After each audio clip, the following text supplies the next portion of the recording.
for the White Sox. Chapman to deep left field. It is gone halfway up the bleachers.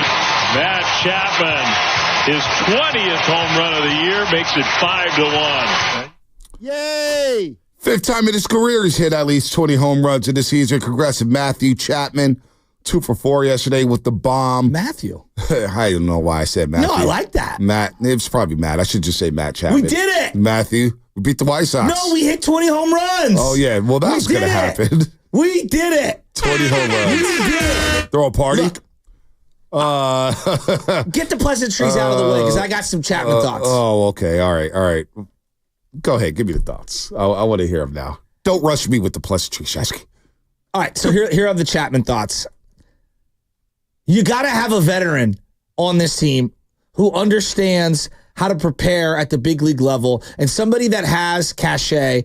I'm not here to say that he's some star. He's not a star. He's not. He's a really good everyday player. That's what he is. I read this long form article about Stephen Vogt and the Cleveland Guardians. It was in The Athletic and why Stephen Vogt has been resonating with the Cleveland Guardians. And I found it very interesting. Missed the boat on that one. Well, that's a whole nother conversation. But I found it very interesting that every single person, Vogt, some of the guys on his staff, Albernez, who's like his assistant, their catcher, Austin Hedges, everyone to a man said to themselves, the guy who sets the tone for everyone falling in line behind Stephen Vogt is Jose Ramirez. Yep. And so I'm not here to say that Matt Chapman is on the same level as Jose Ramirez because Jose Ramirez is going to be probably a borderline, if not Hall of Famer someday. Yep. But when I look at how this team has been constructed over the last 6-7 years, I think you're looking at the best everyday player maybe since Buster Posey on the Giants. And now, that's not saying much because they haven't had a lot of those, but to pencil him in every single day and to kind of know what you're getting from him defensively. He made a play near the awning, the fence, the netting that they call it. It was a great play. He has been a really, really, really good Giant. Do I want to give him a 7-year deal? No. Do I want to give him a 3-year deal and have him stay? Yes, I do. And I think Matt Chapman has had a really good year this year, and it's going to get lost in the sauce, but I'm really enjoying Matt Chapman every single day. We'll see what happens with this contract. He's 31 years old, 20 home runs, 62 RBIs. Now, you lead guys around him. I'm not mad at him. We interviewed him early in the season, came away very impressed with what Matt Chapman is, what he's all about, the way he goes about his business. He's a pro's pro. Every single day you're going to get full-out effort from him. I'm not mad at Matt Chapman. You got to sign somebody. You got to have somebody in this lineup now. You need to build around him. So I'm not mad at Matt Chapman. By the way, good morning and oh baby, good morning to all the graveyard shift workers, all the overnight dancers, everybody out there, 888-957-9570. We're going to do a vibe check with the 49ers a little bit later. By the way, shout out to our friends at Flowing Water Plumbing and Drain. If you're going to call it to the roast, you better bring it because if you don't, you will be flushed. Brought to you by Flowing Water Plumbing and Drain. And we're qualifying 2 more people today to have breakfast with the roast September 6th on the Friday. That's right. We'll kick off the football season Friday, September the 6th, and we'll have breakfast right here at 85.7 The Game. So listen all this week between 7:30 and 8 o'clock, and we have 10 spots we're giving away. We have 8 left. We're going to give away 2 of those 8 today between 7:30 and 8 o'clock. And when you hear this sounder, be the 10th caller and you win a spot for breakfast with the roast. Breakfast will be provided by Jack's Restaurant. So Chapman's been a nice story for the Giants. Ramos has been a nice story, even though the batting average has slipped to 279. Fitzgerald is a good story. Lamont Wade Jr. goes 2 for 3. You beat the White Sox, the lowly White Sox. And I'm sure people were saying, in the 5th inning when they took a 1-0 lead. And I'm sure people were saying, in the 9th inning when Jordan Hicks was on the mound. You didn't know where the ball was going. You got a little erratic at times. Huh? I don't think he knew where the ball was going. Thankfully, Kirk Casale knew where one of those pitches were going, although he threw a wild pitch the very next pitch. But you're able to survive and win a game against the White Sox, and now you're 1 game over 500. Kyle Harrison did what he had to do against the White Sox. He looked solid. He was solid. Can you get the guy some run support early in a game so that he can pitch for the lead? Yeah, that doubt. would be something I would love to look into. Like, how many innings has he gone out onto the mound where he's had a lead? Yeah, not many. Not many. And so you were talking about Kirk Casale. I really like Kirk Casale. He had a big hit in this game, finally broke the seal to drive in some runs. But Bonta, he can't throw out anyone. I mean, he needs a cutoff to throw from catcher to second. It's so bad. It's not good. It's so bad. Now, a combination of that is the Giants struggle holding runners on. They don't throw over really ever. No. And all of their guys have a high leg kick. And so they're doing their catcher no service in terms of trying to slow down a runner. But that being said, like Casale's arm, poor guy, like him a lot. I mean, he's a liability defensively. A win like that, you're playing the White Sox, and that was my focus when I was watching the game. Because, in my opinion, I was like, the Giants got to win this game. Now you're 5 back in the loss column to the Atlanta Braves. They just lost Austin Riley for quite some time. I could do them in. He's a star third baseman, all-star. 8 weeks. Yeah, it's not good for the Braves. They've just been littered with injuries to big boys. Albies, Ronald Acuna Jr., Austin Riley, and Spencer Strider. Just brutal for the Atlanta Braves. Yet they're still hovering 8 games above 500, still trying to get into the playoffs. Now you're 3 back in the Mets. They come back and they beat the Orioles yesterday with a walk-off. So, look, I'm not going to sit here and berate everybody with playoff talk when it comes to the San Francisco Giants. But my focus yesterday was just how, on the White Sox and how bad they are. They're historically bad, folks. 30-96 on the season. Again, they've won 30 games, and we're midway through August. There's 35 games left for the Giants. They've got to get to 43. I don't know if they're going to get there. I don't know if they'll get there. Now, they may sneak one in here. They beat the Yankees last week. They beat the Astros in the game last week. Sneak one in. They may sneak one in. You hope they don't sneak one in at Oracle Park. Can you say that record again? 30-96. Just wild to listen to. 30-96. It is August 20th, and they have 30 wins on the season. Now, they do have a baller, Luis Robert Jr., and you think that... Is he a baller, though? Well, he's just... I mean, he's lost. He can't... He's got all the talent in the world. He's got all the talent in the world. He's hurt all the time. He's 27 years old. He's a guy I take a chance on. But you look at the power. Last year, he hit 38 home runs. The year before, he only played 98 games. The year before, he only played 68. So injuries have really derailed his career. But you see the talent. You saw the talent last season. You saw the talent his rookie season. He's got speed. He's got 18 stolen bases this year. He has power. I mean, you got nobody batting around you. You're batting 216. I don't know. But I look at him saying, I'm looking at him and I'm saying, I would take a chance on a guy like him. Yeah, I don't know. I'm very iffy on him. I was looking at another player, the Santa Rosa kid, Andrew Vaughn, and I was just looking at some of his advanced numbers, and he got off to a really slow start, was red hot in June, cooled off big time in July, and then is red hot again in August. And I'm saying to myself, like, he could not play on a worse team. Well, he's a first baseman. He's got some okay power. Jeez Louise. In 2023, he hit a career-high 21 home runs. Not bad. Not bad at all on 152 games. I like Andrew Vaughn. He's not bad. I mean, he was the number 3 overall pick. It's pretty incredible. It is incredible, but has he lived up to that? No. But I would also say that, just the situation and the organizations, they might be, as bad as we rip the A's, the White Sox might be worse at developing and sustaining talent. You can make that same argument for Luis Robert Jr. Yeah, I mean, the guy did hit 38 jacks last year. It's true. I mean, 38 jacks is nothing to scoff at. I mean, when the last time we had somebody hit over 28 home runs? Hunter Pence hit 28, I believe. 28. I think...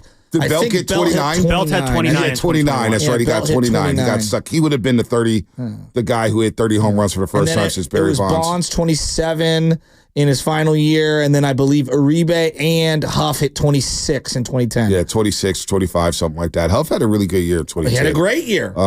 So you look at, I was just looking at how does an organization become that bad? Like, to me, that's the story.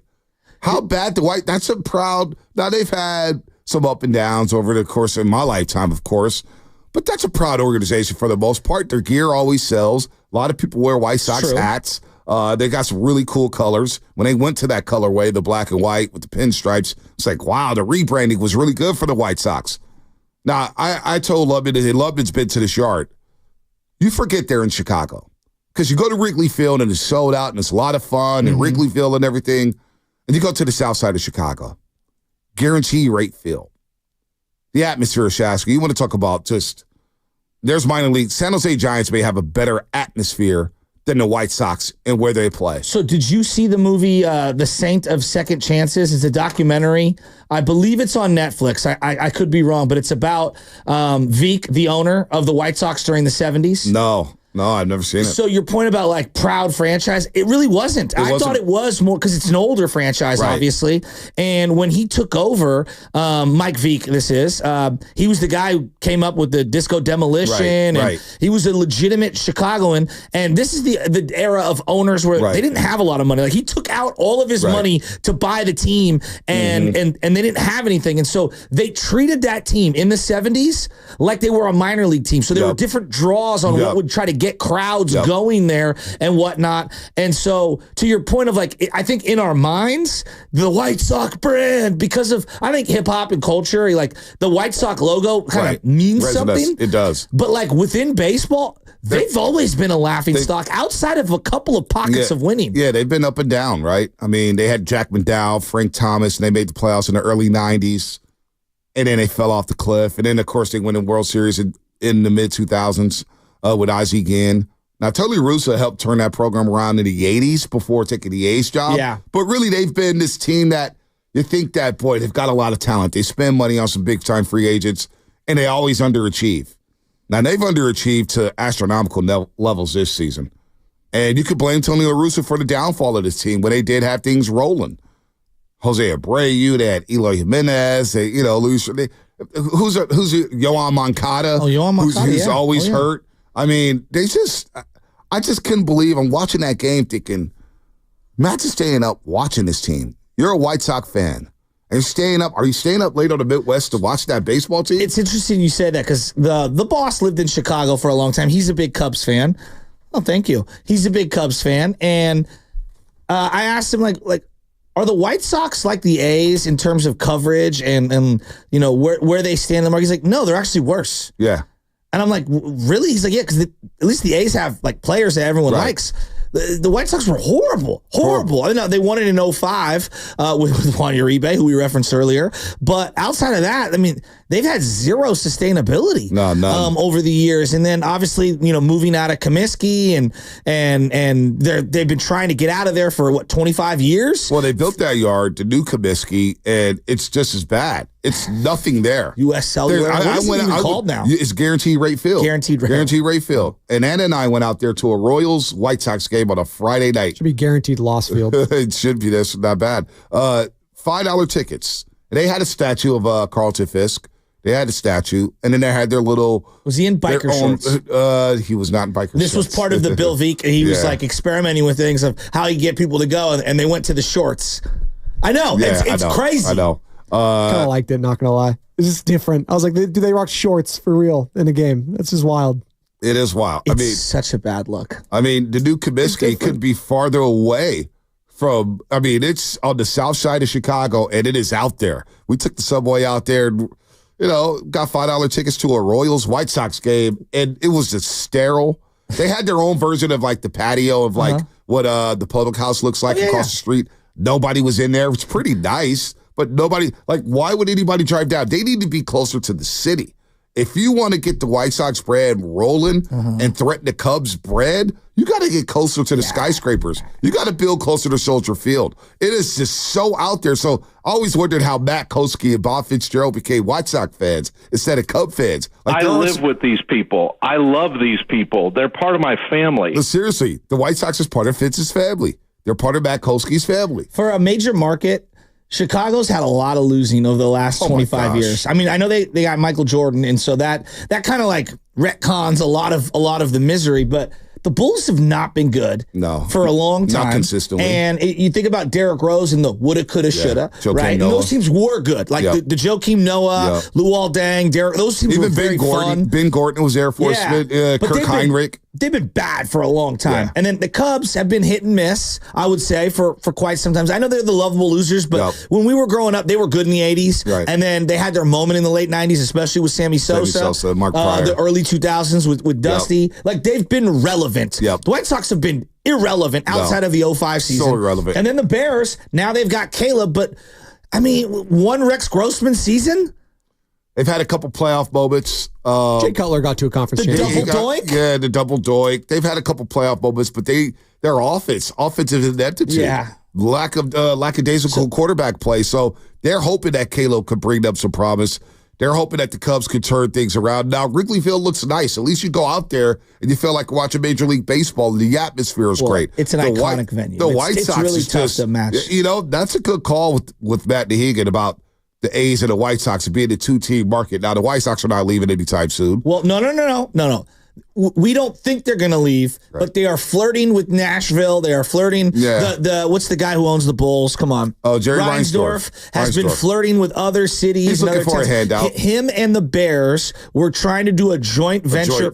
Yes, to Arlington, and then that kind of broke apart. The Bears would be smart to have nothing to do with the White Sox. The White Sox are trying to latch on to the Bears and build their own thing and be compared. And the Bears are like, we're kind of Cub fans. You know what I'm saying? Maybe that's what they're thinking. What do you close your eyes? If Reinsdorf did move that team, that would be criminal because I do think Chicago could support two teams.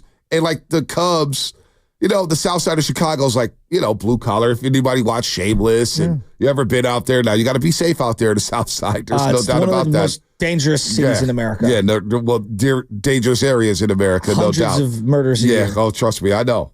Sad. Every day on X, there's videos that pop up on my feed, and I'm just like, wow. It's not a great scene. Not a great scene at all. So I don't know, man. I was watching them thinking, how could a franchise stoop to that level? Now, we got the A's in our own market.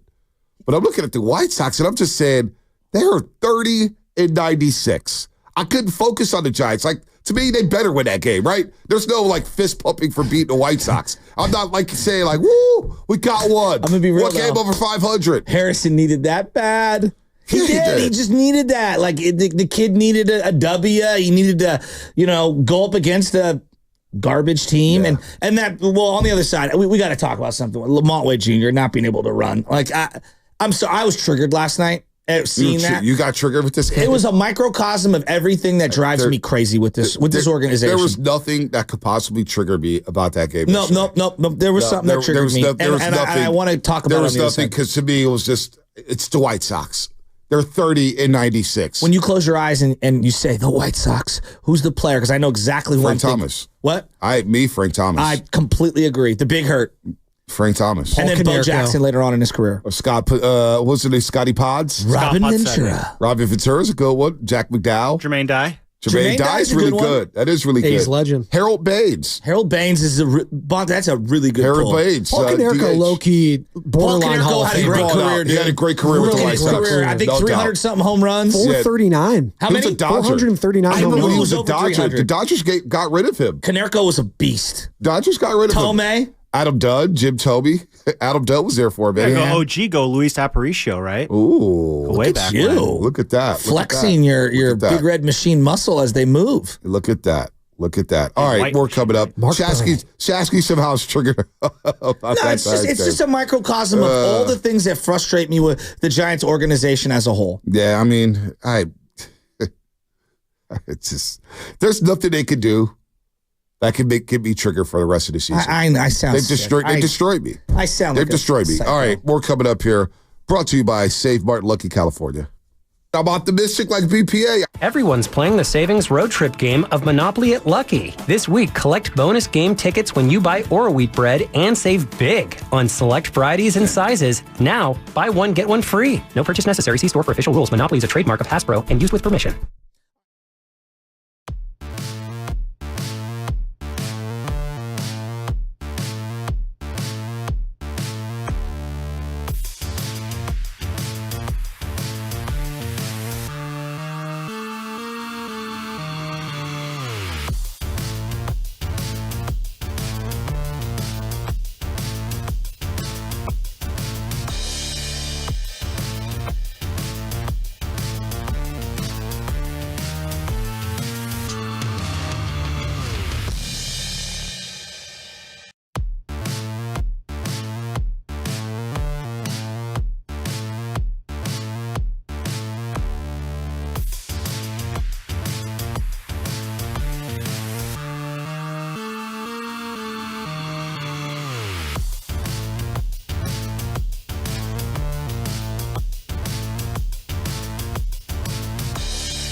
and sugarcoat it. You can sit here and do a sugarcoat job.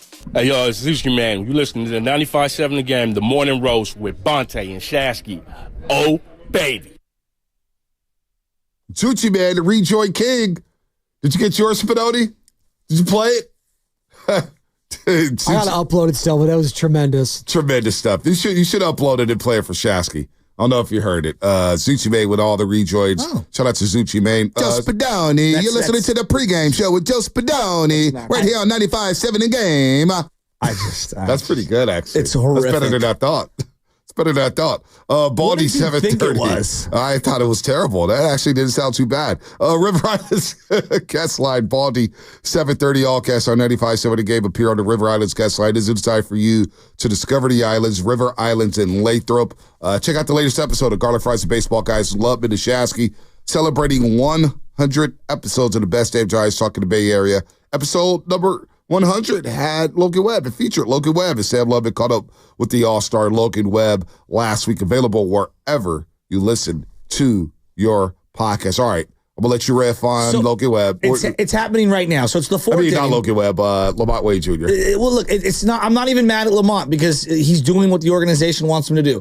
It's a 0-0 game. This is a team that has struggled to put together big at-bats and drive-in runs. It's not just this year. I mean, it's been the totality of what? A decade? Yeah. A decade that they haven't been able to drive in runs? Runners are scoring but in position. particular, the last 2 months, it's been really bad in terms of trying to drive in runs, all right?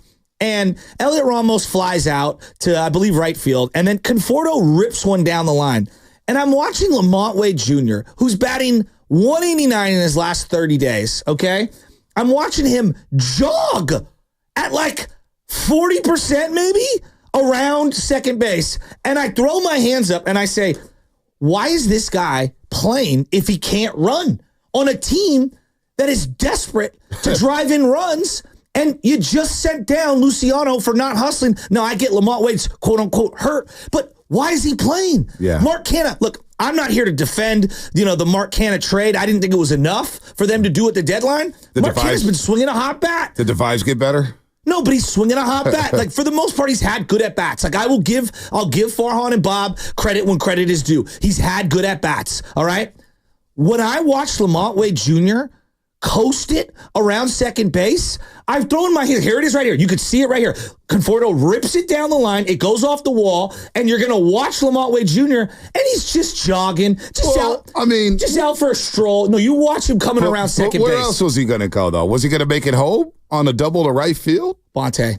He wasn't going to make it home. You are fighting for your playoff lives. I hear you. Jobs are on the line, okay? And this guy's out here loafing it around the bases because he's injured. Why is he in the lineup? And my bigger thing, and you're going to see him right here as he's walking. Come on, man. Look at that. I mean, Bonte, speed walkers in the Olympics are running faster than that. I mean, that was pathetic. And here's the thing. I'm not even mad at he wasn't going to score home anyway. But I hear you. I hear you. It's the symbolism of where this team is at. They're so down bad. They're forced to play a guy who physically can't run. And the excuse is maybe he'll draw a walk and get on base. And I'm like, come on, guys. Like, and again, you just sent down Luciano, and rightfully. I thought Luciano had a lot of bad at-bats. I didn't think he was driving the ball. I didn't think he was doing well. But a lot of people were outraged that he wasn't hustling. And it's like, all right, well, what's the excuse for Lamont Wade Jr.? Well, and to me, it's more of a symbolism of that's the best you have with the season on the line against the worst team in baseball. You have to sweep this series to stay alive, all right? Your job is on the line, and you're putting a guy out there who can't run? Well, what? I mean, what are we to be doing? fair, look, I hear you on the hustle part. It's not a good optic. It's like, wow, is he hurt? Is the hammy going to blow out? But even if he's running at full speed, he's not scoring on that play. But you're forcing them to make a throw. That's the whole I hear point. that. And it's about playing hard. Your season is on the line. If you're Farhan Zaidi, your tenure is on the line, right? Bob Melvin, look, Bob Melvin might not get another look after this as a head coach, as a manager, if you will. Well, he's had 5 opportunities now. How many more does he need? And look, you won the game. And I know it's going to get lost in the sauce, but to me, it was a small microcosm of just everything that makes me irate. They've got nothing in AAA that can play both offense and defense at first base. No, they can't. Why are you platooning Lamont Wade Jr. if he's physically unable to run? Like I hear you. But you know what, though, Shasky? I couldn't believe it. I remember watching. I was like, wow, he's really jogging it in. And I thought, well, maybe he could have ran a little faster. But we've seen doubles to that right field corner throughout our entire life at Oracle Park. It's rare that you get some guys scoring on a play like that with a hot shot like that down the right field line. I hear you. They're back to 190. I hear you. Runners in scoring position, and you got a young pitcher on the mound. You got to do everything you can. Again, I even asked the question: how many innings has this guy pitched with the lead? And I'm just sitting here, and I'm just like, and again, it's not. I'm not even mad at Lamont Wade Jr. I'm mad at the organization. I'm like, this is the best roster you can build with the season on the line.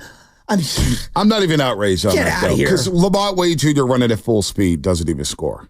Doesn't even get close to scoring. He's not fast. He's not fast. So, you know what? He's going around second base knowing that, all right, I'm going to get to third base. I have no shot at getting home. So I'm not as outraged about that. It's runners on second and third, 2 outs. Chapman doesn't drive to home, runs in. That's the biggest problem. They've got the worst batting average of runners or scoring persistence since the All-Star break. That's the outrage. I mean, lineup's not good. Now, it's funny what we classify hot bats, right? Because I had to see it. Because Mark, I do agree with you. Mark Canha does have professional at-bats. He's had good at-bats. What's he got, like 6 hits? But, I mean, Mark Canha, in his last 15 days, he's batting .281. Okay, that's better than Lamont Wade Jr. over the last couple weeks. But his OPS is at .646. Yeah, it's not good. I mean... But they're again, I think what you're saying right there is the microcosm of everything they've built is not good enough. It's just not good enough. And the fact that you cannot insulate yourself from he's hurt. Lamont Wade Jr.'s hurt. He shouldn't be in the lineup. But who else are you going to have out there? That's the problem. Mark Canha. He's got 3 levels of actually 4 levels of minor leagues. You've got nothing. This is the best you have. And Lamont Wade Jr.'s been on a milk carton for months. I want to know, because there were some fans, and this is why I love Twitter or love everything, when you bring up Vlad Jr. early in the season, and Vlad Jr. got off to a slow start. I'm stuck on Vladimir Guerrero Jr. I'm stuck on him because the Blue Jays are going nowhere. They have no direction right now. Maybe they do. Maybe they think they could reinvent themselves next season. But I thought they should have been all in on trying to acquire him from Canada, from Toronto, Canada. Knowing what we know now, I'm now with you. Knowing what we know now, what we knew then. Well, Vladimir Guerrero Jr. is a bona fide all-star. He, at the end of the day, gets his numbers. No doubt. And, Lamont Wade Jr. got out to another great start like he did last season, like he did a year before. And we're thinking about, I remember Flip saying, he's a top 5 player in baseball right now.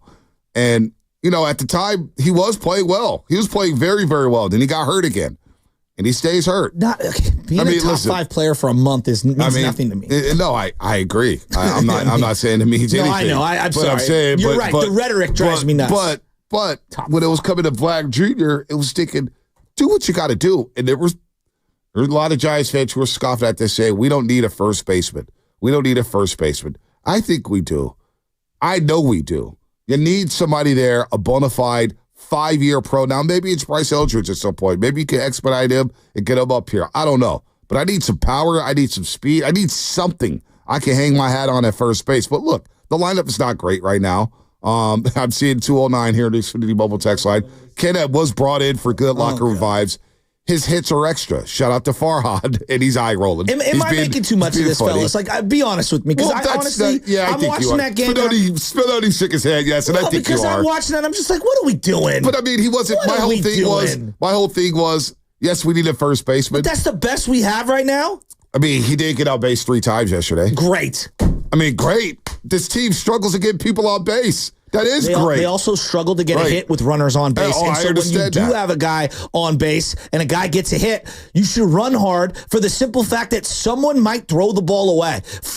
Put pressure on the defense. I hear you. I mean, I don't know. I'm not going to be as outraged. He walked and had if 2 hits Luciano yesterday. jogged that way, we would be crushing him. Well, Luciano can't jog. He's not a bona fide pro. He needs to establish himself. Lamont Wade Jr. has established himself As a platooner. as a professional hitter. Now, whether he's a platooner or not, I mean, running around second base and third base, knowing that he doesn't have elite speed, he's not scoring on that play. There's no one on this team that has the equity to not sprint. Well, I mean, I know. I'm not going to be outraged over that. Look, Bonds can jog. I'm not going to be outraged. Bonds can jog, all right? Lamont Wade, if you can't sprint, you can't play. I'm sorry, your bat's not that elite. His hammies are already flimsy, so I'm not mad at him for not sprinting, because he's not scoring on that play. I just don't think he's going to score. I don't. So okay, I'm not going to like lose my mind on you saying that, but I just want you to know, if I'm the guy who's pitching that day and I see you running like that, I'm a little peeved when I haven't had a lead for months on end. And if I'm the guy, Conforto, that rips one down the line, who's also playing for a contract, I'm like, hey, man, like maybe you sprint, because that ball was ripped down the line. It was obvious it was falling. This team, I can't watch them anymore. It's driving me insane.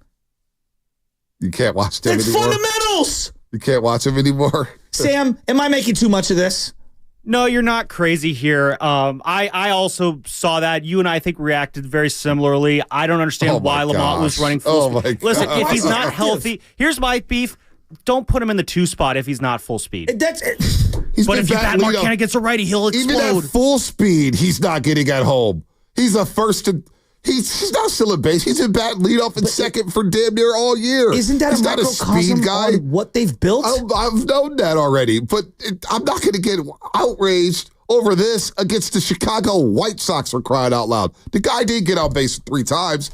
If I'm pointing the finger at anything, I'm not even going to point the finger. You got to wait against the White Sox 5-3. Be happy they're 1 game over 500 and move on. Maybe he's toughing it out for the team. I don't know. Oh, so noble. Maybe he is. Somebody's got to play. You want to watch Ken at bats every day? If you can't sprint, you shouldn't be in the lineup. Oh, my God. It's pretty simple. 888-957-9570. Now I want to know, are you outraged about Lamont Wade Jr. not sprinting in the 4th inning on a double down the right field line? I want to know. I really want to know. By the way, join 95.7 The Game at Hardy Park Friday, September 6th for the Pettinelli Financial Partners Golf Tournament benefiting the Autism Society, San Francisco Bay Area. Go to 957thegame.com to learn more. Presented by ACCO Pest Control, the Bay Area's locally family-owned pest control company. What's coming up on the game? Brought to you by Fremont Bank, celebrating 60 years of full-service banking with no compromises. Ball needs 7:30 as we get into football. Vibe check. I want to do a vibe check, and I'll explain it on the other side here on the Morning Roast. I am rooting against.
What up? What up? This is Big Pun from South City. You are now listening to the morning motherfucking roast with my boys Bonte and Shasky on 95.7 The Game. I like this beat. Who's this? Hall & Oates? So, Beach Boys? No, This is part of Sam Lubman's birthday playlist, by the way. This song. Sam Lubman's birthday We're playlist. doing that in honor of Kirk Cousins. I don't know if you guys saw Kirk Cousins celebrate his birthday yesterday. I don't know how old he is, like 50 years old. But he released his playlist. The Atlanta Falcons did. And it was basically the year 2006 just capitalized into one. If you're an emo or a white kid like me. He's 36, by the way. He's 36. So there you go. So it was a lot of The Killers, Bonte, who you know very well. Blink-182, That's Foo Fighters. That's our old friend. He's not our friend anymore. Hey, crank up the hook on this. He's never heard this. Our boy James Kincaid, our old friend James Kincaid. We've 86'd them out of our lives. Yeah, we're RC Davis guys now. Yeah, we're RC Davis. Listen to Team this. RC Davis all the time. This bangs. I don't know if I'd say it bangs. No, this is a hitter. Exhibit sampled this. I don't know if this classifies as a banger. Africa. It's catchy. This is a great song. Toto is the artist, by the way. The song is Africa. Toto? Africa. Song's called Africa? Why is it Yes. called Africa? Because Are they the talking song's about about Africa? Did you hear the hook? The lyrics. No, I could He barely bust hear out it. the You guys rains were down talking. Africa. Yeah, the rain's down in Africa. And then like the dun dun dun dun dun. dun. Music I like the video too. alliteration of- I think he's like in Africa with like a woman too. That's like part of it. Yeah. I'd say it like that. But that's what it is. I'm just saying he's with a woman in Africa. I don't know. That's the music video. Shout out Africa. Shout out Africa. There was a lot of controversy in the UFC about Africa over the weekend as Stylebender got beat again. I think he might be done. Anyway, we got Baldy coming up at 7:30. The only bender I acknowledge is Airbender. That went way over your head. Way over my head. I was in the middle of a read. Shout out Big Andy. News Roasters. Baldy's going to be joining us in studio all morning long on Thursday to get us fired up for football season. 4 straight hours on the morning roast.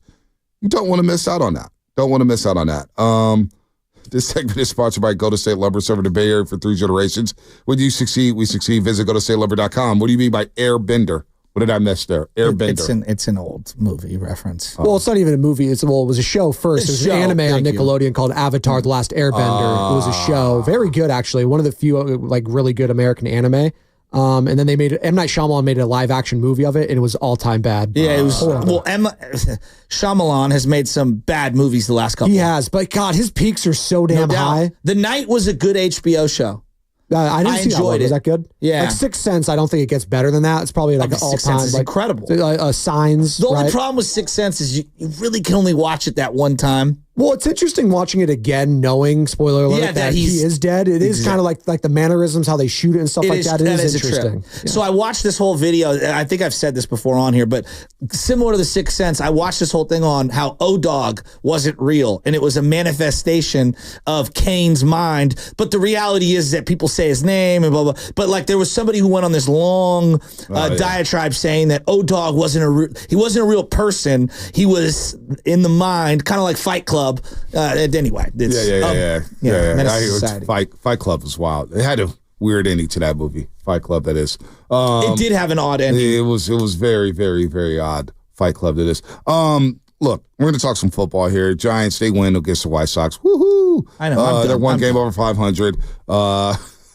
Were people outraged online about Lamont Wade Jr. running? Again, it wasn't even about Lamont. Yeah. It was about like the team rolling him out there. But everybody's happy. I mean, I'm not. We just ripped the hell out of Marco Luciano for not sprinting down the line. Well, he's got plenty of evidence of not hustling. No, I mean, in I'm the not here to field, defend Luciano. I get Kipe on the call. I still have it in my head. Whenever I think about get it. urgency, come on, now, urgent, gotta go now, quick. It's like, damn, Kipe, damn.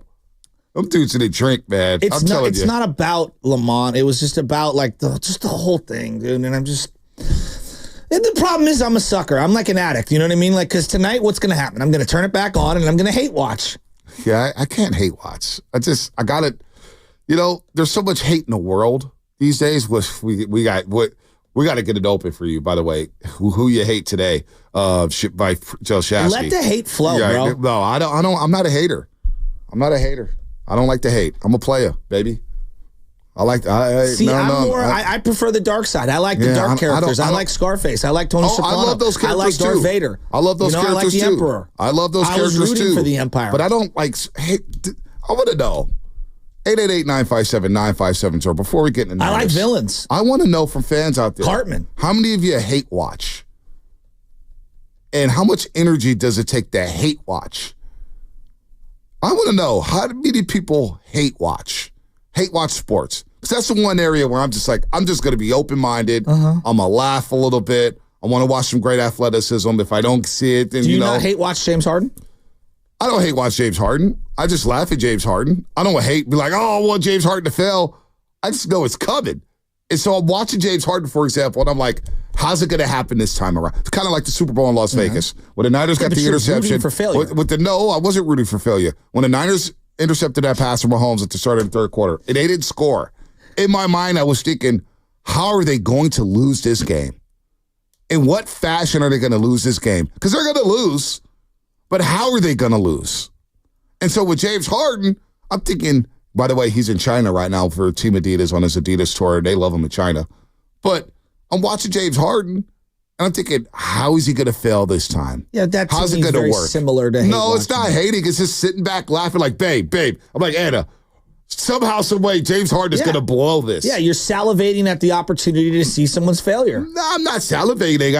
You're just knowing that, hey, something's going to happen. It always does. Chris Paul, Russell Westbrook, at times LeBron, James Harden. The NBA's got a lot of guys that I was like rooting against. The guy I like hate watching. I root against. Waiting for the failure. Yeah, I root against, but I just don't, they ball out. By the Cowboys, way, we have a poll up. The Dodgers. You just know it's going to happen. Kershaw. I love watching Kershaw, and I love, my favorite of the Kershaws is this Kershaw.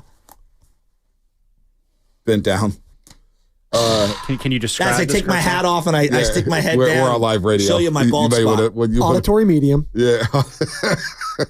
Do you ever hate watch your own team? That's our poll on YouTube right now. Do you ever hate watch your own team?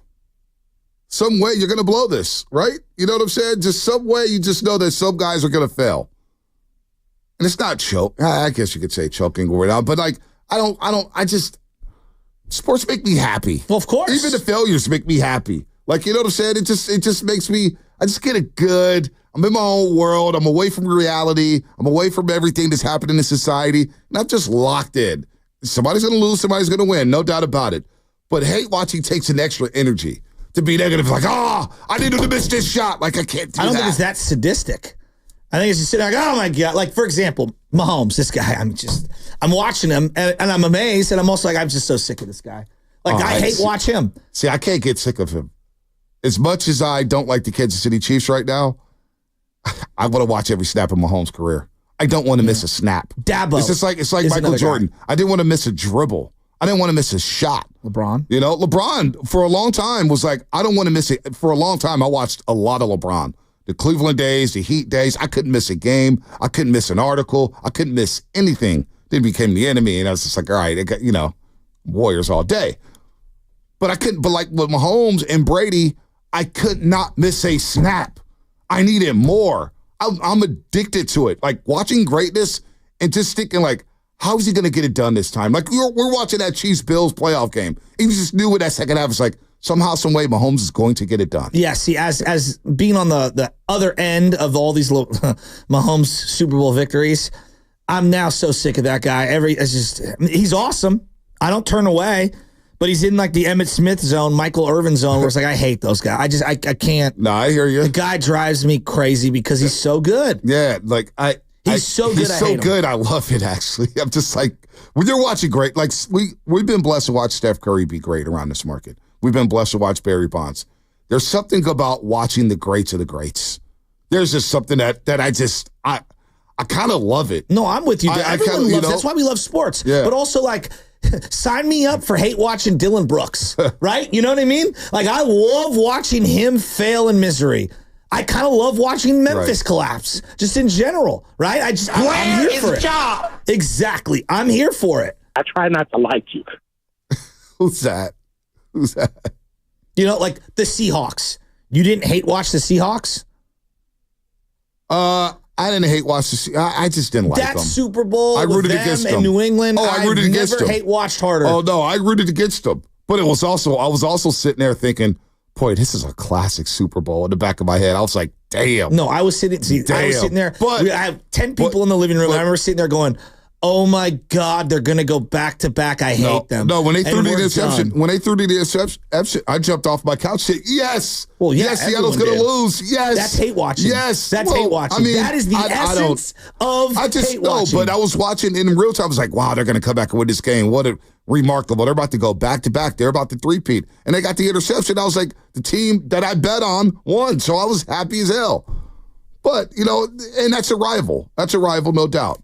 Mahomes is just so great, though. Oh, my God. Okay, so if I take Mahomes off the table, like Dak and the Cowboys? I mean, they're like our little brothers. I kind of just laugh.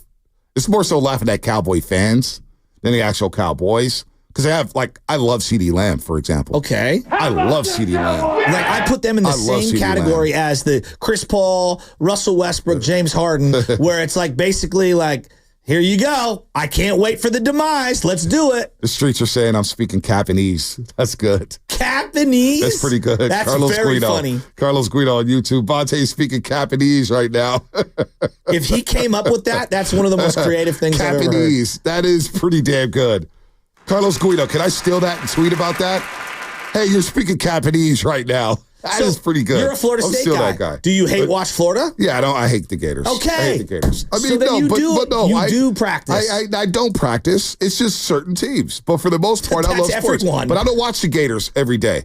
I don't watch the Gators. I leave their games alone. I'm watching Florida State. There's so many college football games. I love the Giants. So you're acting like I don't. I love the Giants. I love them so much. I don't like disagree my brother, with that. I'm in a beef with them every now and then. That happens. I don't disagree with that. What happens with family? Like the fights that you get in with family are unlike any other fight you get in with anyone else. Here's my thing, though.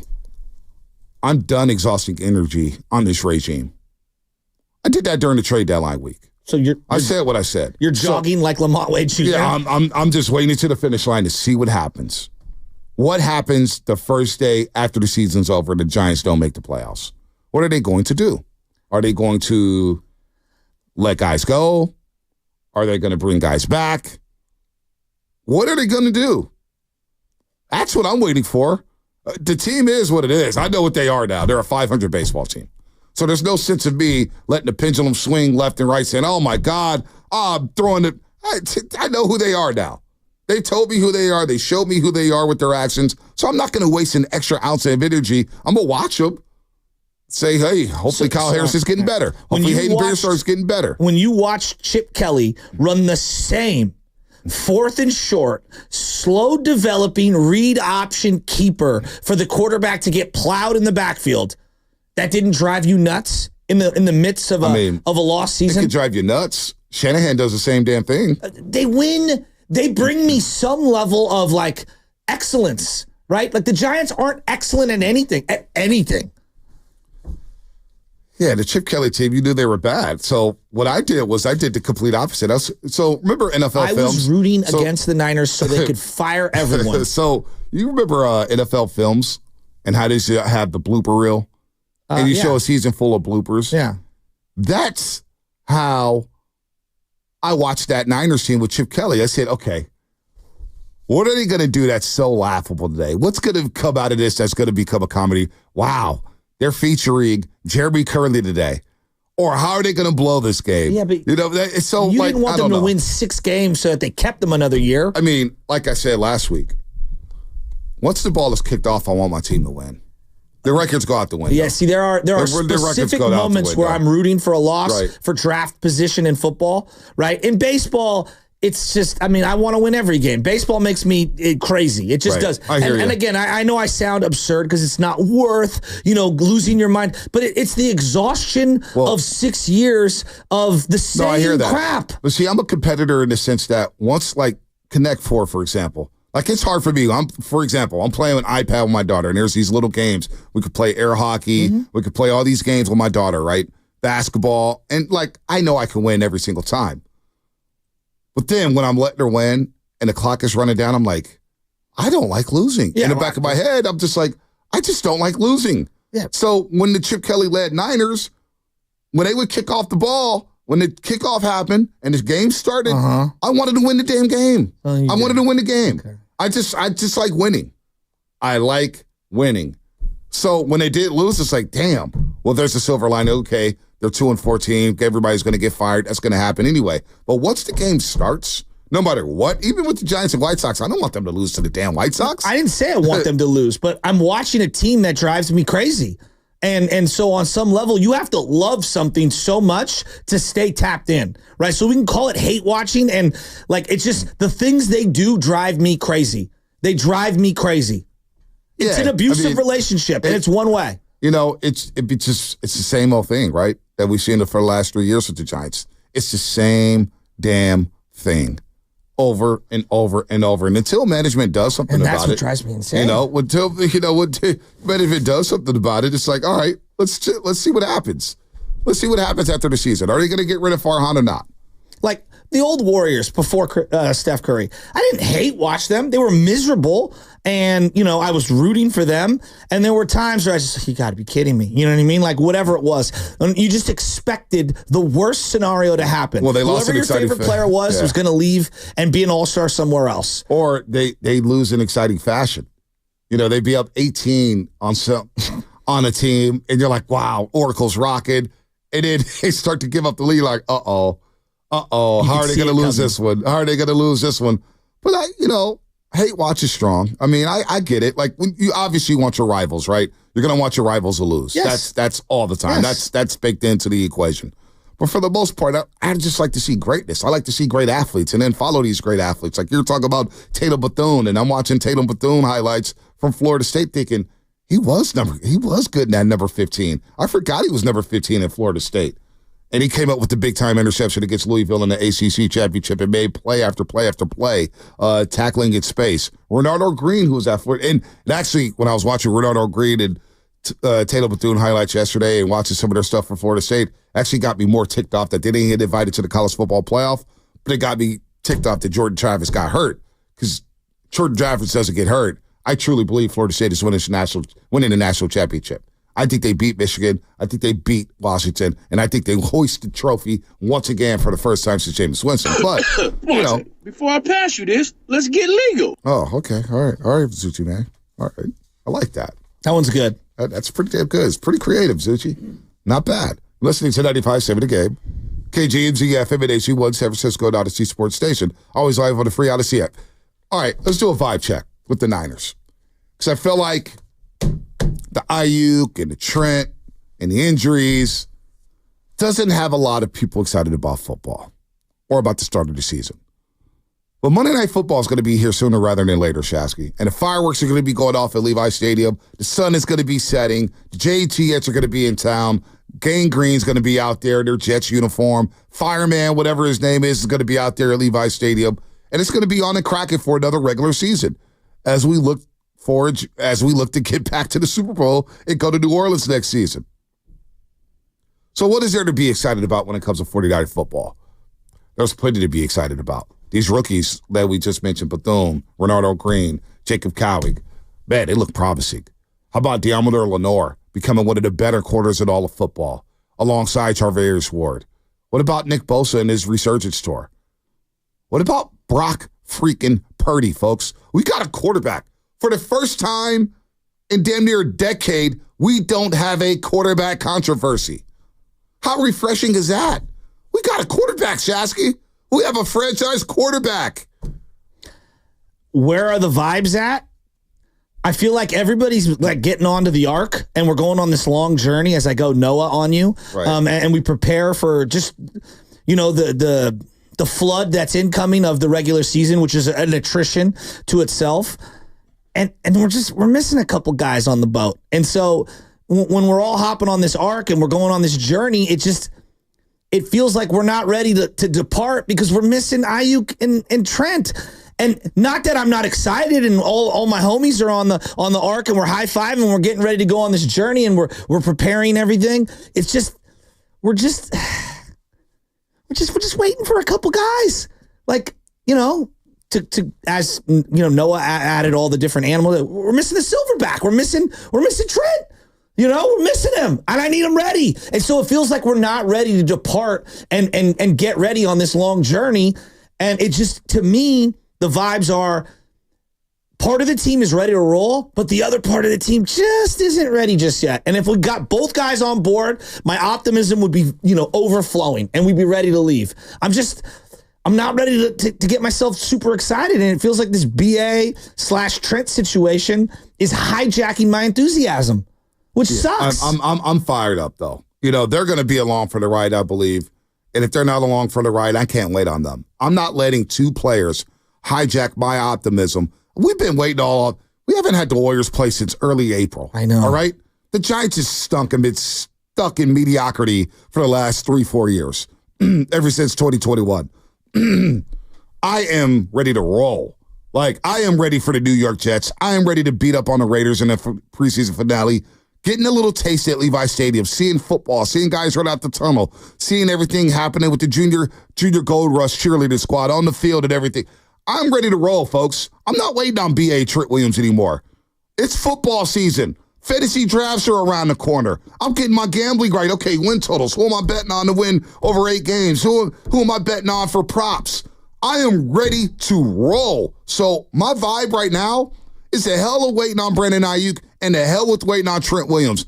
I'm tired of being doom and gloom about football. Oh, I don't know. He's not ready yet. I don't know. All the injuries. Man, the hell with that.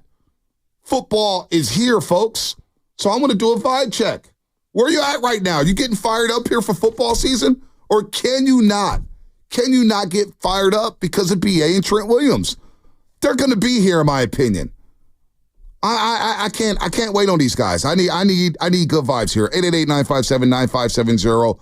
Is that holding you back from getting ready for football season? Because it has been doom and gloom on the roast, and I'm trying to change that today. We're going to change that. Ball D730. That's all coming up. Brought to you by Chilton Auto Body. Have you been in a car accident? Chilton Auto Body has 15 convenient Bay Area locations to help restore your vehicle.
What's going on, Roasters? It's Brian Baldinger with the NFL Network, and you're listening to The Morning Roast with Bonte and Shasky on 95.7 The Game. Hey, if Taylor Swift can't get the vibes right, then I don't know what can. My girl Taylor. Love me some Taylor Swift these days. Sky hitters. Whoo. Now that's a banger. She's got nothing on Beyonce, but Taylor Swift ain't bad. She's not bad at all. By the way, Baldy at 7:30. And, now's your time. If you want to have breakfast with the roast, Friday, September 6th, you got a chance to qualify. We're qualifying 2 people today. 2 people, then 2 people Wednesday, 2 people Thursday, 2 people Friday. 10 spots in all, plus a plus 1. So 20 people is going to have breakfast with the roast. And the breakfast is going to be brought to you by Jack's Restaurant. Ooh, it's really good. So listen all this week between 7:30 and 8:30. We have 10 spots we're giving away. Each spot comes with the plus 1 that you could bring. And when you hear this sounder, There we go. When you hear that sounder, be the 10th caller, and you win a spot for breakfast with the roast. And again, breakfast will be provided by our good friends at Jack's Restaurant. Baldy at 7:30. Let me ask this one then, since the vibes are off with the 49ers. I'll ask the audience this, 888-957-9570. Now, this could change, and maybe people just aren't ready for football season. But I said, what if I told you, Shasky, if the Niners this season, with the way training camp has gotten off, and it's been a terrible camp, there's no doubt about it, with all the injuries and the holdouts and the hold-ins. If I told you, Shasky, hey, the 49ers aren't going to make the NFC Championship game, despite all this stuff happening, considering how hard it is, considering how teams are getting better within the conference, Green Bay, Detroit, Philadelphia, I think is going to be back. The Rams maybe have something to do with it. Tampa Bay, they did make the playoffs last year, the divisional round, and they were a drive away from making the NFC Championship game, and they gave the Niners all they could handle in the regular season. If I said, Joe Shasky, the Niners are going to lose in the second round of the playoffs, what would you say? Would you be disappointed? In the second round, the divisional round? Yeah. Wow. I mean, that would tell me that they had to play a wild card game probably. And, it'd be pretty disappointing because you're also, like, zooming out at the big picture. Like, is that the last big run for this core? You know, given the finances of where the team's at, the age of where the team's at, and looking forward at like, what Purdy's got going. So, like, I keep coming back to this. Like, best player on the team, probably CMC if you polled all the fans, right? Right. How many prime CMC's years we got left? Don't know. Will we ever see a season like last year? I wouldn't bet on that. Like, if we just said, like, he's probably got 2 prime seasons left, even that feels aggressive. It's the NFL. Like, anything can happen at any time. And so, like, as long as CMC's here and you got Purdy and Shanahan, I feel pretty good. I feel pretty good about their chances of competing. And let's just start with winning the division, right? We know it's about winning the Super Bowl, but you got to win the division first, or at least you hope to, because that's the easiest route to clinching a playoff game at home. I'd be really disappointed because this team is really top heavy. Now, one of the oldest rosters heading into the year and all blah, blah, blah. It's more like this team's been through so many unbelievably long and difficult seasons that it takes a punishing toll. And I just seen it with the Harbaugh era. It is very difficult to pick yourself up after losing the Super Bowl and then go through the grind again and then do it year after year after year, physically, as well as the emotional toll. Right. Took them 5 years to go from one Super Bowl to the other. So, like, I would think we're probably in a 2 or 3 year, like, kind of reset. So, with all that said, though, it would be sad as hell. With all that said, though, with losing a Super Bowl and having a Super Bowl hangover and 4 or 5 years played deep into January, early February, it shouldn't be disappointing if, say, they didn't make the NFC Championship game. With all that data, and, you know, when we talk about 400 guys who touch the ball for 400 times a season, that next season, really, you know, there's a drop-off. And look, it wouldn't surprise anybody if McCaffrey didn't have the season that he had a year ago. Deebo Samuel's yet to have the season that he had in 2021. Hell, Brandon Ayuk may not have the season he had last year. George Kittle, has he ever replicated his great seasons from the late 2019, 2020? You know what I'm saying? He did have 1,000 yards last year. I was going to say, last year's really good. He was really good. Will he replicate that? Now you got in new weapons. Now we'll see about Ricky Pearsall if he contributes.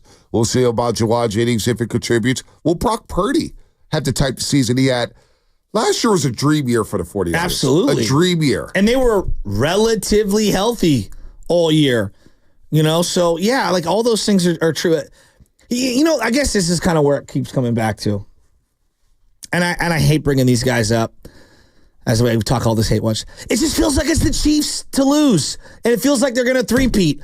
And not only are they going to three-peat, they're going to have 4 Super Bowls and 2 of them are going to be against the Niners at minimum.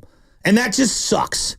And it feels like we're in an unfortunate era, and we built a really, really, really good team that had 2 opportunities, really great opportunities to win a Super Bowl, and we're going to look back, and we're going to be part of the montage of highlights for somebody else's Canton induction, and it just sucks. Even though they lost both those games in the last 3 minutes, like basically they lost on the last play of overtime. And in Miami, had the ball with 1:49 left at the 49-yard line with 3 timeouts left. I mean, they're that close to winning. Is it the same core? Do you think that the core is the same from the 2019 Super Bowl to now? No, I mean, Kittle, Warner, Debo. The team's turned over a lot. It's turned over. That's the NFL. Yeah. Greenlaw was there. Greenlaw was part of that team. But no, the safeties are different. Debo. The safeties are different. Referenced. Yeah, so... No, it is a different core. And that's football, right? I know, but what I'm saying is like it's just when I look at like just the NFL as a whole, very few teams with a lot of the same players in a 5-year window lose 2 Super Bowls and then come back and are better and win and finally win one. I would be shocked if there's anyone out there that has lost 2 before winning one. Maybe you've lost one and won one. I would love to know, has anyone lost 2 Super Bowls and then come back and won one? Well, John Elway did, right? He lost 3 Super Bowls. It took a long time. I know that, but you just asked me today. Let's talk about a team. In like a short period of time. Because they've lost 2 in 5 years. And then, Elway didn't win this first one until 96? Yeah, 96, 97. So 89 and 96 is 7 years. 97, 98, no doubt. It's a long time. It's a long time. It's a lot of different. Buffalo Bills didn't win. I sound really pessimistic, but I'm telling you, I know you're not fired. I'm surprised because a lot of this has to do with the cloud of the Ayuk and Trent situation. So, what is it going to take for you to get fired up for football season? Well, I mean, obviously, once things start happening and on like the first week of the regular season is going to be awesome and all that. It's just the regular season feels so de-emphasized. They were unbelievable in the regular season last year. And they played their worst football in December and January. So are you going to look at the regular season like, for example, if they start the season 6-1 and they beat the Chiefs, we still kind of be like, No. I'll be super excited and I'll be pumped up. But that it's more like, again, increasing your odds of getting the bye. And that's the easiest, quickest path to the Super Bowl. Can you go through the wild card? Can you go through playing all 3? I mean, the Chiefs just did it, right? They went on the road. And the Niners are battle tested. They can go on the road. It's just a lot harder. See, I thought the vibes were off. And then I attended that preseason game on Sunday against the Saints. And there was a lot of 49er fans at that preseason game against the Saints who were jacked up, stoked that football was back, and were locked in. So I think maybe just being at a game may help, because it certainly helped me. I was like, all right, I'm good with this. Football's back. It's getting closer and closer. You're starting to, you see the schedule. The Warrior schedule came out. Ed has asked me, what road game do you want to go to? And I'm thinking, boy. And then you got a bunch of buddies saying, we want to go to Buffalo December 1st. So now my juices are flowing. But a lot of fans are like you, Shasky, where you just, I could feel it. I could feel the lack of excitement. And I'm a little stunned by it, to be honest with you. But even then, like, I watched the whole game, and then I watched it back, and then I watched it back, and, like, obviously did the condensed version on the NFL. Like, I still love watching football. I'm over here salivating over a 7th-round linebacker from 2 preseason games, right? So I still love the Niners. I still love everything. I'm not saying you don't. It just, they feel, to me, it does feel a tick off, like, in terms of the normal optimism. So how do we get that tick up? How do we get Maybe I'm alone. Is it? No, I don't think you're alone. Do they need to re-sign Brandon Ayuk? Yeah, that would be a big help. Trent Williams coming back? Gene in Oakland. Uncle Gene, what do you think? How do we get your vibes right for football season? Or is your vibes already there? Get those two guys back, guys. Get Williams and Ayuk signed on. That's how you do it.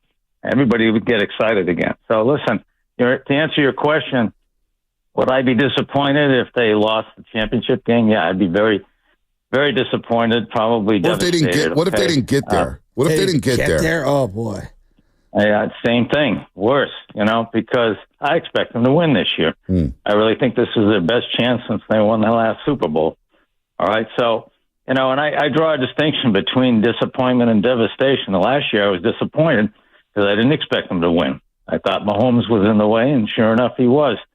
This year I expect them to get over the hump and win, as long as, health, they don't have any health problems and everybody's on board, but everybody's got to get on board. If I could add one more quick thing, what's worrying me about the melodrama surrounding Ayuk right now is, Pittsburgh apparently and Ayuk have agreed on a contract, right? So all the provisions in that contract must be acceptable to both sides. Why can't we do the same thing? We're talking about a third year, something hanging up there.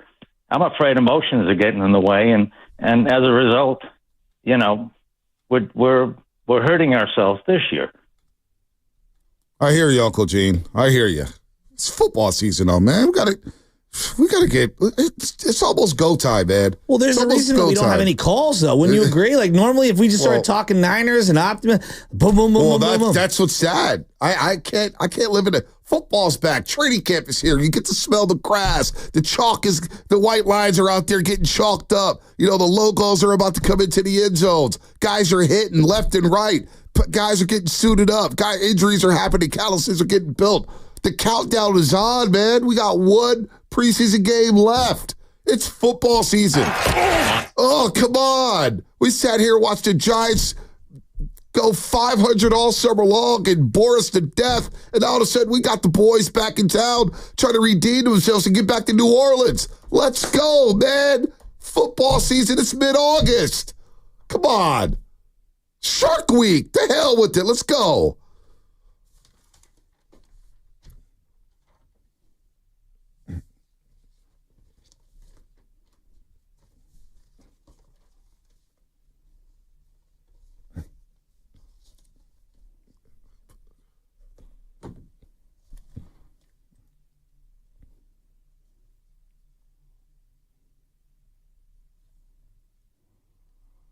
All right, we got Baldy here joining us on the River Islands guest lines. We love having Baldy on. Good morning to you all. Guests on 95.7 The Game appear on the River Islands guest line. Isn't it time for you to discover the islands, River Islands in Lathrop? And don't forget, over the next 20 minutes, we're qualifying 2 people to have breakfast with the roast. When you hear this sounder, go ahead and give us a call at 415-523-4652. We'll give away 2 spots, one in 9 minutes and one in 19 minutes. That'll happen on the roast. Baldy, good morning, man. I'm trying to get this fan base going.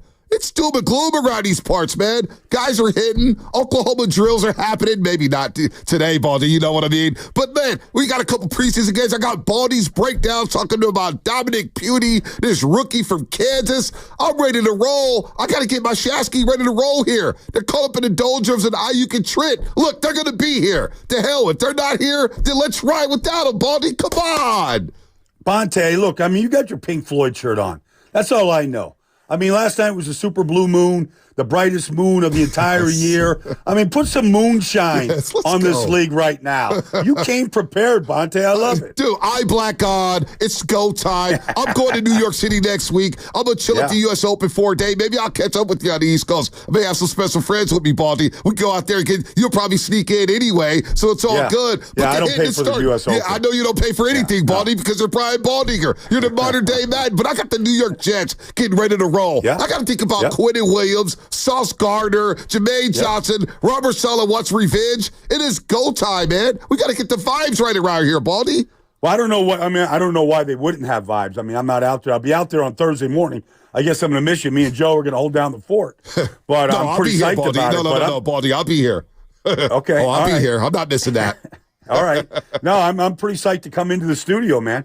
And if there's anybody that is I don't know, dragging a little bit right now, mid-August, we'll be there to pick them up. All right, let's go. Baldy, what did you make of just what happened this week with the 49ers? They had Aaron Banks not playing because of the finger injury. Trent obviously holding out. None of the normal weapons, not even the twos. It was like the threes and the fours of the weapons out there. A running back who's probably not going to make the team. And then your starting quarterback in Brock Purdy, who is extremely important to the franchise, just not only for this year, but long term. What was your read on him going out there and playing the 10, 11 snaps? I don't know. I mean, if you're going to play with Trent Taylor and Braden Willis and, Schrader and these guys, like, is that who you want your quarterback to be with? Like, I know you want to kind of get them, just get them through into the rhythm of everything, but at least give them an option to throw it to. I'm watching these guys step out of bounds on routes. I'm watching guys, fall on their faces.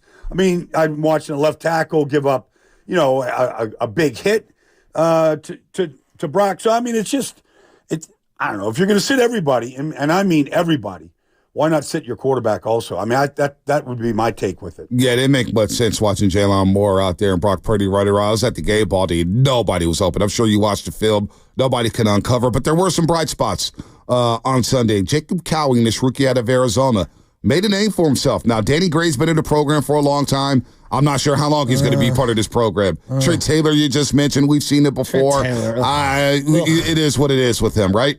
But Jacob Cowing gives the Niners something a little different, a different dimension, a little wiggle. This number 83 kid out of Arizona caught over 90 balls last year in the Pac-12. What did you think of Jacob Cowing on Sunday, Baldy? Yeah, a couple nice catches. I mean, what can you say? I mean,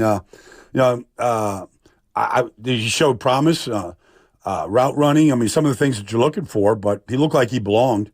I mean, it's a very small sample size, but, he was one of the rookies that I think popped a little bit. I had a few more guys that looked like they popped a lot to me in the rookie class, but, including Renardo and Dominic and whatnot. But I thought, he got a chance to get out there and kind of show what he could do. That's about as far as I'm going to say right now. Well, let's get into Dominic Pooney because right guard was an issue last year for the Niners. They were rotating the position. We know what happened in the Super Bowl. Brandon Ayuk standing in the end zone. It feels like they got themselves a steal here with this third rounder. I agree. You got to find starters in the third and fourth round on your offensive line, Joe. And he played over 40 snaps the other day. And, a lot of them were against first team, New Orleans Saints. I mean, Brian Breezy's a first-round pick. There's 2 games now. I haven't really seen a bad play. Like, the guy, he knows how to cover people up. His feet move. He's got good length. He's got great size. And he's got good power. And he takes good angles, in the run game. You got to block the second level if you're going to have a successful rushing attack or running play. And he can do that. I can't find a bad play. Maybe on some traps, he could take better angles. You can kind of declare whether they're trapping or logging the outside guy. But regardless, I mean, he looks like he belongs. He handles the stunts inside well. He covers guys up. I love his size, and I love his power. And just the consistency that I've seen from him. I don't know what's going on with Aaron Banks right now, injury-wise. I don't follow all that stuff. I know they got to upgrade the right guard position. I think he upgrades it right now. Yeah, I think he's a day one starter, Baldy. As we're talking to Brian Baldinger here on the River Islands guest line, he's taken all the starter reps over the last couple of weeks in training camp. I think it's his job to lose. I would not be surprised if he's starting week 1 against the New York Jets. But what do you think about this young man out of Florida State, Renardo Green, cornerback? He's starting to make some waves out here, and they're deep in this room with Deommodore Lenoir, Tarvarius Ward. You got Rocky Sin. You got Isaac Gidlam coming over from the New Orleans Saints. What about Renardo Green, Baldy? Break him down. Well, I mean, he's going up against an elite player the other day in Chris Olave, going up against Derek Carr. He's going up there, up against their number 1 offense. He made a great play on third down, defended a pass on the sideline. I mean, exactly what you want to see. It's one-on-one coverage. It's their best receiver against your rookie corner, and he wins. Now, Olave beat him on a dig route over the middle on a little post-dig combination, but he was right there. I mean, he was where he's supposed to be. He's in his upfield shoulder. He tackles the catch. He made a tackle coming off the receiver when the back broke. I think it was Williams that broke one, and he made the tackle to save it from going further. His foot speed, his break on the ball, all that stuff showed up the other day. I mean, you saw the whole sideline explode on that 3rd and 7 play where he made the play on Olave. I saw guys jumping off the sideline to go congratulate the kid. So you could tell that, they're behind him. They're watching. I'm sure he's doing some of those things in practice right now as well. You'd love to see him getting work against a guy like Brandon Ayuk, which could only sharpen his skills. But I thought he showed up big the other day. Baldy, this team has run a very specific defense for the last 5-6 years. They did the wide 9, and it was always 4 linemen with their hand in the dirt at some point, right? Crouched down, if you will. And this last week and the week prior, I saw 3 down linemen and then the 4th guy standing up. I don't know if it was a linebacker. Sometimes they had an edge rusher, like a D end or whatever. Is that the Sorensen effect? Is that the Brandon Staley influence? Did you notice that as well? Because that surprised me given how specific this defense has been the last 5-6 years. Oh, it's changing, Joe. It's a good observation. I mean, I've talked to Nick about what he's going to do. He's going to stand up this year. He's going to drop. They're going to have a lot more ways to get to the quarterback, whether it's zone pressures, more different types of blitzes. I mean, they've been largely a 4-man front forever since Kyle's been there. And, their idea of a blitz was to bring Fred Taylor and bring a 5th rusher or bring the slot defender. Well, I mean, if you watch the Super Bowl, and I know we have, you probably watched it 5 or 6 times now, look at what Spags is doing. You've got to find different ways to get to the quarterback quickly with free hitters. And I think you're going to see some of that from Nick. It could be some, I'm sure Brandon Staley's in these rooms and he's not being quiet. I'm sure he's, showing some of the things he did to win a Super Bowl a few years ago. So I think you're going to see a lot more of that. I think you're going to see a lot more versatility than what you're used to and accustomed to seeing. What can we expect from Nick Bosa dropping back in coverage if he does drop back in coverage? Is he capable? I don't know how much he's going to drop, but I think, he has always been a hand-in-the-ground pass rusher. And, that's good, but there's so much pre-snap motion in this business right now. There's so many things going on if you're playing Kansas City, if you're playing some of these teams, that I don't know if Nick is in that stance where he's as low as the, your roadside curb. I don't know that you can see all that stuff. And I think the more that you can see, I think, I'm talking to Von Miller and Max Crosby about some of the stuff, the more you can see, the more you can kind of anticipate what's coming. And so I think you'll see Nick, as good as he is coming off the edge, that low that he is, I think you're going to see him rushing, standing up, in a 2-point stance, which we're unaccustomed to seeing. And I think you will see him dropping a little bit. And, I don't know how often. I wouldn't want to drop Nick too often. Right. I know if I was the offensive tackle, I'd be breathing a sigh of relief if he's dropping. But I think, look, if you get somebody free to the quarterback coming from the other side, then it's a good changeup. Yeah, you don't want to post. Oh, we got to qualify somebody. So we get Baldy Thursday, and it's September the 6th. A lucky listener will get to have breakfast with Shasky and I September the 6th, that Friday. So go ahead and call the contest line, 415-523-4652, 415-523-4652. Be caller number 10. Caller number 10. We'll get to have some Jack's breakfast with the morning roast. I like it. Yeah, you don't want to, exclusively post up Steph Curry, right? You know what I mean? That's kind of the analogy I would use regarding dropping Bosa into coverage. It does feel, though, like this team, there's a seismic shift going on in terms of strength of that defense.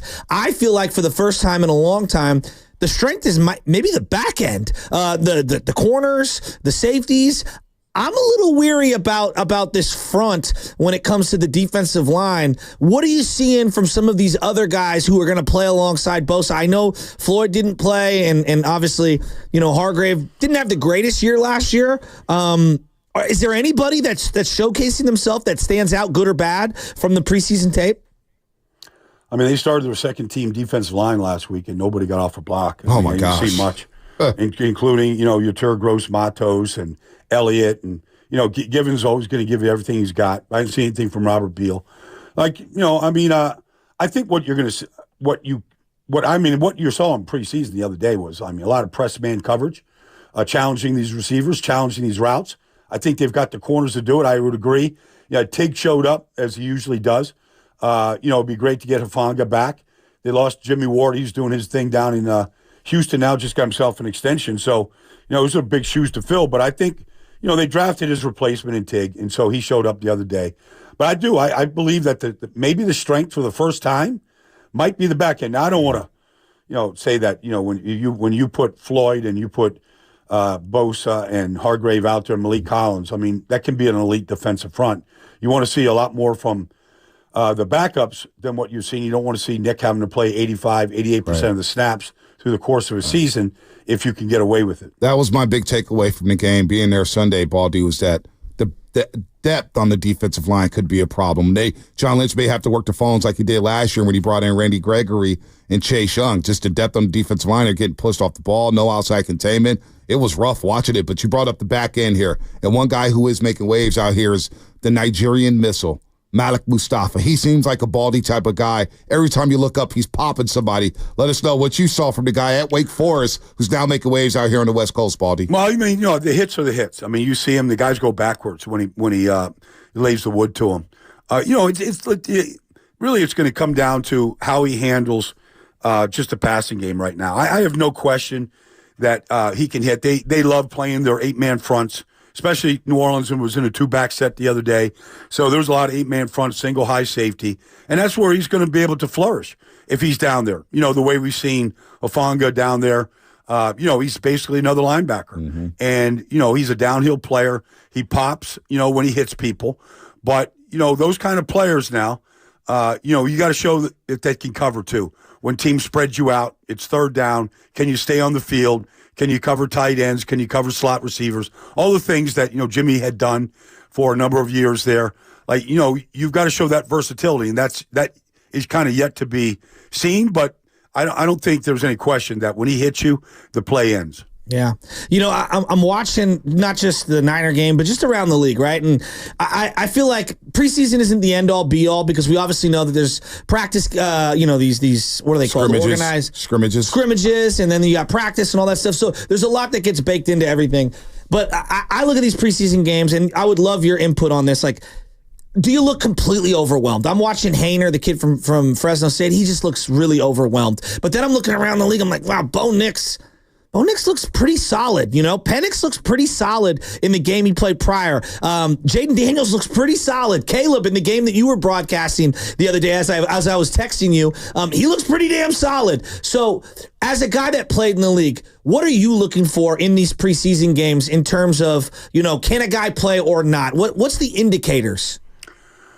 Well, I mean, if you look at, just say Bo Nix the other night, you could just tell that Sean Payton is game planning heavily to make it not easy. It's not easy, but to really simplify it for him as much as possible. It's a classic case. I mean, half his plays and completions are off play action, run action. Look, he's moved the team. The team's responded, but it's also been some excellent game planning, whether it's play action stick routes, play action movement, hard toss action, getting the defense to flow, come back the other way. I mean, Sean Payton is doing a remarkable. I mean, he's just a great play caller, and he's a great play designer, and it's helped his young quarterback. I think Cliff's done a good job with Jaden Daniels on some of the things that he has done, and so I think the quarterbacks. I think that Shane Waldron has done a good job. Although I would say Caleb did a lot of what Caleb is capable of doing, where he's created a lot of that offense by his rare ability to move and what he's able to Baldy, to the see. throw So at Rome out of bounds might have been the best throw. Yeah, I mean, look, it was a classic case of extending the play, eyes up down the field. There's nothing there, but yet he extends the play a little Steph Curry, like stutter and go to freeze the defensive end, then to make the throw. And, all Rome's got to do is keep those feet in bounds, another touchdown. I mean, the guy's a great freelancer. Some of the things, a lot of detractors said he can't do in the NFL. Well, he's going to do it. Now, we got to see, can he stay healthy? Can he avoid the turnovers? Some of the things happen. They happen to Josh Allen when he tries to extend some of those plays. We'll see, with the great athletes that he's going up against, if he could continue to do that at the, regular season right now. Talking football with Brian Baldinger here on the River Islands guest line. Looking back at the Niners situation at the quarterback spot, the backup job, because we know Purdy is the guy, and he's going to be the guy, and he had a spectacular season. But the backup, Brendan Allen and Joshua Dobbs. And Dobbs made a lot of people go crazy Sunday at Levi's with some of the runs there. Who do you think is more capable to run this system as the backup quarterback? Is it Brandon Allen or is it Joshua Dobbs? Because Baldy, at times, I thought Dobbs, although he looked great running around, I thought, boy, he's bailing from the pocket a little too quickly, man. He's eyes downfield, boom, Russ comes in and he's already scrambling. I'm not sure Shanahan is a big fan of that. Well, I don't think he would be either. But if, like there's a lot of smart people in this world, and then there's Joshua Dobbs. Like this guy's intelligence level is off the charts. Like I would love to see him in a Kyle Shanahan, skull session, going through plays, designs. You saw it last year when he gets straight on a Tuesday and he starts on Sunday, right? And what Kevin O'Connell's able to do in his headset, and he wins. The guy processes information, any information. You want to talk about, space technology. Like I don't care what the subject is. This guy has got a rare mind. Now, you look, running around is great. It's not what the offense is designed to do. But I do think he's very, very smart, and I think he's meant to be in this league for a long time. He's got a great career whenever it does end. But I think he's going to really enjoy playing and learning this system. And I'd be surprised if he doesn't become the backup. Wow. Doesn't he have kind of like and I know we're talking about backups here, but it is important. But like when I'm watching him, there's a little bit of a Garcia feel to him where he's frenetic, almost like that's kind of his like off speed. And I don't know, he's just, he's a fun player. And I'm with Bonte on the fact that there are times where he does just bail on a play that I think I'd like to see him climb the pocket. Throws a nice ball. Throws a nice ball, yeah, though. But some of these receivers like Trent Taylor catch the ball in the end zone. Danny Gray. The ball was underthrown on the one over the middle with the blitz came in, and I'd like to see Dobbs step into it. Danny Gray, catch the ball. These receivers that are behind Ayuk and Debo on the depth chart, yuck for the Niners. Like I'm not loving the separation or the ball skills. But honestly, Joe, I think the reason why this deal hasn't gotten done is because they know they need a starting receiver in return. Like I think everybody can get the terms worked out and the compensation is pretty much set. But, what receiver can the 49ers get in return that can upgrade or at least come close to what Ayuk does? I don't know if anybody is going to throw anybody like that out there. But, at least somebody better than what we just saw. Because they don't look like they're any kind of the answer to this offense. Maybe Ronnie Bell's got a spot, we know Jennings does because of his size, and he's a dependable guy, and he's hard not to like and hard not to miss. But, that's when you start looking at this depth chart of receivers right now, there's not a lot that gets you excited at this point. No, Danny Gray, Trent Taylor. It's I like Tate Martin, but he's not. And we want to get excited about Ricky Pearsall. How much, for a rookie receiver not finishing camp, it's a disaster right now for Ricky Pearsall. It's a disaster. I don't care what position you are as a rookie. You're going to be swimming as it is, even if you're practicing every day. Your head's going to be swimming. Because just the installation, the volume of offense, all of the checks, all the things you got to know to play fast. Like you got to be on the field to do it. And if you're going through walkthroughs, sitting in meetings, you're not getting it. You're just not. You're not having any chance to make mistakes, to work on your craft. Like, I'm not saying the year is dead because it's a long season, but the idea that he could come in and contribute right now against the Jets, against an elite secondary, even if he does get healthy between now and then, I would say that it's, and I don't want to say that he can't do it. I think it's going to be very difficult to do. Yeah, I'm with you there. All right. Last spot. We'll get the names on the other side here. Caller number 10 right now, 415-523-4652, 415-523-4652. And you can have breakfast with the Roast Friday, September the 6th, as we kick off football season. Of course, the Niners open up on Monday Night Football against the New York Jets. Baldy, before you get out, you're around all these players, and I know the modern athlete is different. Pete Rose has one of my favorite. I do a lot of youth coaching, so it's nowhere near the professional level. But Pete Rose has a saying, and I love this one because you can't coach everyone the same. Some people you pat on the back, some people you kick in the butt, and some people you don't talk to at all. And the point is that you can't coach everyone the same. What was your take on Tua talking about Brian Flores and their relationship, quarterback and head coach? It was a stark contrast. One guy is pumping him up and saying that he's the best and most accurate quarterback in this league, and we can't run the system without you. And the other guy is saying you're trash. Like, I mean, I think he was as honest and direct as possible. Now, I'm not here to trash Brian Flores, but, you know, your quarterback, you could say all those things, but you also, I mean, because Bill Parcells did some of that to Phil Simms, but you also better love him up as well. Yep. You could say certain things to players, all right, and you can work that angle of it to drive them, to make them better, to make them work, whatever it is.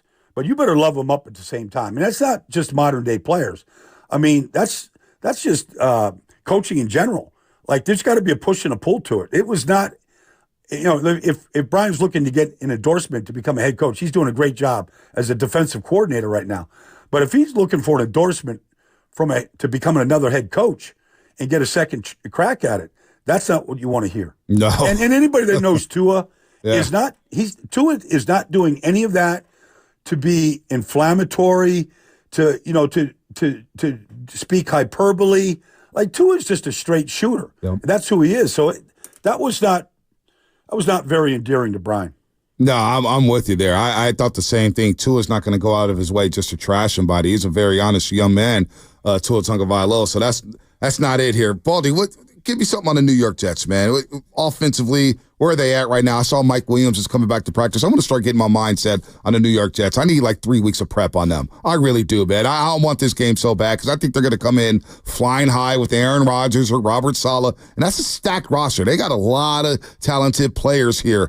What are some of their weaknesses? What are some of their strengths you've seen so far from the New York Jets in the preseason? Well, I think Breece Hall could lead the league in rushing. He's just that good. Wow. And last year at this time, he wasn't even in pads. He wasn't taking a hit. He wasn't doing anything. And about week 6, week 7 last year, like, he started popping behind a broken offensive line. This guy is a true home run hitter. Like, he's rare. And he catches the ball, and he's going to get a lot of touches. Garrett Wilson, he's getting 1,000 yards from quarterbacks that threw a combined in 17 games, 11 touchdown passes last year.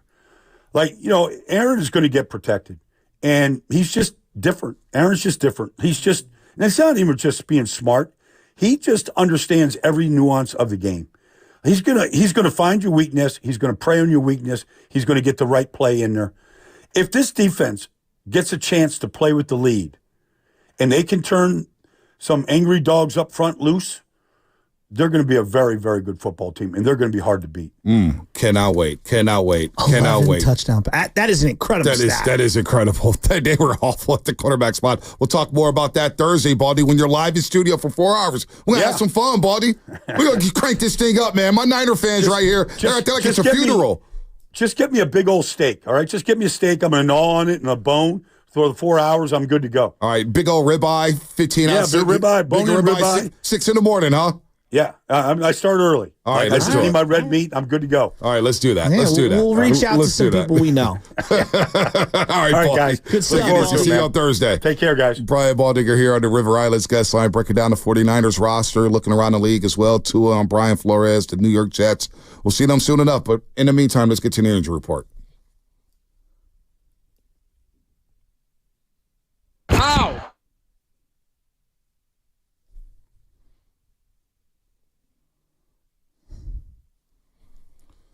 Oh, the Giants got it out one against the pesky White Sox, the 30-96 Chicago White Sox. But they had to do it. It was tough, Giants. Resilient, right? Had to do it without Patrick Bailey in the lineup.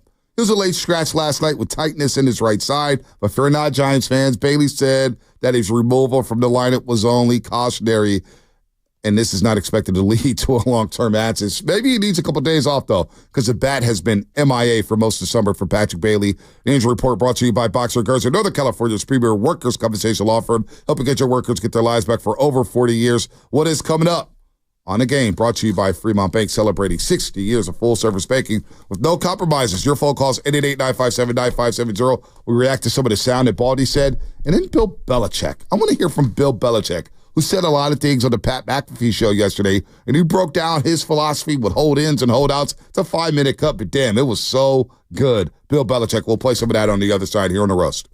What's better than having Baldy on every Tuesday at 7:30? I'm just trying to give America what they want.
Crack, crack, crack.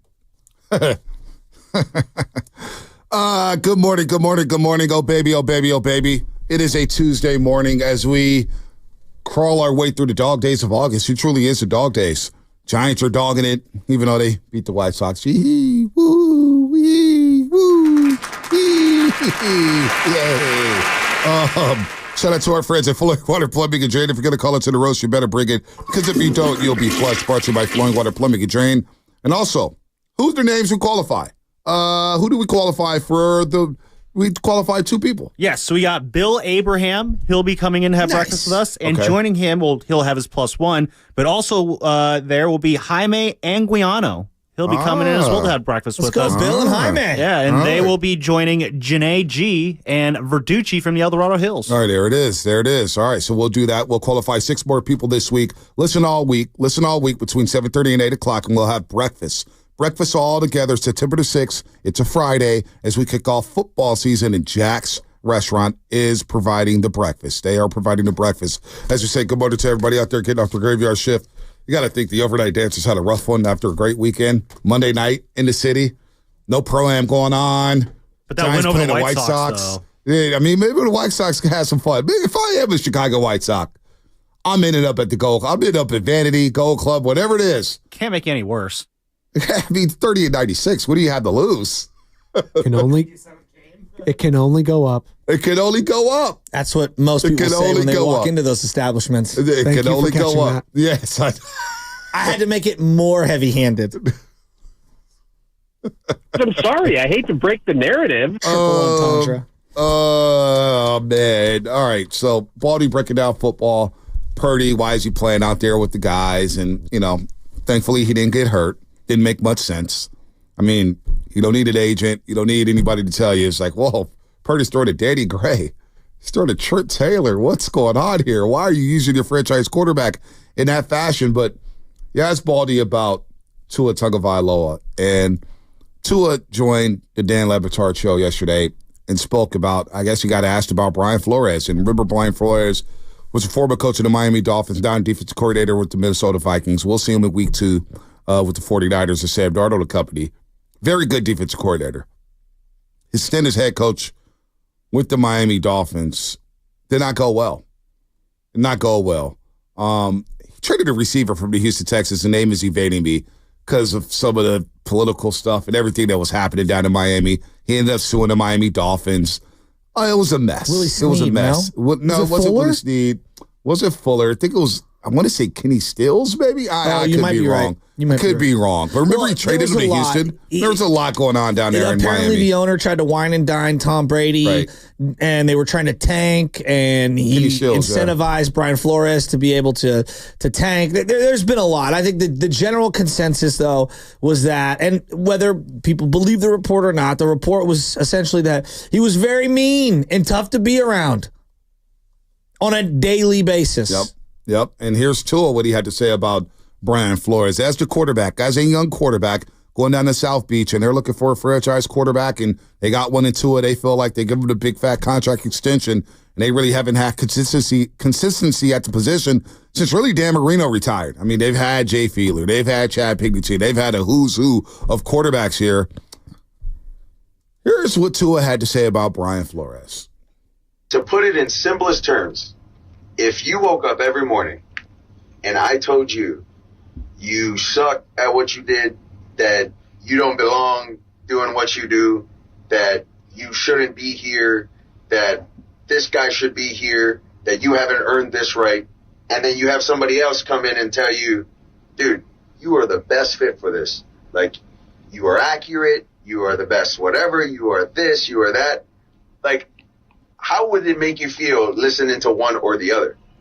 You see what I'm saying? And then you hear it, regardless of what it is, the good or the bad. And you hear it more and more. You start to actually believe that. I don't care who you are. You can be the president of the United States. You have a terrible person that's telling you things that you don't want to hear, or that you probably shouldn't be hearing. You're going to start to believe that about yourself.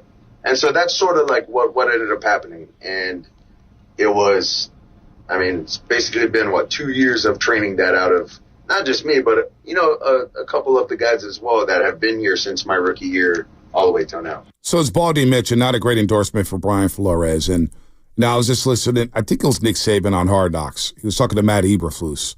Or maybe it was Nick Saban somewhere else. I've seen a lot of Nick Saban, and I love him and Belichick on television. We'll get to Belichick in a little bit. But Nick Saban says, with the quarterback, you have to really know who that guy is.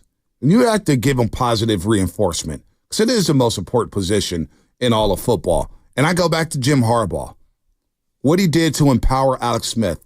Hey, the locker room scenes. Remember they beat Detroit in the handshake gate with Jeff Schwartz. And Jim Harbaugh, every single game, would point at Alex Smith. Clutch. You're clutch. You're the best quarterback in the league. Now, we as fans didn't believe that, but he gave Alex Smith all the positive reinforcement in the world, hitting shoulder pads or whatnot. And I always believed that's the way to go with quarterback. Not necessarily spoil them, but really talk to them very calmly and kind of wrap your arms around them when things get a little hairy. Bill Walsh did it at times with Joe Montana, even though he tried to trade Joe Montana a few times. But the famous image of Bill Walsh and Joe Montana in the dirt, drawing up plays together. That's an iconic image. Brian Flores didn't do that with Tua. How do you think Kyle Shanahan handles his quarterbacks? Is he more of a Brian Flores type? Is he more of a Jim Harbaugh type? Is he more of an Andy Reid type? Is he more of a quarterback coddler? Where does Shanahan fall in this equation? Well, I think he's a player's coach because his players swear by him, and they know that they, if they buy into the system, they're going to have crazy success. I also believe that, he's got a little bit of both, right? He's got a little bit of the player's coach thing, but at the end of the day, I actually think he's probably leans a little more old school because he's very specific with his demands. And I do think that he will, Belichick, Don Nelson, doghouse you if you're not doing exactly what he needs. I'm a believer in life of your mental outlook is as important as whatever your physical makeup is. That's the way I know some people don't agree with that. That's fine. But that's how I view things. And I think that, Hunter Pence has talked about this, and I agree with him to a degree. You have to think it and believe it in your heart and your head before you can go out and do it. Now, a lot of other people might scoff at that, but I believe in the mental power, right? And it doesn't mean that Joe Shasky's going to dunk from the free throw line just because I believe it. You've got to do a lot of things. But put yourself in this position. Any work environment, if everything is always negative and never positive, you're not going to perform at your most optimal. And I do believe at times you got to put your arm around people and coddle them up. There's a time to kick them in the pants. Yep. There's a time to coddle them. And it's up to the great coaches to figure out when and where. Think about this in the Super Bowl. And I think Andy Reid's more of a player's coach than he is a Belichick angry guy. He is. Him and Kelsey had a moment in the Super Bowl, right? And that could have gone a variety of ways. And I think that both guys responded the way that they did, where it looked like Kelsey, I don't know, was it like an elbow shove? I don't even know what you would... He was not happy. He wanted that ball. I don't know how Shanahan would respond to something like that. That's never happened. But I think that that's interesting and telling of the relationship between Kelsey and Andy, that would even happen on the sideline. Mm-hmm. And it was very unique. Who is Shanahan? I think with Jimmy was a guy I actually think you needed to coddle more than what he did. I think he's done a good job thus far of praising and then also critiquing Brock Purdy in certain situations. I feel like there's some growth in Kyle in that aspect. I don't think he's like Brian Flores every day, but I think he's got a lot of that in him. I mean, look at the Ayuk situation right now. You're hearing murmurs of the doghouse from a couple of years ago. And so I think he's got a little Belichick in him. I don't think it's a bad thing. Mike Shanahan seemed like he coddled his quarterbacks. Steve Young got the best out of Steve Young. Got the best out of John Elway multiple times. He was the OC with John Elway before, and then think about Brian Griese and Mike Shanahan. He empowered Brian Griese. He empowered Jake Plummer. He found Jake Cutler. But you get to Washington, and you get the situation with Robert Griffin III and Kirk Cousins, and that's what people remember about Mike Shanahan. The way that situation went down. That's the, I call that the Holmgren school of teaching, right? When I look at like all the Holmgren guys who were on that staff, Mooch and Gruden and Andy Reid, like there's a teacher element to all of those guys. No doubt. Mike Holmgren did it with Matt Hasselbeck. Nobody knew who Matt Hasselbeck was, and he got him to a damn Super Bowl. And he infused a lot of belief into Matt Hasselbeck. So I don't know where Kyle stands, but I do agree with the Jimmy thing, because coming off of Jim Harbaugh and the way he empowered Alex Smith, now he ended up giving away his job to Colin Kaepernick, and that was his handpicked guy, and he empowered Colin Kaepernick. Hell, he's empowering him to this day. He's offering coaching jobs to freaking Colin Kaepernick. That's how Harbaugh loves hard on his players.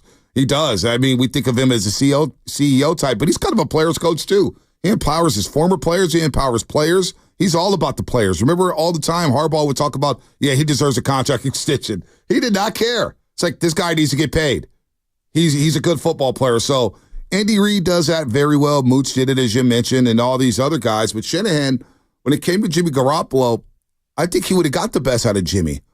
And the more it went on alongside Jimmy Garoppolo, the more the trade rumors, the more the fan base got on him, the more Jimmy kind of like, you know what, screw this. I'm playing for myself and myself only. And, I'm not saying Jimmy's an angel, but it probably would have helped the situation. And I wonder if Shanahan has learned from that. I wonder how the players feel about that. Is Shanahan more of a player's coach? Is he a coach? Is he, hey, get away from me, I'm doing my thing?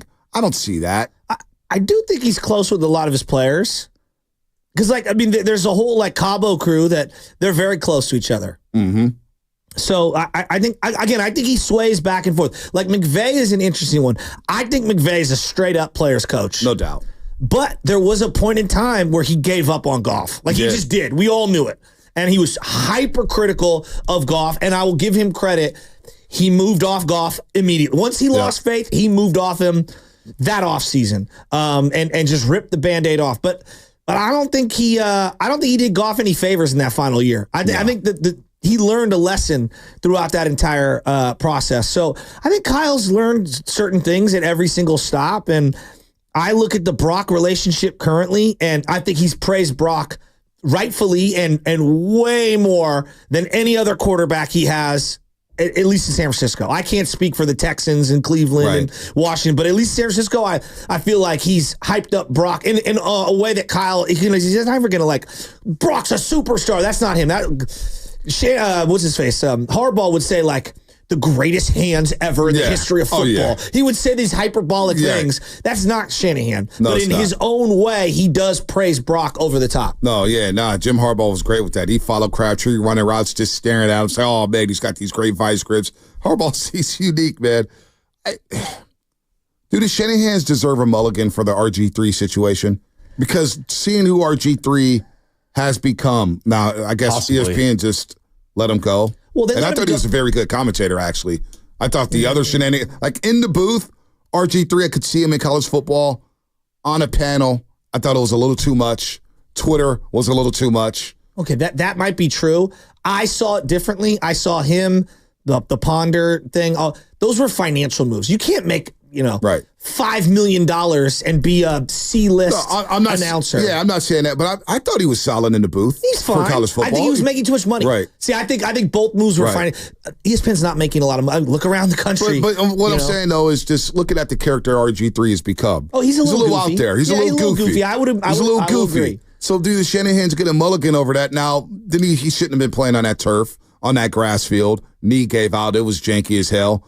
They did draft Kirk Cousins in the same draft, just in case. Show me a coach who's coached for 20, 30, 40 years, and I'll show you a line of people who thought that the coach did that family and that player dirty. It's the greatest coaches in the history of the game are going to have people that think they shortchanged them. It happens. No doubt it happens. But it feels like the Shanahans get a bad label for that situation when they have a lot of evidence of being very quarterback friendly and having quarterback friendly systems and getting the best out. Like we saw the best out of Jay Cutler in Denver. They advanced to an AFC championship game. Did Jay Cutler look better in Chicago than he did in Denver? No, I don't know. I thought his best years were in Denver, even though I know he had a couple of decent seasons in Chicago. No doubt. Brian Griese. They had a couple best years in Denver. Best years in Denver, Absolutely. Right? John Elway wins 2 Super Bowls with Mike. Steve Young. Yep. Was that his best season ever under Mike Shanahan as the offensive coordinator? Possibly, yes. Now go to Kyle and Schaub. Matt Schaub. I mean, him and Andre Johnson were incredible. It's Matt Schaub we're talking about. I think Kyle Shanahan's Matt Ryan is another example of someone whose best years were with Kyle Shanahan. What Kyle's done is pretty proven. He's a really good coach, right? If not great coach, depending on who you're talking to. I do think you're right that the RG3 thing has really stuck in everyone's head. Right. That one RG3 thing has like kind of, because they weren't alone in that, by the way. Right. LaFleur was on that staff. No, he was. And McVay was on that staff. And there's a lot of guys on that staff. Now, I know the Shanahans ran things. I also think there's just that Washington team is a lightning rod for criticism and just media. Right. And they were, I don't know, like, I think the way the Shanahans operated, they did themselves no favors. And that situation has lingered much longer than it should have. Kyle Shanahan. Is he a quarterback whisperer? Well, look, he's gotten the best out of a lot of these quarterbacks. Nick Mullins is still in Minnesota playing. Who would have known who Nick Mullins is? And you think about that coaching tree and all the people that's come from the Shanahan/McVay tree. O'Connell in Minnesota. He looks awesome. Looks like he's a quarterback-friendly type. Like watching a quarterback doc. I like him and Kirk Cousins. Had a very good rapport. The way he spoke to Kirk Cousins. Zach Taylor and the relationship with Joe Burrow. I like Zach Taylor. Not too bad. Matt LaFleur and Jordan Love. I think Matt LaFleur last year proved to me that he's a really good coach. I underrated him. I mean, the 2 seasons, with Aaron Rodgers should have proved it, but I was like, it's Aaron Rodgers. No. Nah, LaFleur can coach. Bobby Slowick, Houston offensive coordinator. I think he looks pretty legit. Stroud. Yeah, he'll be the hot name, him and Ben Johnson. Right. They've got a great job. Ben Johnson, I don't know what tree he's from, but him and Jared Goff get along very, very well. I'm not sure what tree he's from. Yeah, I don't know. I don't know, but the Shanahan / McDaniel, Mike McDaniel, of course, in Miami with Tua Tagovailoa, he's gotten the best out of that offense. He's gotten the best out of that quarterback, and from day one, he's empowered him. He's like, look, we're going to do great things together. You are great. Like, just getting the mindset right, because I remember, you know me, I was high on Tua at Alabama, man. I love me some Tua, and he got hurt. He got banged up, so I'm pulling for a guy like that. But just as we started the conversation, it is pretty wild that Tua Tagovailoa, who was very understated, he's not going to say a whole lot. Pretty chill. Very chill. To go out and say that about Brian Flores, it was deep. I think we learned here in San Francisco, Mike Nolan and Alex Smith, that did in Mike Nolan. If you screw up the relationship head coach to quarterback, you're done. Yeah. Yep. You're done. Now, it depends on what quarterback the issue is. But, like, look around the league right now. Like, why did Carolina get with a new coach? Because they want to salvage Bryce Young, right? Why do we think so highly of, Ben Johnson with Detroit? Because, wow, look what he's done with Jared Goff. Right. Why do we look so highly at McVay? And, like, it's quarterback, and the relationship with the quarterback. And I think the days of the old school Belichick, I can scream at Brady for 20 straight years. Even Brady threw his hands up at the end and was like, Bill, give me a little bit of leeway. I just don't think you can be that angry every day. Well, here's Brady on coaches being hard on quarterbacks, speaking of Tom Brady. If the coach was going to be hard on me, I was going to accept the difficult coaching because I needed to hear it. And again, it motivated me. And there was a lot of players on our team that would see me get coached hard and that they would say, okay, I got to step my game up because I don't want to get yelled at. Tom's getting yelled at. I don't want to get yelled at. Yeah. How do I up my game? And I think that's what accountability looks like. And you can't be, so have your ego so big that, any criticism is going to, lessen your confidence. I mean, look, you're going out there in the Super Bowl in 2 weeks in Vegas. You got hundreds of millions of people watching. You better be tough at that point. You better have, not go in there with, a weak attitude. Fragile. I think you got to go in there and you got to embrace the challenge, embrace the opportunity. You're going to be tested. And if your coach tests you and your teammates test you, then you can go beat your competition. That's Tom Brady. He believes in getting coached hard is essential. He likes it. Wouldn't you agree, though, there's a fine line? That's courtesy of ESPN, by the way. I love listening to Brady talk, but wouldn't you agree there's a fine line on that?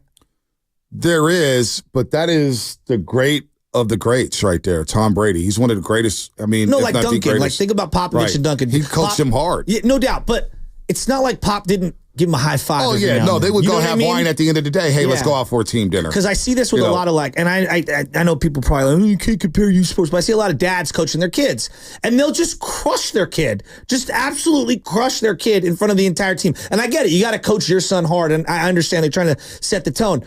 But it's okay to give him a high five when he gets a double or when he scores a bucket. And I think that to Brady's point, getting coached up hard, I believe in that. Yeah. I do. But I also believe that every now and then you do got to give a guy a little bit of props. Yeah, no doubt. And I think you can't suffocate him with negativity. Yeah, I think Shanahan does that, no doubt. And I think Belichick did that with Brady when they would meet up, said, "Hey, Tom, I like when you did this. Tom, I like when you did that." And the great ones know that. You got to show them tough love at times. You got to coach them, though. Because it is like one of the reasons, and I think back to, I don't know why I went to this, but the Cleveland Cavaliers, for example, David Blatt's the head coach. And that team checked out of David Blatt because he would criticize and coach up everybody with the exception of LeBron James. And even LeBron at that point was like, dude, you got to, come on, man. So then off he goes, and Ty Lue comes in, and Ty Lue's going to hold everybody accountable. Hey, Bron, we need this. Kyrie, we need this. And then everybody else falls in line. So I like what Tom said there about being coached hard. I kind of like that because sometimes it could be the complete opposite. There's too much coddling. Oh, well, and guys just do whatever the hell they want to do. That's society. Right. I mean, there's a lot of coddling fruit going snacks on. And Capri Suns all day long. Like, we just got beat 19-0. Well, there's come on now. Like I look at Tanner Mordecai, who's playing for the Niners right now. He played on like a zillion different college teams. Yeah. Right? And there is something to be said for the modern day. Like, I believe in, hey, if it's not working for you at one school, go to another one. Like, I believe in that. But there's a fine line on that, too. Mm-hmm. Oh, I'm not playing. I'm going to go here. Oh, I'm not playing here. I'm going to go there. Right. At some point, you do need to face adversity. No you get doubt. what I'm saying? No like, doubt. In terms of the coddling, I do feel like we're reaching an inflection point with some of these college transfers. You know, the Schneiders that I know, they went to SI class in 96, 97, and their brothers, and they're shooting a documentary. Josh Hunt, they're shooting a documentary on a game played between Balboa High School and St. Ignatius in that wild playoff game at Kezar when Balboa was a high-scoring team in California. Winters Patterson and Marquette Alexander. Winters Patterson unfortunately lost his life shortly later on that summer. He was a hell of a player. He was dropping 66, 72. They're the #1 team. They're supposed to win a state championship. And they asked me to shoot some. Ali Thomas was on SI, breaking the press with Josh Hunt. And they won that game in overtime. And you could see the adversity where SI was better built for adversity. You think about their resources, their infrastructure, the coddling at times, but also we're going to give you tough love with Don Lippy. And then Balboa, where it was like everybody's counting on these guys to be a meal ticket. And once they faced adversity for the first time, the coach is losing his mind. The players are like kind of lost there. And so it all comes in all walks of life here when you talk about the complexities. Background has a lot to do with it too. No doubt. What background did you come from? You know, there's a Brady cut that I sent to the group thread that I'd like to play on the other side, just about building programs in just modern society. And I look at what the Niners have built, and it's no surprise to me why they hit on all these late draft picks that we were talking about. They might miss some first rounders, but they hit because of the program they built. No doubt. That's coming up, brought to you by Safeway. Head to Safeway this week for these member deals.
This is Oreo Cookie from Oakland, California, and it's plain to see you can't change me because I'm going to be a roaster for life.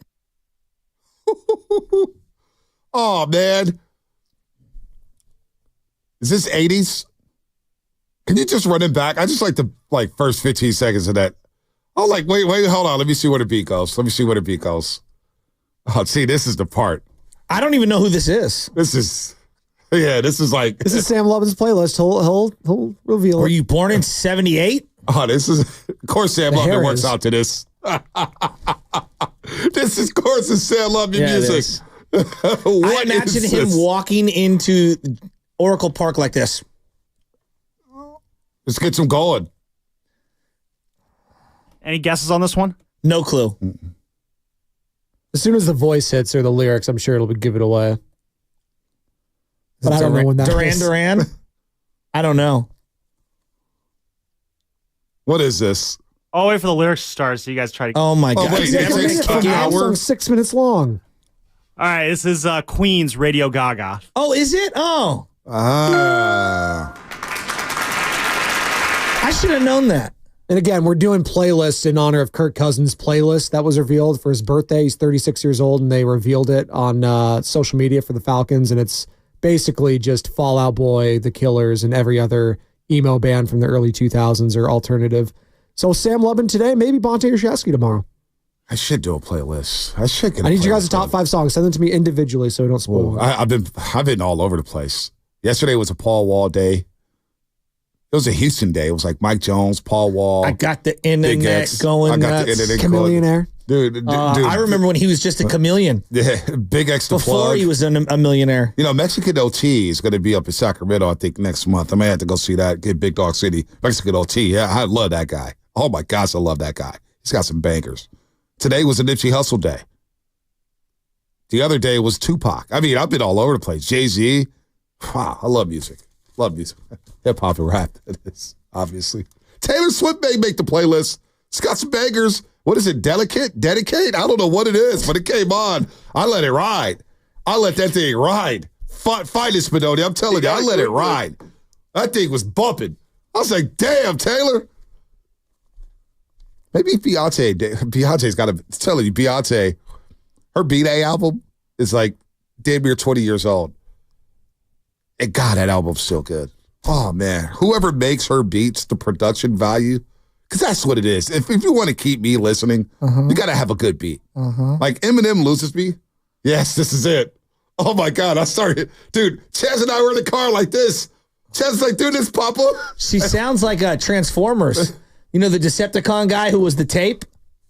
Oh yeah. God, what's it, Star Screen? I thought it was Shockwave. Shockwave, you're right. I think it's Shockwave. Yeah. I could be wrong. Hey, this is a banger. Hey, I heard. I was playing this in the Batmobile. I'm not gonna lie. I was listening to this. I was like, Chaz, and she was like knocking. She was banging her head like this. Papa, do this. And I'm like, yeah. And then I was in the car by myself, and this came on. I let it ride the entire time. All right, Taylor, you got me now. Maybe a Swiftie. What's your buddy's name? What's the cop? Your cousin? Brent. I always forget his name. What's his daughter's name? Maeve. Look, Maeve, I didn't bet you because Taylor Swift tickets are too much. It's like a first-class flight to go to a Taylor Swift concert. I'm not even going to do that. I mean, gosh. But Maeve, if you're out there listening, Brent, can you just tell Maeve, I apologize. And will she accept me as a Swiftie? Will she accept me as a Swiftie? That's all I want to know, Brent and Maeve. Accept me, please. Bow down. Did you understand the Transformer Decepticon reference that we made? Not really. I mean, I watched Transformers 1. Can you name any Transformer? Bumblebee. Okay, good. Decepticon or something like that. No, that's the bad guys. Okay, yeah, that's the bad guys. So we have Bumblebee. I don't remember the rabbit. Calvin Johnson. What was his nickname? Oh, Megatron. Yeah. Optimus Prime, of course. That song is horrible, Bonte. What? 925? Are you kidding me? You don't have good music taste. No, I am from Fillmore. And listen, 415, Xfinity Mobile text line. sometimes you just got to open up your mind. Like there's a lot of people in the city that I get on. I was like, dude, you got to go travel. You got to get out the neighborhood. You got to do this and do that. Same thing with my brain. Sometimes I need to go outside the box. This is why I do this in sports. We all love football, baseball, basketball. That's always going to be our bread and butter. But as I get older, I appreciate the finer things in life. A little bit of tennis, a little bit of soccer, a little gymnastics, a little bit of swimming. I mean, you got to be open-minded. You got to be able to grow a little bit here, folks. Can't just do the same thing over and over and over and over and over again. Doesn't that get boring? I'm just well-rounded. Renaissance Bonte. Hey, I'm telling you, man. Hear ye, Bonte Hill. I mean, the Kings from the Renaissance. The King's Court. I'm optimistic, Bonte. I think about what the Giants are going through right now in terms of their struggle to find an identity.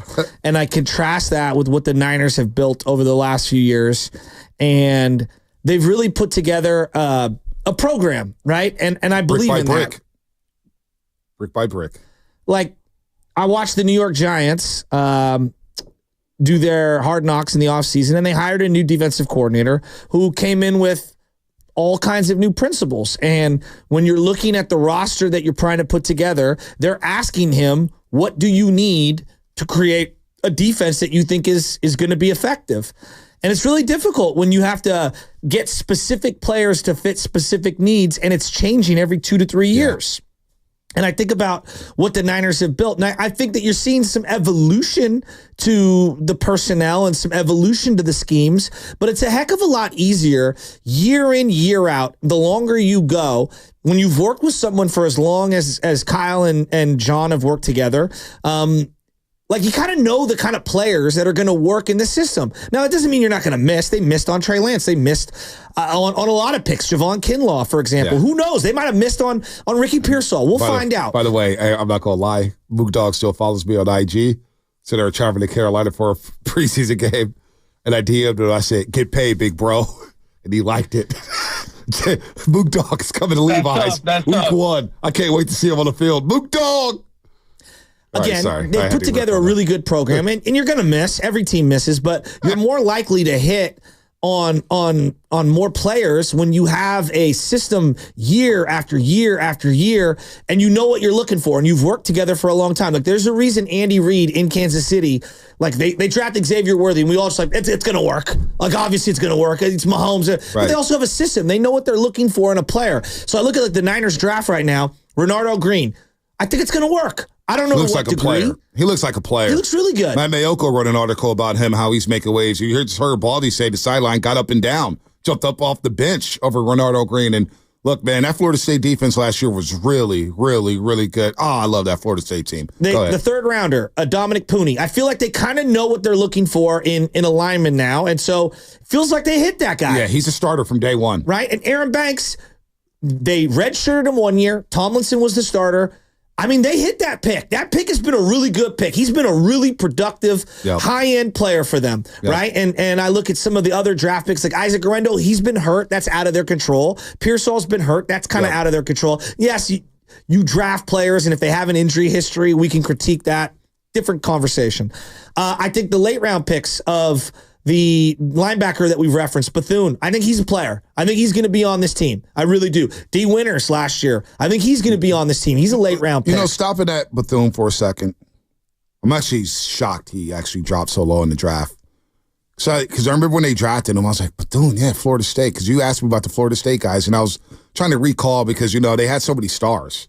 Keon Coleman, Jordan Travis. They had the defensive linemen who are both with the LA Rams. The other tall wide receiver. The other Johnny Wilson. Thank you.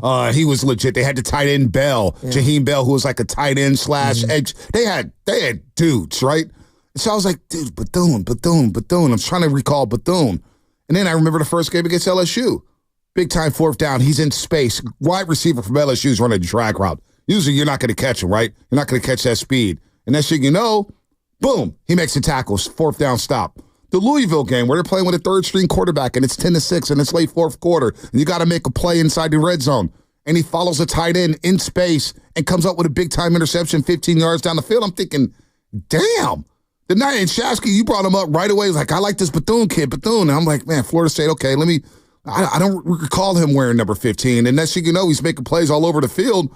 Yeah, you're right. They may have got another player out of him. And then I look at Malik Mustafa, another late round pick. I think he's going to work. I mean, Tig Brown worked, right? Yeah. He's a good player. But I think the reason why all these things work is consistency year over year. Doesn't mean your philosophies can't, slightly evolve and your principles can slightly change. But I think being in that system for that long, it makes it easier in the later rounds because you know what you're looking for.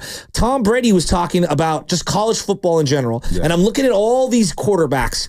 Penix was drafted this year. He played at 2 programs. Bo Nix was drafted this year. He played at 2 programs. Played a lot of football. Both these guys, a lot of starts.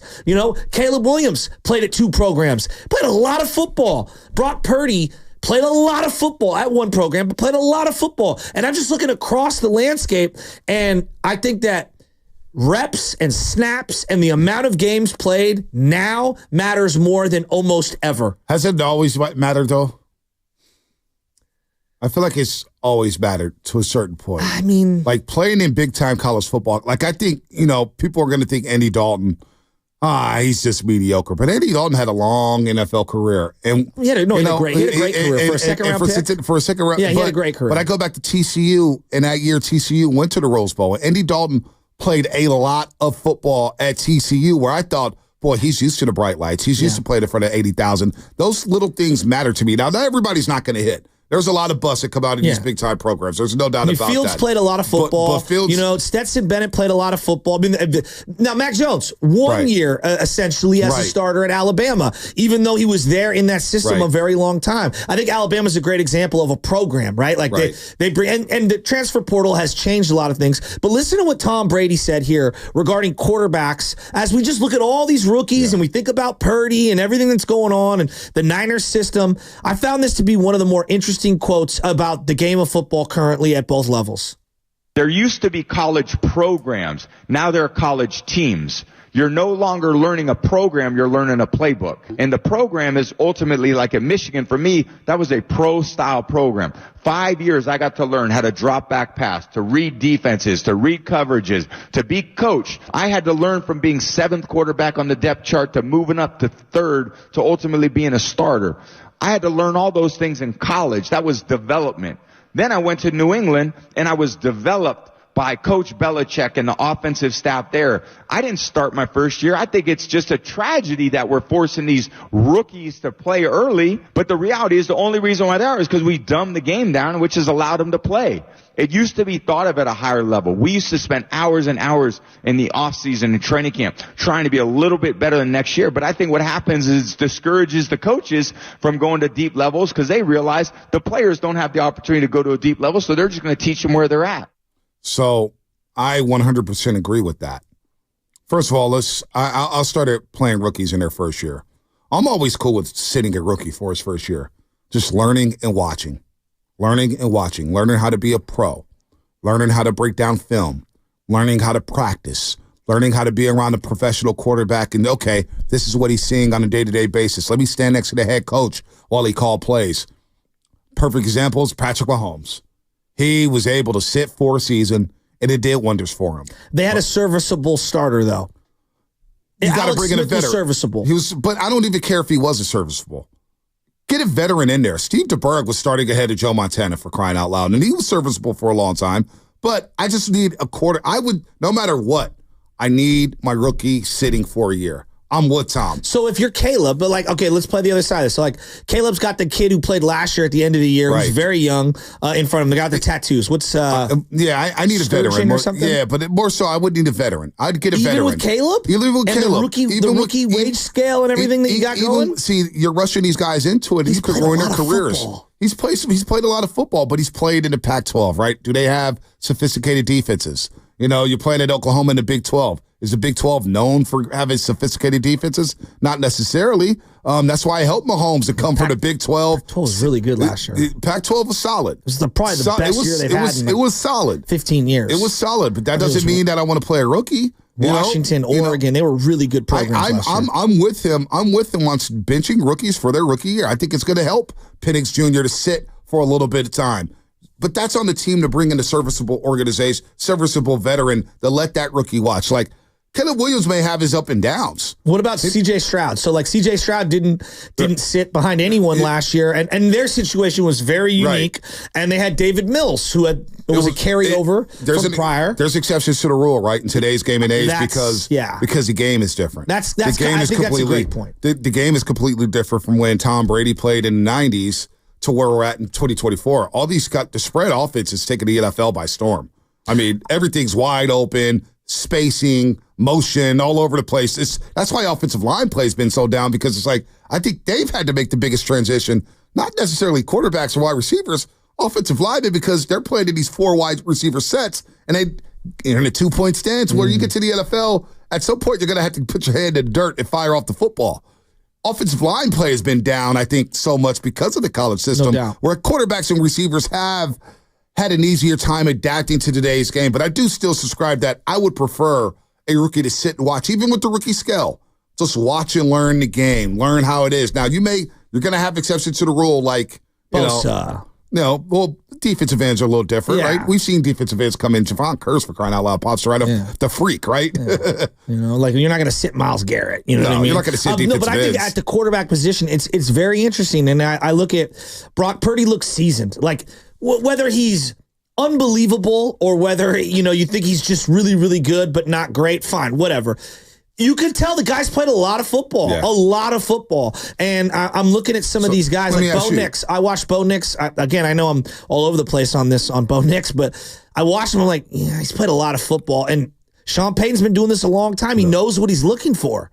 Makes it easier. Thinking about what I just said here and going back to Trey Lance, not to make it a Trey Lance conversation, but I was in a belief that with Trey Lance not having played a lot of football at North Dakota State, that's sitting him behind Jimmy. Maybe he wasn't ready to start from day one. But I thought he should have started from day one because he just needed to play. So he needed to adapt. And with that team, look, I didn't look at that team as an NFC Championship bound team. I thought they would struggle early on, and they did struggle early on, but Jimmy helped turn it around, and they ended up in L.A. But at that point, Trey Lance, considering the lack of football he played and the inexperience, I was thinking, boy, he needs to play right away. What about like Drake May? So like Drake May is in New England right now. He's really only played a couple years with Carolina, and now he's in New England. They have Brissett, who has about 50, give or take, career starts. We know what Brissett is, and at some point he's probably going to get benched, and they're going to go to Drake May. I would start Drake May. What do you have to lose in New England? Well, he could get hurt. He could get hurt. I mean, he could get hurt anyway. He'd get hurt anyway. Even if they're good. We know what Jacoby Brissett, and if you're that team and that program, and I don't want to sound like I'm contradicting myself. Look, my preference is to sit the guy. But each situation, as you said, is different. That situation in New England, Patriot fans have no hope right now. No. You go out there and watch Jacoby Brissett. That is frustrating. That is boring. That reminds me of Brian Hoyer. Right. Don't you want to just see a glimpse of the future, see some flashes? For sure. It's such a situational thing because I'm sure when Trey Lance came out, were both of you on the camp of he should start immediately? Yeah, I wanted because he needed to play. That's the thing. He needed reps. He still hasn't gotten those reps yet. It's the chicken before the egg. Like I go back and forth depending on the situation. So great point. Like Michael Penix. Michael Penix is ready to play right now, and I think he can help them win. Yep. That's why the Kirk Cousins thing is all over the place. I'm like, no, you can't sit Michael Penix. He's already 24 years old. I think he should be playing. But I will say this about directions. Yeah, and with Trey Lance, we were so down on Jimmy, and it felt like the head coach was down on Jimmy. That's true. And it was like, dude, you traded heaven and earth for the number 3 overall pick. Let's roll here. Now, Penix, I will say this about Penix. I know a lot of people are high on Penix, and maybe I'm putting too much stock into one game. But the Michigan Wolverines last year, and hell, right now, I think Wink Martindale is now their defensive coordinator, the Michigan Wolverines. They run a sophisticated defensive set. They run a very sophisticated defense, pro concepts all around the board. And maybe it's too much stock into that one game. But I saw Michael Penix get some happy feet in that football game. I did. I like, he got hit. He was a little off with some of his throws. He threw a pick right out of halftime. He was confused. He was dazed at times. A lot of great quarterbacks. And a lot of quarterbacks, they have bad games. But it was a glimpse of like, Maybe he needs a little more seasoning. Okay. And so I don't think it's the worst thing in the world to say sit Michael Penix for a few starts here behind Kirk Cousins to learn and see the speed of the game. You just pay Kirk Cousins all that money. Well, I think that's the mistake that they're looking at now. This is from April, and it's playing itself out in real time. It's so situational. But like Stetson Bennett played a lot of football, and was huge on huge stages. Nobody thinks he can play. No, it's. But I do believe, to Tom Brady's point, in like when you're evaluating these players going from college to the pros, Sean Payton's talked about it, McVay's talked about it. There's so much bubble screen, and you're going to throw to this guy right here, and there's nobody else you're going to look at. They wipe a lot of that away when they're doing these evaluations, and you don't have a lot of like pocket quarterbacks. Or I guess dropbacks for pocket quarterbacks to evaluate. It's so difficult. The hashes are different. Just the way defenses are very, very different. And I find it very fascinating that Brady came up in a different era, and then he played in this era where all the rules are now skewed toward offenses. It's very interesting. Like Jaden Daniels this year, he was really he had one monster season. He played a lot of football. He played at Arizona State, played at LSU. He had a monster year. And he looks really good, but if you told me he struggled this year, I wouldn't be surprised. No, he's a rookie quarterback in the most difficult league in the world. Yes. I mean, he's going to see defenses he's never. Alabama may run pro concepts at times, but they don't have pro athletes, right? They have great college athletes who become pros, but boy, he's going to see things from the New York Giants. He's going to see things from the Philadelphia Eagles. He's going to see things from all over the league that he's never seen before. And yes, there will be struggles. Now, you got to have patience. I think that's the one thing that this league doesn't have anymore. And the fans. Totally agree. We see 1 year of a quarterback and he struggles, and it's like, let's move on. Bryce Young. Bryce Young has no talent around him. We don't think the coaching is any good, okay? And we're ready to throw him out.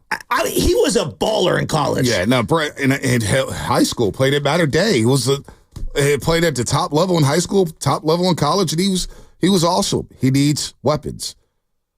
I think back to Ben Roethlisberger. If he had the first couple years he had in today's game, people would have been ready to run him out of town. Go look at his numbers. I think he threw for more than 200 yards once as a rookie. They still advanced to the AFC Championship game. Mac Jones had a better statistical rookie season than Ben Roethlisberger. Ben Roethlisberger in the Super Bowl really struggled. Like Jimmy Garoppolo in Super Bowl 54 had a better Super Bowl than the one Roethlisberger won against the Seattle Seahawks. Stats-wise, it was better. But the Steelers understood. Running game, defense, our quarterback will grow with time. And by the time Ben Roethlisberger won his second Super Bowl, he did it with his right arm, making great plays. Now he had to help with the greatest play in Super Bowl history, in my opinion, with James Harrison and the 90-yard interception return. It's one of the great plays all time. But he had to grow into being that leader. Same thing with Tom Brady. That first Super Bowl with Tom Brady, he had the game-winning drive. They scored 20 points. They played a very conservative brand of offensive football. So if you do start your rookie, don't put too much on his plate. Like Tom said, simplify the game. Do you think there's a lot on Brock's plate? I think he's starting to get fed a little bit more. Early on, hey, you're going to throw it to this spot. You just do what you do. But I think as the season went on last year, more did come onto his plate. Now, can he handle it at a high level? We shall see. By the way, Andrew Filipponi from our sister station out there, 93.7 The Fan in Pittsburgh. He'll join us at 9:20 to get the latest on the Pittsburgh Steeler angle and what's going on in Pittsburgh with Brandon Ayuk. Are they still in play for Brandon Ayuk? Gosh, this is just lingering. I thought he signed 2 weeks ago. You see the latest, Travis King, our boy Travis King, tweeted yesterday that the deal was close with Brandon Ayuk at the 49ers. Are you serious? Okay. Pro Football Talk put this out this morning at 7:48. Our boy Mark Florio. There's nothing wrong with being a great system quarterback. Brock Purdy apparently wants to be more than that. Oops. An ugly moment from Sunday night should be the thing that gets him to shift his focus back to being a great system quarterback. And it was Florio talking about the one play where he rolled out, tried to throw across his body. Everyone knows what play we're talking about from the preseason game. And he's making this huge sweeping indictment that, Purdy's a system quarterback and he shouldn't try to do more than he needs to. I think all quarterbacks have to make plays outside of structure, and Purdy is good at making plays outside of structure, and that's his calling card. Every quarterback's going to have bad games. They're going to have balls they throw up that aren't good. That's just, I mean, Tom Brady had, ugly picks. Everyone does. Peyton Manning had fourth year was ferocious, in the words of Lo Neal. So we're really going to freak out about one bad throw from Brock Purdy when 30-something games has been amazing? I mean, that's what people do during this time of year, right? That's what people do. Do you want him to be more than a system quarterback? I mean, or do you just dismiss that whole notion? Look, preseason football, there's no reason to freak out about a guy who just was third in the MVP voting. If you're freaking out over a throw in the preseason where he's experimenting, throwing to guys like Trent Taylor and Braden Willis and Danny Gray and whoever else was out on the field, I mean, maybe you just need content. That's what it is in August. It's such a slow month. We think that it's August training camp is back. And then it dies down. All the time, it dies down. And now I just think people need content. Honestly, honest to God. If you're freaking out about a throw with Brock Purdy in the preseason game against the New Orleans Saints, when Debo, Ayuk, Jennings, Trent, Adam, Aaron Banks, McCaffrey, Juszczyk, Kittle, Warner, if we're freaking out over this, then it's going to be a long year. Like the fact that we could write articles about this and people say, yeah, he's got to stop doing that. He's got to stop doing that. Well, some of that stuff is what made us love Brock Purdy. You hired Kyle Shanahan to run this system. And to this date, Brock Purdy's ran the Kyle Shanahan system as good as anyone. Yeah. So as far as I'm concerned, he can system quarterback his way all the way to a Super Bowl victory. Well, that whole system quarterback thing, too, is... It bugs you, huh? They all run a system. See, game manager. Yeah, that's what the quarterback is supposed to do. He's supposed to manage a game. Don't turn the ball over. You're going to laugh at me for saying this, but like in the midst of my LSU dynasty, right? And I've had a schedule this year. Big boy schedule. In the rain, tough game. 21-17, 20-7. Like I'm winning by the skin of my teeth. But, I'm looking at these teams that are playing in the SEC, and I'm like, I got to just manage a damn game. I don't really care about the stats. We're run the ball. We can get first downs. We're going to run clock. We're going to do what we do. Manage the damn football game. Sometimes you got to do that to win. Manage, like Mahomes managed the AFC Championship game. They manage that thing to a T. Who cares? I think about Bill Walsh. It's like the West Coast offense was a system. Right. Right? Would Montana have looked like Montana in the John Robinson Rams system? I think so. No, what I'm saying is he ran it perfectly. Right. He ran it perfectly. He was a really good quarterback. No doubt. You know what that means? He probably would have been good in a lot of systems. Right. But he ran that one to perfection. Yep, And no doubt. The whole discrediting a player because you're calling them a systems player, whether it's Steph Curry, Brock Purdy, whomever. Like, I think I'm not a system player. I am a system. Like Christian McCaffrey. Boy, he fits really well in the system of Kyle Shanahan, doesn't he? Yep. How about George Kittle? I mean, he's pretty damn good. Pretty damn good. I mean, it really bugs me. And we've done it to Ayuk, too, by the way, to discredit Ayuk. Oh, yeah. No, well, I think people now are walking that back with Brandon Ayuk. I mean, Trent Taylor's in the system. What's he look like? All pro. But, like, we now realize that. We realize that I think, and that's what kind of bugged me with the Ayuk situation was like, damn, we're really just going to crap on our second team all pro like that and think that he's just replaceable? When in this market, we've seen the Niners fail again in trying to draft wide receivers. And you finally make one pop, you develop him, and he becomes an all-pro within your program, within your system, by playing. So, again, I think people don't realize that preseason football is not schemed. Shanahan's not drawing up plays to beat the Saints in week 2 of the preseason. Unless you're Sean Payton with Unless you're Sean Payton. I remember one year, and my old co-host on the After the Delight he was going crazy over this. The Raiders one year opened in Tennessee. And they played the Titans in the preseason game. And the Titans were like running blitzes. They were scheming up their zone reads. It was like, what are you doing? Like, what are we doing? This is not a real game. Who was the coach? Who was the coach? It Fish? It would have been Fisher. I remember the game. They got absolutely demolished in Tennessee week 1. And this who was won probably in the regular season? No. I'm saying week 1 in the regular season. They got destroyed. They beat them with Jack Del Rio. Remember that? Del Rio, they started in Nashville. Marshawn. That was with Marshawn. They beat him in Nashville. Jarrell Casey. Because they did open in Tennessee like 0-8 8 or 9. Yeah, they've opened up in Tennessee a few times, but it was later on, like, Mari Cooper So and who company. won the regular season game? The Raiders. The Raiders won. But that preseason game may have happened a year or two before. Maybe my memory's evading me here. But they had schemed up at the Coliseum, and they were running all kind of stuff.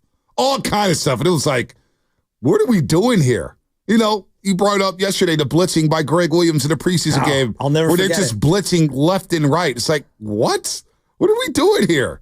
So I just, I don't like the game manager thing. I don't like the whole preseason dialogue where it's just like, oh, man, we're going to throw all this. Guys are not scheming. They're not showing anything on film. You got week 1 opponents looking, okay, what is our base packages? What are they doing here? It's like, you know what I'm saying? You imagine Kyle Shanahan running a jet sweep in the preseason. He did, actually, with Cal. I know he did with Cal. Yeah. But I mean, like with Devo or something like that. You know what I mean? Yeah. That's kind of like a basic staple of the Shanahan, but maybe like a double reverse or something. Hey, let's get trickery out here. Let's get tricky. He did run the jet sweep with Cal. But that was also not Shanahan. That was Kubiak calling plays. 2017, by the way, Bonde found the game September 10th.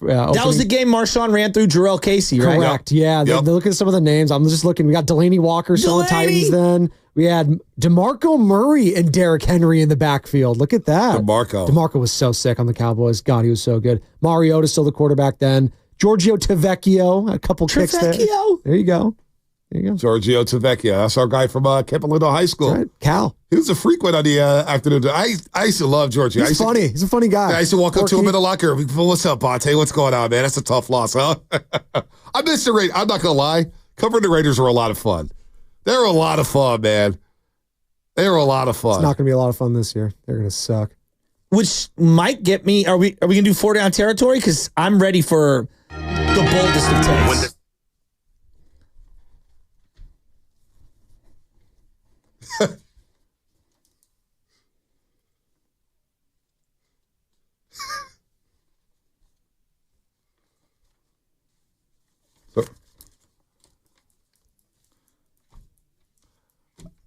I like that. So we're doing one take each, all of us. One take each. All right, kick us off, First Chapsky. down. Number 1. The Oakland Raiders should trade 2 future second-round picks for Kirk Cousins yesterday. Wow, it's a bold take. Atlanta definitely wants to move off him. The Raiders have cap room. They should make the move. You need a quarterback. Bring him in. I actually think Brock Bowers, Mayer, Devontae, you've got an offense. Kobe Myers, yeah. You've got an offense. Get a quarterback. Kirk Cousins is sitting there on a platter. And Raheem Morris, I know what he's thinking. He's thinking the same thing the rest of that locker room's thinking. Boy, we really like Michael Penix Jr. I'm telling you, the Raiders should trade 2 second-round picks for Kirk Cousins. All right. I'm a third down type of guy. I like the money downs. I like to convert up third down. So who's got second down here? Who's got second down? I'll take second down. Number 2. So my second down take is just watching the Bears this weekend. I can't remember in recent memory a number 1 pick walking into a situation where the expectations are going to be so sky high. Not that Caleb Williams, Chicago, he's got a great situation. That's, we can all agree on that. But when's the last time you saw a number 1 overall pick quarterback come into a team where you're looking at that team and thinking, if you guys don't make a real playoff run, that's kind of a disappointment. Yeah. Like, these are some big-time expectations for Caleb over in Chicago. Yeah, no doubt. Third down? I got third down. Number 3. Sam, that was mild. That was mild. This is preseason 4-down territory, guys. Right. All right? We're not going to reveal everything. Yours was the Raiders should trade for a quarterback. Like, what? How spicy are we going here? A very specific quarterback, and I gave you the trade package. Don't get defenses over there, love. All right? The Raiders haven't drafted a quarterback in the first round since Jamarcus Russell. You put me in a third and long situation here. Wow. Now I got to face 3rd and 12 and convert on 3rd and 12. No, this is 3rd and 25 for Freddie Mitchell. Oh, Freddie Mitchell. Okay, I got You're one here. You're hoping for a DPI. I got a bold take here. Joe Flacco. I got a bold take. Baldy just said it. Backup defensive line is going to be an issue for the 49ers. Crack. You're going to need Bosa and Floyd and Collins and Hargrave to play many snaps. Many snaps. I got a bold take. Before the deadline, the Niners will sign Yannick Ngakoue. He's already talking to the Bears. They're looking at a reunion. He just recently said that he is ready to rush the quarterback. He is ready to roll. This is a guy who's had double-digit sacks, and he's healing up from a ankle injury that ended his campaign in Chicago. Let's bring Yannick to the Bay. Yannick will be a 49er this season. That is my bold take on third down. Interesting. They need pass rushers. Yeah. I wonder what he would sign for. You want to play for a Super Bowl? You want to play for big stakes? He likes to play for money. So as long as you got money there, I'm sure that he'll play for you. FYI, they all like to play for money. Yeah, that's true. Fourth down, Spinoni, bring it home. All right, it's 4th and 21, which was that's going to be what the Raiders have been facing. I converted on third down. That's the first down. No, you're just short. You're just short. So it's fourth and short. Yeah. 4th and short. All right, we got short check in the backfield. Hey. We're going to do a little gun run, so don't worry, we'll get stuff. Is it Richard or who's in the backfield? Jalen Richard. Oh, the pocket rocket. Pocket rocket. Yeah, him and DeAndre Washington. Hey, DeAndre was Texas Tech for a hot second. Texas Tech. Yeah, he was a chief. He's more of a Lamont Jordan guy. No, I'm more of a Justin Fargas guy. USC fight Huggy on. Bear. Let's go. Tay Train. Ran into him in Vegas at the USC. Yeah, he was underrated. I like Justin Fargas. Yeah. I'm going to say this. Devontae Adams will not be a Raider by week 9. Which is the NFL trade deadline. He will be either a New York Jet. He will be in the NFC. This season has dumpster fire written all over it in Las Vegas. Number 1 overall pick? This whole thing, I have a very bad feeling. I don't think the defense is going to be as good as advertised. Tyree Wilson's a bust. Their first-round pick from last year from Texas Tech. Malcolm Kuntz, we'll see. I think Crosby's going to be... He's had so much wear and tear on him. Christian Wilkins, we'll see. I'm not very optimistic about this season in Las Vegas. You brought up the Jets. I'm not optimistic. You brought up the Jets. Aaron Rodgers looks really slow in all the videos I've seen. Am I the only one that sees that? He's old. He's 40. Well, it's the Achilles too. Yeah, I need to see it on the field though. He may be going half speed. I don't believe it. Okay. Yeah, I'm gonna wait until week 1. Because Russ lost a little bit of the athleticism. Russ looks bad. Russ looked bad Justin in that Fields game. should be the starter. I went back and that in 12 minutes too. Yeah, I went back to that and watched some of that game yesterday. I did because I just wanted to see Russ. Oh my gosh, it is not going to end well for Russell Wilson. It is not going to end well. All right, we got a bonus one. Before I pass you this, let's get legal. All right, let's get legal then, Zucci. You're listening to 95.7 The Game, KGMZ FM at AC1 San Francisco, an Odyssey Sports Station, always live on the free Odyssey app. 925 Xfinity Mobile text line says his bold take. Ayuk will be signed today and will be playing in Friday's preseason game. Watch. That's his bold take. I respect the bold take. I have a bold microphone. I have a bold birthday shout out.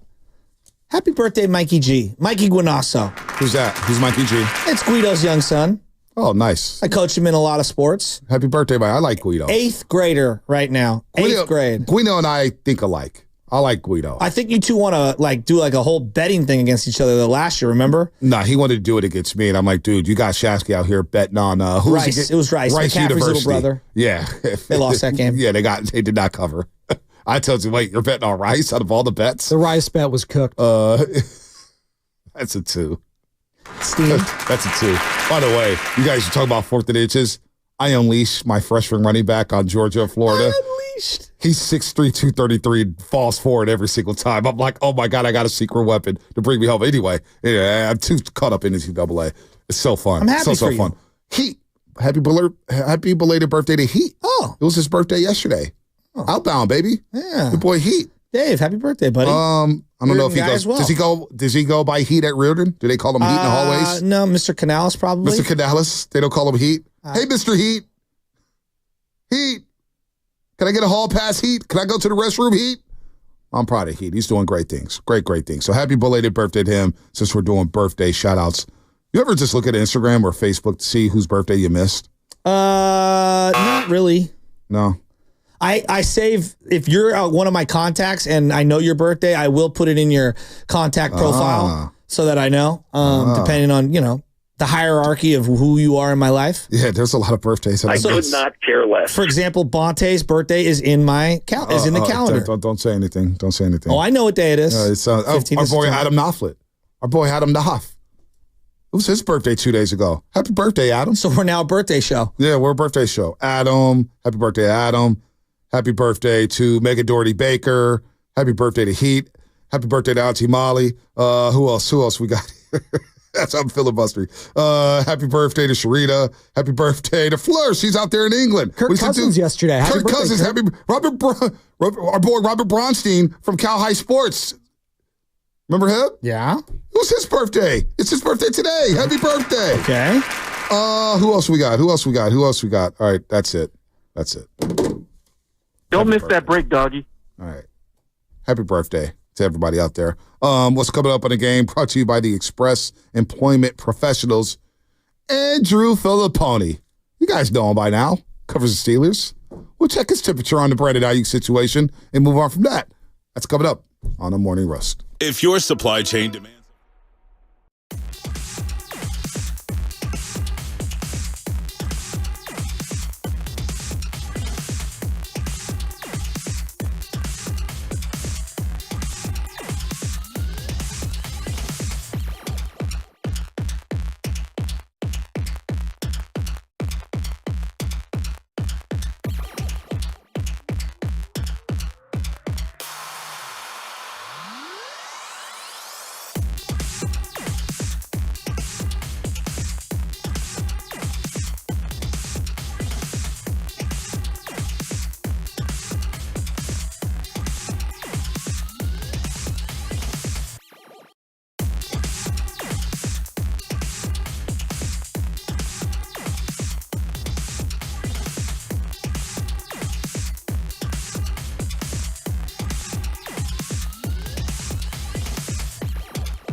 This is Lubman's playlist. Can you sing the hook, Monte? No, I cannot. This playlist is terrible, man. You don't know this song? No, I do not know this song. It's the end of the world.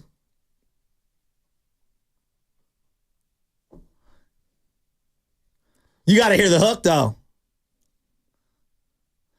Now, this is snitching music. 100%. This screams Walnut Creek / Concord. 100%. That's like where I grew up, so that kind of fits. This screams Los Lomas / Campalindo / Miramonte High School. Oh, don't lump Los Lomas in with those two trash schools. Here we go. Those schools are legit. This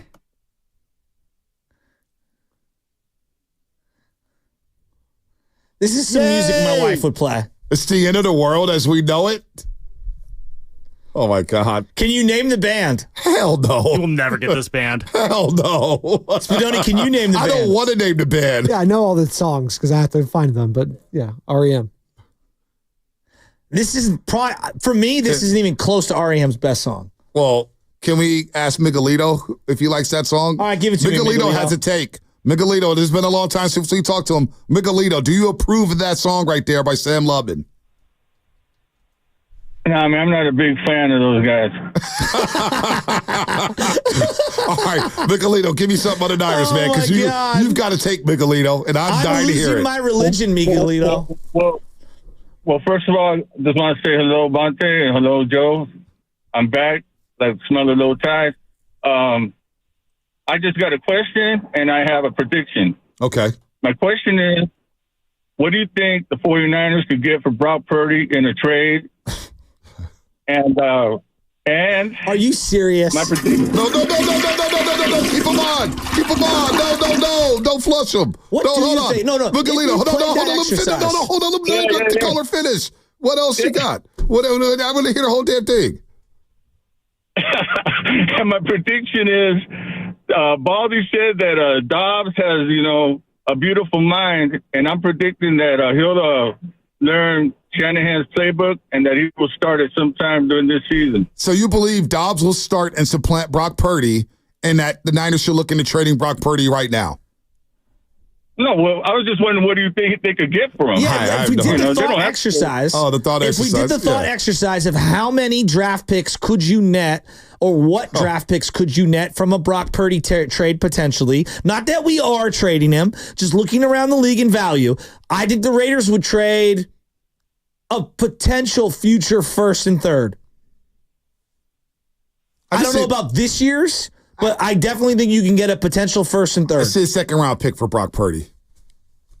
Now he thinks his double. Now you can flush him. I wanted him to finish. I wanted to hear the take. Do you think the Raiders would do that? Not this upcoming year's first, but 2 years down the line. Yeah, I'd say it sounds about right. A first and a third, maybe. Sure. Boy, I guess your call wasn't that good, Miguelito. I wanted to hear you finish. You need to contact Floyd Water Flipping Trade at floydwater.net. We all just railroaded him. Damn. I'd rather just, if I'm a Raider fan, though, just if Dak doesn't get paid, I'd just pay him without giving up draft capital, though. Yeah, if all things are equal. So Miguelito thinks his bold take is Josh Dobbs will supplant Brock Purdy this season. I bet you Miguelito's not alone. When does that crack come into play for you? He's not alone. I predicted last year Darnold would start at least one game, and I was right. No, actually, I predicted that. Sure. No, Lubman. No, yeah, that you were the one who was back in like day one of training camp. You're saying Sam Darnold's going to start a game for the Niners this year. Good for you. And it was because the Niners were so good they didn't need anyone to play Week 18. Well, he did not specify the situation that Sam Darnold would start. Don't only that Sam Darnold would start. First of all, you try to steal my shine, and then you try to knock my shine when I got it right. Well, when you throw out all the opinions and leave No. I throw out the important opinions, the important ones. Flush it. The important ones. Andrew Filipponi, he does the same thing. We're like-minded in that situation. Very like-minded. And we've gotten to know Filipponi very, very well over the last year or two. Of course, on our sister station out in Pittsburgh, Pennsylvania. Filipponi, what's happening, my man? Hey, what's up, guys? Did I hear someone say Josh Dobbs is going to play over Brock Purdy this year? Yeah, we just had a caller say that he's going to supplant him. Crazy talk.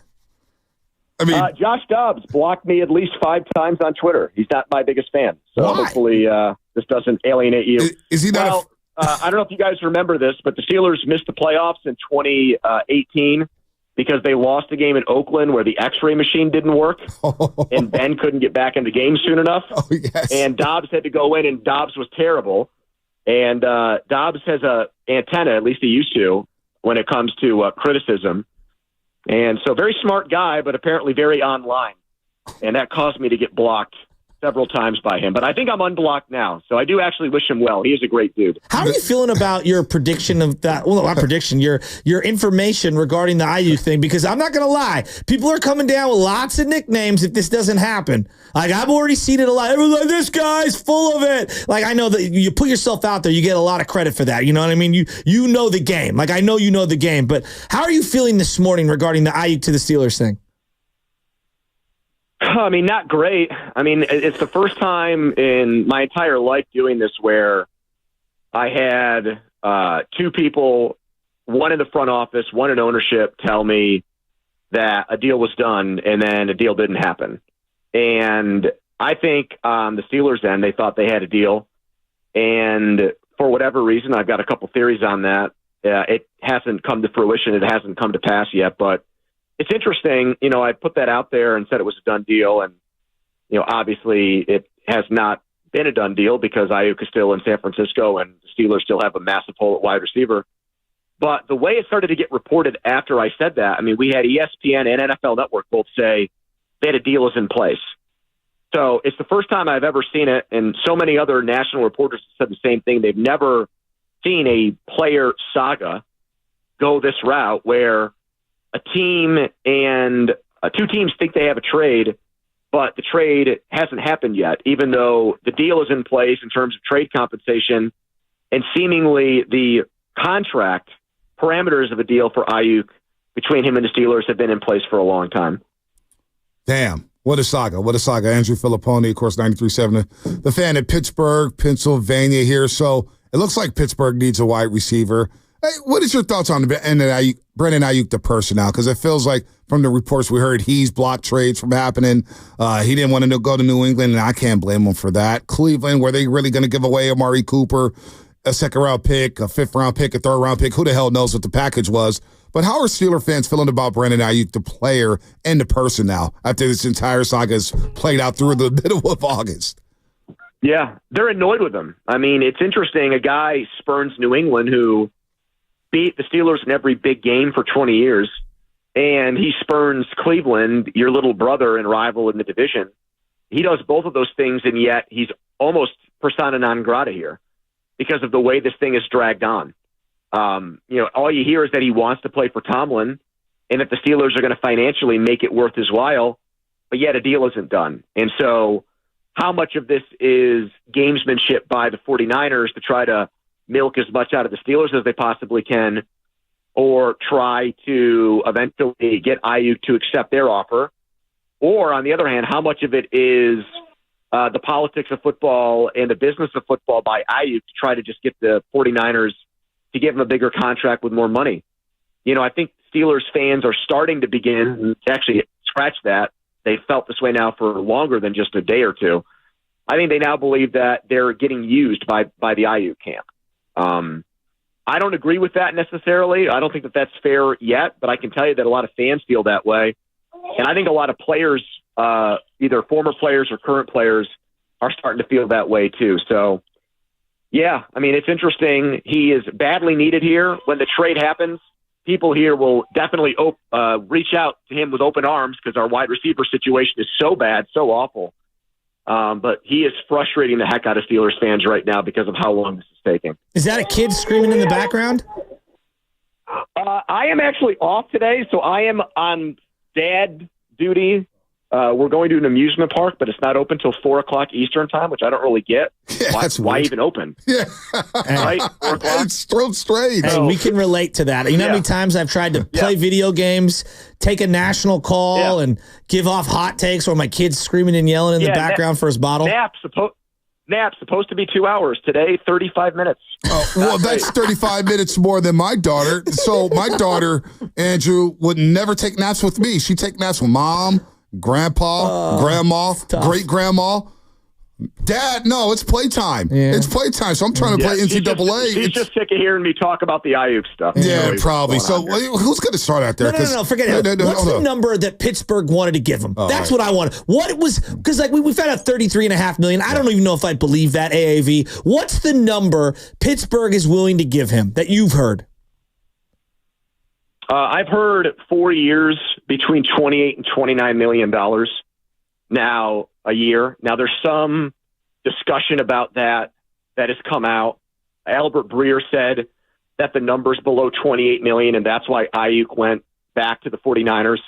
He's literally the only person who I've heard say that, whether it's from my own reporting or from other reporters. Now, I'm not going to say Albert Breer doesn't know what he's doing because the guy is a very good reporter and has great sources, but he is honestly the only person who I've said the number's lower than 28, and that peeved off Ayuk. If Ayuk didn't think he was going to get a good number from the Steelers, I'm not sure why he would turn down New England and Cleveland so fast and bury those two teams and say, no, I'm not going there. So I have some skepticism about that. The only thing about the 28 to 29 million that I've heard people talk about is there some reluctance on the Steelers' part to give Ayuk a salary that's more than TJ Watt? Watt is $28 million and change. So is the owner of the team saying, we want Ayuk, but we think it's a bad look, it's bad optics if he's the highest paid player on the team? And even if it's $100,000 less than Watt, whatever it is, we've got to get him below that number annually. I hope it's not that. I heard $28.5 million is the number that I heard 2 weeks ago. That's what they were offering him, 4 years, $28.5 per year. And that's way less than New England, but I guess that goes back to what Ayuk has told people all along, that he'd rather play for Tomlin than play for anybody else. Wow, Andrew Filippone here on the River Islands guest line on the Morning Roast. Joe Shasky, the Butcher, and Bonte Hill. All right, so maybe he watched Russell Wilson throw a football and say, yeah, I don't really want to go there. How are Steeler fans feeling about this quarterback situation? Is it Team Fields or is it Team Russell Wilson? Well, 59% of our listeners said Fields after Saturday night's game, and I think that's just a massive overreaction to preseason football. We lived that nightmare last year before we played you guys in week one, thinking Kenny Pickett was some combination thereof of Joe Montana and Joe Burrow. He was 5 for 5, 5 drives, 5 touchdowns in the preseason. Wait, are you saying people? Hold on, Andrew. Are you saying people overreact to We just had a caller say that, like you just mentioned, Josh Dobbs will supplant Brock Purdy at quarterback preseason. I'm blaming myself on this. I mean, it wouldn't even be an exhaustive internet search. I mean, I was saying that Pickett to Pickens was the new Montana to Rice. Oh my God! Oh my God! It's true. It's out there. It's everywhere. They even made T-shirts that said it. I didn't get any money from that, actually. In retrospect, that was probably a good thing to not have my name tied to it that closely. But yeah. Why don't you start with Tommy Maddox before you work your way up to Montana? Yeah. Yeah, we thought it was. We thought that the preseason was a harbinger of amazing things to come, and it was not. So, I think people love the athleticism of Fields. I think they're scared that when Sean Payton quit on a guy and basically gave him away and still paid him over $30 million, that it's a sign that he's washed up. But I would start Wilson, but I would have him on a very, very short leash, and I would absolutely have a package of running plays ready for Justin Fields week 1 against Atlanta. From your vantage point, who has handled this entire thing worse in the public eye, the Niners or Ayuk?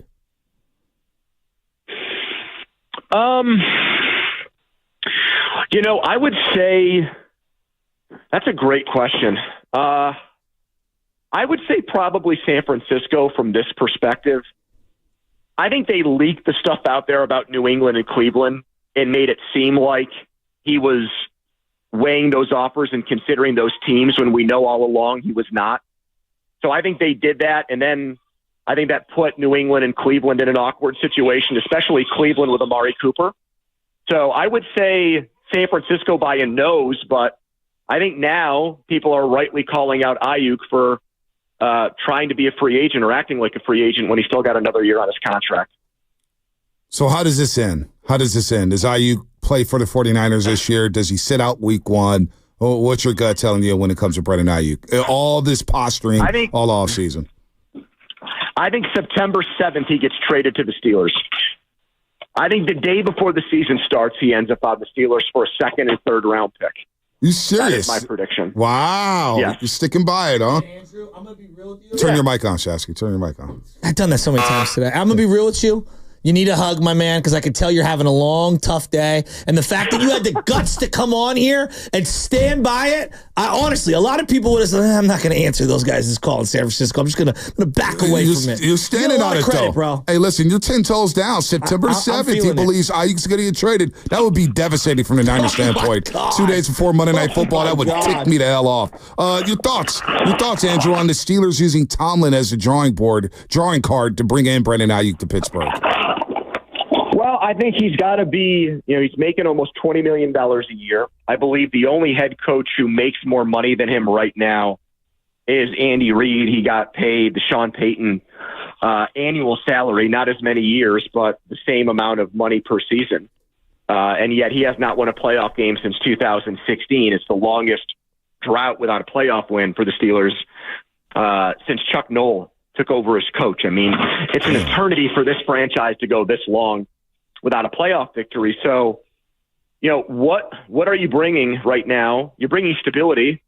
You're bringing a high floor where this team never has a losing season, but there's no postseason glory anymore. Largely, you're mediocre for most of the season, and you're able to rally late to get to 9 wins. He's a really good defensive coach, but he was behind the draft pick of Kenny Pickett. He was behind Mitch Trubisky signing here. He allowed for Roethlisberger to play into his 17th and 18th season. He was totally behind that.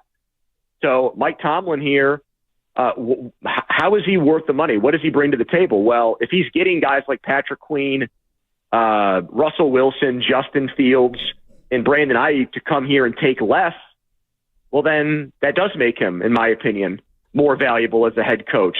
So it's almost like in college where you think the guy's a great recruiter, but maybe can't get it done on game day. I know James Franklin at Penn State gets a lot of criticism for that here.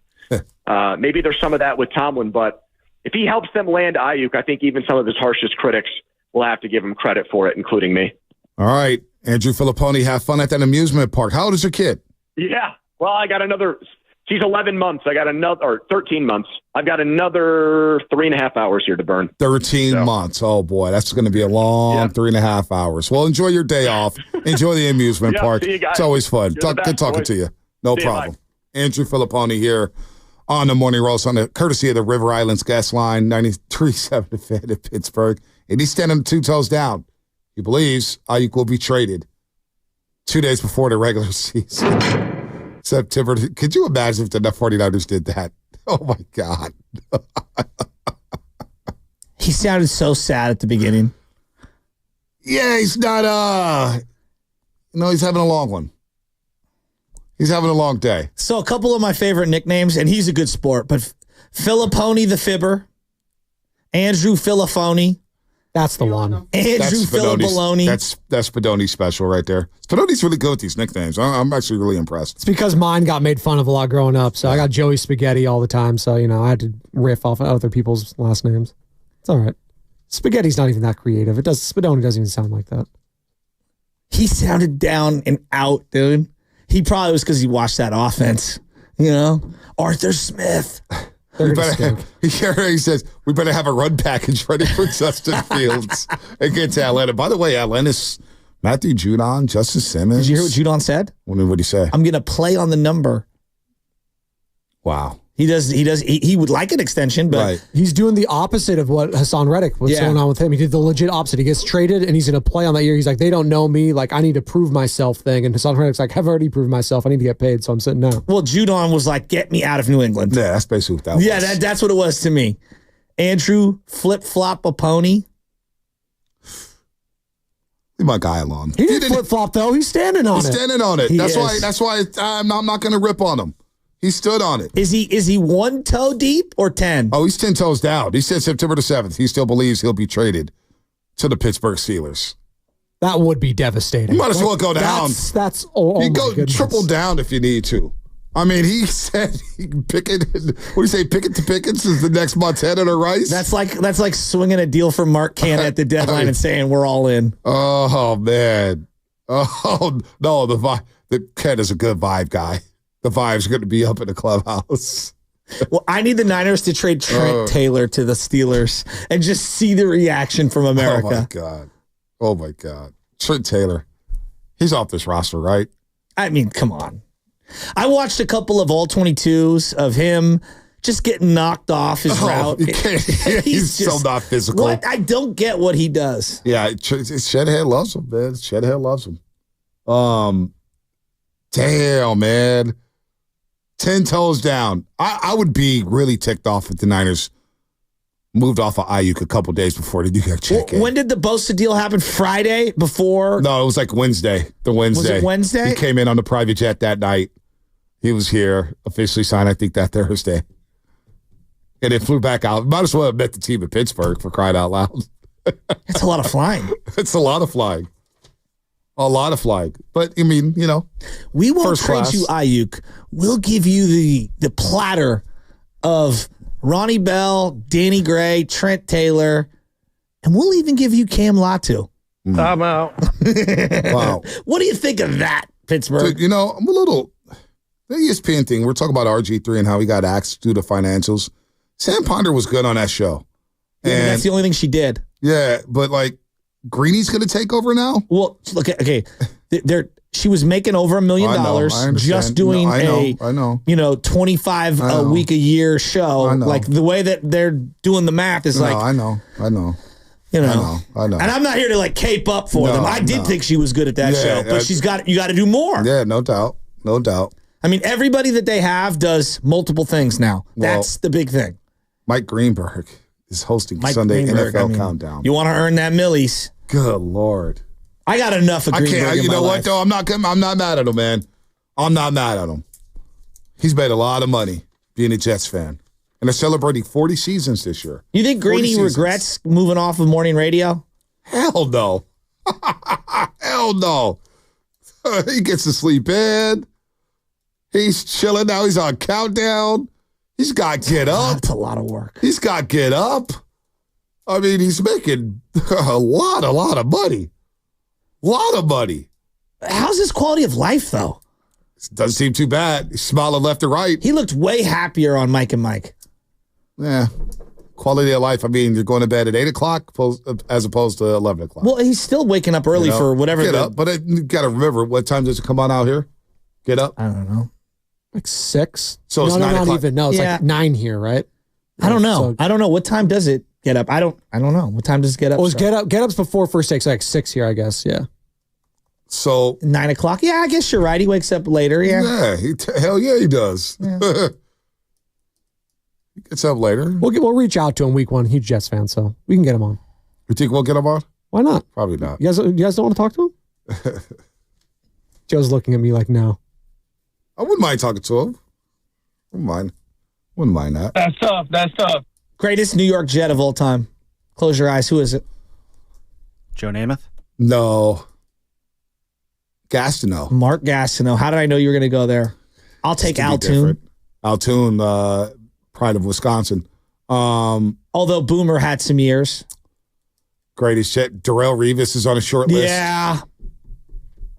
Joe Klecko actually just made the Hall of Fame a couple years ago. Longtime defensive lineman. I don't consider Curtis Martin a Jet. I consider him a Patriot, but I can see where you would think that. Thomas Jones had some years with the Jets. Yeah, he sure did. Alan Faneca.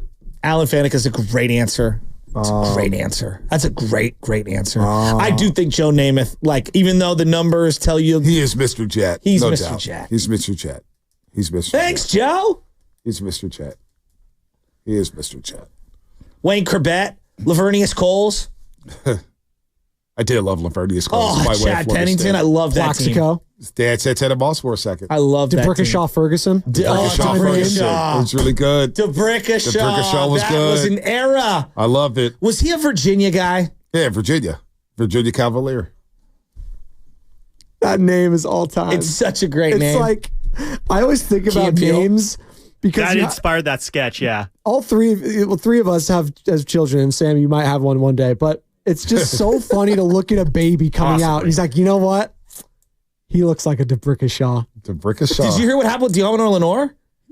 What? He just had a baby, and it was considered the largest baby ever birthed at whatever hospital here locally that the baby was birthed at over 10 pounds at birth. Chunky. My brother was a 10-pounder. Ray. He's like super skinny. Gotta love those chunky babies. Chunkamunks is what we call them. Chunkamunk. Hey, a little chunkamunk. So when you think of Jets, I might actually think of Fireman Ed before I think of any other players. Fireman Ed, we should get him on. He's probably going to be out here Monday night, right? Out. Monday Night Football? J-E-T-S, Jets. Boy, the 49ers cannot lose that game. I'm fired up for the Jets. They got a good team. They're going to come in here and try to punk the Niners. They really are. That's why we got to get this thing cranked up, man. I'm over the Super Bowl hangover, man. I'm trying to win games. Monday Night Football, the fireworks going off, ESPN, Randy Moss in the building. Come on now. I'm using all my Jets drops right now. That was Bart Scott with the greatest interview. All time. Sal Palantonio. All time. Speaking of which, we got a Sal Palantonio hit the other day, and that's when I knew football was back. Wow. He wasn't with the Eagles, though. I'm Sal Palantonio, ESPN. I just love how he said Bart Scott. After he did his thing, see you in Pittsburgh. Can't wait. The way he said, see you in Pittsburgh was so gangster. Like, if I say to you, like, Ed Werder, you instantly think of him in front of the Cowboys, logo, facilities. Always. Sal Palantonio. Was it Happy Ranch? Happy Valley? What's it? Valley Ranch. Big Happy Ranch. Valley Ranch. Else. Yeah, I don't know where your mind is. Valley Ranch. Jimmy. Valley Ranch. Who's it? Like, so Sal Powell and Sal Ed Werder. Who else do we associate? Well, Sal Powell was. Sal Powell was. Wasn't he on the old school show NFL Matchup? He was on Matchup with Merrill Hodge. And Mike Reese, always Patriots. Mike Reese, always with the Patriots. Jeff Darlington now with the Dolphins, South Beach, Miami. Kimberly Martin was Jets. She's been kind of all around. Yeah, she's been, yeah. But I'm thinking old school guys. Who's the other old school guy that... Like, I'm imagining Linda Cohn saying, thanks, Sal. Thanks, Sal. After the Sal Palantonio hit. Sal Palantonio had the greatest hits. Oh, he did. The greatest hits. He set it up. He set the scene so well. Terrell Owens was doing sit-ups in his own driveway. That was like an all-time moment. Sal Palantonio, ESPN. It's the smile. Right? And Warder, too, though. Always in Valley Ranch with the Cowboys. And you got the logo with the Cowboys and the two helmets. Exactly. The fact that we know these practice facilities are just unbelievable. And then, in my mind, I'm also going, it's the Raiders with Chris Berman and Keith Jackson. NFL matchup was great. NFL matchup was great. Tom Jackson. What's Tom Jackson doing these days? I don't know. I miss Tom Jackson. I love him. Where's he from, Tom? Louisville. What does Chris Carter do? Catch touchdowns. What's your favorite Chris Berman nickname for someone? I know just about to say that, Joe, because I keep going back to that the Raiders have Gardner Minshew as their. He had one. It was during the rookie season too. He said Gardner Minshew. And I was like, oh, that's an all-timer. It's an all-timer. It's so good. I love when he used to do A.J. Touchy Feely. Yeah, A.J. He was so good with that one. I just love it. Prime time. And they start warming up. They start off slow. Best. Prime time. It's Adam hooked on a Thielen. Oh, dude, that's so good. That's good. That is good. Oh, man. So good. And then I just love that he had to. Tom Jackson would have his little subtle breakdowns, primetime players. But then Tom Jackson, all right, Boom, when you look at this play here, Boom. Give me the music. There's the specific music that gives me chills. When the Niners would win in the 90s, and I would be watching ESPN. No, it's not this one. It's not that one. This has like 4 different beds on it, too. Yeah, but this is one of them. Oh, I got goosebumps. Literal goosebumps. Just what? But I like the other one where it starts off. You know what I'm talking about? It starts off play slow. This one.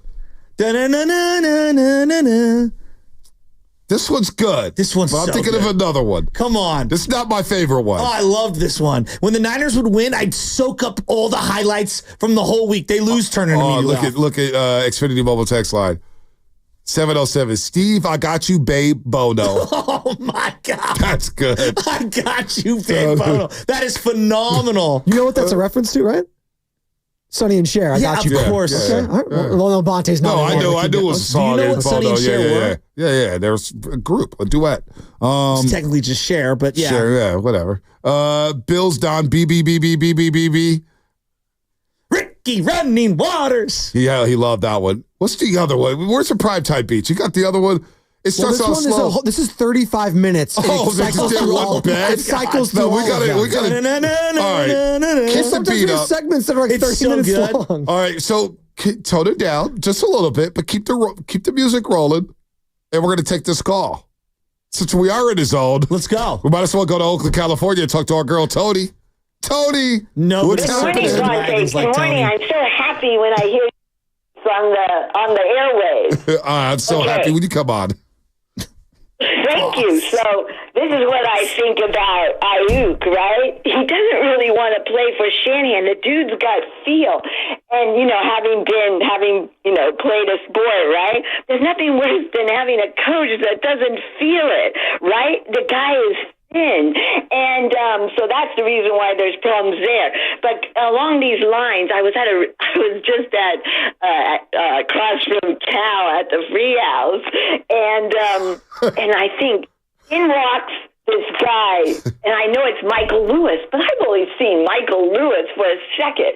So of course, my boyfriend went to speak to the physicist, so I beeline over to Lewis, and I say, "Aren't you Michael Lewis in the Moneyball?" And he goes, "And who are you?" And I go, "Tony Reed." And I said, "Do you really think that an athlete should be judged with a spreadsheet?" And he said, "I do." I said to him, "Your conclusions are all wrong."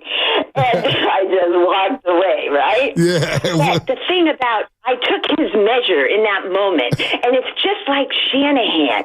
Neither of them have, they don't have that spread out feel. They feel narrow, right? Yeah. And that's the reason why he would think a spreadsheet is needed to weigh in on an athlete when you can't feel the dude out, right? You're so right, Tony. You're so right. We got to run. I got some of the best nicknames. I'm looking at a page. It's called Ranker. The best of Chris Berman's nicknames. Oh, that's pretty good. Be Home Blylevin. Eric, Sleeping with the Enemy. That's all time. Oh my God. Hold on, let's finish these up. Coming, you gotta go Del Home. Yeah, no, I love that let's one. Let's do Fast Five and we'll get to more of these. Andre Bad Moon Rising. It's time for the Xfinity Fast Five.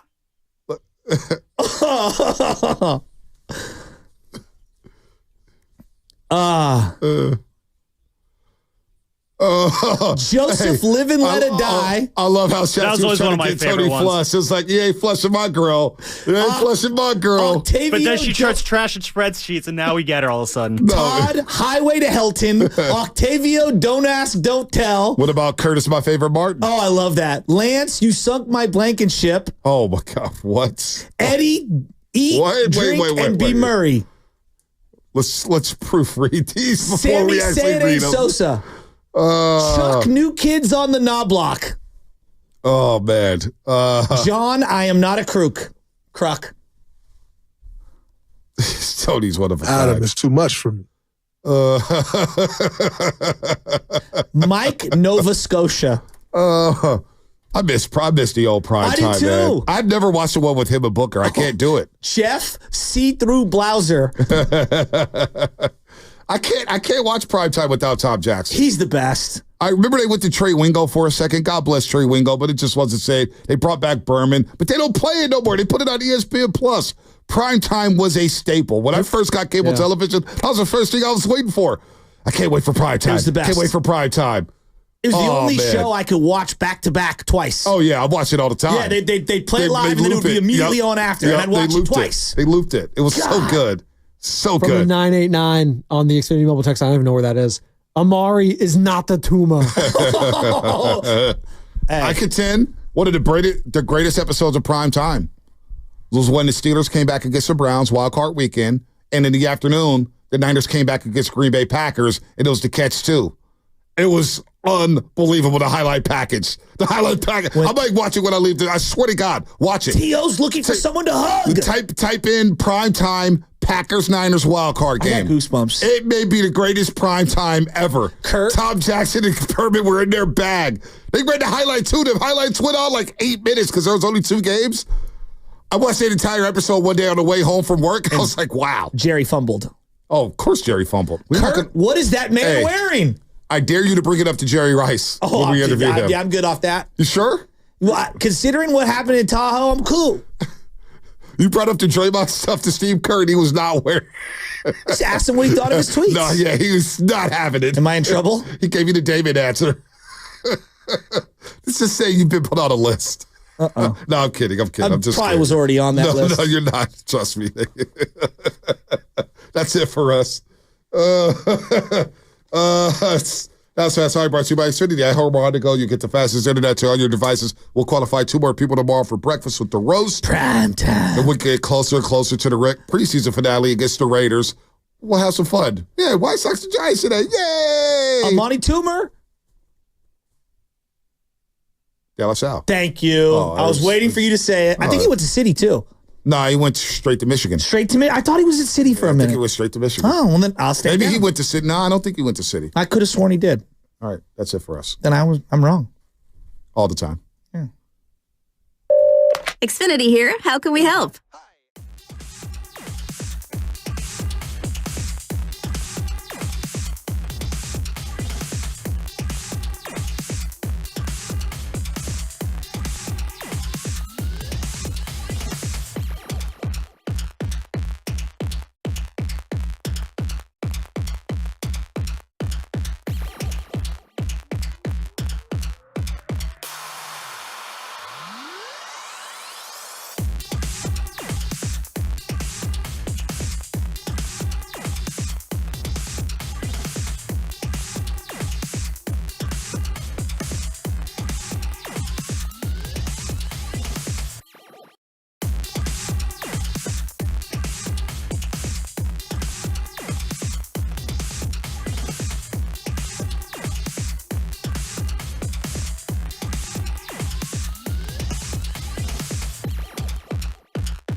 All righty. Good morning, everybody.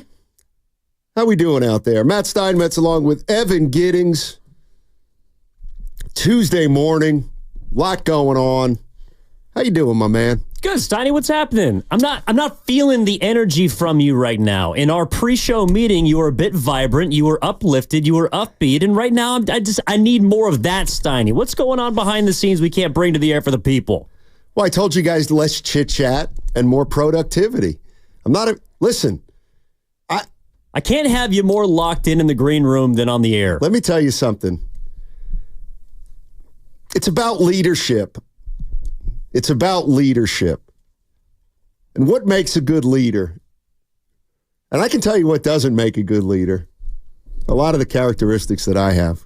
Well, that was something you were also forthcoming about. Yeah, listen, this show will not get political. But Steve Kerr last night at the Democratic National Convention was talking about leadership and what makes a good leader. And I was thinking, whether it's Kerr or Shanahan, whether it's Gabe Kapler or Bob Melvin, how we talk about our coaches and the styles that they have, I think obviously defines them. And what I'm getting at today, Evan, is, so we're going to have Kyle Shanahan at 11:30. He's going to talk to the media today at 11:30. We're going to take it live. And Steve Kerr is a guy who's won 4 titles. Kyle Shanahan's still looking for his first Super Bowl. And basically what I want to talk about today is what makes a great leader. What kind of leader do you want to play for? You like somebody who's mostly encouraging. You like somebody who's sometimes critical. And where do our coaches and managers fit into this? Fit into this realm, if you will. And so, there's a lot. Steve Kerr talking last night, I think is interesting just because he's still the coach of the Warriors and he puts himself in that position. Obviously, he was asked to talk because Team USA won the gold, which obviously was a big reason he was there. I don't know. I just started thinking about the things he was saying, some of his, let's say, tenets of what he believes in as a coach and how that served him. And if you like that kind of style, if you like other kinds of styles, what works for you? Like what's the best boss you ever had? What were his characteristics? Stuff like that. So I don't know. We're gonna read that one quote about leadership. I think it was kind of interesting, and then kind of compare what other guys do to handle their coaching responsibilities. Well, it definitely raised my eyebrows when I saw that Steve Kerr was going to be speaking at the DNC, because there's been examples of former athletes or coaches that have spoken at Republican or Democratic conventions before. Like something that I forgot was Steve Kerr giving the invocation, Steve Young. Right. Steve Young giving the invocation at the 2000 Republican National Convention. In 2008, Joe Gibbs, former head coach of the Washington Redskins, he spoke at, I believe, McCain's Republican National Convention. We've seen different entertainers there. It is kind of customary for a lot of Olympians to speak or have a presence at a lot of these because it's election years. It's coming off of World Olympics and these world athletes that are representing our country. I don't know if pick a side is the right way to put it, but they're asked to speak. And so Steve Kerr felt like that was his chance to give a voice. And, sure, he was talking about political things that we don't really have to get into. But I felt like he was telling us who he was, to your point about what a leader is and what he believes is good leadership. And I find it fascinating that throughout the last 2 seasons, really since the championship year for the Warriors, it feels like his leadership has been under a microscope, or the way that he coaches the Golden State Warriors, or the way that he treats particular players. Everything has been just so, broken down to every detail about him. And right. it's like he's being evaluated every single time he makes a choice on a rotation or an out-of-bounds play, or the way that he deals with someone like Steph Curry, because we as Warriors fans are very protective of him. So I thought when he was talking last night, he was, describing what he wants in the political system and whatnot. But he was also telling us, I think, who he is.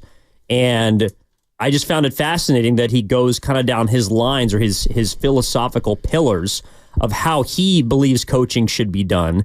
And yeah, I think it applies to every work environment, to every perhaps political office. And it just got me thinking about, the way the boss manages, the way that you manage as the one chair on the show, the way that maybe Bonte does it, the way that Willard does it, and some of the best bosses that I've had, the ones that I've liked and haven't liked, because it also sort of stems off of the conversation we ended with yesterday, Steiny, with Tua Tagovailoa basically ripping a former leader of his that did not believe in him. Right. And we're going to listen to Kyle Shanahan in 90 minutes. He's got a particular leadership style that I think is interesting, juxtaposed with Kerr, who's very, just forefront, and he will tell you exactly what he thinks and how he feels, and Shanahan doesn't really tend to do that much. What's the better way to go about things? I'm not so sure, but I guess I'll throw it to you first. When you think of a great leader, what do you think of? I think of somebody, a coach or a manager that is able to instill a bigger picture into the team than just a group of individuals. It's somebody who can get 12 guys in the case of basketball, 53 in football, 25 in baseball, to begin to consider themselves secondary to what the team's goals are. And I think it's really, really hard, but I think great coaches set up a big picture for their players that they understand and they're willing to commit to, even though it might not be the best thing for their own personal situation. And if you can get a majority of the guys to talk about that, and you can get a majority of the guys to buy into that, then I think you're a good leader. But you got to figure out a way to get your guys or women to produce. And sometimes I think you do have to use different tactics. But I think Steve Kerr, now we've watched coach for 12 years or whatever it is, 10, 12 years. And I think we know exactly who he is. He's very forthcoming, not just what he did last night, but in terms of what he tells the media, what he allows fans to know about his team. And I think the other thing about Steve Kerr that I find interesting, and I wonder whether it's because he's got titles as a player and now titles as a coach and a gold medal, is that he's not afraid to say, I might have done something wrong, or I didn't handle that the right way, or I wish I would have had that to do over again. And I think personally, I feel like too many coaches are a little bit too defensive, and they don't want to acknowledge that they had difficulty making a choice and that they may not have made the one that was best if they look back on it. And I don't have a problem with that if the coach or the manager acknowledges that. I just don't. And some people think that's a sign of weakness, but I think it's a sign of security. And I think that a lot of players respond to that. A coach, especially nowadays, a coach who's not hell-bent on proving that he's right about everything. And again, I don't know if we're talking chicken or the egg or chicken in terms of, well, was Steve Kerr always like that? Or did he get that kind of confidence and get that honesty because he's been around now for 58 years and he's seen it all, and it just doesn't matter that much to him what people say about him or think about him? I think he's also got the confidence of someone who's won and been around a lot of winners. And so whether he's right or wrong, I don't think he's afraid to admit fault because he knows what winning looks like. Mm-hmm. And not just as a head coach, as a player and in college and under Lute Olson, like he's worked under so many different people that have won in the game of basketball that I don't really think he cares much about admitting that, yeah, I probably messed that up, or it's not too bad. Because at the end of the day, like his knowledge of self, I think, is very high. And that to me is what I define as a great leader, because you do have to walk the line a bit. I do think there's not one great way to do something, but principled people generally make you think that there's their way or the highway. Right. And I think a lot of the best coaches or managers, they sway more than they let on. You know, they're willing to see the other side. And that's why if I'm thinking about what makes a great leader to me, it's someone who's demanding, it's someone who's supportive, someone who's obviously smart or knowledgeable about their arena, someone who's critical, and someone who's introspective. And I think Steve Kerr was all 5 of those things last night. And I think he's been all 5 of those things at every turn as head coach of the Golden State Warriors. You know, the Warriors got him at a point where he was a general manager, or he was a player, or he was a broadcaster. He'd kind of checked every single box except for the one on the sidelines. And so we got to see more of a finished product, I believe. And I also think Kerr would tell you he's grown a lot over the course of his, decade plus with the Warriors, or almost a decade, I should say. He got here in 2015.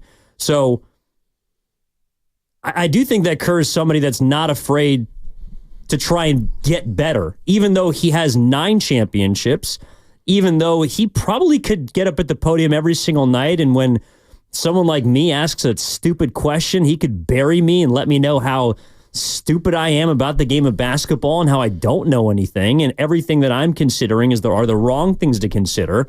He could bury every single reporter in that room if he wanted to, but he doesn't, because I think that he has a respect for, number one, the media, but he also understands that it's his job to help us understand what he's doing. And that way we can all work better together. Let me throw this out at our listeners here, because I think a big part of being a great leader, a great coach is believe it or not, sincerity. And so let me just throw this at you. When Steve Kerr addresses the media, anytime, forget last night, when he talks to the media too much, because that's what NBA coaches have to do. They have to talk twice on a game day, once every day after practice. Do you believe that when we see Steve Kerr talking to the media, talking about the Warriors, that's essentially who Steve Kerr is? That's Steve Kerr. We're seeing a genuine version of him. Yes. What he shows to other people, what he shows to the team, what he shows to his family and friends. I do too. What about Kyle Shanahan? When Kyle Shanahan comes to the podium and talks to the media, do you think that's really who Kyle Shanahan is? I believe it's part of who he is. Part of who he is. Yes. What do you think we don't see from Shanahan at a podium that his players see all the time? Well, I guess that's an unanswerable question because he doesn't show it to us. Well, but like for example, I think Shanahan can be a little bit prickly at a press conference and a little bit sarcastic. I actually don't think he's like that as frequently when he's coaching. I really don't, because I think that's a dangerous game to play. I think he's different with the 49ers. I think they know that he knows the game. They also know that he's stubborn in certain instances, but I do think that the bottom line is that most, if not all of those guys in that team think he knows a hell of a lot about football. And, we're going to play some sound too from Bill Belichick today. And there's no chance that Bill Belichick is the same person that he is at the podium. There's no way. He could not be a good coach if that's really who he was. And so that's another part of it that I think is interesting, is what coaches want to conceal, what they want to share, and if when they're dealing with the public and the fans, they're the same guy as when they're coaching their team or being, I don't know, out with their buddies. See, I would disagree with you a bit with both of those. And the reason is, I think Shanahan is prickly with his players. It just manifests itself in a different manner. Like, I don't think he tries to, I don't know, I don't think he's as sarcastic with them, But I think Shanahan's a hard ass. Like, I think Shanahan is more of an old school coach than he gets credit for, just because he's associated with all of these, modern offensive tactics and I don't know, whatever people label him. But I think Shanahan is a guy that is in your face. I think he challenges you. And I think that's how he challenges the media.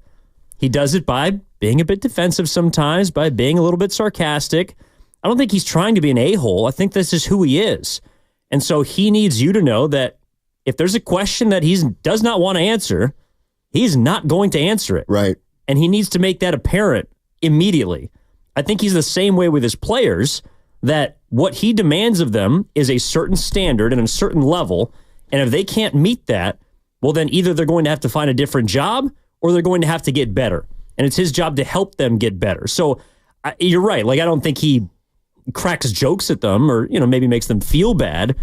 But I think he challenges them the way that he challenges the media to be better, to ask better questions, or to know that maybe you were onto something, but I can't tell you that publicly. Right. Yeah, I'm just curious. I mean, we've seen some great coaches and great managers here in the Bay, whether it's Bochy, whether it's Steve Kerr, whether it's Harbaugh, whether it's Shanahan, Bob Melvin has had a lot of success.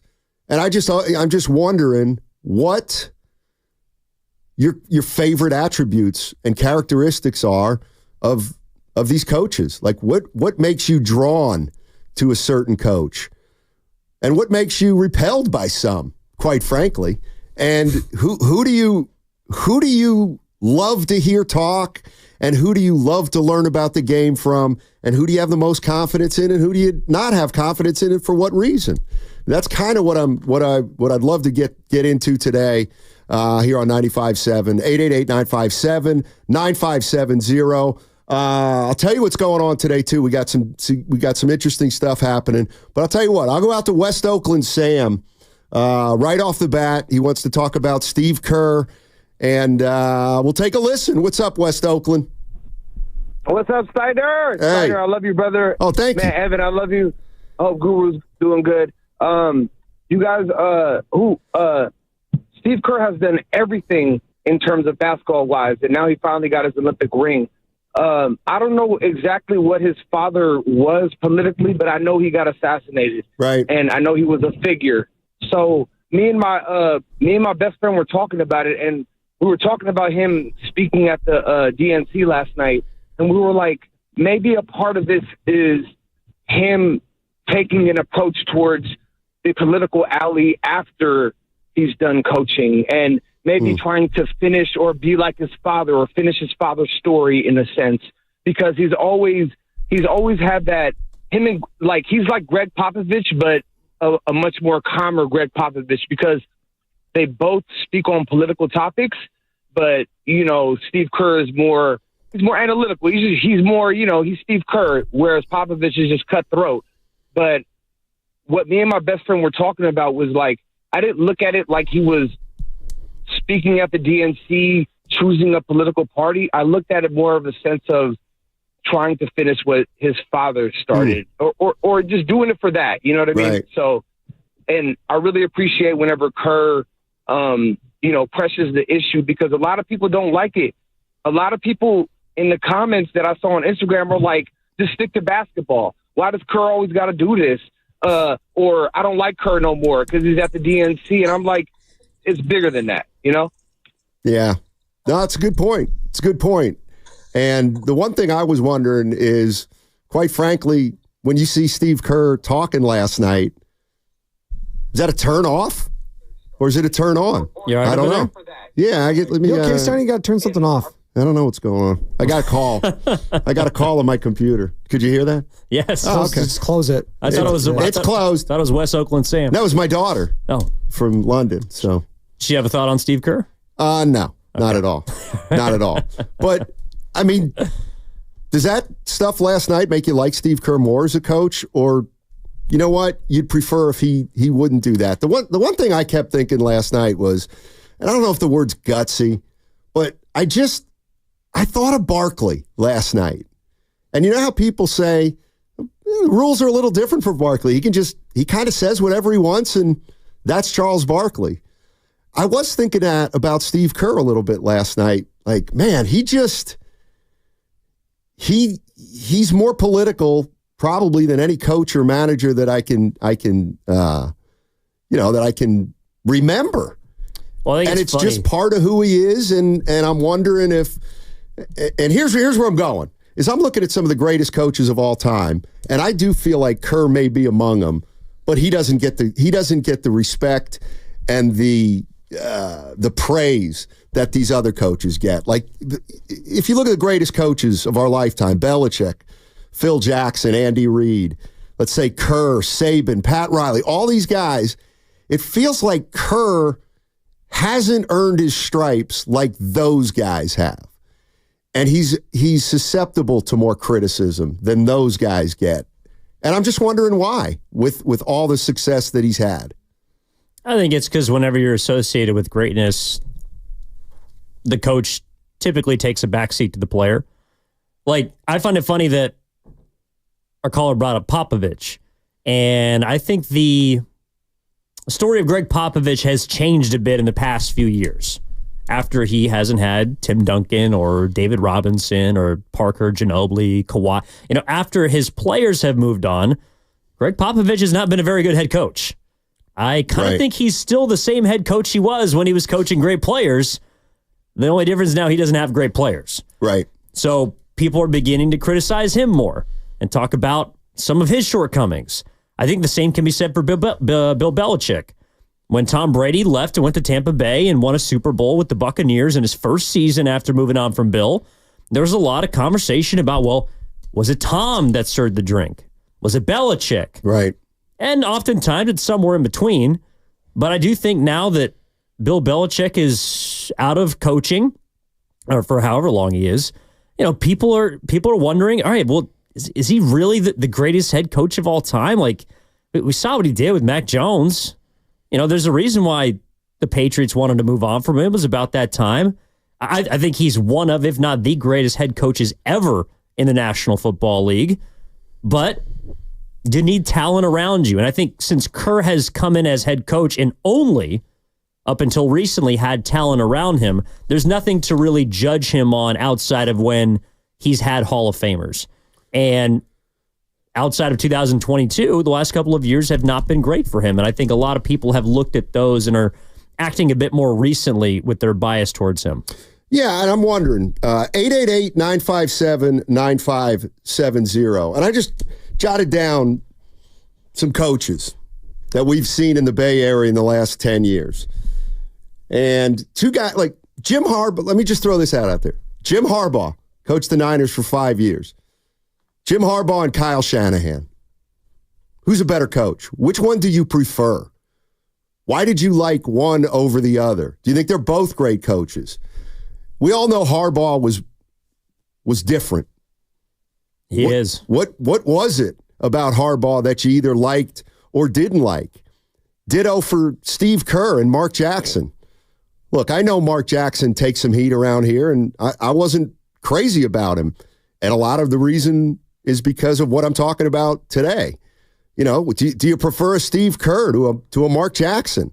Why have we gravitated toward Kerr and maybe not? We never did. Why didn't we feel a connection to Mark Jackson? And then, just Bruce Bochy. He's a legend around here. Why? What was it about Bochy that everybody loved? Outside 3 World Series, which maybe is the only way you get universally loved. But we're gonna listen to Kyle Shanahan in about an hour, and just thinking about him and the other coaches in the Bay Area. What do we want out of our coaches, and maybe more importantly, what do we want out of our leaders? Because to me, it's hard to compare sports with real life, but I think you can if you're just talking about a coach compared with a boss. How do you want to be led if you were a player? I want to get into coaches today. 888-957-9570 is the number. What's coming up on the game is presented by Fremont Bank, celebrating 60 years of full-service banking with no compromises. That segment also brought to you by Chilton Auto Body. Car accident, Chilton.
I've been watching a show called Below Zero. It's about life in the bush. Now, back to Steiny and Guru on 95.7 The Game. It's a great show. Oh, God. It's a great show. How have you not finished it yet? Because there's about 9 seasons. Why? How many different ways can you talk about life below zero? Infinite. It's a constant challenge. It's a constant challenge up around the Arctic Circle. That's all. Hey, here's what's going on today. By the way, coming up in a half hour, it's so fitting today because we're going to be talking about leadership, coach, front office person, and Alvin Jr. is going to share some info about what's going on with his father and a project they're working on. Al's 87 right now, and he's a titan.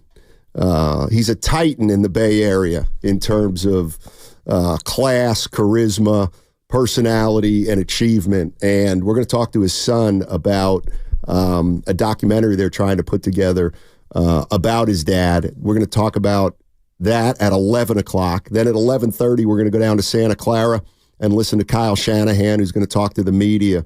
And that's where we're going to get started today, and I'm kind of looking forward to it. But let me play the one part last night that Steve Kerr talked about, and it's not political. So I thought it was pretty funny. I thought it was great.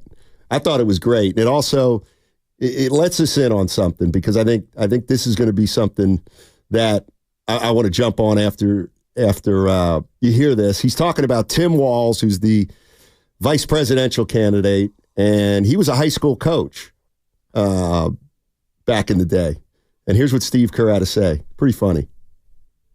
I have to say, Coach Walz, way too much reliance on the blitz in '99 against Mankato East. You had a strong defensive line. I would have played more press coverage with your corners and then dropped the safeties into a Tampa 2. That's just me. Sorry. I wanted you to know how I feel every day of the NBA season. All right. So to me, that's a great line because, one, it tells you Steve Kerr, like Steph Curry, hears everything. He hears everything. And I was just thinking about this. I'll just throw this one out there. Also, don't forget every single time he coaches the Olympics. Exactly. His summer was full of that also. Exactly. I know everything. Exactly. So I think that's another huge part, for me anyway, of what I'll like in a certain coach and what I won't like. You know, we always talk about how players handle criticism. It might be just as important how coaches handle criticism. And I think Steve Kerr is one of the few coaches out there that handles criticism every once in a while by saying, no, I have every right to be criticized. I might not have made the right answer. And I think that's admirable.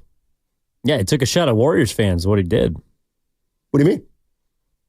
It means he's been listening to you guys the last 2 years talk about how he doesn't know what he's doing. And every single time Mankato East lined up against their opponent and they were in a 3-4 instead of a 4-3, and you know the corners were back a little bit too long, and that curl route was open 8 yards, and it just allowed Mankato East to continuously move the chains. There were fans and parents up in the stands saying, Tim Walz, what the hell are you doing? Can we please put somebody on number 8? Johnny's got to get his hand in the dirt. Like, no, but seriously, that is what coaches have to deal with at every single level at all times. Because it's during the first segment we were talking about, okay, what makes a great leader? Well, to be honest, what makes a great coach is winning. Like, no doubt. There has never been a great coach at a professional level that did not win. All time. Nobody comes to mind with a sub 500 record and you say, you know what? That's the guy. You know what? Jeff Fisher, he was a great NFL head coach whose record was 7-9 or 8-8, 15 of 20 years in the NFL. No one has ever thought that. And so winning does play a part of it. And when you don't win, you have to be able to be open to criticism because clearly your way is not working consistently enough to do what you're hired to do. And I think Kerr is just admitting that I was being facetious. He wasn't taking a shot at Warriors fans, I think. But I also think he was basically saying, like, yeah, I get it, you know? My question to Bay Area fans is, like, who's your favorite all-time coach or manager in the Bay Area? Maybe even Bay Area history if you want to go back that far. I'll tell you the guy that I loved as a head coach. Right. You were all right, Boach. I love George Seifert. I love George Seifert as a coach. How come? Because he was ridiculously humble. He was never the center of attention. He obviously had a great football mind.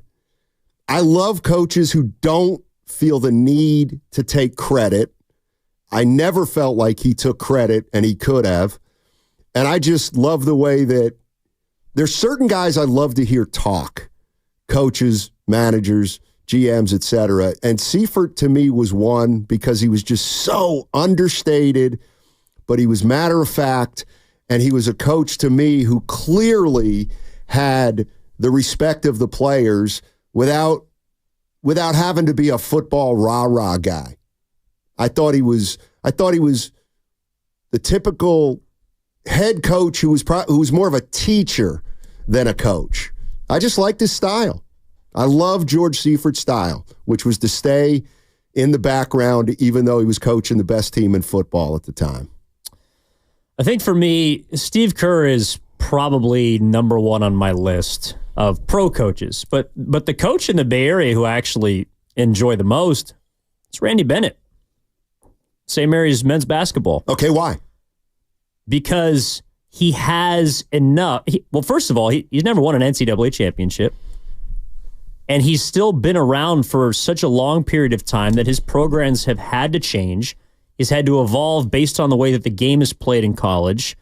He always finds players that are never 5 stars, that aren't the most talented, and continues to win. But he doesn't do it in a way that is arrogant. He doesn't do it in a way that is, that makes him out to be an a-hole. I've watched that program over the course of my life, and he's been the same guy the entire time.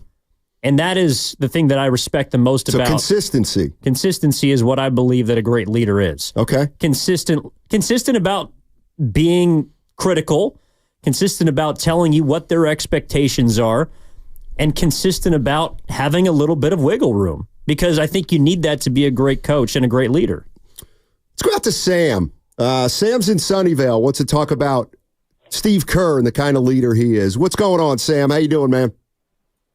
I'm doing okay, thanks. First of all, I love the show. The discussion is at really high intellectual level, and it makes it a pleasure. Oh, thanks. So, about Steve Kerr, at least on one position, I think he's an incredible hypocrite.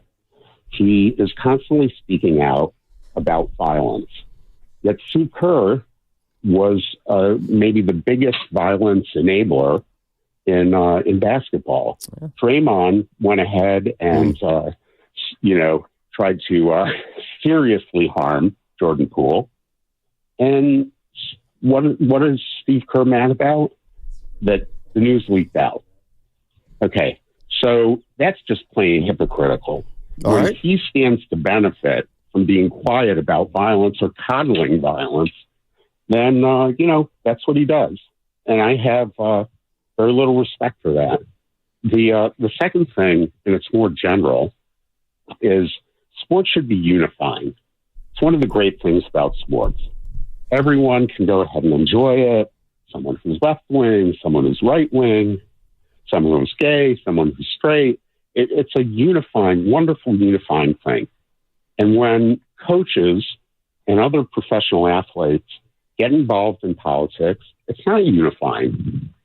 It alienates people. If you want to go ahead and talk about politics after you're retired, great, go ahead.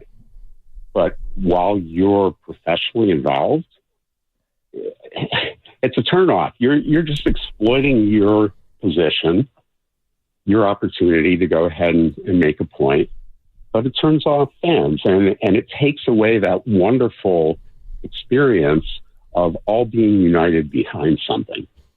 Sam, who's your favorite coach in Bay Area history?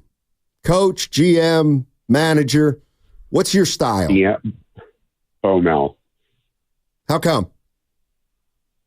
Because I think Bo Mel, first of all, it's clear that he's a great guy, just as a person, right? I think that he has a really good relationship with the players, and that's very important. He knows when to be tough, but that's not his going-in position. And if you listen to what players say about him, they loved playing with him. Now, you can argue about how he's doing this year, and that's legitimate. But I don't know. I mean, you can't be a coach who performs terribly and be my favorite. Sure. But to my mind, sort of character is a really big deal, and how players feel about the coach. And, if players feel that the coach is a great guy and is doing the right thing, they're gonna try to play hard. They're gonna try and perform for that guy. Appreciate the call, Sam. Character's something that Sam's talking about here. This is 707 on the Xfinity Mobile text line. Kerr's going to lose some fans after last night, that's for sure. What does that matter? Is that important? I don't think he really cares. That's probably why he did it. And Sam was probably saying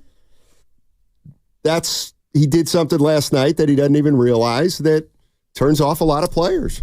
Well, I think turns off a lot of fans. The violence comparison to me is a step too far. But I do think it's fair to ask the question of, why does he get to do that? I mean, other players or coaches that speak up that are asked to typically would not. That isn't what Kerr did last night is not very Belichickian of him. Bill Belichick is very open now and he's honest, and I think a lot of people love hearing from him. Anytime he's not wearing the hoodie, Bill Belichick is an open book. But when he's on the headset and when it's game time for the Patriots, you're not getting anything from him that he doesn't want to get out there. Right. And so that's what we're talking about, the difference in styles, because I think that Kerr is a good leader. I think he is a good head coach, but he's very different from a Bill Belichick or from a Bruce Bochy or from even perhaps a Bob Melvin. I really like Bob Melvin. I think Bob Melvin has gotten a bit of a bad rap over the course of his career because he hasn't ever been to a World Series and he hasn't achieved the heights that someone like Bruce Bochy has. But when I tell you that Bob Manager has been named the best manager in baseball 3 different times for 3 separate franchises, when I tell you he's got 1,500 wins, which is a better mark and a better winning percentage than the greats of Felipe Alou or Dusty Baker or other great managers that have managed here in the Bay Area, then you start to look at him a little bit differently. He's won more games in Oakland than Tony La Russa had, who coached and managed some of the greatest teams in Oakland A's history. So, it's not necessarily to me about stacking up the W's and the L's. It really is about what you identify with and what you believe makes a great leader. And sure, Steve Kerr and I think he'd even say it, like in regards to Draymond Green, he has been a bit inconsistent compared to, I think, what he believes. But he also is very open about how he's not perfect. Right. And he's not ashamed to admit, and he doesn't believe that great leaders should be afraid to admit that they don't have all the answers. And that's something that I respect about him. About Jim Harbaugh. Where does Jim Harbaugh fit on your ledger in terms of his leadership style? Like, I'll be honest with you. There's Harbaugh's the kind of guy that there's a lot I like about him, and then there's some stuff I don't like about him. But the one thing that I find with Harbaugh is he's fascinating for me to listen to. Like, I believe Jim Harbaugh is exactly who he is when he's at the podium and when he's coaching his teams. Like, he's weird. Like, he's a weird dude. For me, it's back to work. Cue it up. And attacking with an enthusiasm unknown to mankind. Now, what is that? Make you run through a freaking wall? You think that's sincere? Yes, absolutely. I'm not going to sugarcoat it. You can sit here and do a sugarcoat job. That is who Jim Harbaugh is. Give me one more, Harbaugh. Come on. Give me Harbaugh. For me, it's back to work and attacking with an enthusiasm unknown to mankind. He's been saying that since he was at Stanford, probably since he was at San Diego. That's my point. That's who he is. Does it work for you? So, and this is where I'm not going to lie. I'm a little hypocritical, Steiny. And you do know this about me. When he was the head coach of the 49ers. Sure. I had some issues with him. Oh, like what? He was an a-hole. I mean, the way that he talked to people is just disrespectful, to be honest. But now he's the head coach of a team that I hold dear to my heart. Yeah, you love him, huh? I can't get enough of him. I watched his hour-and-a-half opening press conference, and I was suckling at the teat. Oh, my goodness. Jim Harbaugh is my coach. But that's the kind of emotion that he evokes. And that's something that I do respect, whether he's being rude to people or not, because his job is not to be your friend. His job is to win football games. And his methods are a little bit different than most. And he's not Steve Kerr. He's not even Kyle Shanahan. He's not even Bill Belichick. He's Jim Harbaugh. And that's something that I do respect about him, is that, again, he's consistent. I do think that Harbaugh is that. Well, to me, the one thing where Harbaugh loses some stuff with me, big deal, right? He's Jim Harbaugh, Matt Steinmetz. What's it matter? Well, you conquered 3 mediums. 4. But here's what you know what I didn't like about Harbaugh is kind of what he turned Colin Kaepernick into. And I realized that he gave Kaepernick his break, and then Kaepernick thrived. But the one thing I think people forget, remember the period of time when Colin Kaepernick, it was before the kneeling, when he was just the rudest dude to deal with the media. And I think that came right from Jim Harbaugh. And I don't think Colin Kaepernick did himself any favors when he talked to the media during that period of time. Again, this is before he knelt or anything like that happened. He was just abrasive. And it felt like Kaepernick changed under Jim Harbaugh and became more like Jim Harbaugh, and that meant he became a little less likable. Like I don't like the way he influenced Kaepernick as a person. So you can say that, but I'll throw this at you. Mm-hmm. What if he also empowered Colin Kaepernick to the point that allowed him to do what he did and stand on what he believed in? I don't know if he would have been able to do that without Jim Harbaugh, without someone telling you that you are right and that the way that you go about your life and your business and your work should be who you are. And Colin Kaepernick took that the next step. He took it to a completely different realm. And I think he, in doing so, allowed us to have a very important conversation. I'm not giving Harbaugh credit for that. That is all Colin Kaepernick, because Harbaugh had nothing to lose in that situation. But my point is that kind of influence that you can always take something from people. You can take something from great coaches, from bad coaches. And my point is simply that if Colin Kaepernick took that from Jim Harbaugh, then him being an a-hole was worth it. Yeah, I just I never paint anybody with a what's the word? A brush of extremes. Like Jim Harbaugh is a great coach. There's no doubt about it. Doesn't mean I love his style. I mean, Bobby Knight was a great coach. I didn't like his style. John Wooden was a great coach. I liked his style. And that's kind of what we're getting into today. Let's go to... Well, he stole Norm's line. He didn't. Yes, he did. Pete in San Ramon. What's up, Pete? How you doing, buddy? Hey, good morning, guys. Love your show today. Oh, thank you. Thank you. I want to go back just a little bit to Shut Up and Dribble, if I may. All right. Okay, so all day long on all kind of news and media outlets, we're bombarded with Joe the plumber saying who he does or doesn't like in politics, or Nancy that runs a daycare center, or some fireman out of a tiny little town. And to say shut up and dribble, that's like telling Beyonce, shut up and sing. It's just stupid to think that somebody should lose or win over fans because of their political opinions. It's just nonsense. Thanks, Pete. Appreciate it, Pete. Yeah, I'm trying to think. Well, I think it's because Kerr brought that up. He sort of invoked that a bit last night. But well, the other thing, too, I didn't think about it much, to be honest. I mean, to me, can't we be honest and say, Steve Kerr happens to be the head coach of the Warriors, which is in the San Francisco Bay Area, which is probably the most liberal city in the country. And I don't know, would he do this in Memphis? Well, I also don't know if Houston. Well, this isn't the first time that Kerr has done something like this, by the way. I mean, it's not as if he hasn't been outspoken about his beliefs in the past. He's been obviously incredibly vocal on gun violence and other political areas that he used to tweet about, and he doesn't really do that much anymore. Not sure why. Maybe he just didn't like the backlash. Maybe he felt like he wasn't getting his message across. It's not for me to guess. But that's who he is.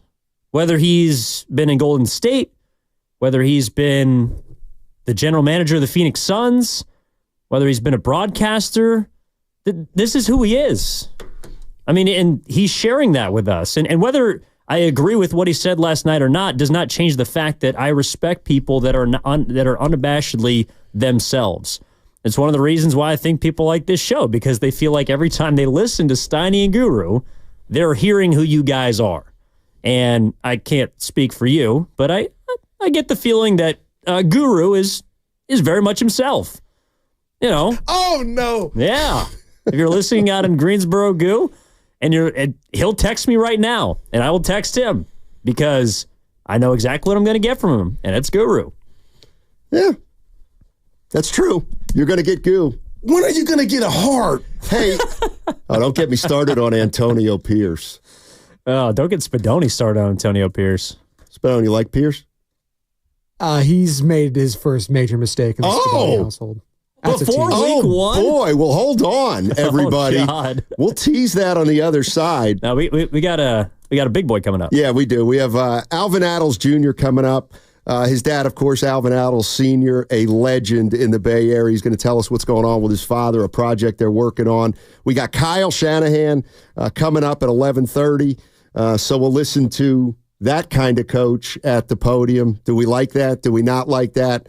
888-957-9570 is the number. If you want to jump in here, you're more than welcome. That segment brought to you by Robert Half. 9 out of 10 hiring managers are having difficulty hiring.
It's the Guru Steiny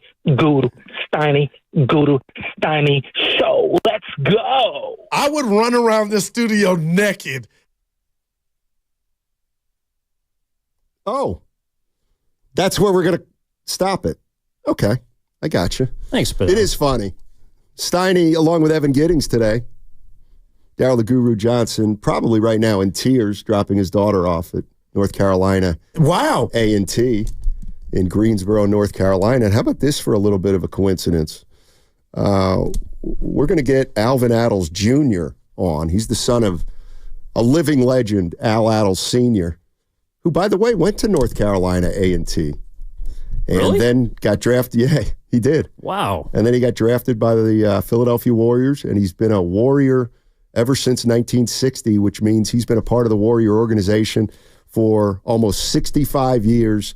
And let's welcome in Alvin Adels Jr. Hey, Alvin, how you doing, buddy? Thank you so much for joining us. Hey, thank you so much for having me. And can I quickly say something? I wanted to make sure because for all the callers who think you're just the contrarian, and what if Jordan Poole's stats were padded, and what if, do we really need to pay Ayuk that much? If for those who think you're just the contrarian, Matt, you've been a stand-up guy who supported me for so long, and I just wanted to thank you. I mean, 20 years ago, I remember asking you to come to a basketball clinic in American Canyon, and you did. So I wanted to just thank you. Yeah, I'll never forget that. In fact, and I'll just go this way. There was this camper there that day called named Logan Murdoch, who ended up becoming a sports writer. He now works for, I believe, The Ringer, and covered the Warriors for a while. And he brought it up to me about 6 years ago that he was at that camp that I spoke at. So that was a great little full circle moment. So go ahead. Why don't you let us know what's going on with your dad? Because as far as I'm concerned, he's a living legend. He's an icon in the Bay. Well, thank you. So what I'm doing is, a lot of time we just think we have a ton of time. And 10 years ago, I started a project just documenting his life. And so I'm almost complete, but I am putting the final touches on what is called The Destroyer. So it's a love letter to my dad in film form. And we're just putting the kind of final touches on it.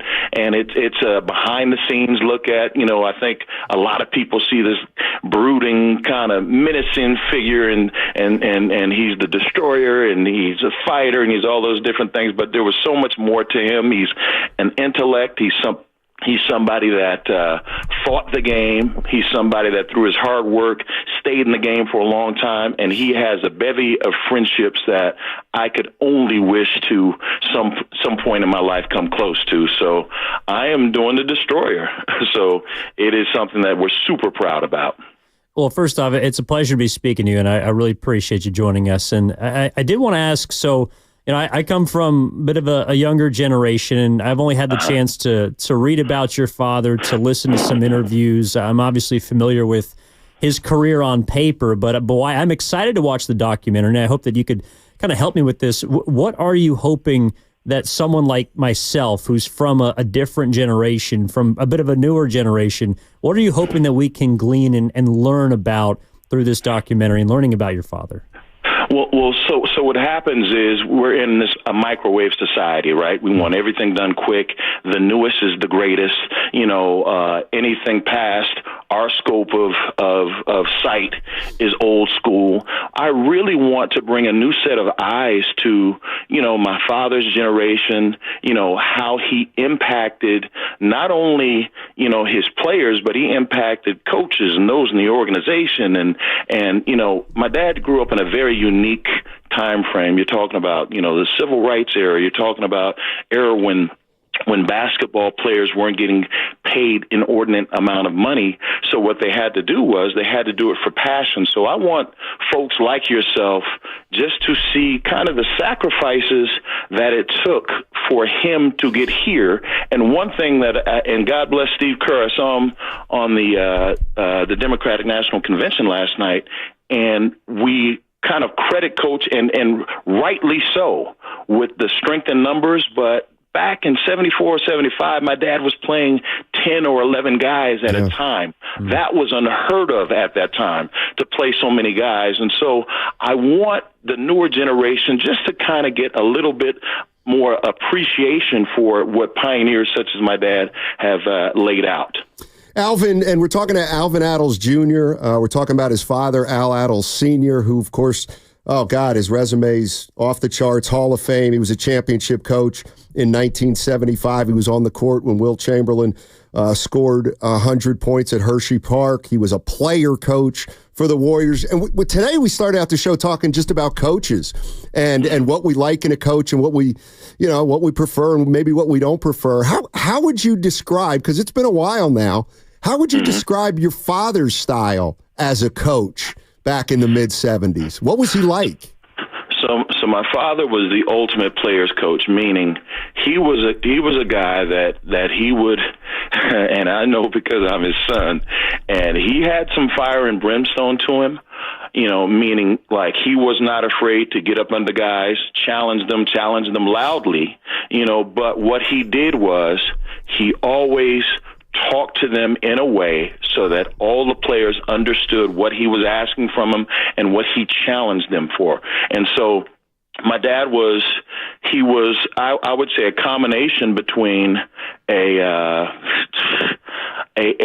he wasn't a yeller, but he was very commanding. So he's a combination between a commanding coach, but very, very understanding because he had also played the game. And if you remember this, because they no longer do this, he was a player coach. Yep. So he had both of those facets of, of technique in his delivery as a coach. He understood what it was to be a player, understood what it was to be a coach. And so I think he was just very well balanced as a coach.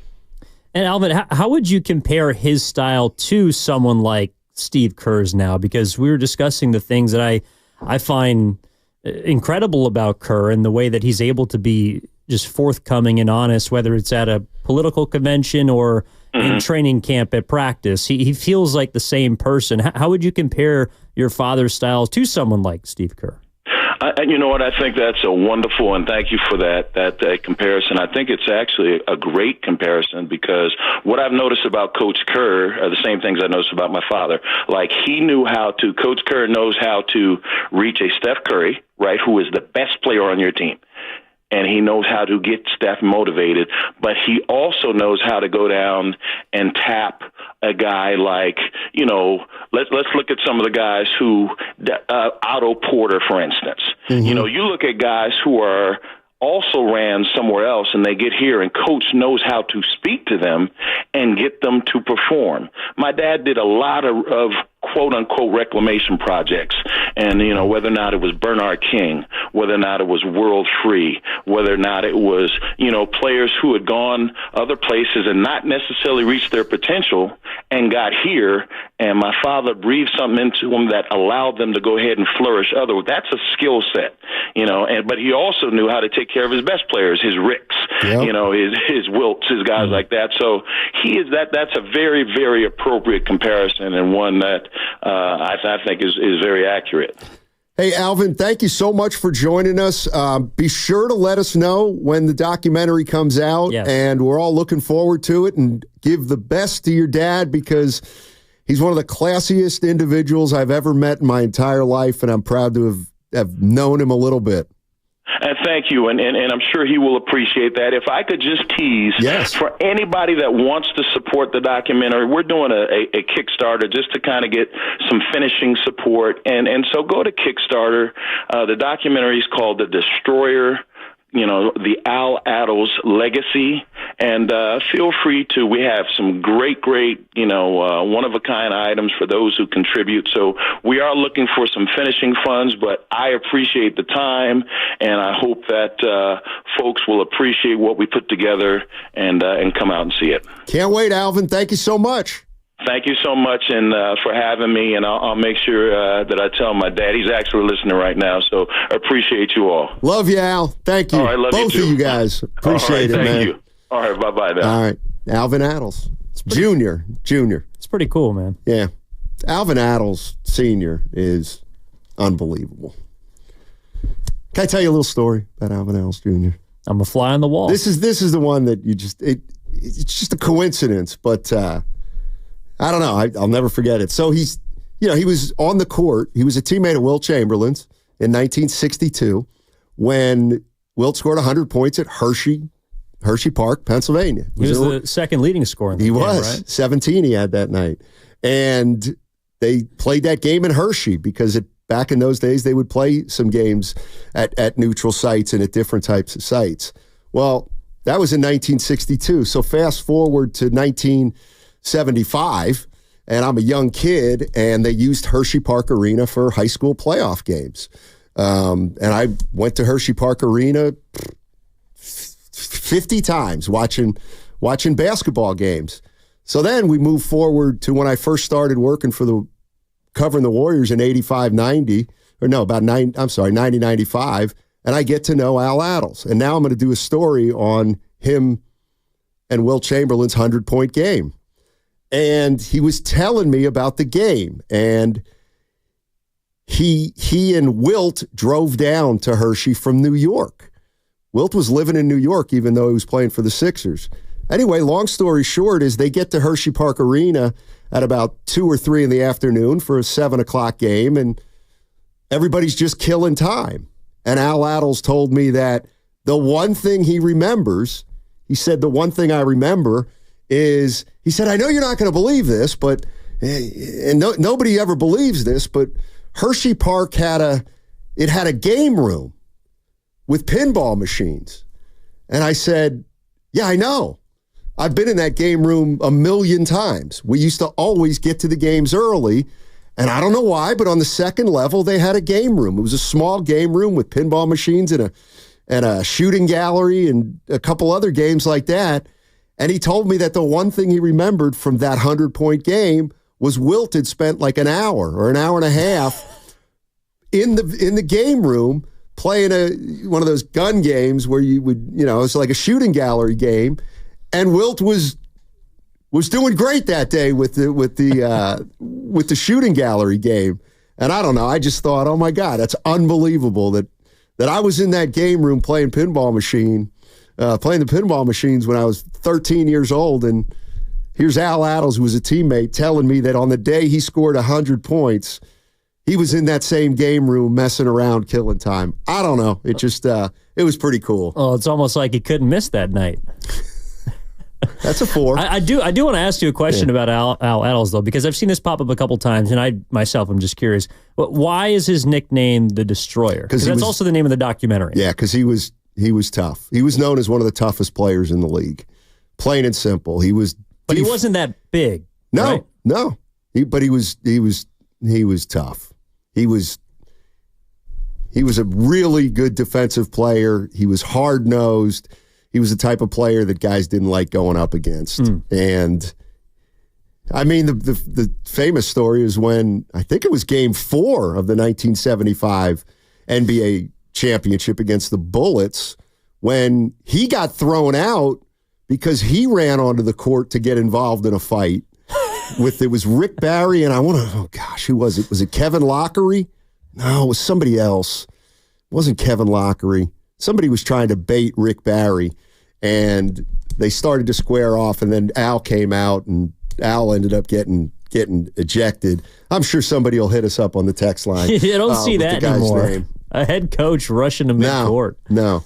All right. That's pretty cool. Yeah, so appreciate Alvin Attles Jr. coming on. We'll be sure to check out the Destroyer documentary. Let's go. Again, too, you can go to Kickstarter.com and look for The Destroyer, the Al Attles legacy. I'm looking at the site right now, so you can go donate money to help the project. All right. Let's jump back into it with, and coming up in 15 minutes, we're going to go down to Santa Clara and hear from Kyle Shanahan. He's addressing the media, and we'll take that live, and then we'll react to it. In the meantime, let's go to Bob. Bob's in San Francisco, been waiting patiently. What's up, Bob? How you doing, man? Hey, guys, I love the show. Oh, thank you. Nice. I believe, hands down, Bill Walsh, not because of the Super Bowls, but because of his technical aspect of the game and plus his teaching. I mean, I've met a few different 49ers in my travels, and I was always appreciated that. And it was his teaching skills that I kind of got into their mind a little bit and asked, and they said, man, he was a great teacher, and he expected a lot out of you. But anyway, Bill Walsh to me. But as my favorite, I agree with you, Seifert. Seifert I loved. He was amazing, that guy. But and then I want to touch a little bit on Kerr. Yeah. Talking at the DNC there. So I think, I think with the climate of everything happening today, he's kind of compelled to go out there anyway and view his opinions. And if it turns off fans, well, don't watch the games. But, I mean, we're all entitled, right? So the bottom line is, do we want to continue this experiment or do we want to, end it? Do we want to run it down? So that's the choice, and that's how I see it. So I think he was compelled to go out there and do his thing. Appreciate it. Thanks, guys. No, thanks. That's a big part of it. And thanks, Bob. Appreciate the call. Should Steve Kerr clearly got asked to speak? He said he got asked. Should he have said, no, I can't. I can't speak because it'll be too controversial? Well, I think that's why he began his speech with talking about it. It's like, and he iterated why. He felt like it was too important to not speak. And look, he generally picks his spots. I mean, he's not, campaigning every single day, but I do think he understood the importance of winning the gold. And he said as much. I think he said it was, the most proud he's ever felt in his life. And to share that with someone like Steph Curry, I'm sure was also really special. He had the chance to coach LeBron and coach Durant again and coach an incredible all-time team. But, I also imagine there's probably a lot of civic pride when he was over there. And he also talked about going back the next day in the same arena and watching the women's team take home the gold and how, the best 24 players in the world, he just felt extremely proud to be an American and watch those players accomplish what they did. So, sure, he could have said no, but maybe he felt like that was the patriotic thing to do. Yeah, maybe. Maybe he also thought it was patriotic to go after Waltz's coaching methods in 1999 and against Mankato East. Yeah, I mean, you said he was coaching the 12 best players. Maybe he didn't think so. That's why he didn't play Tatum. Maybe Tatum's not a top 12 player. Well, maybe he was just the 12th. But see, that's it. Or the 11th. Halliburton didn't play either. I mean, that's one of the things I like about Steve Kerr is that'll play Derek White over Jason Tatum. No. That I think a big thing is how coaches take criticism or how they can't take criticism. And I think it's obvious that Steve Kerr knows that he gets criticized by some. And rather than be defensive, why isn't he defensive? Why does he acknowledge some mistakes that he made? Or why does he even go out of his way to let fans know, oh, yeah, you know what? That was a really tough decision. And looking back on it, maybe I should have gone in another direction. I mean, I can't imagine, and maybe it's unfair, I can't imagine Kyle Shanahan doing that. What makes Kyle Shanahan a little more defensive than Steve Kerr? Is it the fact that Steve Kerr's got titles left and right as a player and as a coach, and now he just kind of doesn't give a crap anymore? And Kyle Shanahan is still making his way in the coaching world, even though he's been here 7 years, and he hasn't been able to win the big one. And that's why he is, let's say, what would you say, a little more prickly about people who question his techniques and his decision making. I think it is about winning. I mean, and I think it comes down to confidence. Kerr, based on how open he is, I'm not sure if people really get just how confident of a person he is and how competitive of a person he is. Because when he tells it to you, it doesn't sound like it. And when we think of competition, I think a lot of people think of, I don't know, Draymond Green or Michael Jordan or people that are in your face. Harbaugh, for example, big rah-rah guys. Steve Kerr's not a rah-rah guy. But that doesn't mean he isn't insanely competitive. It's a bit like Curry. I'm not going to compare them as players, but as far as competitors, I don't think people just understand how psychotically competitive a person like Stephen Curry is. And he'll show you sometimes, and he can't really contain it sometimes. But then when you see him at the podium, he's just able to turn that switch off, and not many people can do that. So I think that Curry, it does come down to how competitive he is, but also he knows that no matter what, you can't strip him of 9 championships. Right. You can't strip him of the experiences he's had learning from great, certifiable Hall of Fame all-time coaches. It's not as if he doesn't know what he's doing. And sometimes he's wrong, and he's willing to admit that. But that's probably because he's also seen someone like Greg Popovich admit fault. He's seen someone like Phil Jackson admit fault. Maybe behind closed doors. Sure. And maybe that's his way of furthering that lineage. You know, that's who Steve Kerr is. That's not really who Popovich is. Not at all. Although, if you do catch him in a moment, just, because I have once or twice. Oh. Whoop. Who, Popovich? Yeah, I've had a back and forth with Pop. Oh. Yeah, at the podium. Pregame. 2 years ago. Oh, did you press him? Well, I asked him about Kerr. It was a bit of a layup. Yeah. And then he tried to throw it back in my face. And can you elaborate, please? Specifics. Well, so it was, I don't know, one of the Brett Favre moments of him saying, yeah, I'm thinking about retiring at the end of the year, and I'm, considering stepping away. So it might have been Popovich's final return to Golden State. So someone asked Kerr about it in the pregame interview before. You talk about coaches talking too much. Sometimes it is great that they do talk all the time, because you never know when there's going to be something relevant to ask them about in regards to basketball. So Popovich, who I'd bet have been making his last trip to Golden State, Kerr was asked about him before. He was reverential. He was very, kind, and talked about how great he was and how big of an influence he was in his life. So I decided that I would go to the opposing press conference and just simply regurgitate what Steve Kerr said. Pepper him. Yeah, pepper him with sugar. Pepper him with sugar. Basically just say, hey, here's what Steve Kerr had to say about you. And before I could even get the quote out, he goes, oh, he called me an a-hole, didn't he? He said I was... He said I wasn't worth this, something joking like that. And I said, well, he actually left that part out. But what he did say was, and then I just explained the quote, and you could tell he was a bit uncomfortable.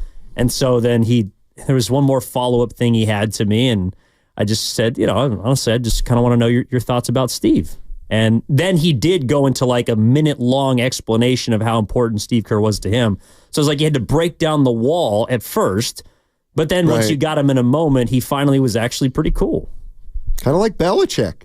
Yeah, like him. Belichick is not the same person that we're seeing this year that he's been at the podium for the last 20 years. I mean, that's for sure. So we can absolutely positively get more into it on the other side. Yeah, go ahead. No, real quick. Just from that same interview, which is a moment that I still respect Popovich a lot for. So he was nice to me, that's whatever. But there was a couple of journalism students that were also there, and one of them was partially deaf. And that journalism student asked Popovich a question, and not only did he take time to answer that kid's question longer than anybody else in the press conference, he went and spoke to him after and thanked him for asking that question. And those kind of moments are some things that coaches do not have to do, that people of his ilk do not have to care about, and he did do that, and I appreciated that. Yeah, Popovich ain't a bad guy, huh, Stein? Well, no, that's not. I would never say he's a bad guy. I don't know him, but do you really want to know what I think? On the other side. Well, we're going to. Kyle Shanahan has pushed this press conference back to 12:30. Oh, so we got time. 12:30. They're apparently right now. Shanahan may have Ayuk in his office. I'm kidding. Oh, we got updates on that too. We will. So Kyle Shanahan now coming up in an hour, which opens up some phone lines about coaching. What do you like in a coach? What do you not like in a coach? Where are you with Shanahan, quite frankly? And what are the aspects of a coach that get you? Why is it that you like certain guys and other guys you're not crazy about? We can get that in on the other side. And again, Kyle Shanahan coming up at 12:30. 12:30. And once again, thanks to Alvin Adels Jr., who joined us at 11. And always know that all guests on 95.7 The Game appear on the River Islands guest line. Isn't it time for you to discover the islands? All right. Download the Odyssey app directly from our QR code on both YouTube and Twitch. Brought to you by First NorCal Credit Union for a low-rate auto loan. Apply online or just ask for First NorCal financing at the dealer. The piping in your house is responsible for providing a safe, reliable flow of water throughout your property. If you're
You got to find new titles. You need to distribute more work. I think in college football, the general manager deals more with the business side of things. Like they're not out there on the recruiting trail.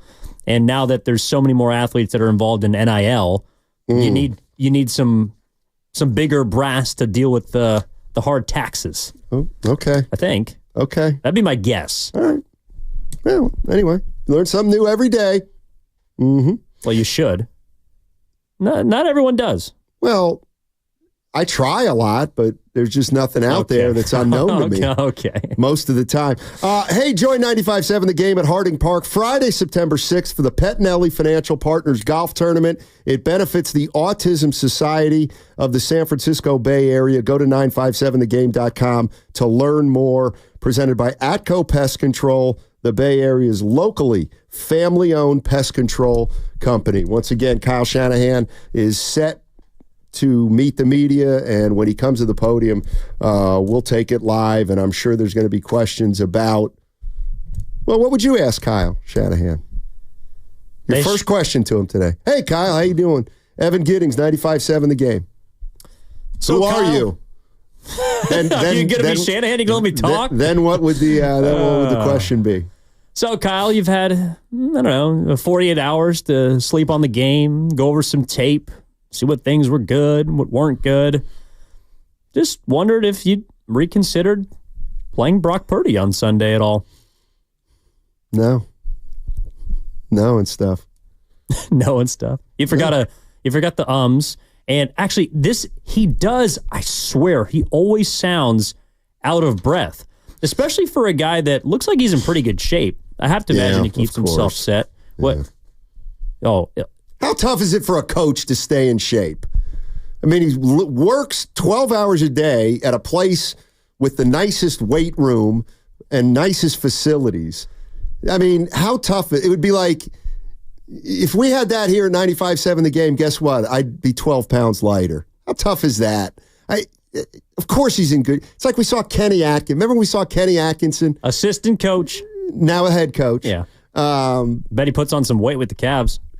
Cavs, that's right. I forgot. Charlotte was anyway, I saw Kenny Atkinson. I'm like, wow, he's in great shape. And then I thought, well, of course he is. He's got no excuse not to be. None. So good for Kyle Shanahan. So are you going after certain guys that aren't in shape? Like Andy Reid? No. I was going to say Brian Dable, because at least Andy Reid has proven that he's... Oh, I like Dable. Why do you like Dable? I don't like Dable. He's fluffy. What do you mean? It's heavy? Just big boned. Yeah. Uncle Phil. Anyway. Kyle Shanahan coming up momentarily. What would you ask him? Kyle Shanahan? Yeah. Where's your wide receiver? No. Would you ask him about his offensive tackle who also isn't in shape? I would probably ask him something like, oh boy.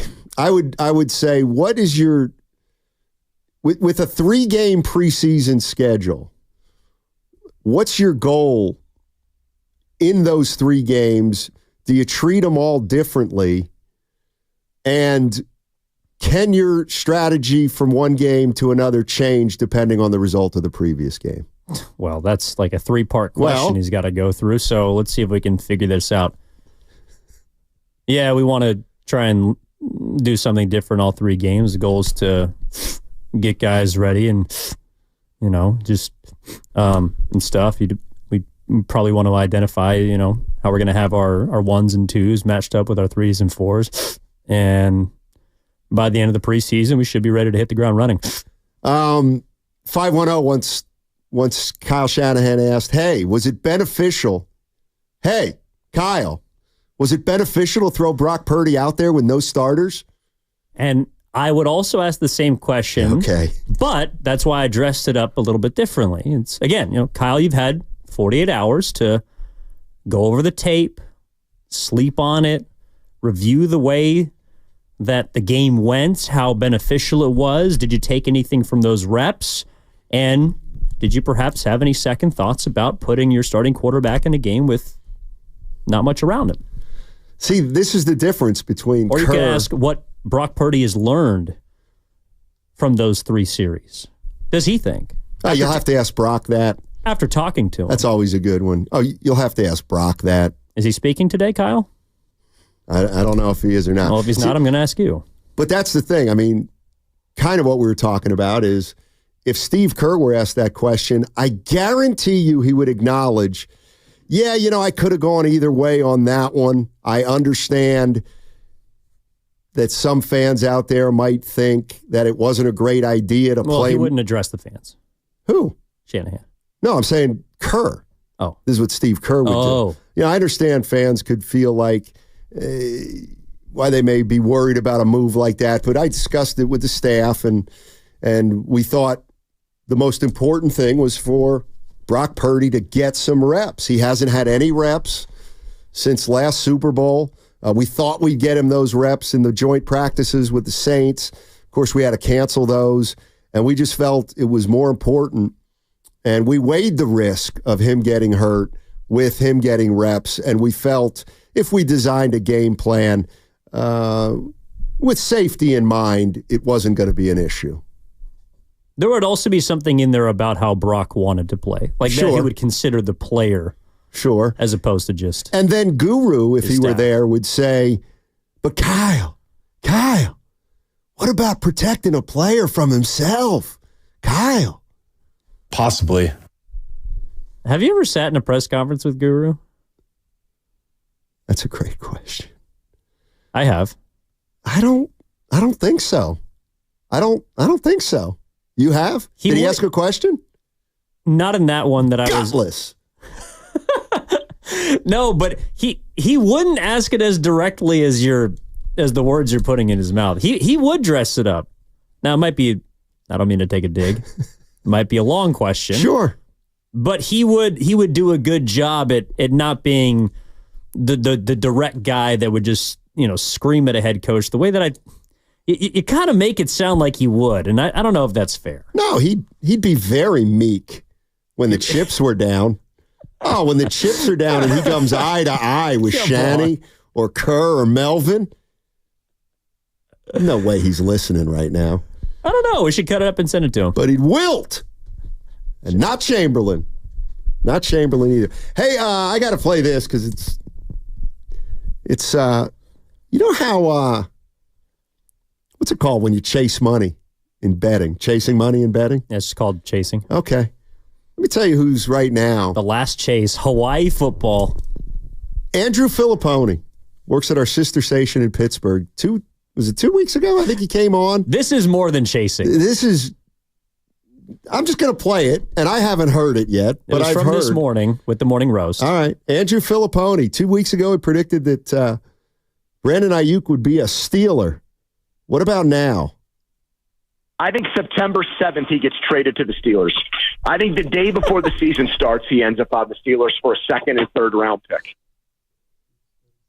What do you think? Why are you laughing? Because the build was so good. Hey, what do you think?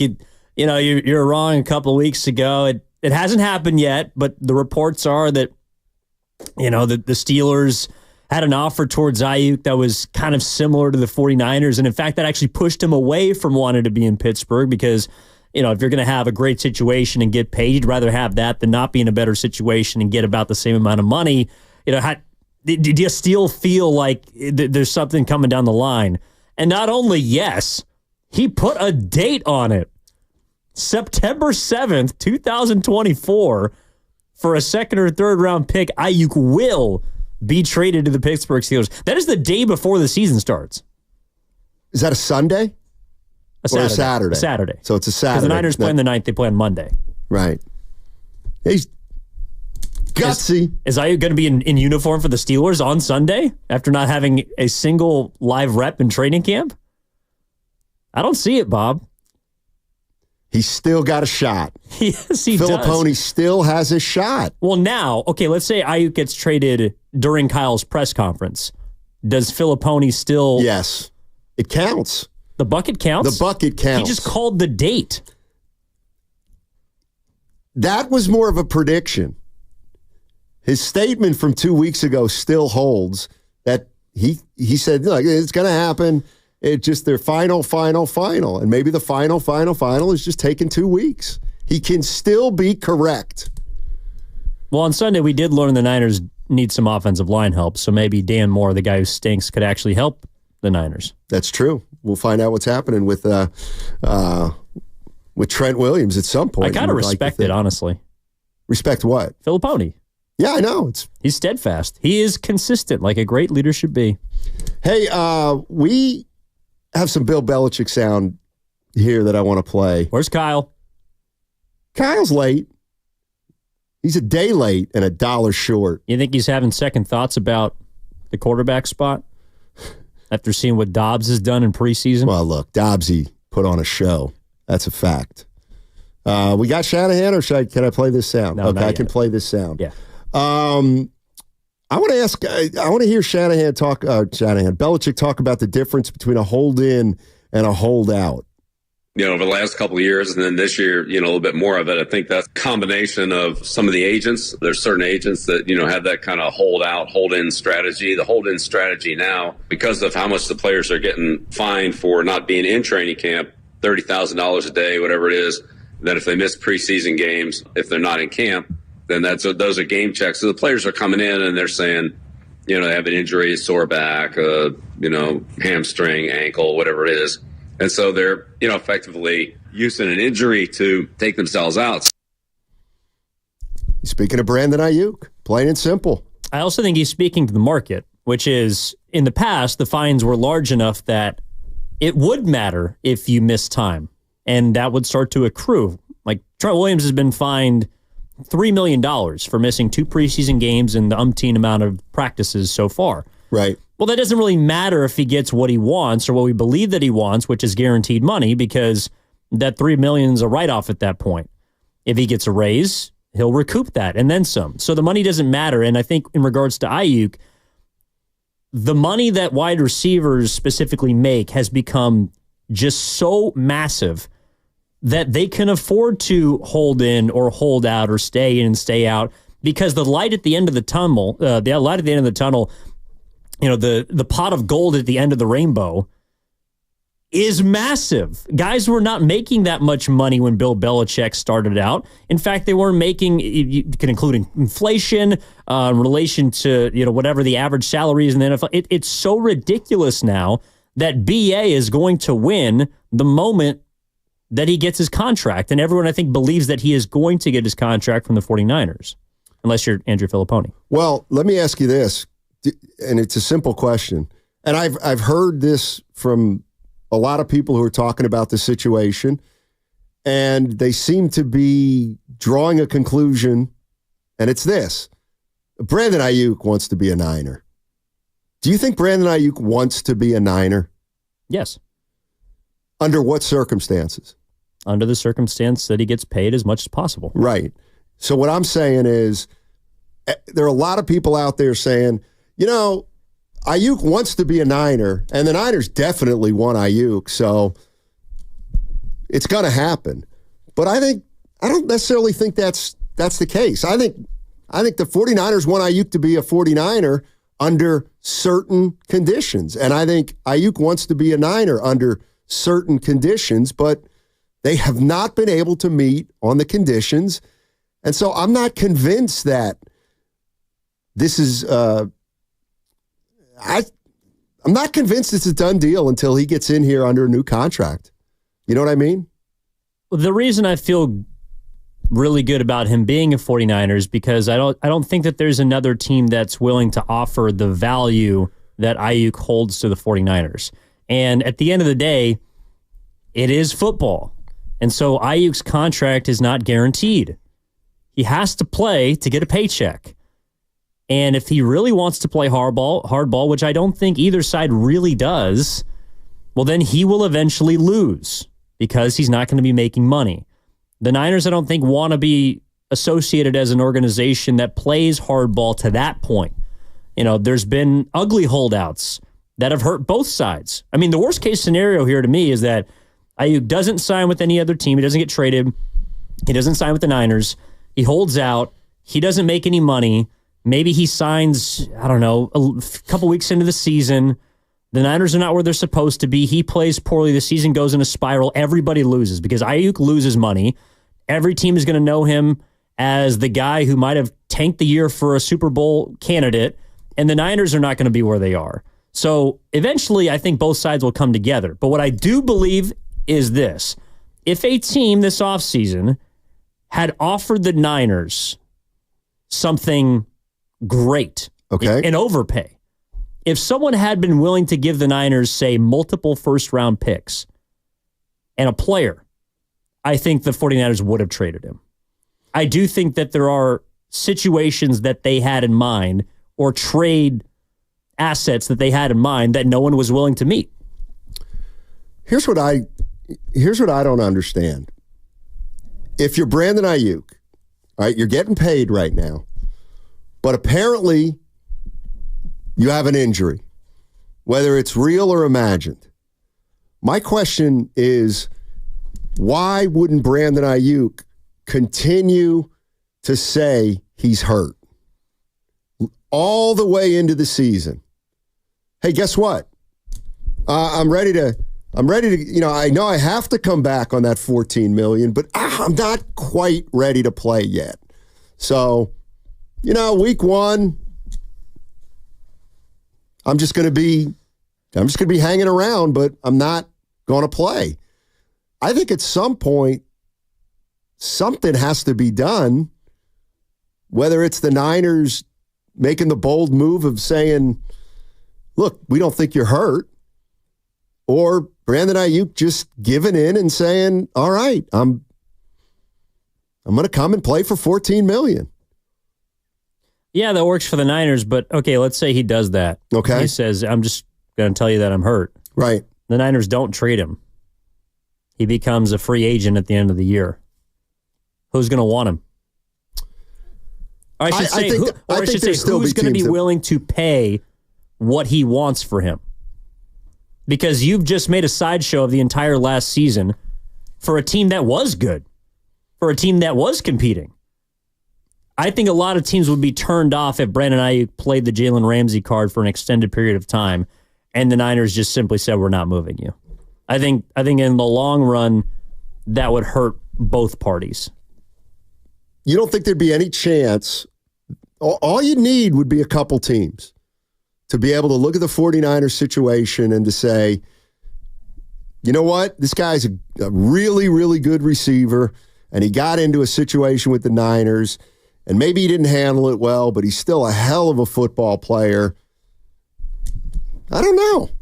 I mean, the thing about Ayuk is if you dropped Ayuk onto a team, he makes them a lot better. And if there's a team that thinks they're close and he's the kind of receiver that team thinks can put him over the top, I don't know how much it would bother them that he sat out a year. I'm not saying it would help, but I don't know. I'm just kind of thinking out loud about where we are, and we're inside 3 weeks till the opener against the Jets, and two of their key offensive players aren't here, and we got to figure out what we're going to do at some point. Oh, and more importantly, we're 1 week away from roster cut day. Right. Right now, he's on the roster. The Niners have to make a choice in 7 days who they're going to keep on their official week one roster. Right now, would you keep Brandon Ayuk on your roster? Yes, absolutely. Now, why would you do it? Because I would still... See, one of the reasons I think the 49ers are dealing with this hold-in like they are is because it's the 49ers' way of still at least trying to indicate to Ayuk that they're dealing in good faith.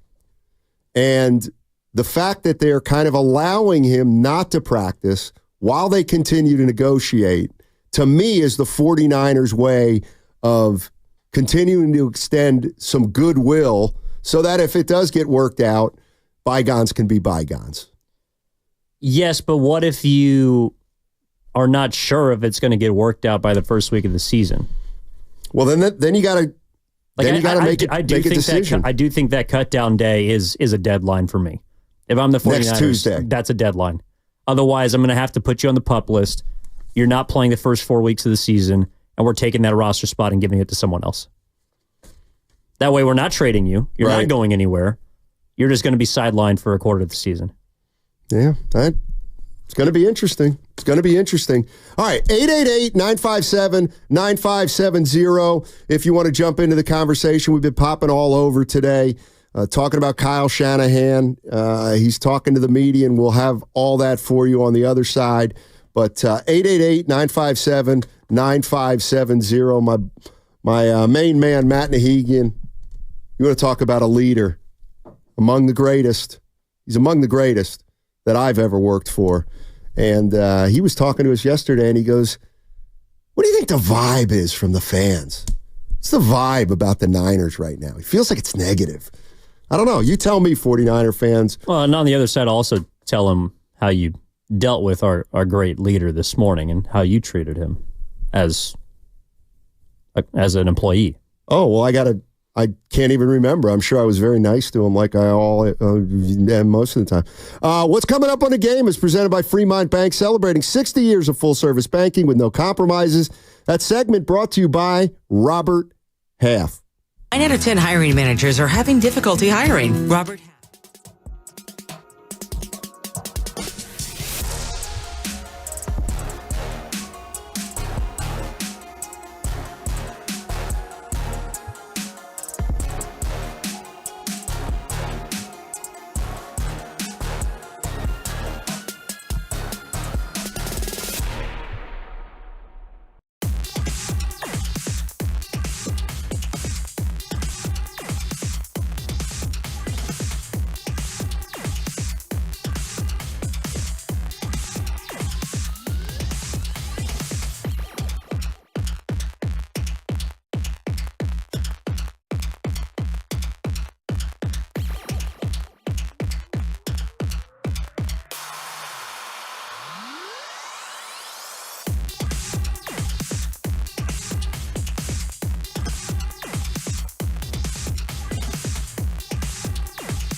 everybody, on a Tuesday, 12:03 p.m. What do you do about lunch when you have to work a shift every once in a while? Well, you know this about me. I fast. So I don't eat. Like, I don't, like, my breakfast is later than, I guess, what you would probably eat breakfast. Well, I like to eat a breakfast sandwich. Yeah, at about 7:55. Yeah, and today I was feeling a little bit hungry because I didn't eat much last night. But typically, when I wake up, I don't eat until after the show. That's not entirely accurate. What do you mean? What about that peanut butter crap with the oatmeal that you eat that I see you making sometime in the middle of a show? Well, I can't do it when I'm on the air. When I'm producing, I can eat it any time. So I have it at 12 or 1 o'clock. But when we're on the air, I don't have, I got 6 minutes between segments. So I usually eat it after the show. Okay. I didn't realize that. So your routine does change if you're on the air or not. Yeah, it has to. Well, it doesn't. Willard eats during the show, I think, sometimes, doesn't he? Well, he prepares stuff, but he's also eating later in the day. I'm not going to eat it. Yeah, I'd like to have something before 4 or 5 o'clock in the afternoon. Sure. Okay. I just curious how you do it. That's how I do it. All right. Hey, join 95.7 The Game at Harding Park on Friday, September 6th for the Pettinelli Financial Partners Golf Tournament. It benefits the Autism Society in the San Francisco Bay Area. Go to 957thegame.com to learn more. Presented by Atco Pest Control. It's the Bay Area's locally family-owned pest control company. All right, coming up momentarily, we are going to play the press conference with Kyle Shanahan and members of the media. Shanahan has just addressed the media, and we're going to play that thing live for you. And apparently there's some nuggy nugs. That's a nugget, Evan. A nug? A nuggy nug. Well, yeah, they got a lot of them in Denver. They do. They have 12 of them, including one big nugget. Actually, 15. It's 15 on the roster. Nikola Jokic. He's the biggest nugget. Yeah, but they have more than 12. Why do you do that? Just a little taste of your own medicine. No, I don't do. I'm not a stickler like that. Well, I know you were thinking of the USA roster, which has only 12 guys. No, that only had 10. What do you mean? Oh. Well, they only had 10. That's true. Tatum and White, Tatum and Halliburton didn't play a lot for Team USA. They still got an A on the group project, though. Yeah. Anyway, we'll be bringing that up shortly. Also, you notified me that we got a great guest on Thursday's show. Yes, we do. Why don't you elaborate? Well, I just got confirmation that 49ers great Vernon Davis is going to join us on Thursday at 11:30. So we're looking forward to that. And it'll be right before the preseason game on Friday, of course, when they play in Las Vegas against the Raiders. All right. Okay, here's what we're going to do. We are going to play this press conference. Let me get my notebook out because I'm going to be taking some notes because this is our first time hearing it. But here we go. This is Kyle Shanahan just moments ago at the podium down in Santa Clara talking to reporters. Kyle Shanahan. Decided what you're going to do on Friday as far as the starters playing? Yeah, I'd like the starters to play.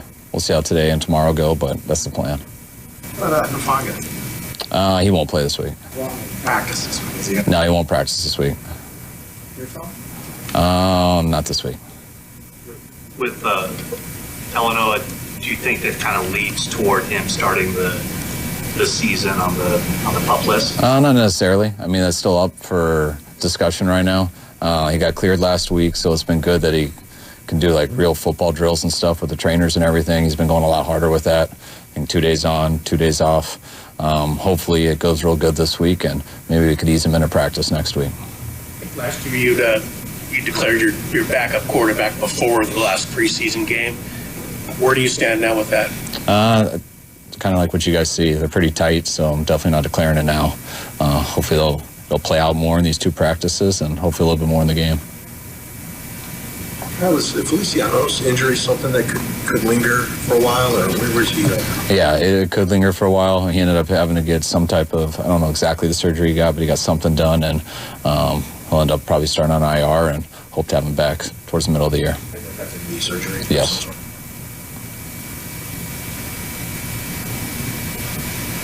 it relates to Cowing, are there any things that he shows you that make you think maybe he can overcome some of the things that can slow a rookie receiver down from contributing right away? I mean, it's still early. You know, he got his first full weekend. It was good to see him do some things in the game. Really liked how smooth he looked as a punt returner. But, you know, he's still got a lot to go through. He's behind. Any sense on movement with Brandon Ayuk or Trent Williams? Zero updates. Nothing's changed. You guys missed 24 tackles in the first 2 preseason games. When you guys are watching the film, what's it look like to you? I mean, I thought our tracking was a little better in this game than it was in the last game. Overrunning a couple things, a few missed tackles, in some tight areas, which you don't like. But there's a lot of guys out there trying to make the team that haven't necessarily yet. And you miss a lot of tackles. It's a lot harder to make the team.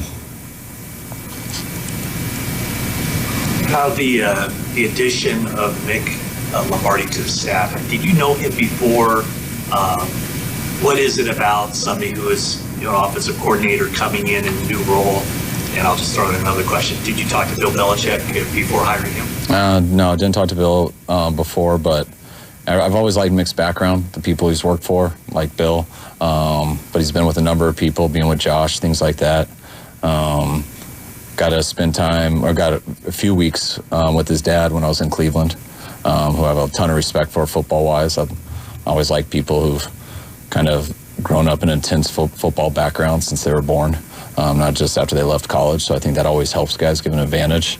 And then I have a lot of people I'm close with who have worked with them. You know, I worked here with when Chris Furster was on the staff. Some good friends who know him very well. And so everyone people who know him well and know me well. So people spoke very highly of him as a person, and I loved his background. And after talking with him on the phone and stuff, I felt like it was going to be a real good fit, and it's been great so far. Jake Tonka's been better than you expected? Not really. I mean, we got him on our practice squad last year, so we got to see a lot of him just on scout team and stuff. And he's always done a real good job here, and he's taken advantage of his opportunities. He's mixing around at a couple of positions, and he's going to make this decision tough for us. Your veterans have said that with Brock, that one of the benefits of him having the fall off season is his voice has gotten even stronger and more leadership. I'm wondering, have you noticed that, and in what ways can it benefit him to maybe have more command? I just think when you've done what you've done on the field, it's always easier. I mean, I don't care how you are, no matter what type of leader or how you want to command or demand things from people. If you haven't had much success on the field, that doesn't last very long. And he did that as a rookie, but then he was so caught off just trying to come back from his injury. Now, after having a second year in where he had an unbelievable year, he's in a much more natural position to do it. I think he does do it naturally. But the team, based off of what he's done, he's earned their respect on the field, and they know him as a guy inside and out, and no one respects him more as a person than how much they respect Brock. Brock has talked about seeing the offense the way you see it. He wants to get to that point. Now it's not there yet, but understanding the why of a play call, maybe in the moment. What are we trying to get? Set up a third man, or are we trying to this happen? Where do you see in that process? And he's going into his third season. I mean, you have the potential to have a pretty long partnership with him. Are you excited about? We'll see where he can get this offense eventually. Yeah, of course. I mean, I was so excited with how he did right away. Just when we got him on the field with his few reps, and then what he did in his rookie year was so exciting. And watching him overcome injury was unbelievable last year. So he's got enough tape out there that everyone has a good grasp of what Brock is, and that's a very good quarterback. And the way he's built, the way his mind works, the way he works at things, how humble he is. Usually any one of those situations only gets better with reps and being in more situations. And, everyone wants to learn it or know it like the coach does, but the coaches only know it because we've been doing it for a long time, and we sit in that room in a chair and with a slow motion remote and get to go over stuff all the time. And players don't get to do that all the time. They got to go work on being an athlete and doing stuff on the field, and it's not just all the mind. They got to work on the physical aspect of the game. So you always hope that they can count on the coach to help bridge that gap, but especially with the quarterbacks. I mean, it's always good to know a lot. Sometimes knowing a lot doesn't always help. Too many of the what ifs, and I have a scar on almost every single play. We've done it long enough. You give the quarterback all those scars that you have as a play caller, they might never throw the ball. Watch out, this could happen, this could happen. So it's kind of on a need-to-know basis to help them be the most successful, but the more they play, the more they learn, because eventually you do need to know all that stuff, and it's about how you handle it, and Brock's handled it very well. The 3 rookie offensive linemen all have good numbers. Does the film show the same thing? And what do you see? Do you like the competition on that offensive line for the backups? When you say numbers, you mean like their jersey numbers? Well, they're not giving up like no pressures and very few pressures and a lot of snaps. Yeah, I think the competition there has been very good. You know, just comparing it to other years in the past, I think we're deeper there. I think guys who have been around here, who whether it's practice squads or the last guys on the roster who haven't started much, I think those guys have all gone better. And the more you can do that, obviously the better these guys get. But there's no harder position to develop than O-line, because you get better at O-line by playing football, and the O-line really, that's been taken away from them in the offseason. So I think those guys get hurt the most, which is how offseason rules go. Training camp's so much faster, so they always are behind on it, and college football O-line play is night and day different. I'd say like 95% of the schools than NFL O-line play. So it's really a tough deal for those guys, but if they can hang in long enough, whether it's the last guy on the roster, whether it's practice squad, if they're made of the right stuff, and they have the ability, all those guys usually do get better, but it's very tough with their timeline. Christian is so adamant and borderline obsessive about reps and how important reps are and practicing and being out there. For him to not be out there, how does he get to week 1 to be himself? Well, that's what's good when you're that obsessive about everything. I mean, when you're hurt, you're hurt. You can't go. But when you take every rep, every walkthrough, everything you do, you're just so deliberate in everything. When he's probably walking down the aisle to get married, he's probably thinking about his feet and how to do routes. No offense to Olivia, but he's obsessed with it. And so when you do get in these situations where you do get hurt and you can't go do all that stuff, at least he's put the work in before. So that stuff does come back fast. But, I mean, he understands what it takes to play in this game, especially at the level he does. And not many people play at that level unless they are like that. It's privileged information, but what quarterback would you say you've had who was as close to being a peer with you as far as the master of the offense? Guys who aren't very good at playing. Who are those guys? I can't say those guys. Whenever a guy comes out the field and they want to talk like a coach, usually they're saying what they think you want to hear. I mean, you're in the pocket, and that's moving fast. You got to have an understanding and preparation and how to get clues and how to react. But if you come out and you're just talking all coach talk and everything on the field, it usually means you're just guessing and trying to tell a guy what they want to hear. You don't need too much explanation. Off the field, as far as when you're talking game plan, it's like, okay, this guy gets it now. Brian Greasy, but he could play. Yeah, that's a little bit. Have you ever had a quarterback call plays? I haven't. I haven't. I think. Consideration Friday? No, I would hate to do that to somebody. Like, I'd be, if he really wanted to and stuff, maybe you would let him so he could learn how miserable it is. I couldn't imagine having to think of all that stuff, get people in the right spots, think of a play, spit it out, get to the line of scrimmage, and actually think of how to play football. That's playing this game playing the quarterback position as hard as anything in sports. And to have to do other stuff to me would make it extremely hard. You better make it they better call it a very simple game. Possibly. I really don't plan it all out. It's not that big of a deal to us. This isn't something that you're considering doing in the regular season. No. Yeah. You don't feel like you need the preseason reps? No, it's no. I think I'm all right on it. How does it benefit Clay? Just giving him that experience. I mean, he did it in high school for a while. He's been here. I've let him do it at practice a lot. Just allowing him to do it in the game is something he's earned. I think it's good for his career. But a lot of guys don't get that before, and they're fine too. So it's more, why wouldn't I do it? Like, what does it affect on the team? And when I was younger, I always felt like it was kind of disrespectful to the players, just in terms of not treating it as important as it can be. That's why I hated doing that.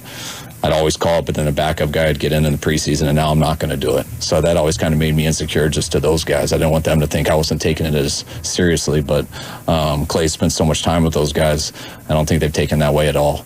So as long as they weren't offended by it and stuff, I think it's been great for him, it's great for everybody, and it's been more relaxing. Is it important in interviews for him to be able to say that he's had that experience and call those plays? I wouldn't think so. Depends. I mean, all 32 teams are different, so it depends on the person hiring them. But I wouldn't think so. There's a lot that goes into play calling that's more important, and it's more about how you put in a game plan, how you tie it all together, how you rep it throughout the week. There's stuff that you can make a little difference on timing it out right, but anytime you think you've made a great play call, just make a few more and stay humble with it. Benefit you at all having had that experience in the regular season where he's now kind of seeing things through a little bit sharper lens as far as how you might be looking at a game? I don't know. We'll see. We'll see if anything changes from it, but I wouldn't think so. Clay's had a very good grasp of since he got here. I mean, I put him with D'Amico the first year, and D'Amico was so mad at me when I took him. But I thought he had too much of a future on offense, and we were going to need him there. And he was right. Same thing that I did to him with Bobby Slowick also. But, I mean, Clay's grown up around football a long time. He kind of knows what goes into a play caller's mind, what they think about, and that's why he's been able to help me so much. And, as a head coach, you can't always go through the same routine that, I used to as a coordinator, where I can just shut the door and not worry about anything except the 10 minutes I had to talk to people once a week and kind of just worry about the game plan. And when you're a head coach, you got a few other things you got to do, but you can't let that be an excuse for not being as prepared for the game. And that's why you need people you can count on who can think like you and can prepare when you aren't there. And he's been great at that since he's moved offense for us. All right, thanks, guys. All right, that was Kyle Shanahan. 15 minutes of Kyle Shanahan, and what were the takeaways? The three that I heard. No update at all on Ayuk or Trent Williams. His exact quote was 0 updates. Nothing's changed. John Feliciano, offensive lineman, probably going to miss a chunk of the season. Yep. Maybe they hope to have him back around the middle portion of the season, but buried in there was something on Ricky Pearsall. Well, nothing on Ricky Pearsall. Well, he won't be practicing this week. Yeah, so we won't be seeing him on Friday. So now their rookie wide receiver hasn't been doing much the last few weeks. Their number one receiver is still holding in. I don't like it. I don't like it at all. I mean, I don't know. I just figured Pearsall would be ready, and maybe he won't be ready. What if Pearsall's not ready and Ayuk's not ready? What if they're not even playing in week 1? Well, not every receiver is different, but I also noted the comment about Cowing being, quote, behind. Yeah.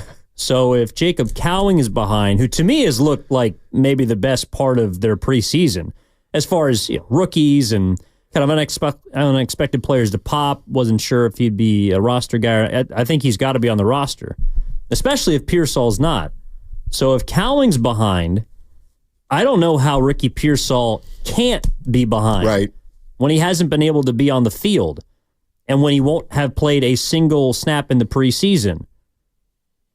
Right? Yeah. He will not have caught any in-game balls from Brock Purdy. He will not have gotten a full training camp. And he will have started, it seems like, his NFL career injured. And he was your first-round pick. Right. That was supposed to be your insurance for either something in the future or for perhaps something that includes Brandon Ayuk this season, to which we still have no update on. How would you characterize this press conference? And what I'm getting at here is, if you're a 49er fan and you're living and dying with this team like so many are you starting to really get worried about what's going on with not only the injuries, but with the holdout, the hold in? I mean, look, we got the top 2 receivers. You're right. They haven't caught a ball yet either of them in the preseason. Trent Williams isn't in.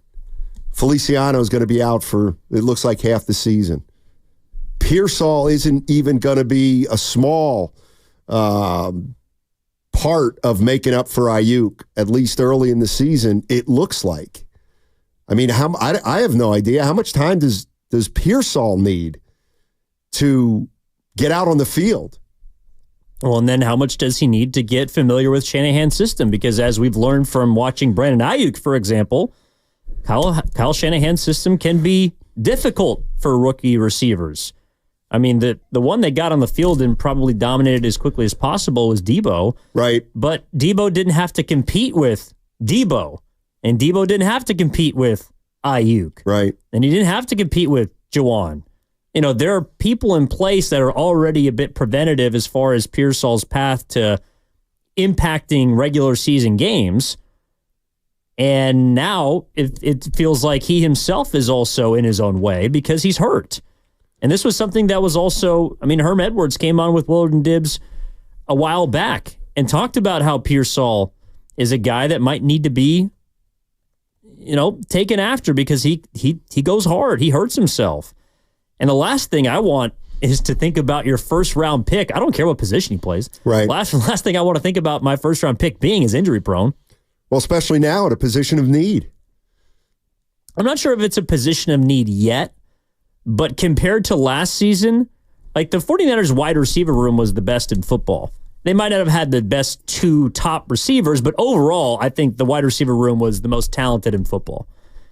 Right now, you can't say the same about it because Ayuk is not in a jersey. Right. And your first-round pick is not on the field. Well, look, even if Ayuk were in uniform now practicing, I still expect Pearsall to get some playing time as a rookie.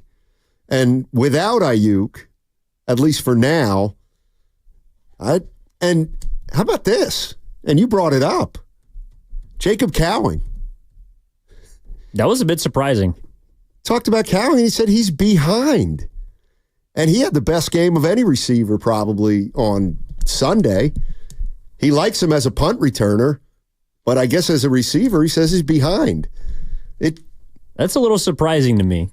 Now, I know Shanahan's hard on his receivers, but to use that word, I would not have expected that. Doesn't that just go to show you how you have to acknowledge that a lot of times what we see clearly isn't what a coach who's an expert sees. What the leaders see. The leaders, yeah. All right, 888-957-9570 is the number. What'd you think of Kyle Shanahan's press conference?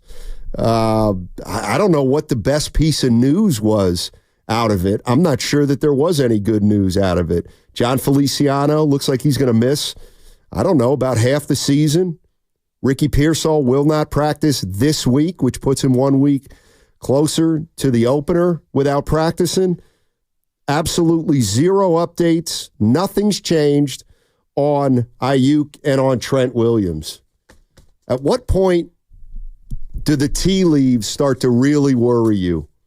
As now we're inside 3 weeks before the opener. And he expects to play a lot of the starters Friday. He said he reserves the right to change his mind. But the bottom line is, are we ready to say it? Is it official?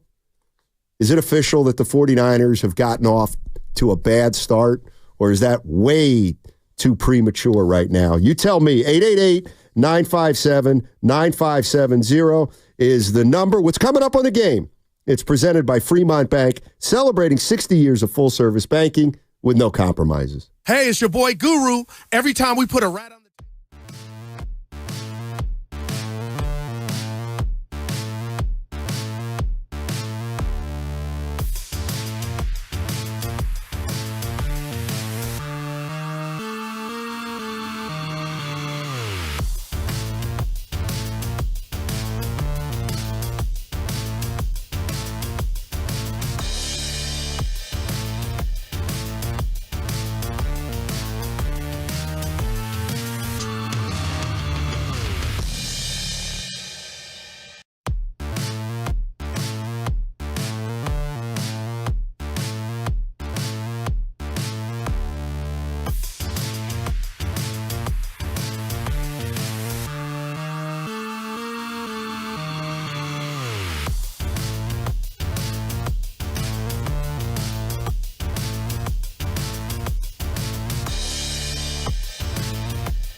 Now, back to Steiny and Guru on 95.7 The Game. All right, we just heard from Kyle Shanahan. He talked to the media for about 15 minutes. You guys know me. I don't like to push the panic button. What are you talking about? I don't push the panic button. As somebody who's as experienced as me, I've seen it all. I don't like make a big deal out of things that I don't think are worthy of making a big deal out of. Nevertheless, I'm going to go ahead and say it. All right. Something ain't right. Where? Something ain't right with the Niners. Why do you say that? Because is that the vibe you're feeling right now? Wasn't it the great Maya Angelou who said, when someone shows you who they are, believe them? Yes.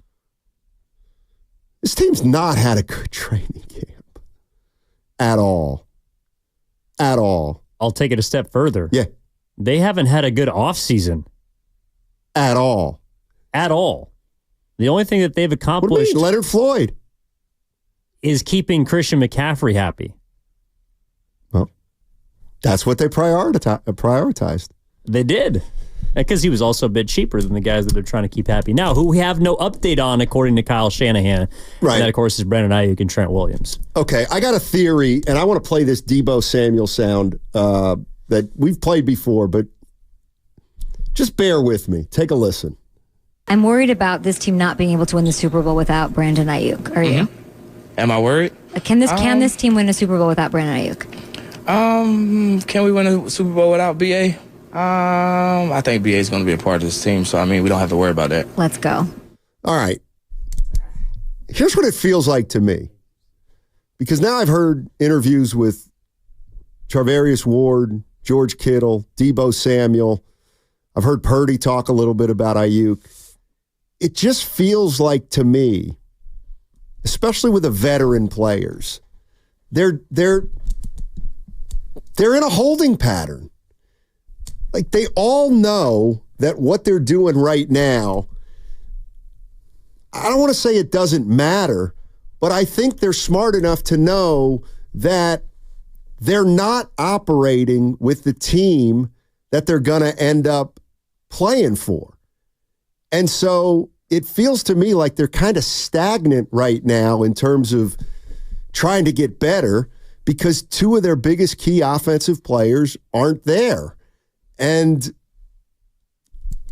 it's starting to leak into late in the preseason, and it just feels to me as if everybody's kind of in a waiting game. I'm not saying that, oh, these guys aren't working hard because some of their key players aren't there, but how much can you really improve, and how much can you really work on your chemistry, and how much can you really work on your timing and all that stuff?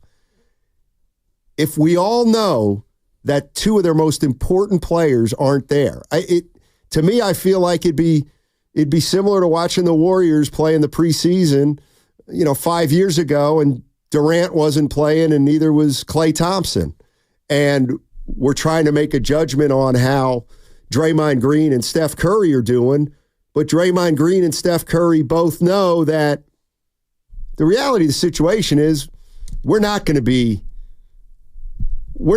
any good, or we're not going to be complete until we get these two guys back. So there's no point in even assessing what we've done to this point. Can we just put the rat on the table? Sure. Brought to you by Atco Pest Control. Hello? Can we just put the rat on the table, Carter? Uh-oh. Uh-oh. This offseason... Should be at the top of the list. There we go. Thank you. Thank you. This offseason and the Niners right now, it has not been enough about football. It's been about contracts. It's been about contingency plans. It's been about the future. It's been about injury. It has not been enough about football, I think, for me to feel like this is a united Super Bowl contending team. That's how I feel. If you're asking me what the vibe of this team is, I don't know. It could be, I don't know, skeptical or tentative or whatever word you want to use. Worried. I don't know. You said you don't like the vibe of things right now. Panic is a word that came out of your mouth. Whatever it is, the vibe of the team should be about football. Right.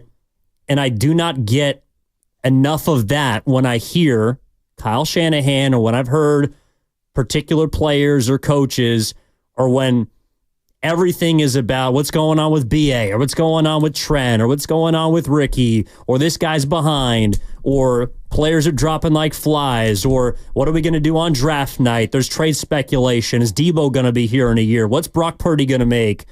Nothing, not enough for me has been about this season.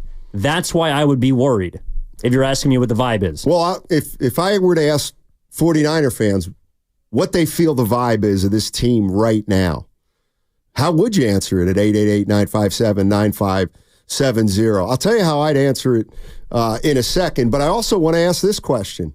At what point do you believe that what's happening in training camp is going to impact the season? Are we past that point? In other words, with Trent out, with Ayuk out, with Pearsall hurt, with what we just heard about Feliciano, do you believe that what is happening right now, absolutely positively, is going to linger into the season? Or do you believe that nothing matters at all until week 1 against the Jets in a little less than 3 weeks? If you'd have to ask me, Steiny, what do you think the vibe is right now coming out of 49er camp? I'd say it's a little troubling. It's a little troubling. If I were a diehard Niner fan, I would start to think that we gotta start getting together. We gotta start figuring it out. And yeah, I guess the way that's got to get jump started is Trent Williams and Ayuk being there and practicing. I think it's been a cloud over the training. I think it's been a cloud over training camp. I think everybody knows that they can't accomplish what they want to accomplish without those two guys. They need those two guys. And I do think that the players can be a little fatigued about all this too, especially at a time of the year when everything's just starting. They should be gearing up right now, and it just feels like they're in a holding pattern and a waiting game for these two guys to get in there.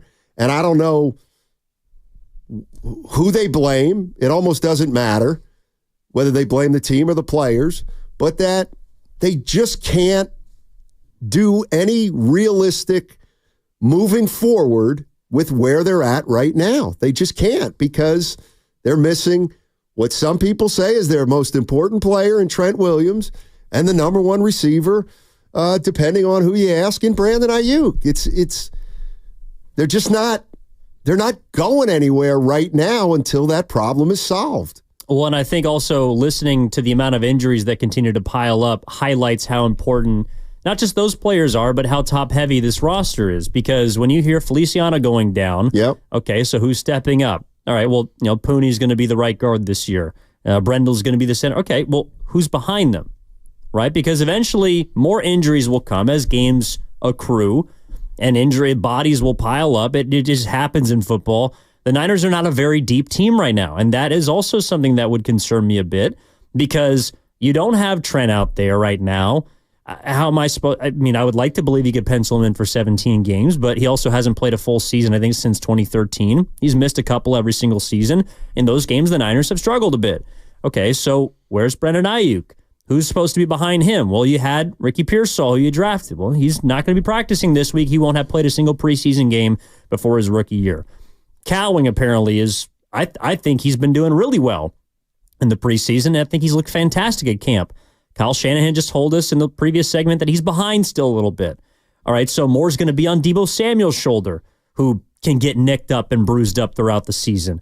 I just think what I'm hearing also is that there does appear to be a lot more pressure on the offense this year to carry them and produce the way they did last year, and they don't have their full complement of guys right now, either because they're holding out or holding in or because they're hurt. And this is a defense that I'm looking at that I don't think is as talented as it was last year. And even they're still dealing with a bit of injuries. You know, someone like Hufanga, who came right before the Pearsall update, he's going to be out. You know, he might have to start on the PUP list, so you're not going to be without a certain safety. I don't know. I felt like this time last year, and to be fair, this time last year, Nick Bosa was holding out, and they were trying to figure out what that contract was going to be. But it to me felt like last season the Niners were more aligned. And I feel like because of the experience in Philadelphia, them feeling like they didn't get a chance to go out and win that NFC championship, that really drove home a point that last season, 2023, was going to be the one, that they had all the bulletin board material, they had bullseyes in every, for the Eagles, for everybody in the NFC. And this year, it doesn't feel like that. And I find it interesting because we read the story this morning, Steiny, of The Athletic putting out their model of what they believe the NFC is going to become. Right. And who's at the top of the list? Niners. Was it close? The Niners number. The Niners are projected to win, I think, 11.4. Like, that was their win total. Correct. The next highest team was 10.5. Yep. They're projected to be a win better than the second seed in the NFC. And yet we're talking here about injuries, about holdouts, hold-ins, and what Shanahan was doing with his quarterback on Sunday. Like, that doesn't sound like a team to me that is the sure-cut number one team in their conference. And I gotta believe that number was, that number is the number because there's an assumption that Ayuk and Trent Williams are on this team and producing at a high level. I don't know that number takes into account if and when those guys won't be here. 888-957-9570. We're talking to 49er fans about how troubled they are by the way this training camp has gone, or if you're troubled at all. The 510 says, as a fan, I just feel like last year was our year, and we wasted it by losing the Super Bowl. Guys are now another year older. They're beat up. They're tired. And now they've got to do it all over again for a coach who didn't know the overtime rules and a coach who's scared in big game situations. I don't know about the last part. Yeah. I don't know about the last part, but the other part I think is fair. I think it's fair to be more worried. And can we put another rat on the table? The Bosa situation felt different than what's going on this year with Williams and with Brandon Ayuk. The way I remember it last year was they were going to get Bosa in. They just were. Well, how come? Because he was their most important player on defense, and they knew they had to get him in. It just doesn't feel like things are as close with Trent Williams and with Brandon Ayuk as they were with Bosa. Now, if they get signed the week before the season, then I guess we can say it was the same situation. But I'm just talking about the tone. And maybe it's because Ayuk's been so public and Bosa didn't say a lot. But I don't remember anybody being worried that Bosa wouldn't be there for the opener. Now, maybe I'm remembering it incorrectly, but I don't think anybody believed in their right mind that the 49ers were not going to get something done with Bosa. It was only going to be a matter of who gave in to each side, but they eventually would, and they'd get him in here. And that's exactly what happened. Now, how much do you blame Bosa's late start at training camp for the year he had, for the year the Niners had? We can talk about that, but it just seems to me like there's more of a serious tone about the possibility that this may not end up as well as it did last year with Bosa. Well, they hit the ground running last year. Like, they were 5-0. I mean, they week one just embarrassed. They undressed the Pittsburgh Steelers at Heinz Field. You know, I think they should win the game on Monday night against the Jets, but I can already see there being a lot of trepidation going into that game. And I do think it's fortunate that the Niners don't play a particularly hard schedule at the beginning of the year, because I don't think they'll be at full strength. Now, it's not just, I think that Brandon Ayuk is going to be there. I think that Trent Williams is going to be there on September 9th. But they're not going to have a few of their guys. You know, Hufanga is going to be hurt. Pearsall is going to be hurt. Dre Greenlaw is going to be hurt. Now Feliciano is going to be hurt. They're not going to have everyone that they did at the beginning of last year. Right. And that, to me, also puts a ton of pressure on Brock Purdy. It just does. That's true. And that's another reason. We talked about him a lot yesterday in reference to the preseason game, but in a year that is really important for him and important for the 49ers too, it feels like he's not going to be given any breaks and he's not going to be cut any slack because of all the different distractions that have gone on during this offseason. There seems, I don't know, like, again, Bosa, you're right, I think felt differently last year. This year, there's been a lot of drama this offseason, and there hasn't been enough football for me. I think that's fair. I think probably 49er fans would agree with you. 888-957-9570. If you want to jump in, I mean, we're going to play some of the Kyle Shanahan press conference, and I don't know. I didn't hear any good news when I heard Kyle Shanahan talk today. They play Friday against the Las Vegas Raiders. It's the final preseason game of the year. How's Kyle Shanahan going to handle it? I'd like the starters to play. We'll see how today and tomorrow go, but that's the plan. The plan is to play the starters. How much? I guess we'll find out. But it's the first thing we found out was that we're going to play the starters. What about Talanoa Hufanga? Not necessarily. I mean, that's still up for discussion right now. He got cleared last week, so it's been good that he can do like real football drills and stuff with the trainers and everything. He's been going a lot harder with that. And 2 days on, 2 days off. Hopefully it goes real good this week, and maybe we could ease him into practice next week. All right, he's talking about Hufanga there and whether he's going to start on the injured list or not. But it was after that he said that Ricky Pearsall wasn't going to practice.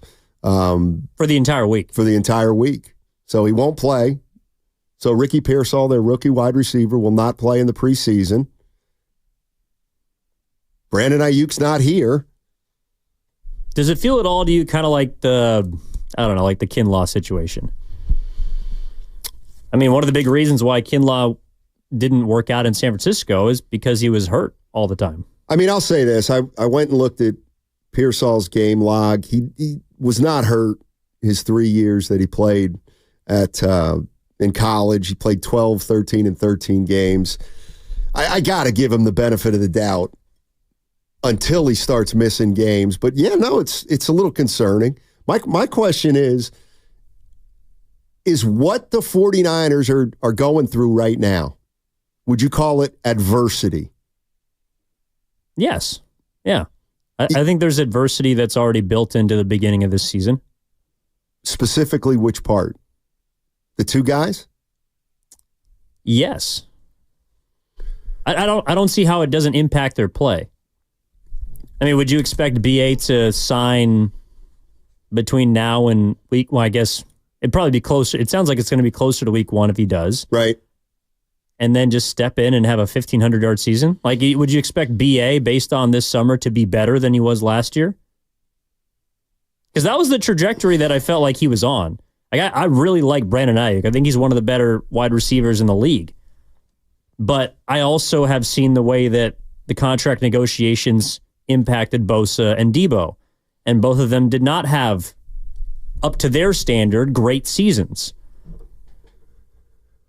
And I'm a little different here. I feel like Ayuk's going to be fine once he gets in. He might not be fine the first week or two, but I mean, he's worked with Purdy for 2 years now. They have a connection.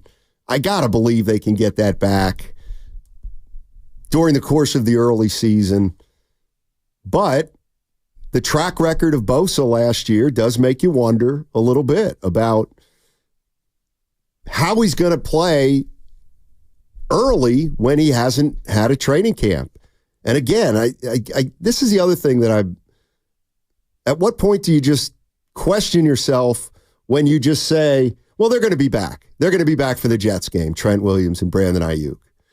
I mean, when do we worry that they're not going to be back for the Jets game? And then what happens if they're not? I mean, are you telling me, and this is the thing, I don't really have a strong opinion on who's at fault or who's to blame, but they got to get these guys in pretty soon. Don't you think? I mean, Yes. This is their year, or one of their years. Even if it's not the year, even if Kyle Shanahan's not putting all his eggs in this basket, they're not being the best version of whatever this team can be if those guys aren't here. And I do think there's got to be a feeling in that locker room of, well, if we all know it's going to get done, why isn't it done?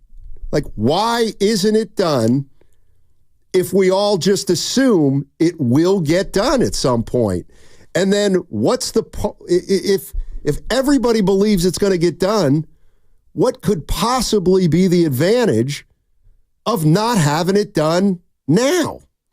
Well, and that's why the comments last week from John Lynch I thought were a bit interesting when he said, I wish I knew. I wish I knew why Brandon Ayuk, like what the holdup is. I wish I knew. He knows. He knows exactly what it is. Money?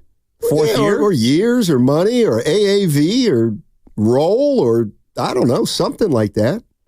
Yeah, and to me, that's why would that change between today and tomorrow or the next week? Like, why would that change? If the holdup is a minor detail, and I believe it is from all the reporting, but why would it change then? Is someone going to wake up one day and give in? Because it seems like a stalemate right now.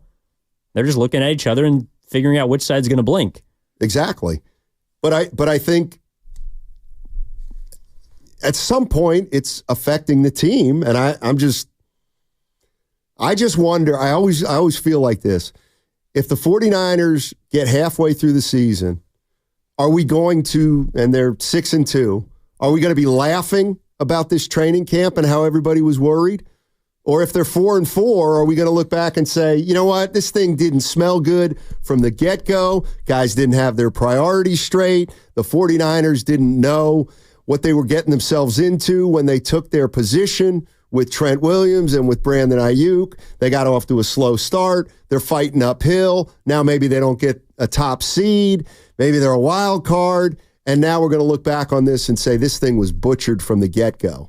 Or is it something that will all be forgotten halfway through the season? Like, I don't know the answer to that question.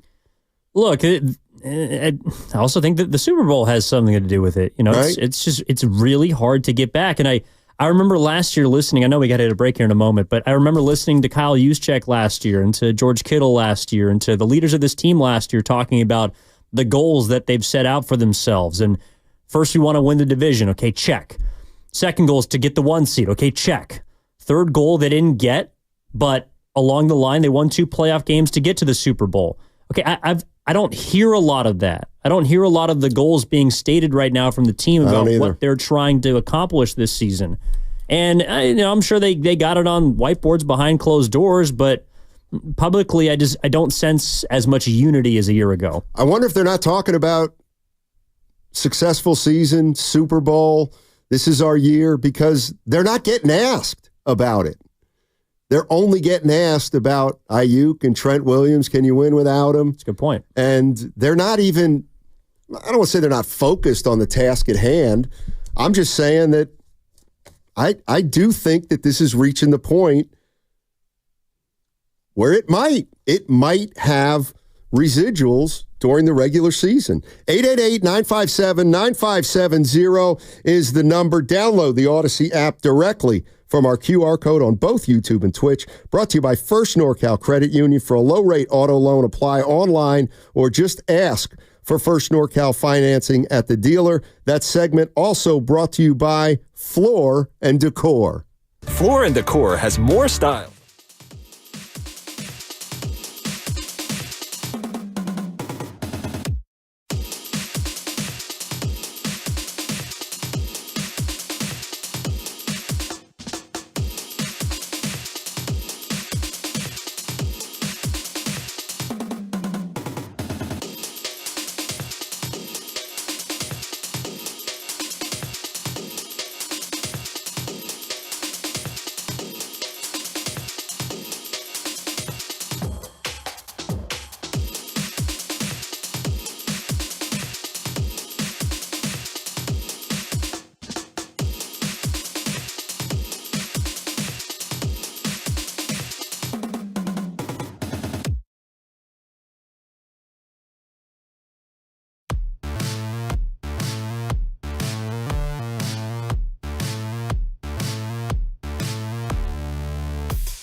Now, back to Steiny and Guru on 95.7 The Game. Oh, boy.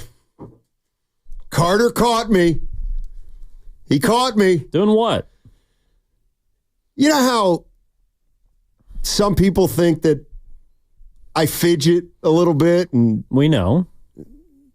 Well, he just saw me. So I have 2 pair of reading glasses here. And I've developed this awful habit of putting them on and off. Only 2?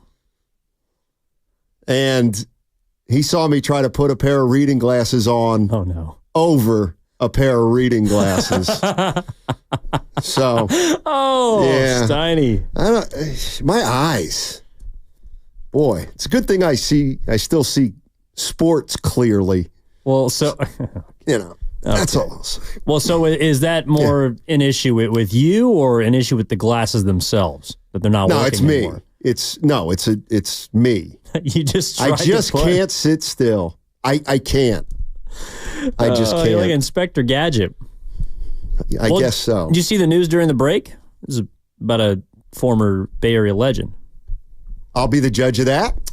Who's the legend?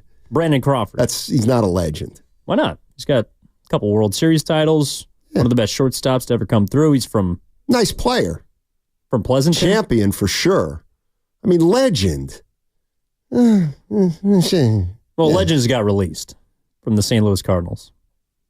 Oh, Brandon Crawford got released. Yes. Oh, chalk one up for Farhan.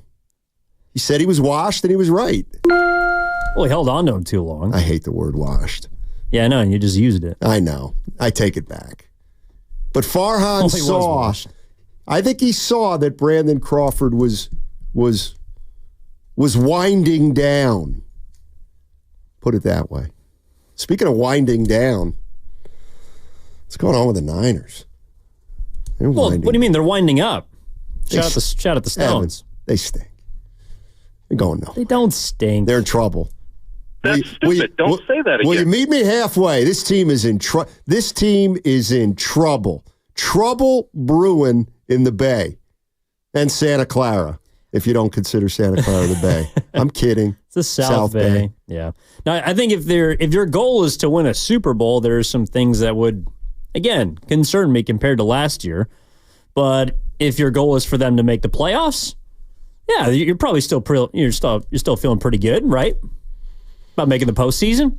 So got a young quarterback that can get better.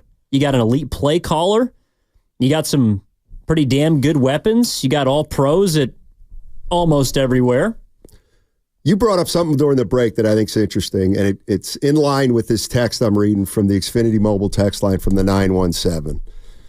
And I got to tell you, I probably should have thought about this more than I have. Purdy could have a slow start to the season, and it can very well be blamed on the camp drama. 100%. Regardless, and this is kind of what you were getting into, regardless of when Brandon Ayuk and Trent Williams sign, the issues they're dealing with now will resurface at some point. And particularly, Evan, you want to address the idea of people who, if the 49ers get off to a good start, will say, see, there was nothing to see here. Whereas you say, not so fast. Well, I think there's a pretty good chance the Niners are going to start well. I mean, they play the Jets, the Vikings, the Rams, who, by the way, are also dealing with some injury issues. Matthew Stafford is currently hurt with a hamstring, so he might not be available. But then you get New England and Arizona. Like your first 5 weeks, you should be above 500 if you're a team that's as good as the Niners.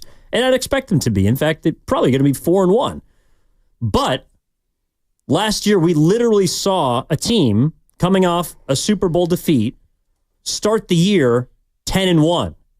And that was the Philadelphia Eagles. Right. And there were some signs throughout their 11 games that there might have been some stuff going on, or they weren't beating teams by blowouts. They were kind of like their point differential was pretty low for how good their win total was. And then we saw them fall off a cliff. And they became the first team in umpteen years to start the season 10-1 and not make the postseason. So just because you start, my point is, just because you start the year fast doesn't mean these problems that we're talking about right now just go away. Because you have to keep winning. and you have to keep this thing going for 6 months, for 17 weeks, and that's not an easy thing to do. So my point is that compared to last offseason, I just felt like the Niners, they had everything moving in the right direction last offseason, and it led to a historic offense, and it led to a near Super Bowl run, and it got them where they hadn't been in 5 years. That's the other part of this, too. The Niners have only gone to the Super Bowl under Kyle Shanahan as the 1 seed. It's very difficult to acquire the 1 seed if you're not united for 17 weeks.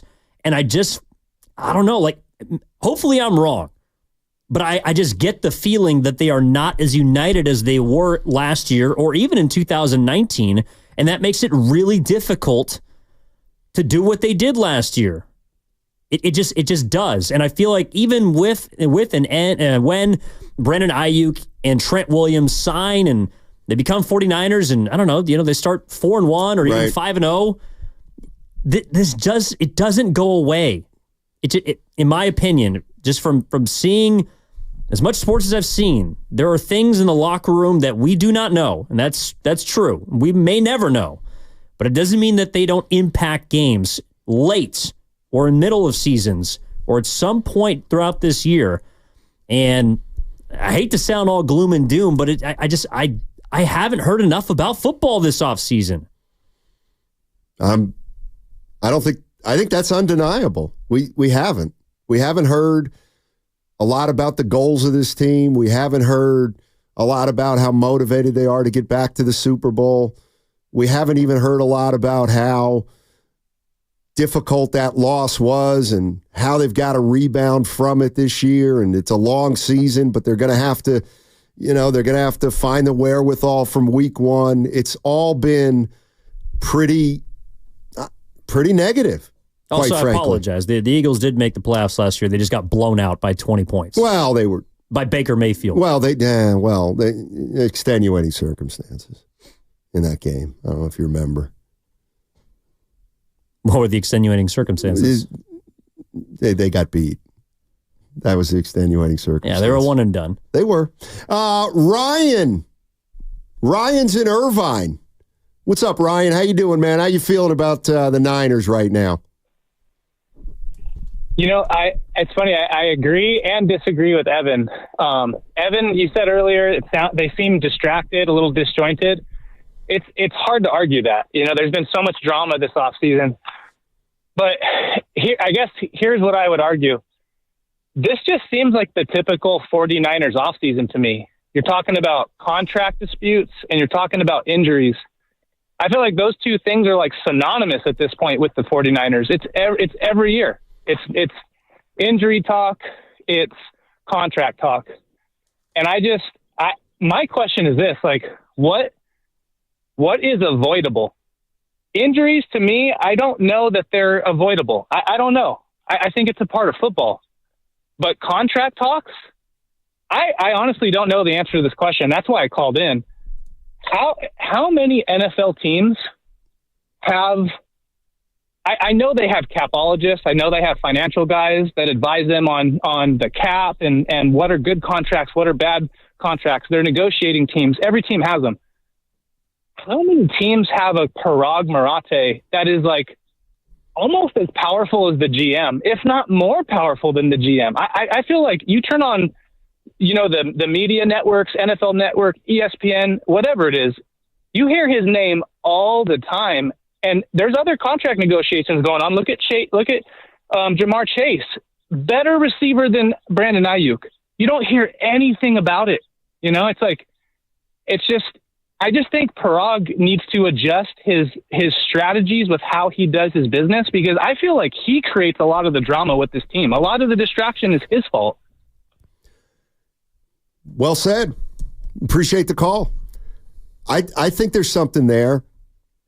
I remember reading Tim Kawakami a couple weeks ago about how one of the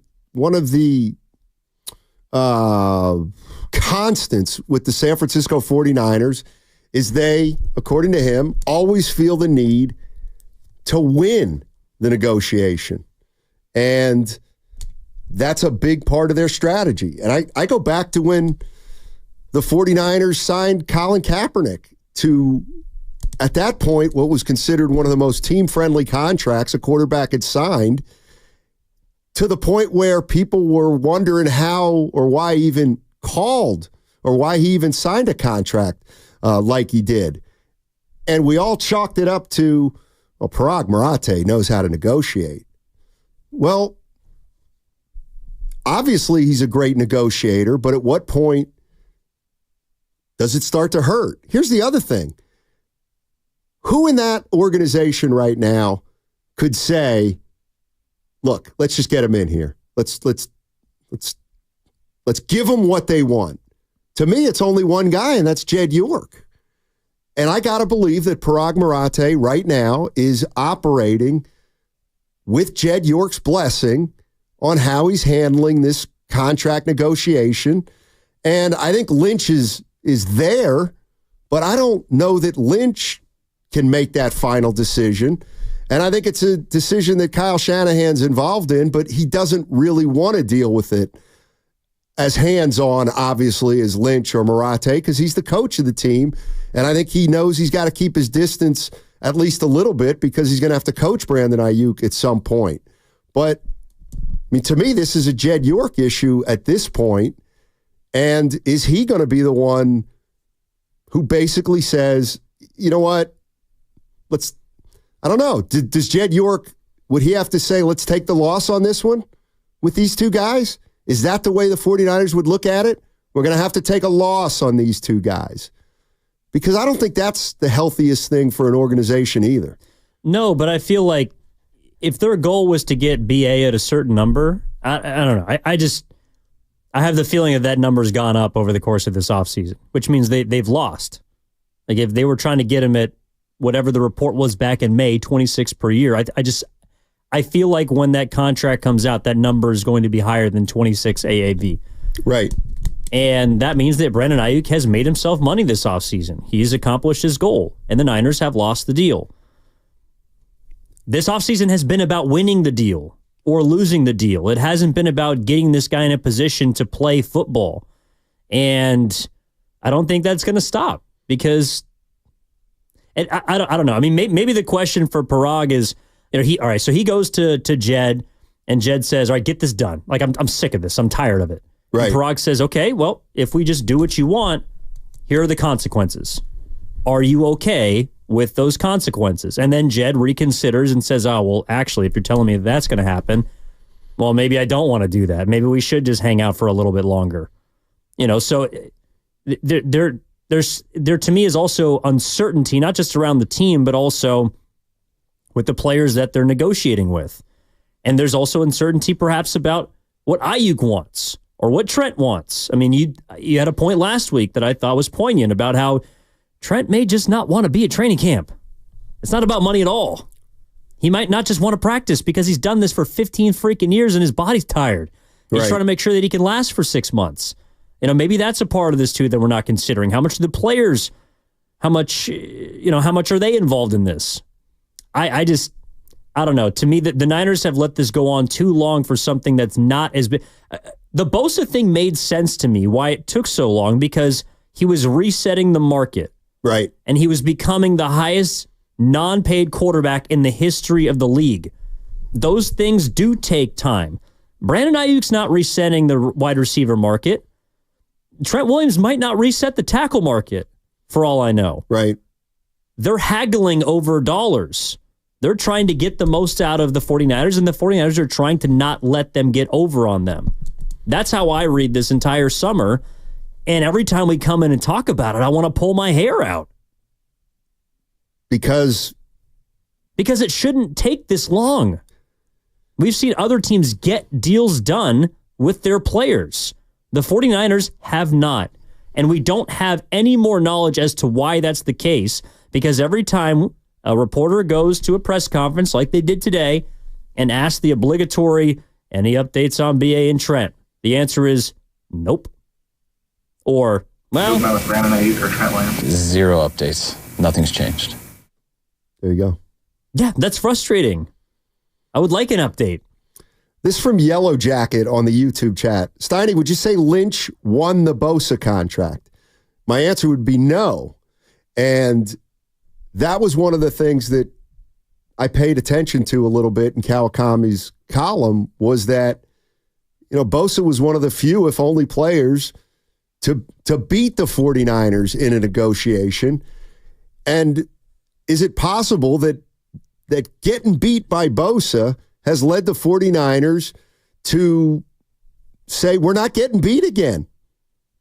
We're not going to get beat on a contract again, because maybe they see things in the Bosa contract that they know are going to cost them down the line, and they realize we can't do it again with Ayuk. We can't do it again with Trent Williams, so we must take a different approach. And the approach is going to be, we've got to be a little tougher with these guys. I mean, I don't know why it's taken this long. I just know that every 4 or 5 days, I think, when I come into the show and we're going to talk about it, I'll say, why has it taken this long? And I don't have an answer. To me, I feel like, why is it taking this long? Because they're not that close.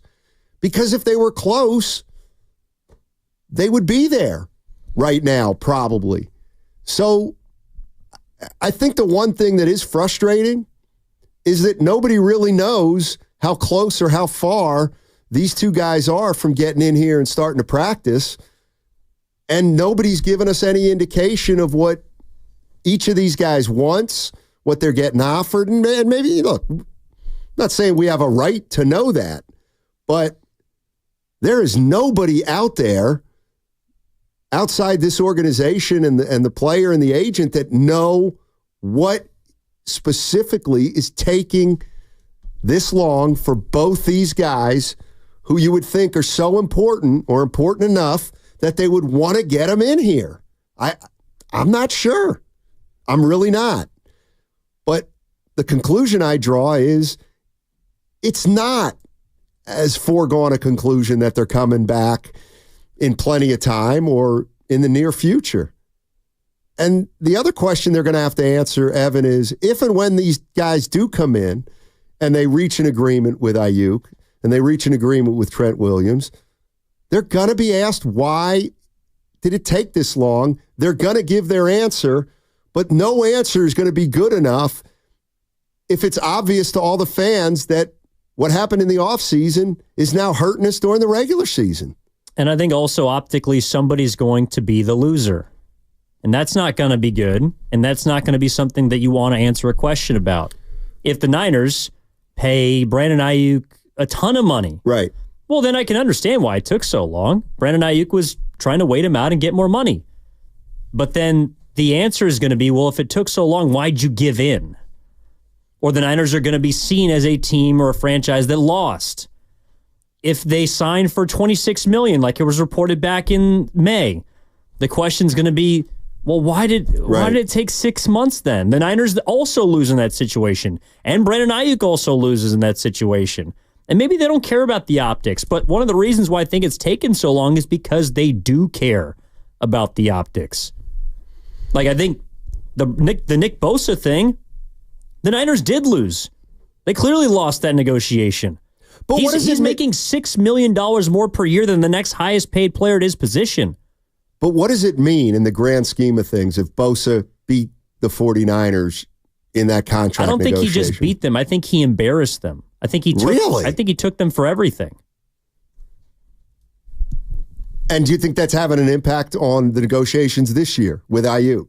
Yes, because they have to put a stop to that. Because they can't just give out money every single time somebody wants it, and they can't give out more money every single time someone wants it. And I don't disagree with that. And that's why I think that there's a chance that the Niners aren't moving off numbers, or they aren't just giving in to these players because they know, well, what's going to happen next year? Who's going to try to do this next year? And BA's listening to that press conference and hearing Shanahan saying, our first-round wide receiver that could potentially replace you, he's not practicing this week. And he's not going to have any preseason reps in-game. Exactly. There's another injury that the 49ers are dealing with, and it's on their offensive line.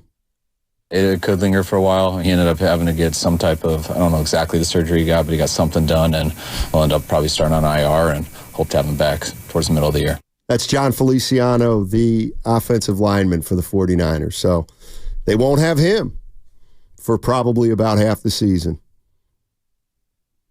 I don't know. That guy started for you in the Super Bowl. You don't have him. Here's some more Kyle Shanahan. There's a couple things. Where's the really good? Oh, this is on wide receiver and punt returner Jacob Cowan. I thought he was playing pretty well. I mean, it's still early. He got his first full weekend. It was good to see him do some things in the game. Really liked how smooth he looked as a punt returner. But, he's still got a lot to go through. He's behind. Where'd that come from? I thought he had like 5 for 75 and a nice end-around run. He looked like they featured him quite a bit. In fact, his 4.38 speed is something that I think the Niners have lacked. Danny Gray kind of looks like a bust at this point. Cowing looks like he could be a burner for this team. Do you think that that's code for, he doesn't block? Well, he doesn't block. Perhaps. Yeah, what do you have to do? You have to be in basketball, you got to make free throws. In baseball, you got to bunt. And in football, with Shanahan, you got to block. Shanahan also said that even though they don't have Trent Williams, he thinks that the offensive line this year is much deeper than last year.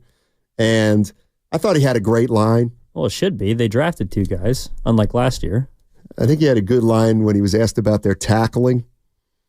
And he said, if you miss a lot of tackles, it's hard to make the team.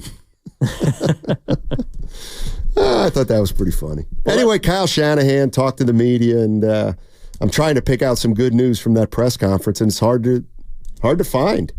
It's really hard to find. And the more I think about it, the more I think the guy who could be impacted more than anybody with what's going on is your quarterback, Brock Purdy, who has all of 21 games under his belt as a starter in the regular season. Well, there was I guess we got to hit a break here. There was one thing I don't know if it's positive or negative, but I found it interesting and different from how Shanahan typically approaches preseason games, and in fact could indicate some growth from Kyle, which is a good thing. That is positive. All right. We're on the Too Short segment next segment. If you want to jump in, your last chance, 888-957-9570, and Evan just hit you with a tease, and we're going to do something called Pay Off That Tease on the other side on 95.7 The Game. It's Bonte, and I want to give a big shout out to UA Local 38 and all the hardworking unions out there.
Now, back to Steiny and Guru on 95.7 The Game.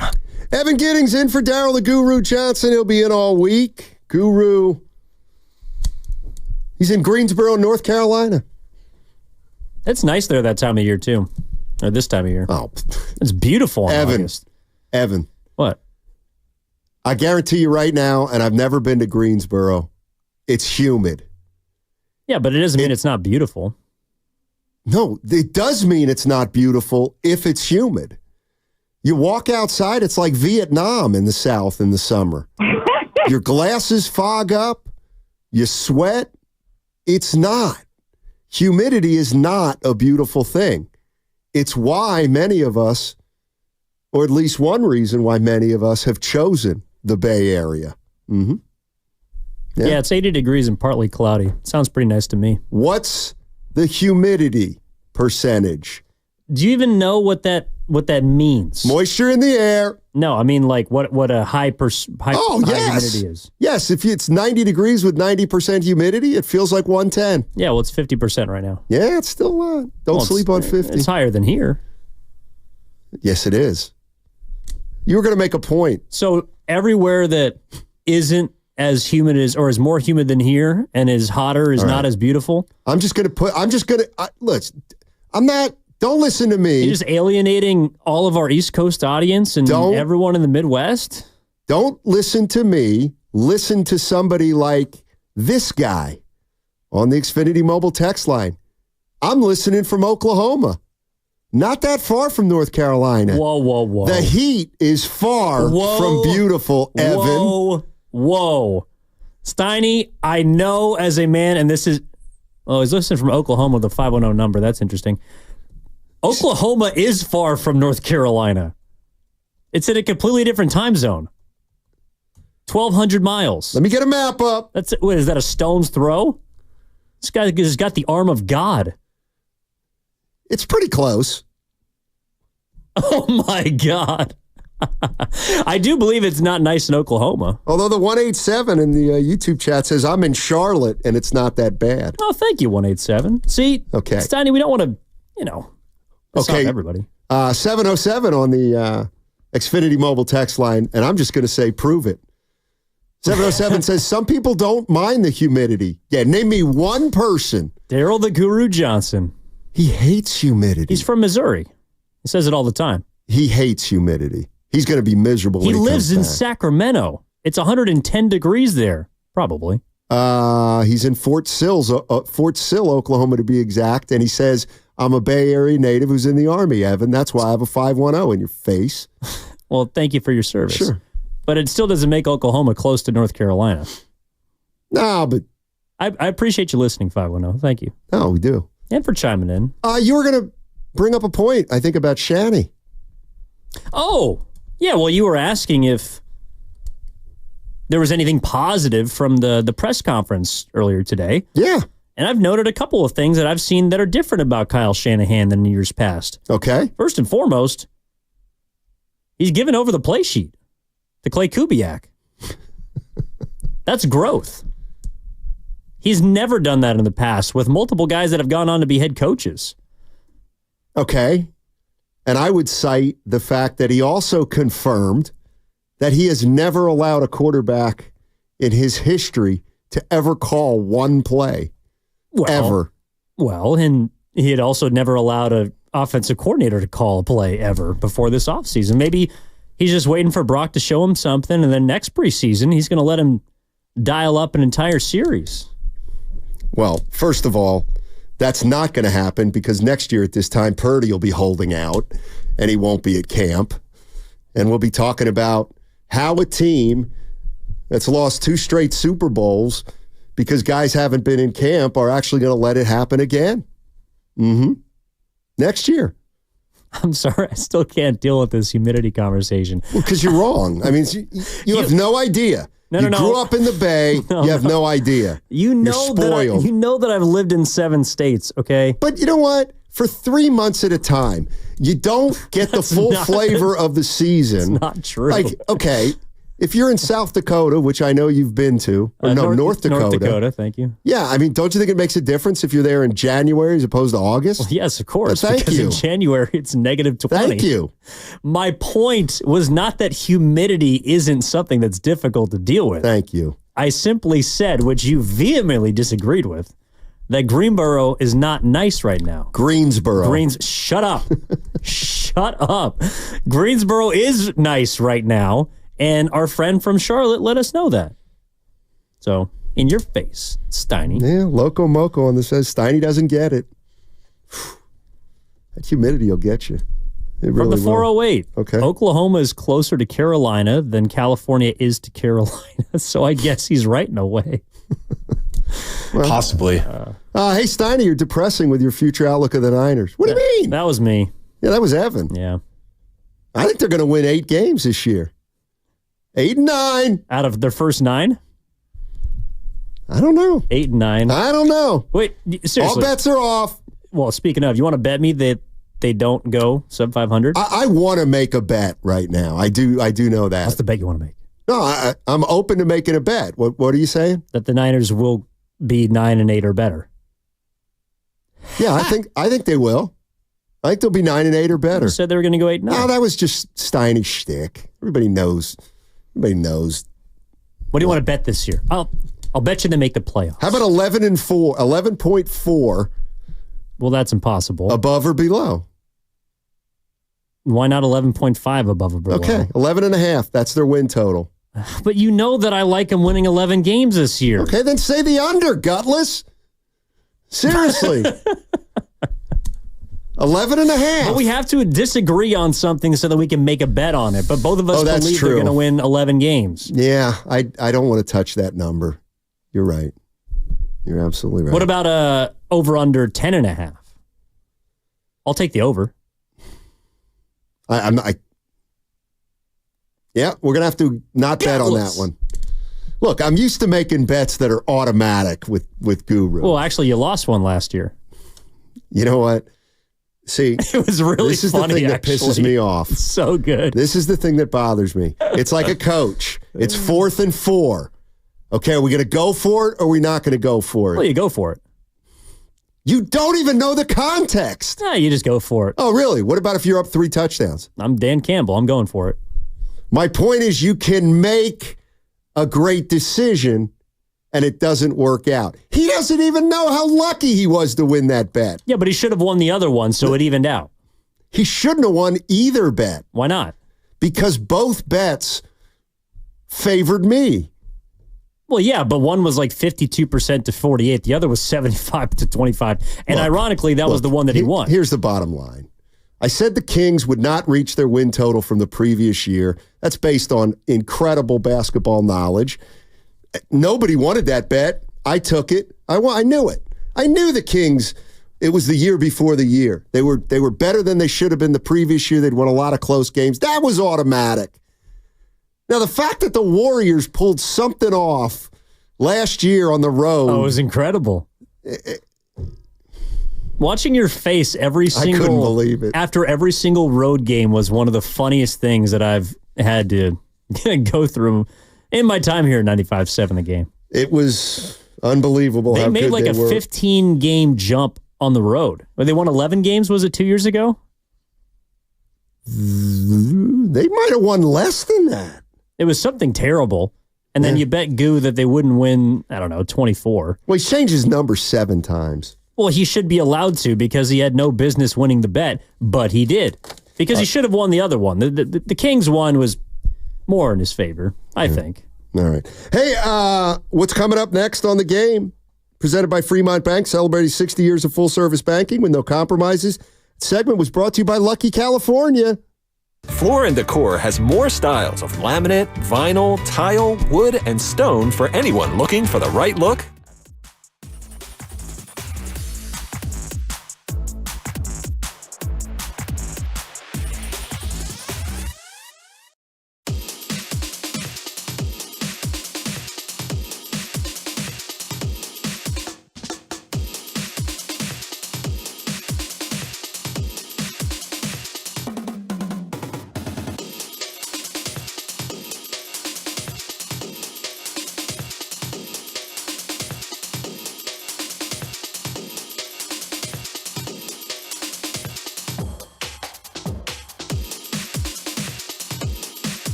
Now, back to Steiny and Guru on 95.7 The Game. All right, crossover time.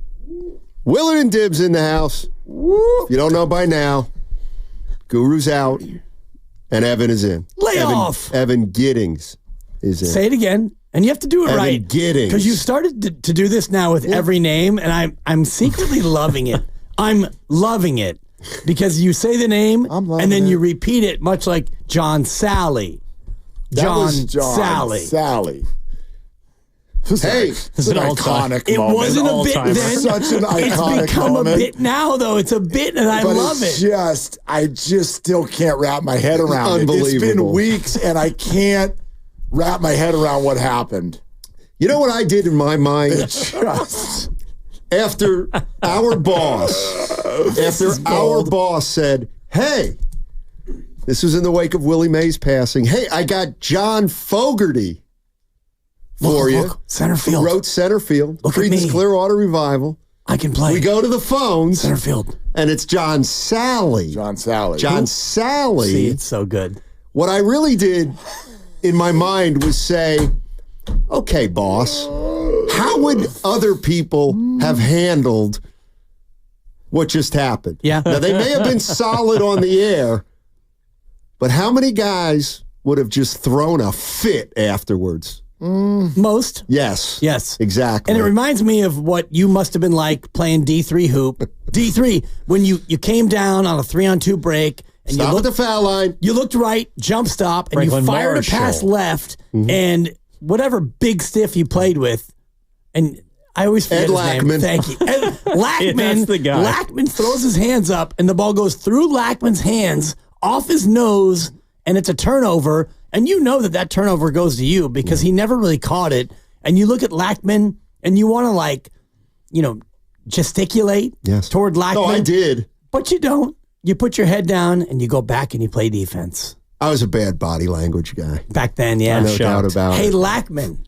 No Feel doubt free to about catch it. a pass. Well, the funny thing is my Ed old Lackman, I love it. My old coach had this rule.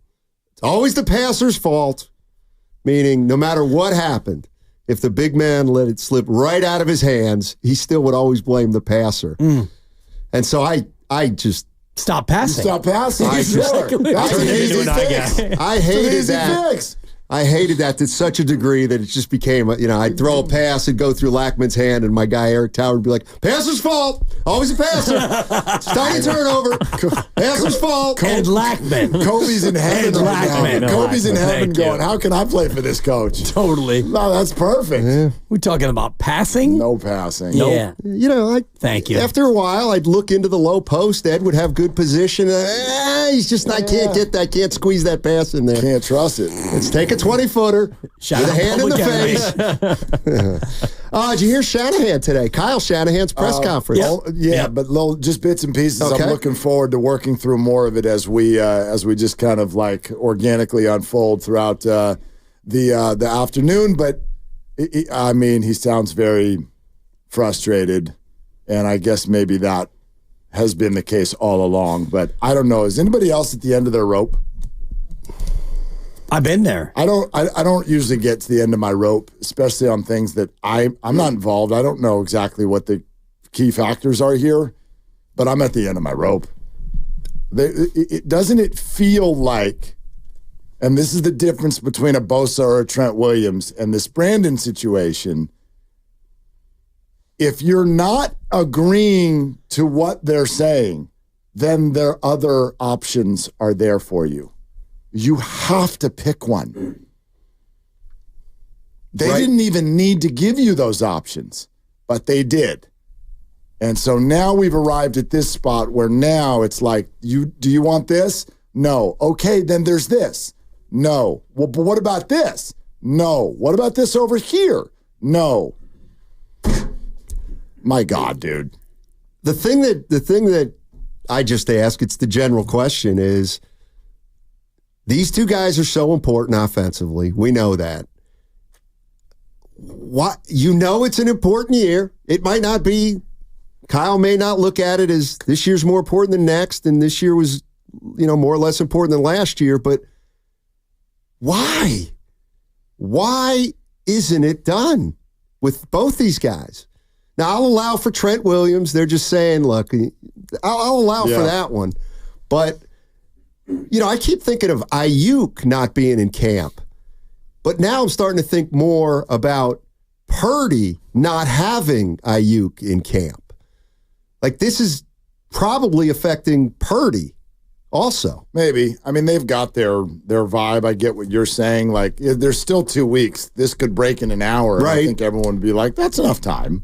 Like, you got 2 weeks to get back together. Yep. But this one is special, and I don't want to comp it to any other holdout because this is different. This is a different set of circumstances where you put a chip in the middle of the table if you're in the Niners and you bet at draft time that trading him was not the right thing, and that was clearly a miscalculation. You could get it done in August. Then you get to August, and now we've had this battle through the media, whether it's Brandon on TikTok or the Niners throwing out the Browns and the Patriots and all of these different things, just a full-scale public battle in the media. But now you've reached sort of what feels like the finish line, and Brandon won't cross it. And maybe I'll allow for maybe that's unfair. Maybe there's something going on we just don't know about.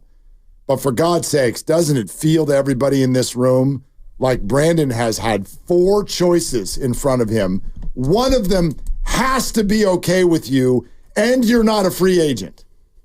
One of them has got to be okay with you, and you can't just go, nah. just going to sit here. Well, he can because they've allowed him to. No doubt. Yeah. And that's the thing. And there's a piece of me that does wish, like the 1950s parent will just walk into the room and be like, here's your helmet, play or don't, bye. Right. Bye. We're done here. Here's your goulash. Here's your dinner. No, and it's no trade, no contract. Do what you want. As you know, I live with a 2-year-old, and when we do breakfast, it's do you want a bagel? No. Do you want pancakes? No. Do you want eggs? No. Well, we're running out of options, so I can either try to sell something, or I can wait 20 minutes, and now she's in a heap on the floor and pounding her fist into the carpet, and I'm in a different spot because she has the control. They've given Brandon Ayuk the 2-year-old breakfast control. Well, and they did it a long time ago. Although the parental thing to do is pancakes today, by the way. It's not to say that you don't give them control. Like, because if you give them control, what are they going to do? They're going to try to get more control. But I love that you took it to that sort of comp, because it's something that I utter all the time when my 3 much more grown kids start arguing about, like, let's go out to dinner tonight. Terrible thing to say to a group of 3 kids, because this one wants to go here and that one wants to go there. This one, and now we're Burgers, fighting. pizza, Italian. And all I hear them say is, I don't want to go there. Yeah. And I'll say to them the same thing every time. Don't tell me what you don't want.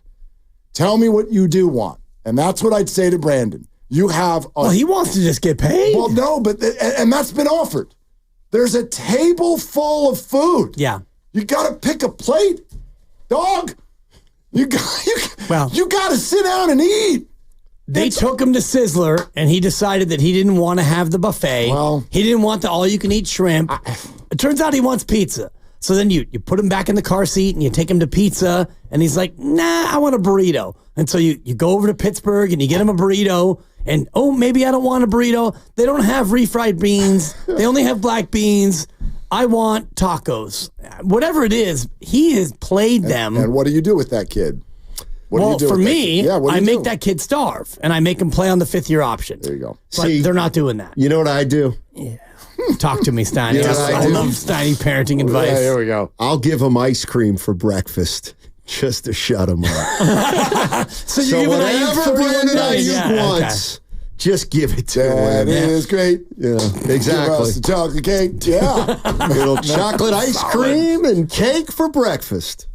The fact Will you that we stop are crying, please? Yeah, we're 20 days Daddy. out now from the opener, and it feels either closer to him going to Pittsburgh, if you ask the pony. Shout out Pittsburgh in a great morning show appearance, or maybe it's going to get done. Adam Schefter, even today in his Pat McAfee appearance, he sounded frustrated. He sounds exhausted. He's Exhausted. like, can you ask me about anyone else? Right. By the way, and because I don't want to assume that our listeners all heard that, Andrew Filipponi this morning with our Odyssey station in Pittsburgh, who has become a running character in his own right in this whole story, because he's the one who reported that not only an agreement had come together between the Steelers and Niners, but, quote, the wide receiver is on his way to Pittsburgh. 99.9. He's on his way. He 99. might be riding a bike, an e-bike, or a scooter, but he's on his way. That tweet didn't say that. The wide receiver is on his way to Pittsburgh. Yeah. That was the tweet. And so I get why he's going to stick his feet in cement, but I want to let everyone know what he said at the end of that interview this morning, where he predicted that on September 7th, okay? Oh, you have it? Yeah, September 7th, there'll be a trade. Here's what he said. Go ahead, Grandy. I think September 7th, he gets traded to the Steelers. I think the day before the season starts, he ends up on the Steelers for a 2nd and 3rd round pick. If that's correct, there will be a riot. If the 49ers do that, like a laugh riot, or 48 hours before kickoff, how would you defend that? I'm not saying he's wrong. Maybe Brandon does end up a Steeler, but why would you do that? I don't think that makes sense for Pittsburgh either. Oh, correct. Anyone? Like, is he going to play the next day? I mean, that's the whole point of getting him on the team in the first place. That would speak to two things. First of all, ineptitude, but then you're trying to rub Brandon's nose in it. You're trying to make it worse if you do it on that day. I don't know. You're listening to 95.7 The Game, KGMZ FM and HD1 San Francisco. Always live on the free Odyssey app, Twitch and YouTube, powered by First NorCal Credit Union. Yeah, Filipponi, I mean, he just reminded me of George Costanza right now, driving totally to the end of Long Island. And right now he's at about Sag Harbor. And he's still talking about the solarium. That's a great reference right there. So good. You want to get crazy? By the way, they trade him to Pittsburgh on September 7th. The Steelers will not even be in Pittsburgh on September 7th. They will be presumably on a plane to Atlanta on September 7th. So, good luck. You had me thinking about that press conference, the introductory press conference where he walks into an empty room and, the mic, he's trying to see if it's on. And, I'm a Steelers. And is anyone here? Yeah. Pretty funny. The other thing I always wonder, so to me, there's 4 key players for the Niners. Shanahan, Lynch, Parag Marathe, and Jed York. I think that's accurate. Where is all this coming from? Whatever stance the Niners are taking, it's got to be Jed, right? Well, I have a take on that. Obviously, Jed is the final answer and is the money, but Jed's track record is pretty damn good as far as putting money into the escrow account and taking care of their people. So I don't know, I think if I had to guess, Parag Marathe is someone who does not like to lose deals. And he got his butt kicked last year by Nick Bosa. And I think that's playing I don't know if that has played a role this summer. That's what I would guess. And maybe that's part of Shanahan's frustration. Maybe it's not just with Ayuk. Maybe it's partly with the organization. Right. Not saying you need to do this, but we got to do something. And I'm getting sick and tired of dealing with this every press conference. And I'm getting sick of seeing Brandon over there not playing. And there's too much at stake. We got to figure something out. And Shanahan likes good players, and he's a great player. So Shanahan's thinking, I want my good player to play. And John Lynch, I'm sure, is thinking, well, I drafted a guy to be the replacement, and he's hurt. Yeah. And we drafted another guy, and he's a week behind. And so my fallback plan is really not that much in place. But, Parag, I know that you're going to do what you have to do to protect us for the future. So it's multi-layered. I do think that Jed York is maybe the least impactful one in all this because, it's not so much like wake me when it's done and tell me how much I have to pay, but I think he's in on the deals. But ultimately it comes down to what Mark is saying about Parag Marathe and, you don't want to lose the deal. And I also don't think you want to pay any wide receiver $110 million and $50 million guaranteed for the next 4 years when you feel like you're going to have to pay your quarterback. Y'all ready to vomit? Does everyone want to vomit? Yeah, why not? I got a bucket over here somewhere. Jordan Schultz, who has been reporting on this. Sure. And was on our show just a week and a half ago talking about it. 7 minutes ago, he tweeted this. The 49ers and Brandon Ayuk had another meeting yesterday. Oh, thank God. And talks Shut up, backwash. continue to progress. Oh, yeah. On a long-term contract. There has been movement on a deal. Bowel movement. But there are some minor details I wish. that still need to be ironed out with ownership approval. Thank you, Jordan, for that tweet. The 1.8 millionth time over the last 5 weeks. There it is again. And that had me thinking about, and maybe Grandy knows this because he knows all kinds of random stuff about everything, but what's the longest drive in terms of plays in NFL history?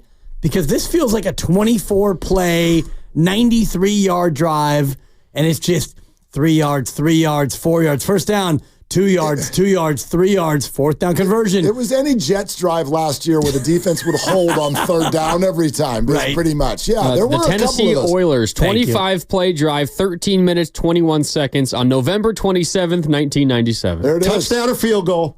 Ooh, give me a second. God, I hope First they of all, fumbled. he If they said Tennessee Oilers, which Yes. is so great because there was that time where they moved to Tennessee and they weren't yet the Titans. How many years was really? that? Yeah, I remember that, but I feel I'd say like that was 2, only but I don't 3. want to get buzzed during the crossover because he will buzz me. I'll but look that up. Because then Low Neal was the Titans when they became the Titans, but they It were ended with a field goal, by the way. Oh, of thank course. God. There you go. Oh, thank Long God. drives tend to end that way. Gutsy little drive. But that's also perfect because it points does on the feel board. like whatever Thank you, the Randy. number is that comes out, eventually we all believe he's going to be a Niner.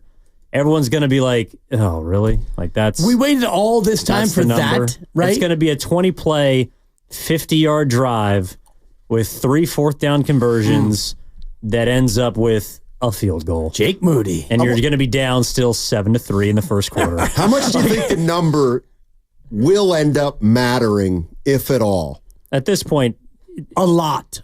Does a it? lot. For the Really? public, yes. Do you mean the guarantee or the AAV? The AAV. Kind of both, but I think that if he Don't we settles kind of for already know what that is? It's somewhere between 26.7 and 28.6. But I do think something like that, if right? it comes in like on the fourth year? lower end, it's like, what the Ford C. Frick were you doing this whole time? Yeah. Shout out the Hall of Fame. Like, you couldn't have settled for that 2 months ago. The one thing I think like matters more than all of it, and I was saying this on our show thread, is the more this goes on every single day, it becomes more pressure on Brandon Ayuk to have a good start and a good year. I agree. Because I think fans they've had it up to here. You've had it up to here. I've had it. And It's I think you're more tolerant than most. And if you've had it up to here, then a lot of other fans, I think, have had it up there. What are you doing? Right. Brandon, what? Well, it's just, you know what I mean? I think a lot of us are pro player when it comes to contracts because of the nature of the NFL. But you can't come out of this one and be like, I got to get my money. The Patriots were giving it to you. Is this about money? Is it about the quarterback? Is it about the coach? Is it about the weather? Is it about the guarantee? What is it? The answer has been granted to you no matter what your answer is. And you still haven't signed. So what are you doing? And congratulations, Dibs. They were the Tennessee Oilers for 2 years. Well done. 19, Give it to me. 19, No, that's not a win. No. Why? I said 2 years. Right, but you said you didn't want to make it official so as not to get buzzed. Thank you. I'll take it. No. My point gets the ding. Grandy, give me one more. Was that right, Grandy? I'll leave it up to interpretation. One for each year. Yeah. You know what, Steiny? You don't work with Mark Grandy like I work with Mark Grandy. If I use a dangling participle, if I'm off by like $0.1 million, I get shut down. Yeah, dude, your boy is like, as it should be. Whatever. You just were a little afraid to go public with it. With your official 2 years. Coming from a guy who is usually afraid to go public. Right. Oh, come on. Tibbs, you're more gun shy than the Giants with a runner at third right now. Like, come on, man. Just say it. What years were they the Tennessee Oilers? What I don't years? love Mark Grandy, but I respect him. What years? For what? 2 years. Which years? I'm not going to guess. I couldn't even begin to guess. Probably, guess? A decade? 95-ish? No, I was going to say 96 and 97, but you're probably right. You want to say 96 and 97? I'm going to say 96 and 97, answer? yes. Grandy, give him a buzz. For crying out loud, it was 97 and 98. He doesn't know that. This is where you're going to be surprised. Don't do That's it. a good basket. Exactly. If you're talking about more than 20 years ago, count it. Well, I remember that the Low Neal, the debacle that was the quote unquote miracle, the Music City miracle, which I called the Music City debacle for the better part of 3 years. He dropped the kick. He caught it. Yeah, I know. Back to Wycheck. Rest in peace, Frankie. So I don't feel good like disparaging that play as much as I used to, but yeah, Low Neal. I think that was 2000 in the Music City Miracle. Yeah, because they lost to the Ravens in the AFC. Oh, was it? Careful. Yeah, I don't want to go that far. Be real careful here. Divisional round? They won the Music So City that Miracle was the divisional round, I think. Was it the wild card? Yeah, it might have been the boy. wild The card, conference yeah. championship, the Ravens beat the Raiders. Uh-oh, what do we got, Grandy? I don't know the answer, but someone's getting a buzzer at some point. All right. Well, that's going to do it. It is? Yeah.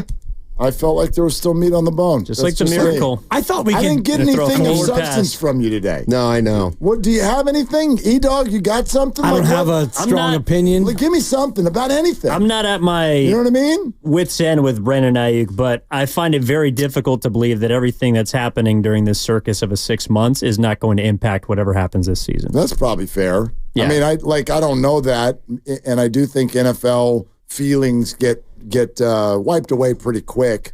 You know, I'm always in the back of my mind when we have these conversations. I'm like, how would you feel if it got signed this hour? How would you feel if it broke at 3:00? I still feel like there's residue at this point from everything that's happened that is going to impact the season. It might not be in the first 5 weeks when they play nobodies, but at some point this season, this is going to come back to bite them. My mind even goes to what happened 2 years ago with Brandon Ayuk and Kyle Shanahan, which most of us still don't even know what the hell that was. But Brandon did something to frustrate. So this is now, like, that's where my mind goes. You are signing up long-term for somebody who in a 4-year career has ticked you off twice. I don't know why, but you're the head coach, and a lot of people trust you. You're a very, very good one. And in 4 years, Kyle Shanahan has had it up to here with Brandon twice. You want to sign up long-term? Right. Well, if he doesn't sign and he doesn't play Friday, then you would better not play Brock Purdy. That's all I know. Don't let him not block. Don't let him not block. And we also here's what I'll say. Baldy disagreed with you. Baldy, I heard it. We can play it. Yeah. We can play it. I know you'll play it. That was a direct shot at you. Come at me, Baldy. Yeah, Baldy. With your 9.5 digits. Yeah. Here's what I'll say. Here's how I'll leave Turns out they had more starters than you think with Dominic Pooney, who's going to start now. Of course he's going to start. Feliciano just tore his knee. And you can start your show answering this question. Thank you for letting us do that. Do we have a little issue with our rookie wide receiver? Cowling? Pearsall? Wide receiver, Well, Cowling's just behind. What's the issue? Cowling's just he's hurt again. Yeah, he's not going to be ready. I know. But the plan wasn't. He doesn't. Week 1, Ricky Pearsall was never the plan. Well, not the plan, but I always felt like he was going to play from the start of the year as one of their It's receivers. Chris Conley. It's Conley and Debo. I don't even know if Conley's going to make the team. Oh, there you go. He might. So you know what it's going to be? It's going to be a lot of 22 personnel. I love it. Love it. Love it. I love it. You know what that means? 2 running backs and 2 receivers. Oh, nice try. You were so close. 2 tight ends. Double wides. All right. And 2 offensive Single linemen. wide. And 2 quarterbacks. A lot of Charlie Warner? He's not. He's like. Who's the guy? No, he's playing in Dwelly. Europe. He just got hurt too. Dwelly's gone too. Who's going to be the other 2? He's checking the depth chart, and he's doing it on 95.7. Other game. Oh my God, you got to Google it. 2-2-2. They're longtime friends. Let me tell you something real quick about Dibs that I'm sure not everybody knows. And first-time partners. Hang in there, big guy. There'll be brighter days ahead. Now, these 2 homegrown Bay Area boys finally come together to take over sports talk. Get the hell off of my doorstep. Major League Baseball, you stink. It's Willard and Dibs on 95.7 The Game. I do want to mention right out the gate, and I want to thank Steiny for offering a way for us to start our show, but we'll take it from here. Thank you very much. Yeah, thanks, Steiny. Kyle Harrison's going to join the show here in just maybe sometime in the next hour or so. The Kyle Harrison? The Kyle Harrison, yes. We've often had Kyle Harrison's dad on. Yeah. We decided to have Kyle Harrison's dad's son on the show today. Yeah, that's a little confusing Kyle for me. Harrison's dad's son, Kyle Harrison, is going to come on the show today. I love it. Yeah. For your feel-good Giants. Well, I tell you what a dominant performance last night. Totally. Back over 500, can't stop them. Boy, they like the Giants, and we'll say this and then move back to Brandon and the 49ers, but the Giants have a way of winning games and still making you angry. It's so funny you texted that because I was matter. watching that last night, and I love Jordan Hicks, but I mean, feel free to throw another ball in the dirt. And I thought maybe that slider was going sideways yesterday. He had the one pick out of the dirt that was like 7 feet wide. And I don't even know how he reached it. Scoop. Yeah. That was like Odell Beckham Jr. with the 3-fingered catch is what that was. It was crazy. It was very crazy. A win's a win. A win's a win. And when you're facing the White Sox, as a fan, your mind goes haywire as if no player should ever get a hit. How the hell did they score a run on you? It's like, well, I mean, they are sort of major league players. But anyway, Kyle Harrison's going to come on in the 3 o'clock hour. Our guy, Jake Hutchinson, who's all over the Niners beat, is coming on in the 4 o'clock hour. We'll check in with the good doc on a Tuesday with some key injuries, John Feliciano, other things going on around the Bay. Dibs, you know this about me. I hate arriving at this place. I'm fighting arriving at this place, but I feel like the train is about to arrive at this station. And the station is called Ayuk Anger. I like, this is different. I want to take someone's response away from them right away. Don't call us and be like, how come you weren't this mad about Bosa? He went to the last week. Why aren't you this mad about Trent? We don't even know where the hell he is right now. My answer is, because this one's different. This one is just unequivocally different because of the public nature of it and because of the fact that whether it's fair or not, we, the public, are aware of the fact that whatever it is that Brandon wants, he's been offered it. In multiple cities, multiple time zones. Do you want to play here? Do you want to play there? Right. Do you want to play over there? You get a lot of money over there. You can have some money here. You can have a little bit less money there. Or you can still have a good amount of money here, and you know what's here. You can be on this team with your quarterback and all of that stuff. So we can do money, we can do geography, we can do NFC, we can do AFC. Quarterbacks winning. We can do a team with 2 quarterbacks. Exactly. We can do a team with 1 quarterback. You can do a team with no quarterback. Do you want to do this backwards, left-handed, standing on 1 foot? How do you want it? How do you want it? Yeah. And the answer still apparently is, I don't. And I just, good Lord, dude. So this isn't even about, it's not about money and Brandon and contract and all the things that have been talked about ad nauseum for the last few weeks. This is about us. This is about you, the fan. 888-957-9570. It feels like Evan was just talking about, like there's going to be a fallout with the Niners. I wonder if we're reaching a point where there's going to be a fallout with the fans. Can Brandon Ayuk still be your favorite player? Can the 49ers season start in a way that has you excited? Or is this whole thing just ruining it for you?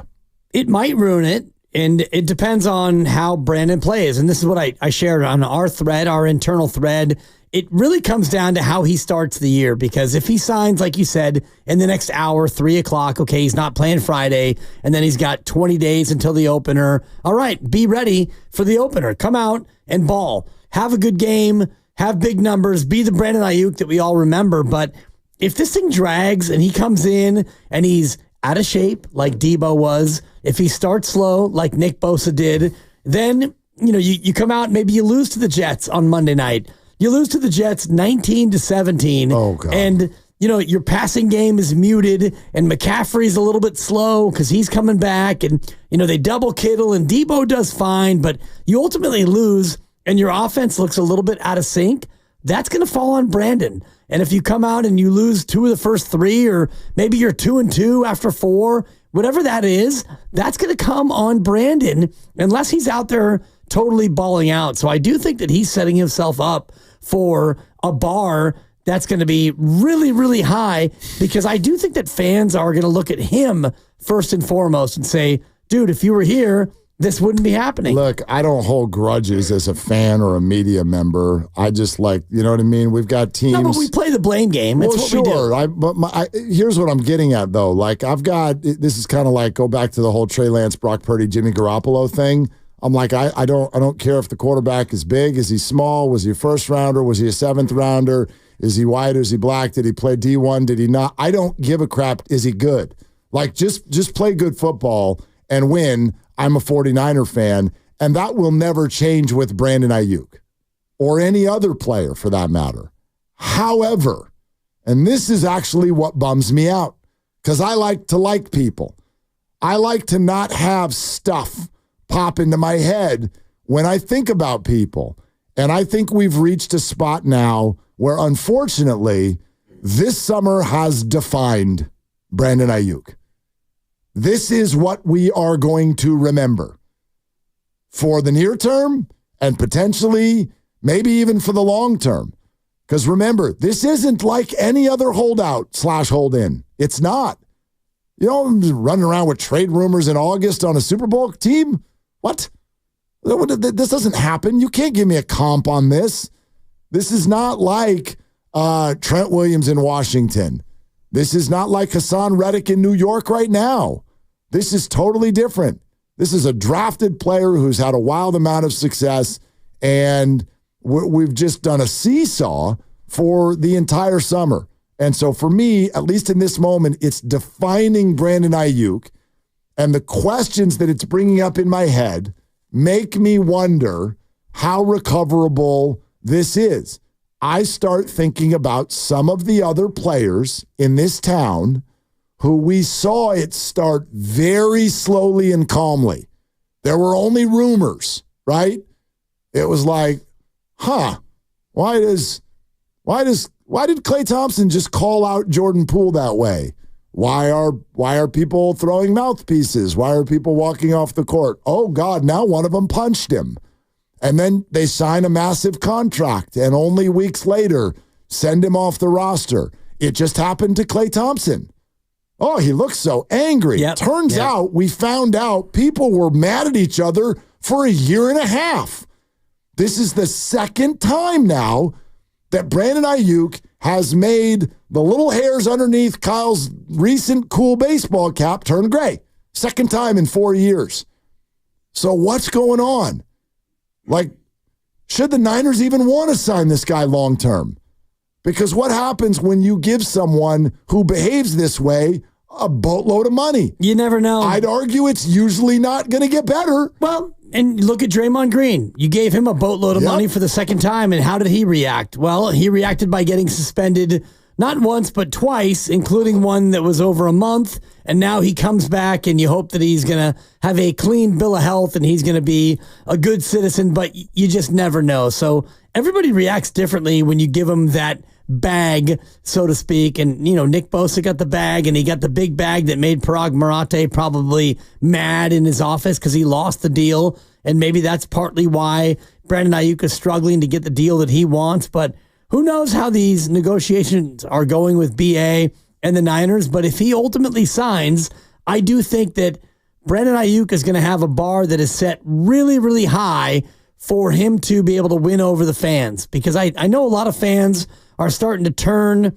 not fully against Brandon Ayuk, but they're starting to think, just get in here. We've got 20 days until the opener. You want your football team. You want everybody in. You want to feel like in your Super Bowl window, and I won't say that it's Super Bowl or bust because I don't want to get into that just yet. I'll leave. You do have don't try and go Steiny on me.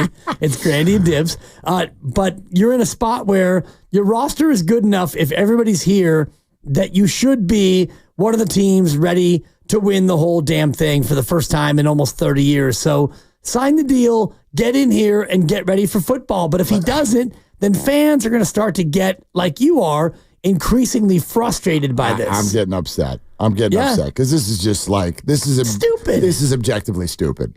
Yeah. It really is. This is like, you cannot tell me that at this stage there's a reason big enough to start messing with the season at this level. I want you to listen to some voice inflection, okay, right here on Willard and Dibs. Everybody waited all day because Kyle Shanahan's talking. Kyle Shanahan's going to talk. We're going to ask him about Brandon Ayuk. And then Kyle Shanahan talked, and this is what we got. Movement with Brandon Ayuk or Trent Williams? 0 updates. Nothing's changed. Okay. Want to know what I'm focusing on? Zero. The Z. The Z. Listen to the Z. 0 updates. Not 0 update. Listen to the Z. Movement with Brandon Ayuk or Trent Williams? 0 updates. Nothing's changed. That's called sarcasm. Thanks, everyone, for coming. We've got a 0 update. That was Cam Inman, too, with a good, hard-hitting question. Way to go, Cam. I couldn't have thought of that question. Yeah. Way to go, Cam. Whatever. Don't hate on Cam. He nailed it. I love Cam. And I also love that it wasn't one of these great question. grandstanding, job, like, I'm going to spend 20 seconds to ask you, any updates? on Trent and Zero.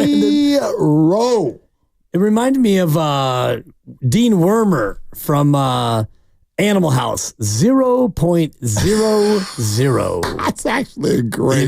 That's a great. That's how many updates I have. Blutarski. 0.00. And I apologize if you weren't born before 1970. You don't get the bit, or 75. You get it. But anyway. Even the media. Okay, Adam Schefter. The media. Yeah, let's let Pat McAfee, ESPN. Here's what we do know. I think he would like to be in San Francisco. We know he wants to be paid. Okay.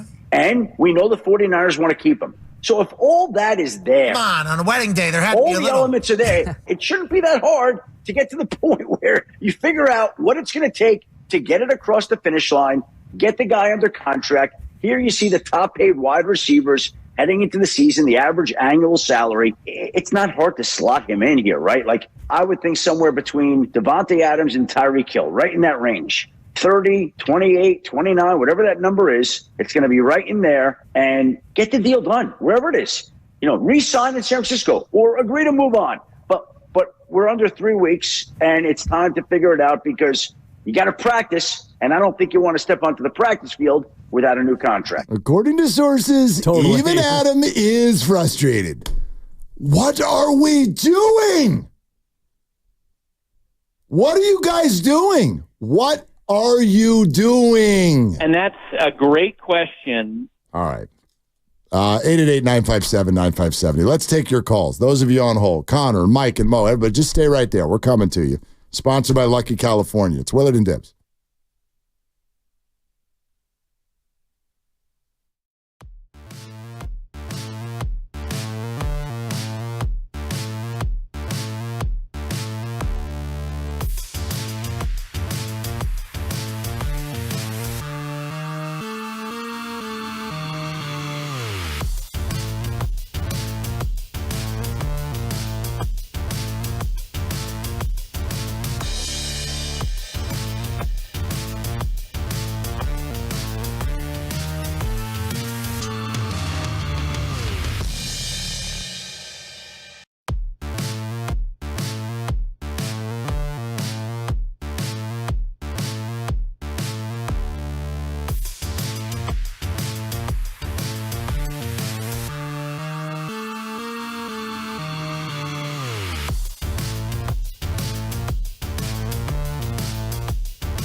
What do you want?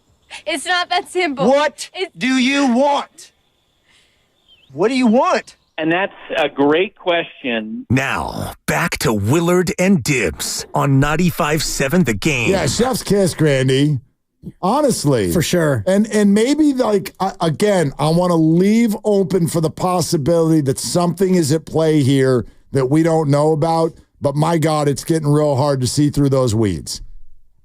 It feels like Brandon's been offered everything, right?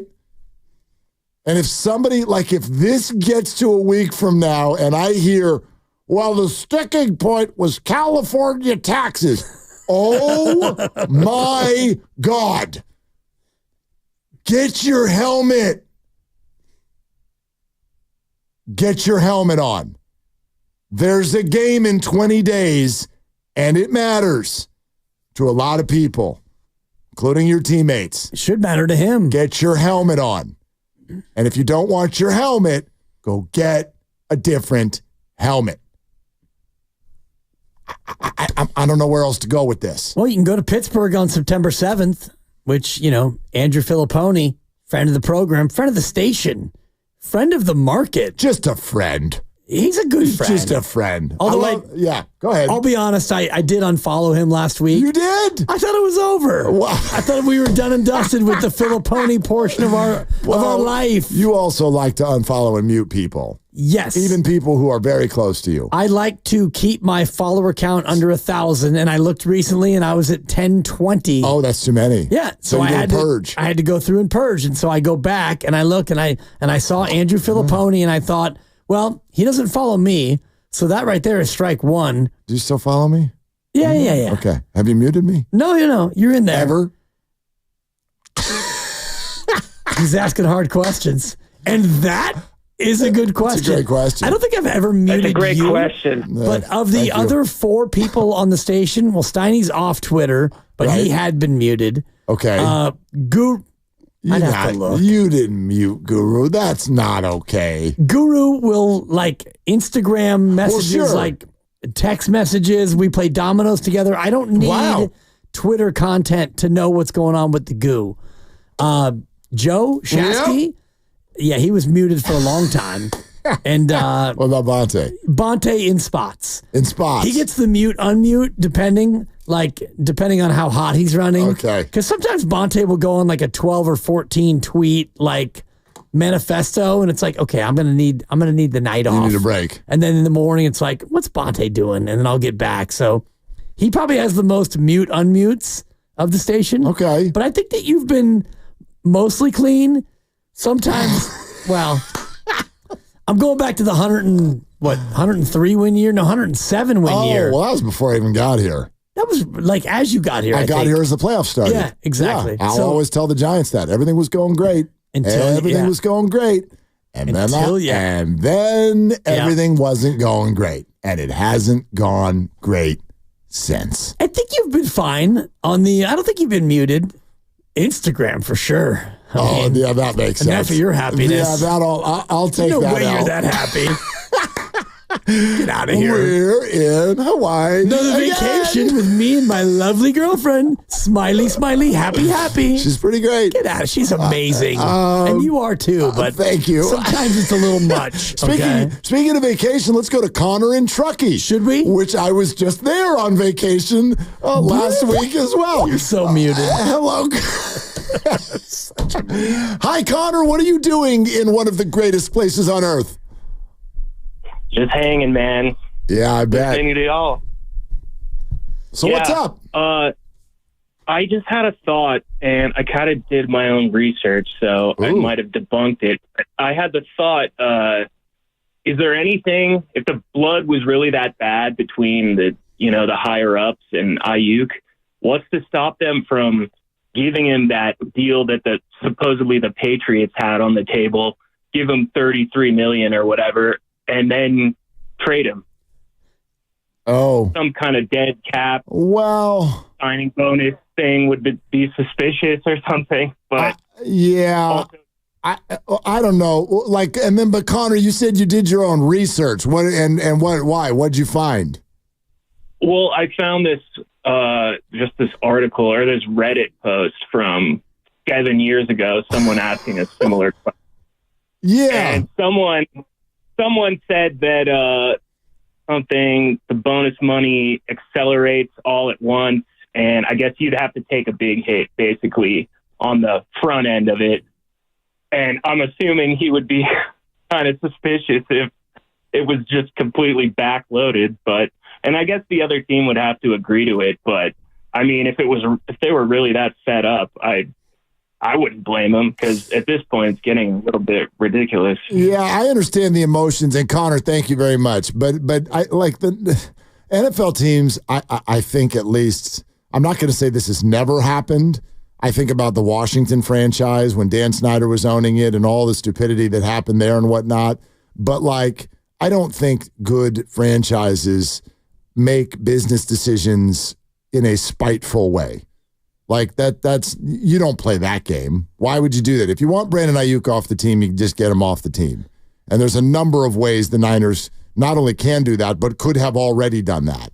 So, when I sit here and express this frustration, I actually don't think that the Niners and Brandon Ayuk hate each other. I think it's no different than a family member, a parent and a kid, two siblings. You can be furious at one another, but it's you could also then have a 3-minute conversation and everything's fine. Right. I don't think they're looking to swipe each other at the leg. I think everybody's fed up.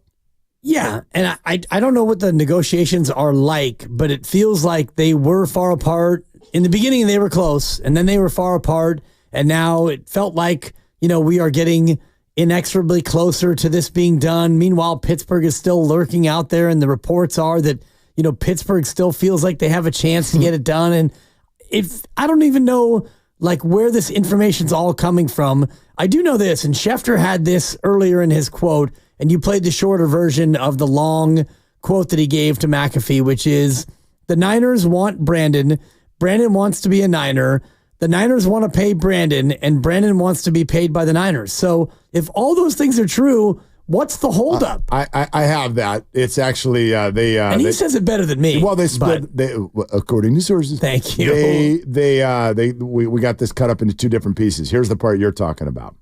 They've made him multiple offers to try to keep him, but for whatever reason, that deal hasn't gotten done, and that has allowed other teams to enter the fray with trade conversations. And so I think we're at the point now where we're going to start to get a push here to see how this winds up, how it's resolved. And I think the 49ers would like to keep him, want to keep him.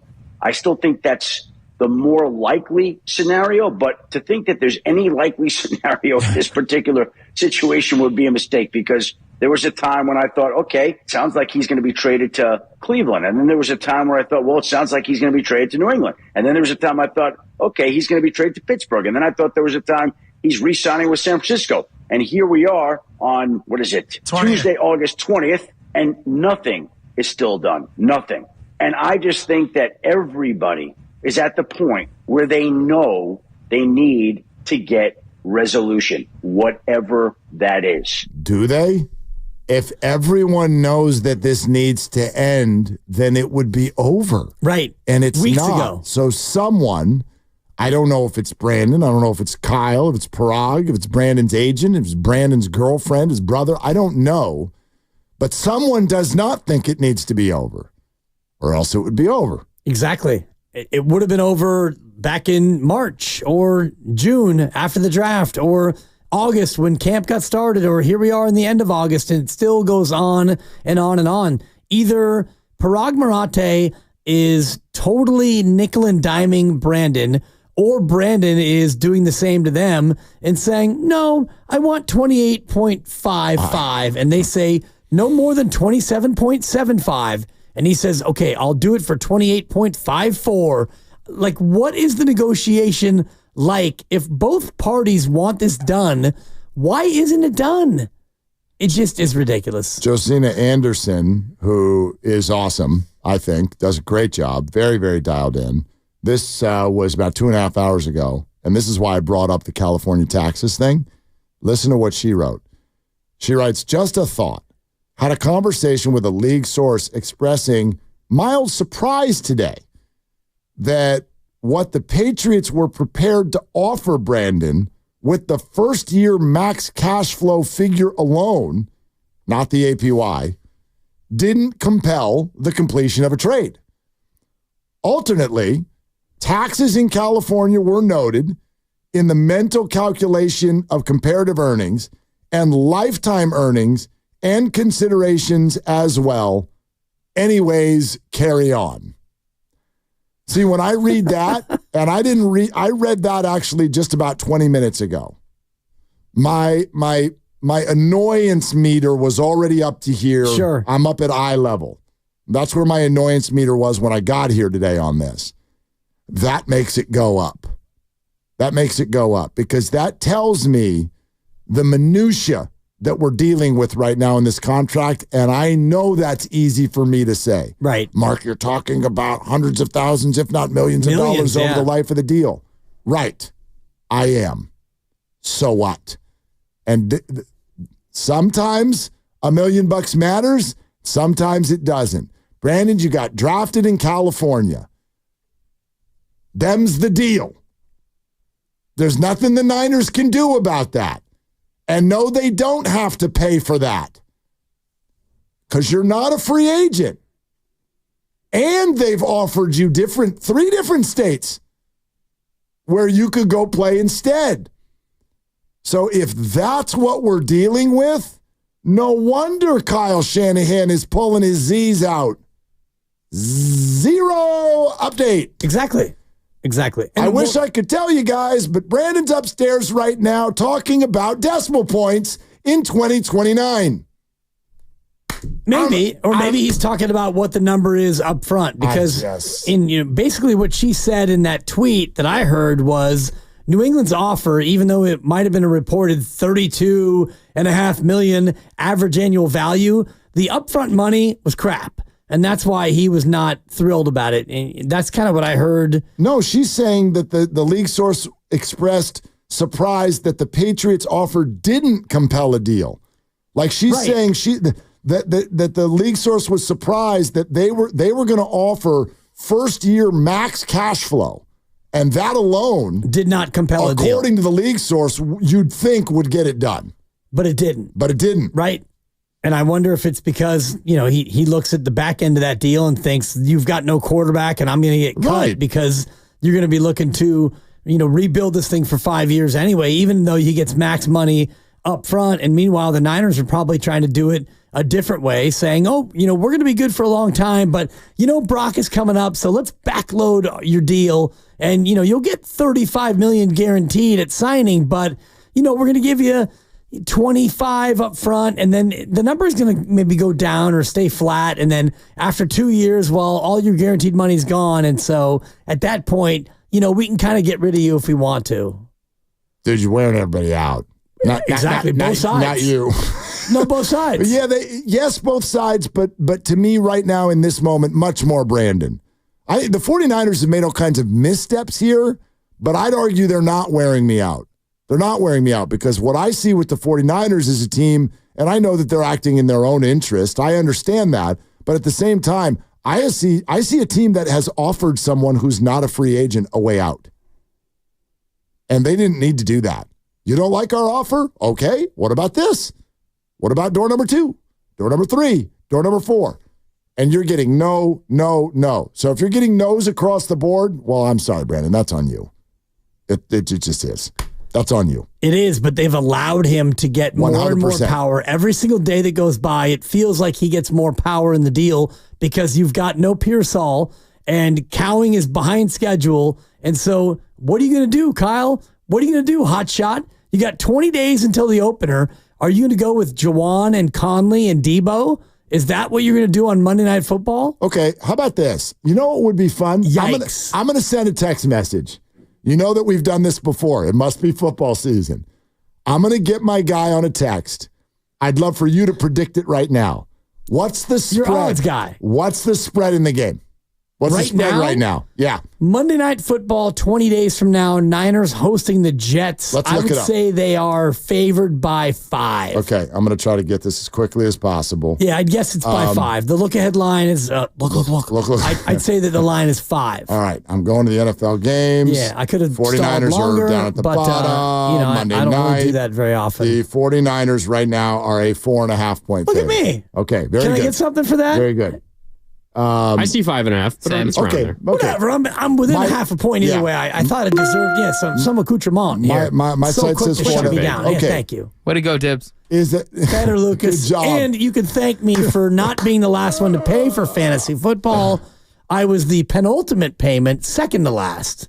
Oh, I was going to say, you One weren't first man because I has paid not a paid. week and a half ago. No, I paid yesterday after Okay. I threw a tantrum. Who didn't pay yet, I'm not Lucas? going to say that. No, Lucas, who didn't pay? Who do you think? You. Lay off. No, I've paid. I paid myself. Grandy. Oh, no. It's the same person we have to have an issue with Well, every year. but he's traveling. Yeah, that's. He's It traveling. won't be an issue till Monday. He's traveling. It's bothering me. I got the over/under on the goo payment at week 3. Okay. I know. Got the over. Yeah. All right, Just one more quick Go aside. for it. I Go told for it. Lucas yesterday, I said, I'm not paying until Guru pays. And Oh, he yes, says, you are. Well, and he said, do you really want to do that to me? He's like, that's kind of Guru's thing. Does it have to be your thing? And I was mad. I was like, yeah, that's it. I'm not paying. And then like an hour later, I was like, here you go. Here's your $100. Guru's going to pay you next Friday. He's going to pay you next Friday. I hope so. Yeah, it's Payday. Payday. Yeah. He'll So pay was you last next Friday. I know. Yeah, I'm told we get one of those every other week. but Every 2 weeks. Anyway, the number being between 4.5 and 5.5 is assuming, I think, that Brandon's going to be in the game and Trent, right? Yeah. It's a look-ahead line, so yes. If Brandon got traded to the Steelers tonight, what happens to the line? Does it move at all? Maybe a half a point. All right, then what are we doing? Maybe a point. What are we doing? Yeah, come on, man. We're getting direct deposit based on this one contract discussion. No, but can the 49ers beat the Jets with Debo, Juwan, and Chris Conley? Yes. And they can also lose to them. Well, they can lose all to them those with guys. Brandon Ayuk. Exactly. And I think they probably will. And I'm not arguing that the Niners are just as good without Brandon Ayuk. I'm simply saying I'm not one who believes that it just craters their whole world.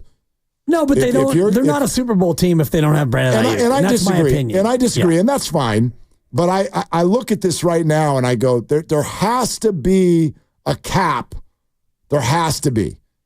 There's got to be a limit on how much you'll accept here. How much negativity, how much stretching this out, how much annoyance, how much frustration, how many seconds are your Z's? How long are your Z's going to get, Kyle? Movement with Brandon Ayuk or Trent Williams? 0 updates. Nothing's changed. How long are they going to get? 0 update. Right. Let's go to Mike in San Jose. Hi, Mike. You're on with Willard and Dibs. What's up? Hey, what's up, guys? I appreciate you taking my call. Yeah, man. Thanks for calling. Yeah, I just want to say, as a Niner fan, the frustrations, I feel like this is every single offseason, probably dating back to the Super Bowl loss in 2020. It's either that, it's the quarterback issue with Jimmy G and Trey, and then Purdy comes along, and then Purdy gets injured, and we all think, oh, what's going to happen in the offseason? Is he going to be able to go into training camp? He won't get that chemistry going. And then Nick Bosa holds out, and then now it's the whole Ayuk situation. I just think, my thoughts on this is Ayuk is acting a little childish at this point. He has all his options set up. It's kind of like pick something, dude, right? The more days it goes along, I'm like, I don't even want to talk about it anymore. I'm every single tweet, it's the exact same thing. Oh, there's no updates. Oh, there's negotiation talks, but nothing moved forward. Oh, we have, one team is talking about this, but the other team is saying, I don't want to go ahead with this. I'm I feel like this is a Groundhog Day at this point. Every single day is the exact same thing. And the closer and closer it gets to opening day, if the Niners end up doing something 2 days before, I feel like every single Niner fan will be frustrated. And you don't want that sort of bad juju going into this year where we're still a Super Bowl team. With Ayuk, we're still favorites to win the whole thing. So I'm saying just get the deal done. Let's move forward. It's football season, and I'm also taking the over, by the way. Okay, on what, 11.5? Guru on week Guru. 3. That's fair, yeah. Mike, thank you. Thanks, Mike. I'll just say this. Doesn't it feel like there's always drama around the Cowboys? Yeah, for the most part. And that's just because they're the Cowboys. Like, right now, there's major dramatic things happening with the Bengals, with the New York Jets, Philadelphia Eagles, hell, the Miami Dolphins.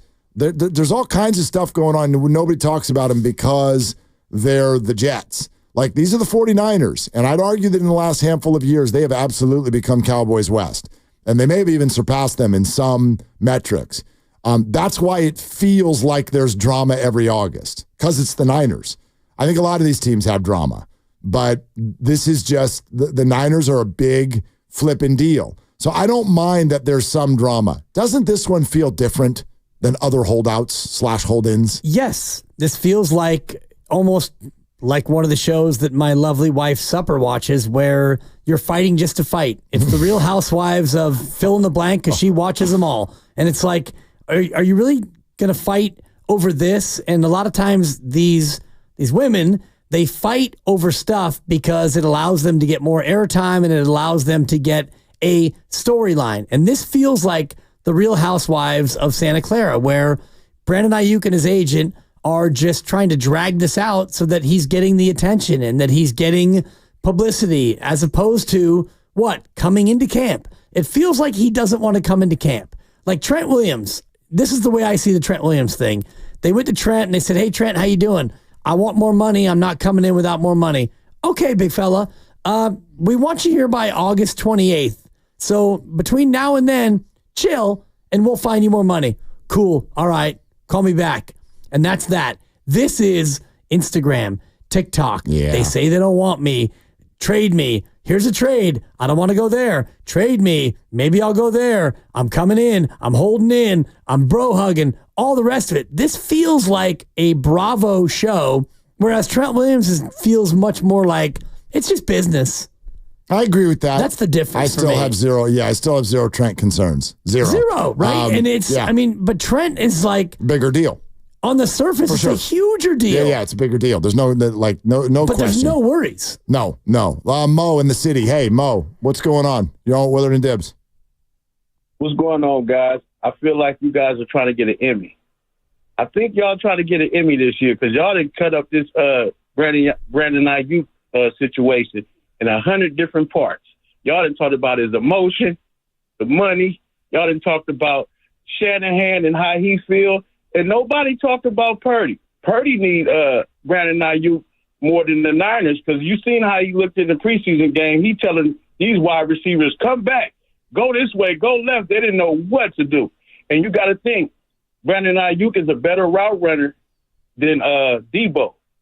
So 9 times out of 10, during the season, you guys got to say as real. And another thing to Dibs before I go on, Dibs, all the fans don't feel like we ain't upset about Brandon Ayuk. Ayuk. It's okay. But what I want to say to you guys real quick was Purdy needs Brandon Ayuk. I'm not going to. Thanks, Mo. We got to run. First of all, Emmys aren't for radio, but I'll take one. I have one. Yeah, exactly. Whoop. Secondarily, though, does Brandon, quote unquote, or does Purdy need Brandon? I think he needs good receivers. I think he's got a few of them. Brandon is one of them. He's not the only one. I'm not going to put, you're right. The receivers in the preseason game look ridiculous. And none of them will be the receivers on September 9th. Purdy with Conley, Debo, and Juwan, I think is fine. I think is a very good quarterback. No, I got no concerns. Presented by Fremont Bank, celebrating 60 years of full-service banking with no compromises. More of your phone calls next. We're expecting Kyle Harrison in the 3 o'clock hour. It's Willard and Dibs.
No time with Kyle yet.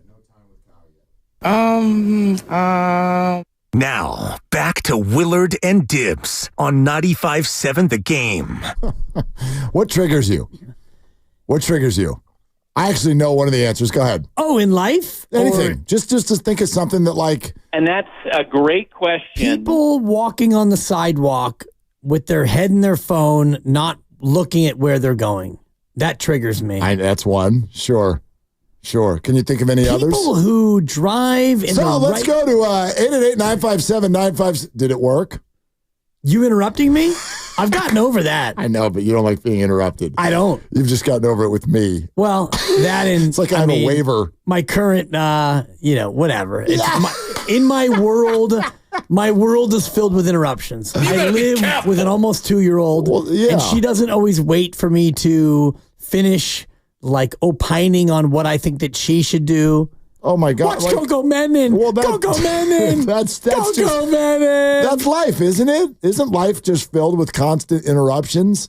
I feel sometimes it depends like if you've got a clue and if you've got class. Yeah, but I mean, people are like you mentioned your 2-year-old. Like you're not dealing with fully formed people a lot of the times. Yeah, I'll say. I got 3 not fully formed human beings at home who sometimes feel like they're having a competition for my attention.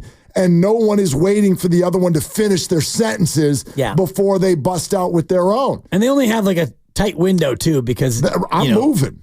Right, and they go to school at 8, and you get home at 7. Gone. And so it's like a 2 or 3 hour window of like, Dad, I got like 17 things. Can you sign this? Can I get this? Can I get that? If your question is 3 sentences long, I'm sorry. By the second sentence, I'm like, you got to get in the shower right now. It's bedtime in 12 minutes. Sure, but like, here's why I ask.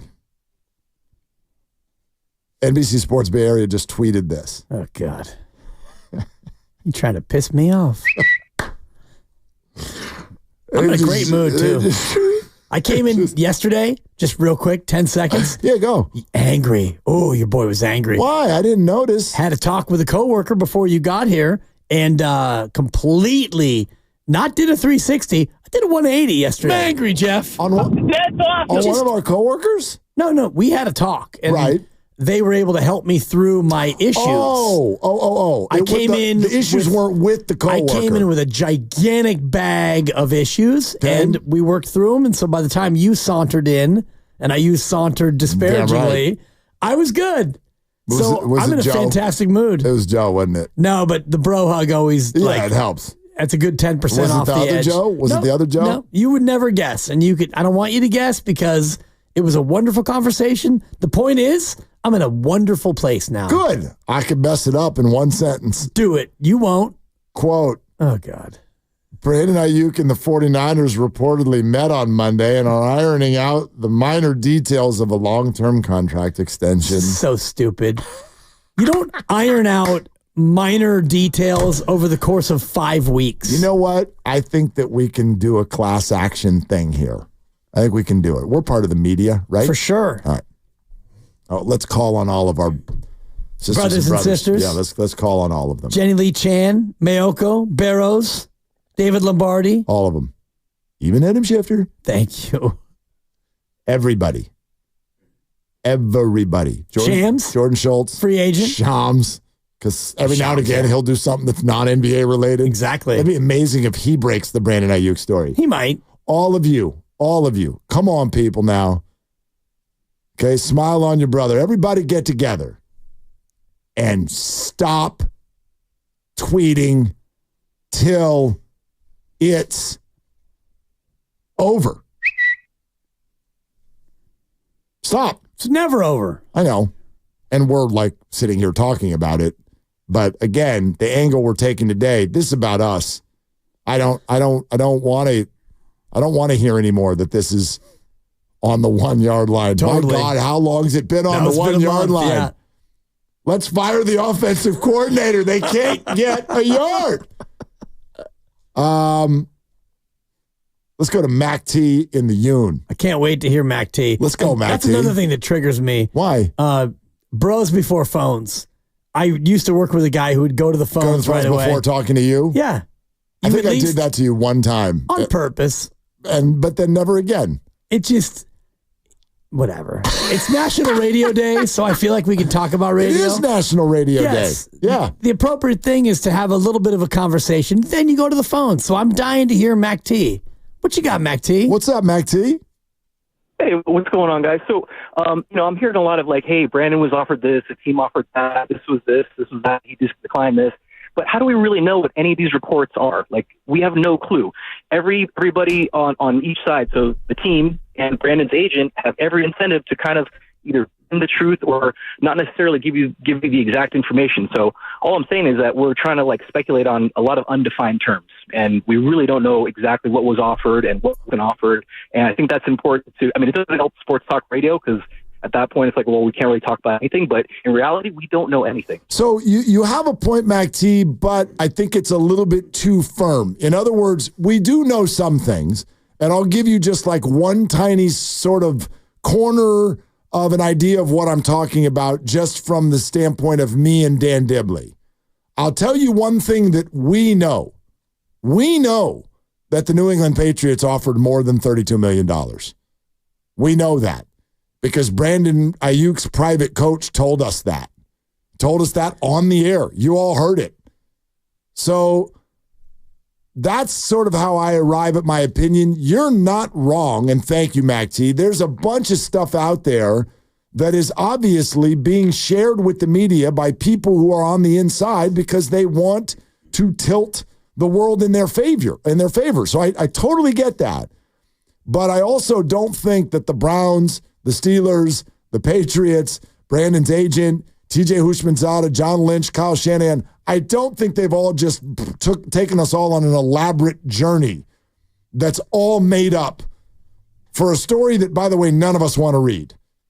So there is some truth in what's going on here, and I've arrived here at this point, while admitting I don't know all the details, I do feel like Brandon has been given a fair choice on the menu, yet refuses to make a selection.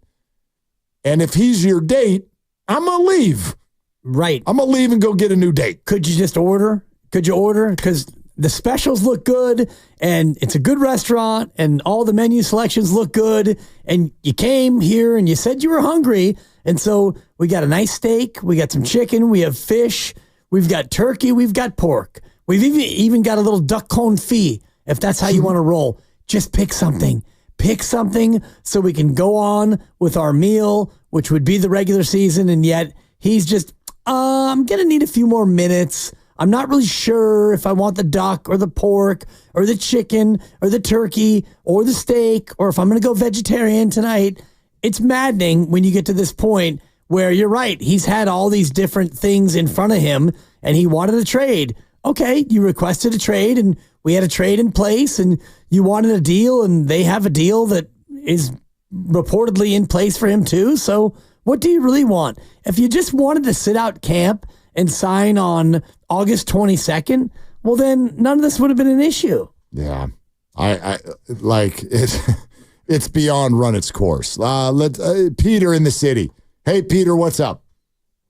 Hi, guys. How are you doing? Good. Listen, quickly, as a professional negotiator, what the 49ers ought to do, go to the table, say to them, this is our last, best, final offer.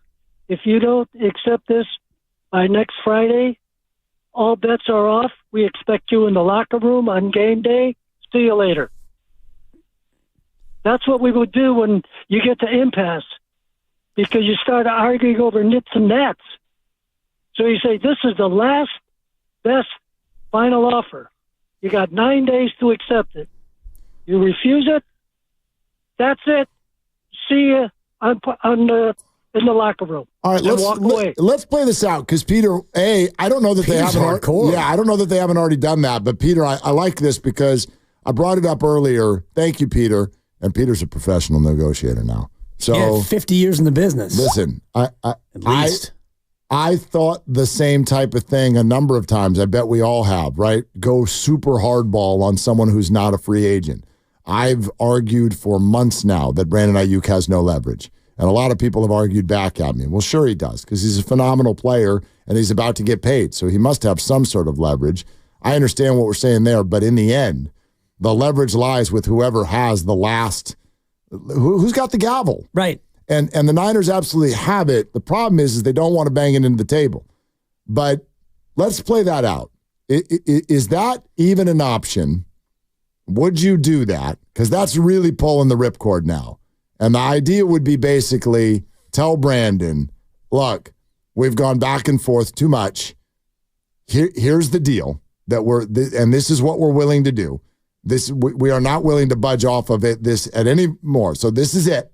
We have tried to hit every marker that you want. And oh, by the way, a trade is completely now out of the question. That has been exhausted, which, by the way, might be true. These other teams might have just been like, we've moved on. The Patriots might. Feels like Pittsburgh is still in, but. Maybe, but I don't know. The closer we get to the season, the worse it is for any other team, exactly. The acquiring team, too. Is that possible? Could the Niners just be like, deal or no deal? Shout out Howie Mandel. And if you'd like to sit out the season, be our guest. Yeah, you could do that, but you are in a Super Bowl window, and it's easier for a team like the Bengals to play hardball and franchise tag a player and, maybe roll the dice on somebody being unhappy. But you're the Niners, and you were one play away last year from winning the damn Super Bowl. And here you are with everybody back, and your quarterback is a year more experienced, and everybody is ready to go, and your Super Bowl window is either still open or it's closing, or you can throw a chair through it. Whatever it is, you're one of the favorites to win the damn Super Bowl. And if you don't have Brandon Ayuk, your odds to win the Super Bowl, they go down. How much do they go down?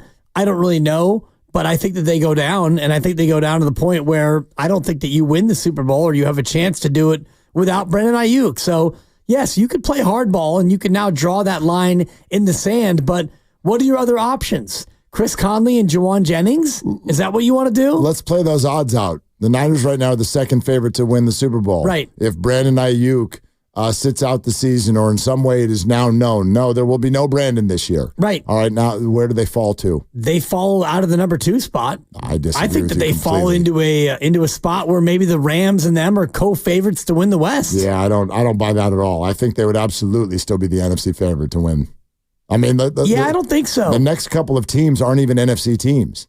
You know what I mean? Like the next team is the Ravens, and they're flanked kind of by the Bills and the Bengals. I think that it's a little bit of location bias here, because think about last year where you had to dig deep to beat the Packers. The Packers had to give you a gift to even have a chance to come back and beat them. Well, but wait a minute. And even the Lions, you needed a fluky play off a defensive player's helmet to come back in that game? But that's not about odds. Like, even the Super Bowl favorites are less than, like, they are unlikely to win the Super Bowl. Right. All teams are unlikely to win the Super Bowl. Of course. So, like, all we're saying with the odds, I'm not saying it would be easy. I'm not saying it would be a walkover. I'm not saying they're clearly the best team.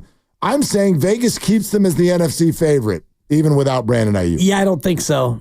I think that they would fall. That'll be my second question and the to our gap guy. is, the gap is pretty big. I know between them, it's them and the Chiefs, and then it's a pretty decent sized gap down to the next team, and it's the Bills, and it's the Ravens actually, and then probably the Bills. It's AFC teams ahead of it. The NFC is not a very deep conference, but I think that if you ask Green Bay and the Rams and Philadelphia and Dallas, if the Niners don't have Ayuk, they are beyond thrilled. It's Baltimore, and then actually it is 2 NFC teams that follow Baltimore as the third. It's Detroit. And Green Bay? No, Philadelphia. Okay. You'd be shocked. Green Bay, I don't know what the hell Green Bay's doing down as far as they are. They're below Dallas. Okay. That's weird. Yeah. But and okay. You take Brandon Ayuk off of the Niners, I think that they drop down at least into that group, if not below that group. So Detroit is plus 1,200. The Niners are plus 600. Yeah. You're going to tell me that the Niners' odds to win the Super Bowl are going to double. They're going to double down with the loss of one wide receiver? Right, for a team that has 2 wide receivers. I don't see it. It's a team that runs a 2 wide receiver set. So you're losing half of your receivers, and you're losing your best receiver. Not your best player at wide receiver, but your best pass catcher. I get it. Sure. And everybody wants, TJ Houshmandzadeh. We all want to talk about second in the league and yards per target and all the rest of it. And then at the same time, we're going to turn around and say, well, the loss wouldn't be that great You can't have it both ways, people. I'll get some answers. I get some answers on this. You lose Ayuk and the spread and the overall Super Bowl odds. Yeah. Just if you without Ayuk. If you remove Brandon Ayuk, I get us some answers. I mean, you're going to go with Conley and Jawan Jennings and Pearsall and Cowing. I don't know. Yeah, or start signing people. I don't know. Like who's out there as a street free agent? Robbie Odell Chosen. Beckham Jr. Robbie Chosen. Oh, that's right. They got Robbie Chosen. Robbie Chosen is on the team. That's a veteran wide receiver who's a field stretcher. I'm not saying he's amazing, but he's got a track record in the NFL. He can catch a pass. He can get open. He's allowed to use your phrase. It is. He's allowed. Did he play last weekend? I didn't notice. I don't think so. Will he play this weekend? Probably not. No, probably. Probably not. Because the names are playing. Oh, my God. Yeah. It's okay. Listen. I mean, they're allowed to still win the Super Bowl without Brandon Ayuk. But they won't. Look, if the 49ers were this desperate over Brandon Ayuk, we wouldn't be here right now. I mean, again. Well, it's more than just a one-year thing, though. They're looking at this as a 4-year play. And Parag Marathe is looking at the numbers and not just thinking like Super Bowl or bust. But Dibs, you're not wrong that we shouldn't be here. We shouldn't be in this situation. However, the 49ers as a team, at least if you want to believe reports, on some level, before the draft, felt like we could do this season without Brandon. In fact, maybe we could do this season without Debo. We could do it.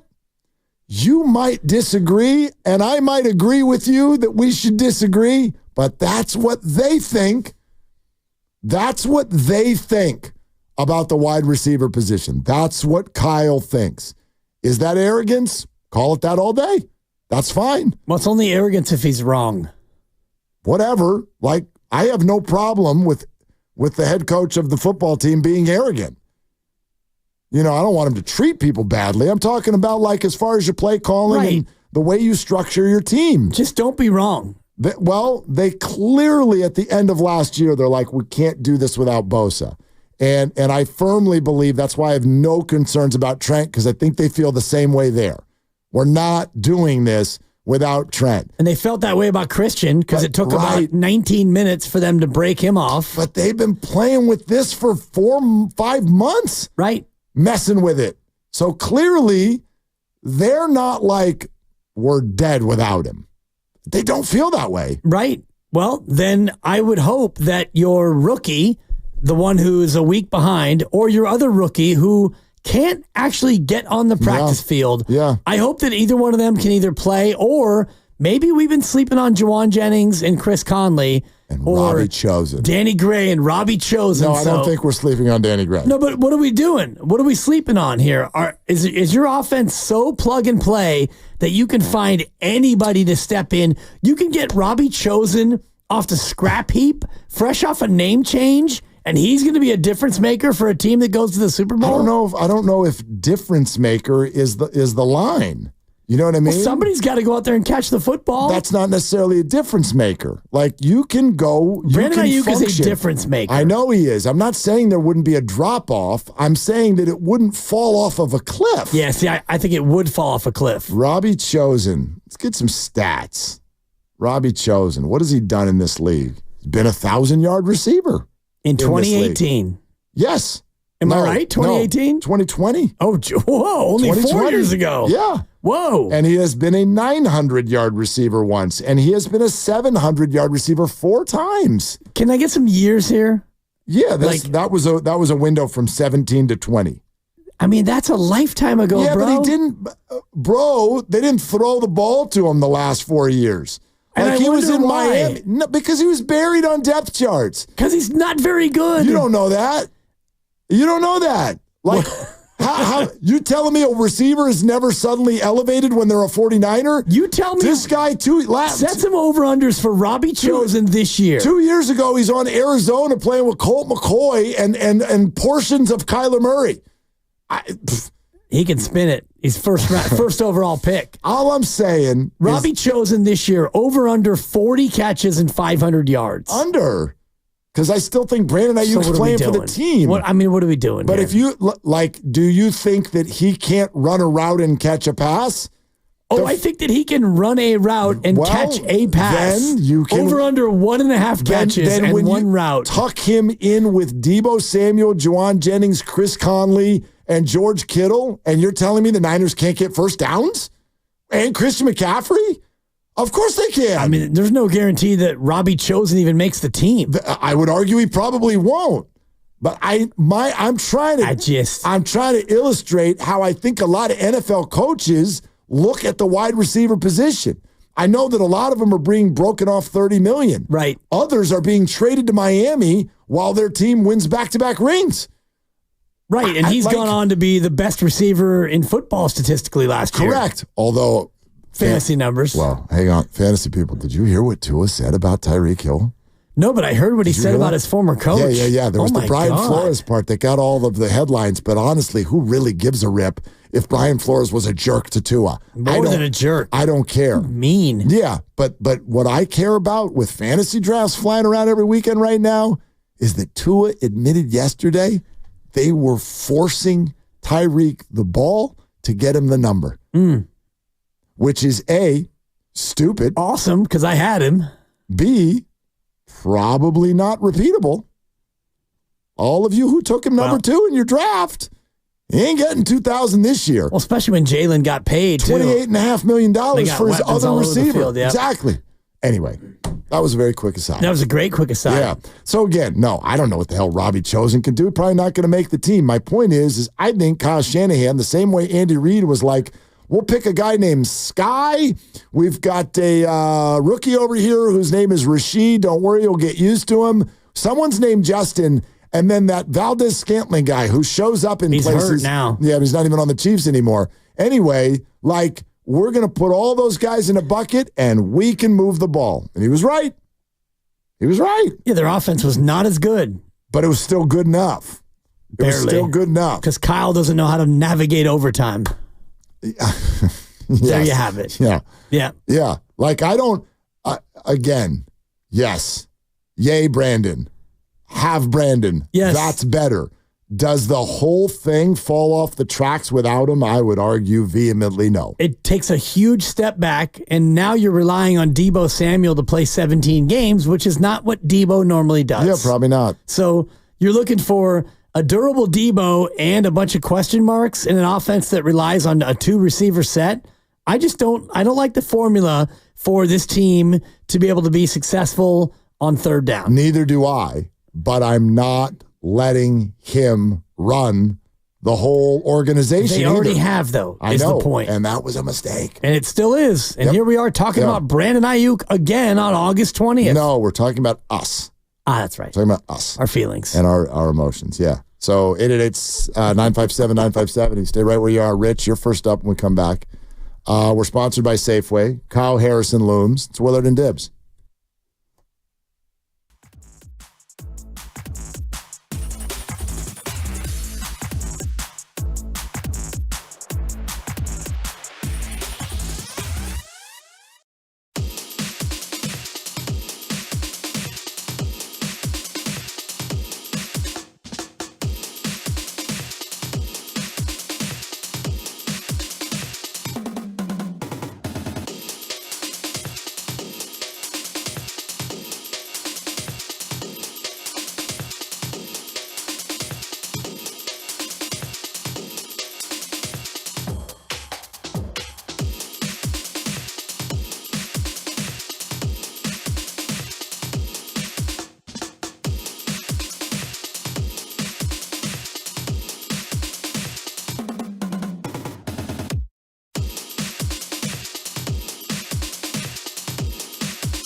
I'm going to make him an offer he can't refuse. Now, back to Willard and Dibs on 95.7 The Game.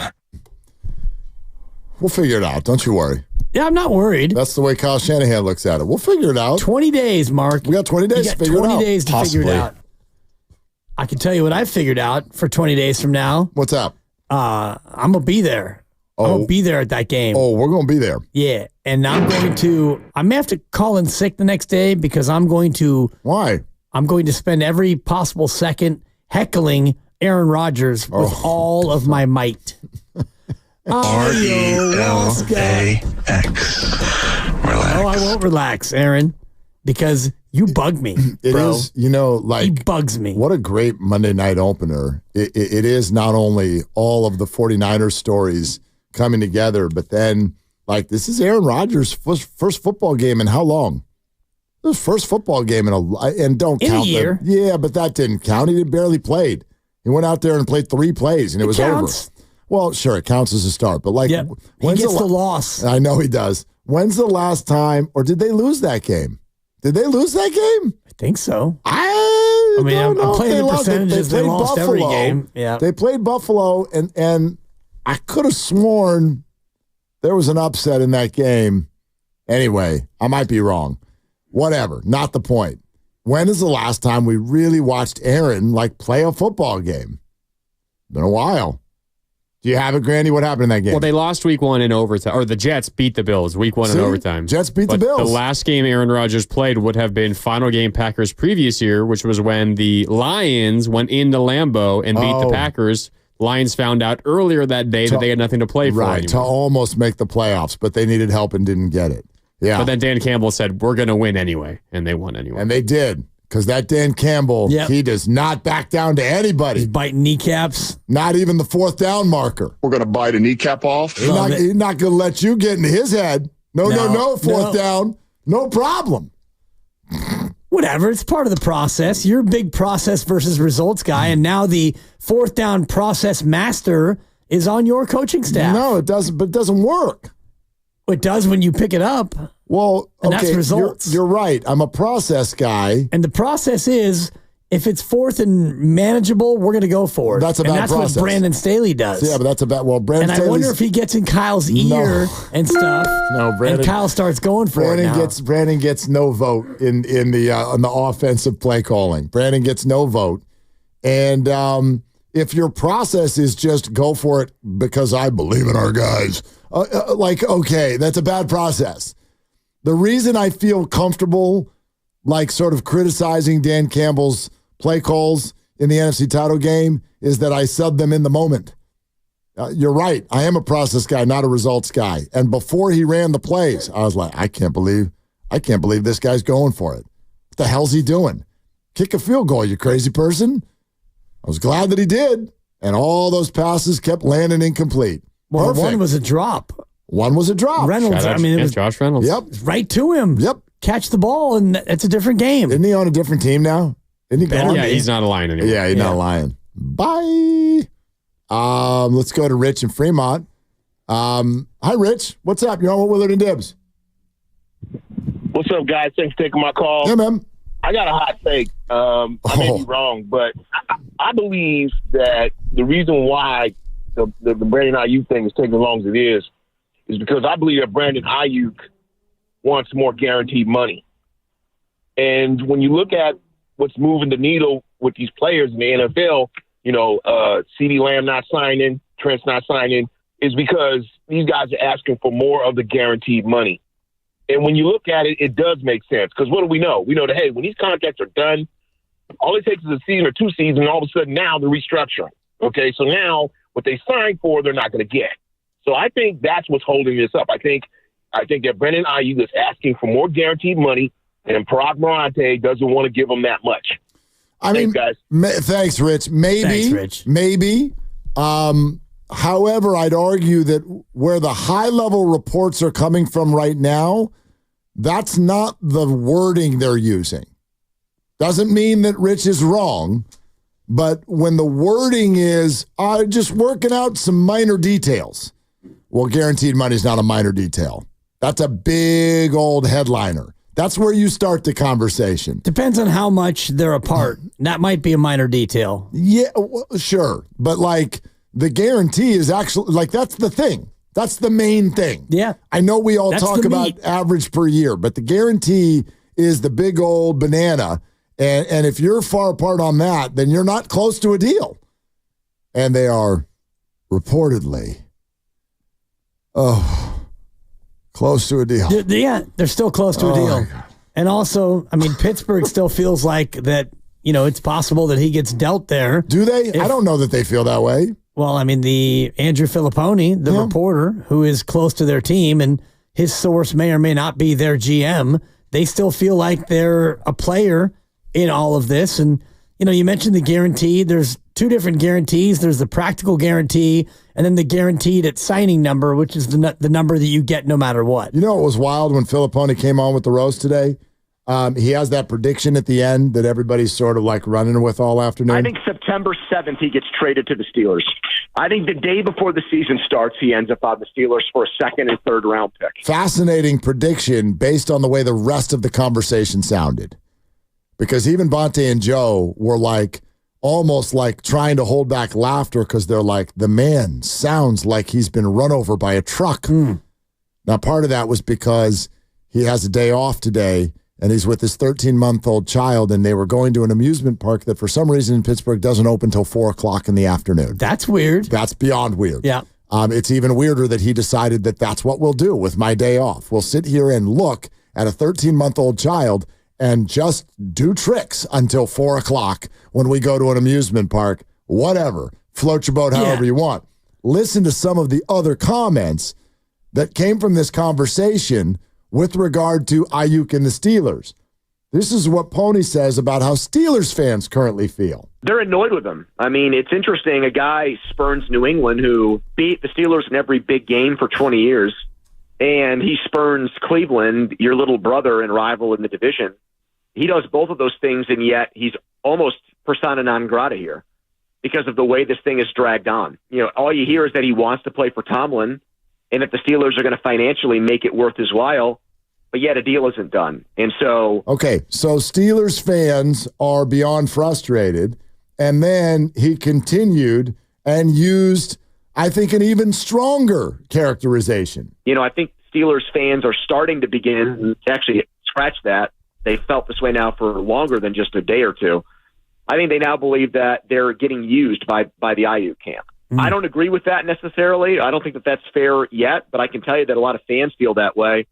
And I think a lot of players, either former players or current players, are starting to feel that way too. And there's an appearance there by the child right toward the end of that conversation. Yeah, a little bit of a gurgle, a little bit of a loud caw, little one-year-old noise for sure, weighing in. And I could see where that would be frustrating because that's kind of the way it feels, is if you're a Pittsburgh fan, he's still trying to leverage this whole, idea of, going to Pittsburgh, Niners, you better give me more of that guaranteed money because I might, go sign with Pittsburgh and okay a trade, and then all of your hard work gets blown up in your face. Yeah. I don't think that there's some sort of a sense out there in Pittsburgh that this is close. Now, those are fans. It's not like they're tapped in, but the whole sound of the conversation felt a little past tense. Steelers fans feel used. Everybody is completely frustrated by this. Everyone's done with this. And the tone of the whole thing was not, no, we still think we're getting Brandon Ayuk. That was not the tone at all. And then at the very end, he's like, yeah, they're going to get Ayuk. The day before there's a game. Right. And I was like, that can't be the way this plays out, can it? I mean... That would be not a fireable offense, but that would be shocking. If the Niners got no player and they got 2 picks and it happened all 2 days before the Niners played. Like there's very few ways, if any, where the Niners could get booed by their home fans as they take the field on September 9th. That would be like an attempt, though. That I know you're not supposed to care what your fans think, but then somewhere along the road, this is an entertainment outfit. You're not supposed to actively attempt to annoy your customers. And we're getting close. Well, even if you did it before the draft, that would have annoyed a lot of customers, but you could at least spin it over the next 4 months of, hey, we drafted Pearsall, we drafted Cowing, and, we got Robbie Chosen, and we're going to be fine. And, Brandon wanted to go, and we got future picks and all the rest of it. And so we're still going to be a really good team. But if it happens 2 days before your opener, you're right. That is indefensible for a team trying to win the Super Bowl. Yeah, I agree. Dave in Fresno. Here with Willard and Dibs. Hi, Dave. What's up? What's up? What's up, boys? What's up? Good afternoon. What's you doing? Hey. Two thoughts on Ricky Pearsall news. I guess he won't be practicing this week. I have a couple thoughts on that. If you can bear with me just a sec. First thought, and this is not 2020 hindsight. I didn't like the pick at the time. I think in a perfect situation, I think Brandon Ayuk was going to probably be a part of the 49ers. So in a perfect situation, he would have been fourth on the depth chart with everyone healthy. So I've spent a first-round pick there. It just didn't make much sense where I would have used that on offensive line depth. I know Cuny's been good. Another one would be even better to go with him. And second thought to that, and you guys can tell me what you think. Call me crazy, but maybe because with his injury situation with Pearsall, it's like week to week. It's very mysterious. They're not really announcing what's going on. They're taking a week-by-week basis approach to it. I'm starting to think maybe they're trying to figure out this Brandon Ayuk situation before they possibly announce him going on the PUP list. And the Niners, they about that PR. They're not. They're savvy in that way. So they're like, hey, we mess up this Ayuk and announce this guy's hurt. Could you imagine the fan base, the reaction? So that's just a theory of mine. You guys can think what you want about it, but yeah, those are my thoughts. Thanks. Yeah, Dave, thank you for calling. It's all interesting stuff. He says the Niners are about that PR. All teams are. These are public entertainment outfits. Nobody is actively looking for bad PR. Sometimes I do think, and I'm not going to dismiss everything he said at all, but I do think that a lot of times when situations like this happen, we sit down in our homes and we concoct a soap opera in our minds. And so you hear a lot of people go, well, here's the Niners are not telling us about Pearsall because Ayuk, and then what they're actually going to do is physically unable to perform, which I don't even know that they're allowed to do because it's not a real injury. And then they're waiting with Trent because they're not going to do Trent before. But it's like, why would the team kick itself in the shin that way? Over and over. You don't need to overthink it that much. You don't need to mess with it to that level. Maybe Ricky Pearsall's just hurt. And he's not getting better in the way that you'd want him to. And him not being a huge part of the early season game plan in his rookie year was probably the thought process from the beginning. I don't think the Niners used their first round pick with the thought of like, he needs to start for us on week 1 this year. I've always thought the Ricky pick was probably more about next season than this season. Right, but it becomes more impending if Brandon Ayuk doesn't play. Then you have a greater need if Brandon Ayuk is not going to be here. I'm with you as far as like how they looked at it, but the fact that Ricky Pearsall has been injured not once but twice leading up to the final preseason game, and he won't play in that game, and leading up to the first regular season game, and we don't know if he'll be even cleared to play in that game. It all becomes a little bit more complicated because of the Brandon Ayuk situation. No question about it. By the way, I'm working on Kyle. All right. Kyle Harrison's going to be, I think Kyle's going to be on at 4:30. 4:30. Work it. Yeah. Hutch will be fine. Hutch will be fine. He's going to be fine. So, yeah, Jake Hutchinson's going to come on with us as well. So we'll move that around a little bit. Kyle Harrison's going to join us here at 4:30. So I agree with you completely. The Pearsall thing isn't, and by the way, so's Cowing. It's a bummer. It's a bummer that they're behind, but they can catch up. Nobody was thinking that September 2024 was going to be about Ricky Pearsall and Jacob Cowing. So all is not lost, but yeah, I think we show up this week. And maybe not yesterday, because I don't know, you still sort of like the day after the game, and the conversation got overtaken by the fact that Brock Purdy played, which was a head scratcher or whatever. But like, as we get here this week, something clicked today where the clock suddenly feels like a real thing here. A real thing. Right, because after Friday, you are into game week, quote unquote. And after Friday, you play the Raiders. Then the next thing you're going to do is cut down all the way to 53. And if Brandon Ayuk is still on the team, he's going to make the cut. But at that point, is he going to be signed and ready to play football? Or what are we doing at wide receiver? How many are we going to keep? Are we going to keep an extra wide receiver waiting for Brandon Ayuk? And then at that point, that player becomes disposable. After Friday, it all gets real. After Friday, you've got 17 days until you actually play real, meaningful football. And Debo hasn't played, and Kittle hasn't played, and Ayuk hasn't played, and where is Trent? And you have so many other questions that you need to get a lot of these things buttoned up here between now and by the time we get back here on Monday, 6 days from now, you get into that 2-week run-up to real football. You shouldn't be worried about who. You should be worried about, like, how. Let me ask you a question. Take this in a little bit of a different direction. I don't know Brandon Ayuk. You don't know Brandon Ayuk. You don't know Brandon Ayuk, right? No, they say they don't want me. Okay. All right. If you're Kyle Shanahan, and it seems to me that 2 times in a 4-year career, Brandon has brought Kyle to a very, very frustrated level. This is twice now. I don't even know what the hell happened 2 years ago, but Kyle didn't want to play him anymore coming out of his rookie year. And he had to work his way back, and he did. And now he's a back-to-back 1,000-yard receiver. So it very much felt like things became kumbaya. But I think that what we saw early this offseason, a little bit of a tell.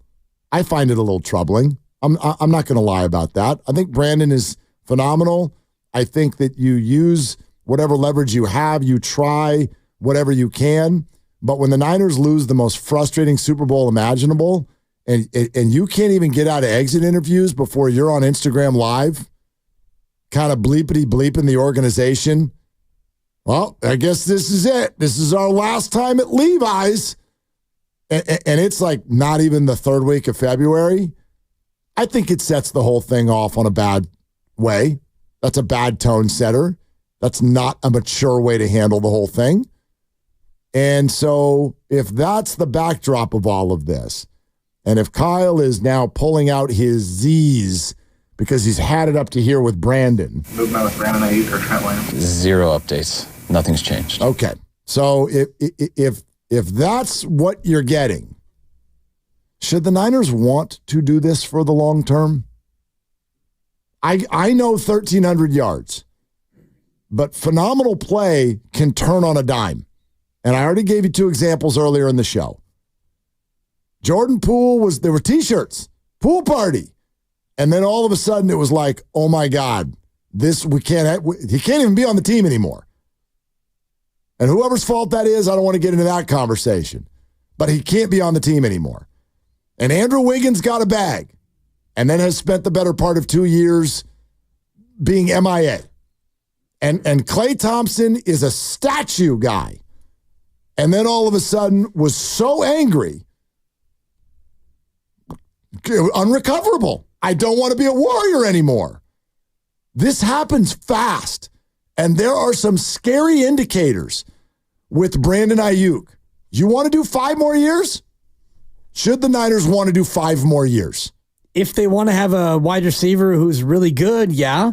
And he's never shown you an indication that money has changed him and whether or not he was in the doghouse or not. Kyle himself refuted that there was no doghouse, that Ayuk was never in the doghouse. Those are his words. Yeah, he also said that he and Steve Wilkes didn't have a problem. You believe him? Of course. I take him at his word. Kyle's a straight shooter. Come on, man. And, Steve ultimately, he's got to be honest. I'm built for this, and he was built for it. And he was gone. It didn't work out. They didn't see eye to eye. I don't think that Brandon was in his doghouse. What did he miss? 1 game that year? No, he missed a time. They wouldn't play him. Yes, he was. They didn't play him.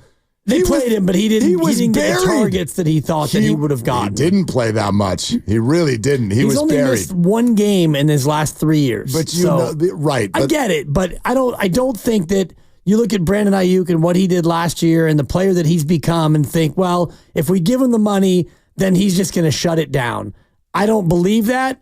And I think that it's more of a philosophical thing where I don't know if Kyle wants to pay any of these guys that much money. Forget Brandon, the individual. You look at Debo, who's making huge money. How much longer will Debo be there? And you drafted 2 wide receivers. I think it's more about philosophy than it is about personnel. I don't think it's about Brandon the person as much as it is about the philosophy of paying these guys, these receivers, who maybe are replaceable that much money. I feel you. I can't believe we're here, but sign me up right now for there are other good wide receivers in this world. And the Niners can find one. Well, look what Green Bay has done, and look what the Rams did with Puka Nacua. Like, if this is going to just go on forever, there are other people who can catch passes on planet Earth in Kyle Shanahan's offense. I'm getting there fast.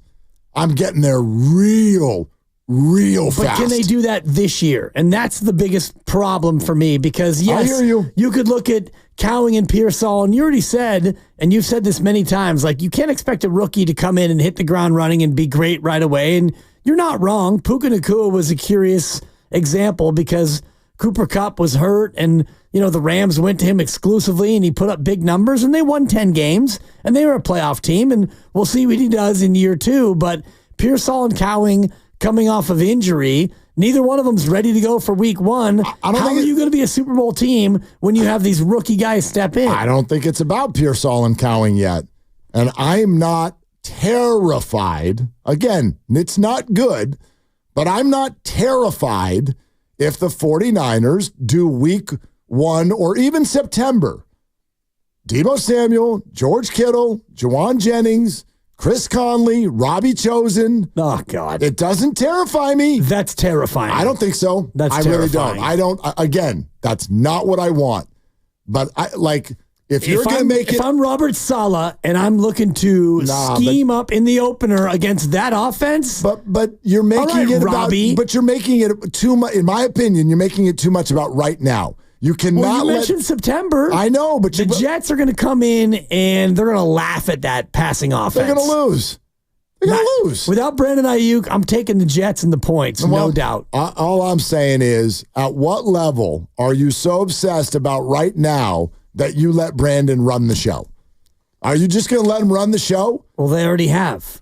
I agree with you, and they need to stop. They can't stop. They won't stop. He's ruined camp.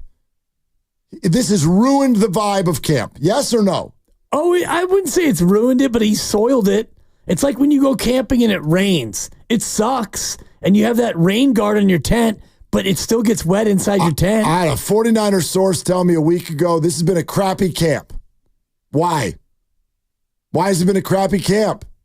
The weather. It's been terrible.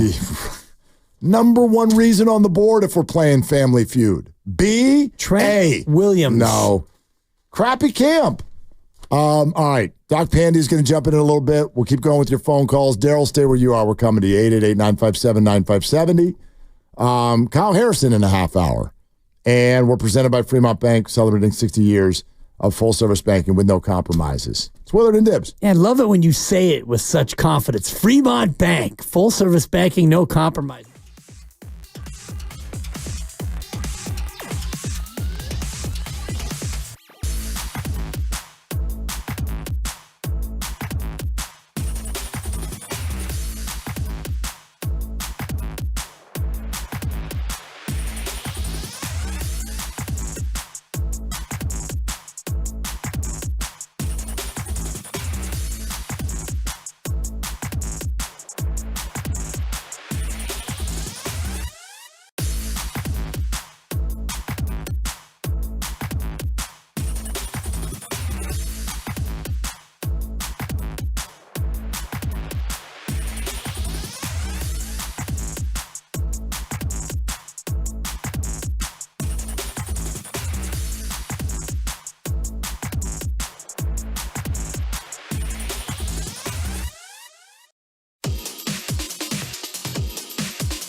It's a great question. Wow, that's a great question. That's a great question. That's a great question. And that's a great question. On 95.7 The Game.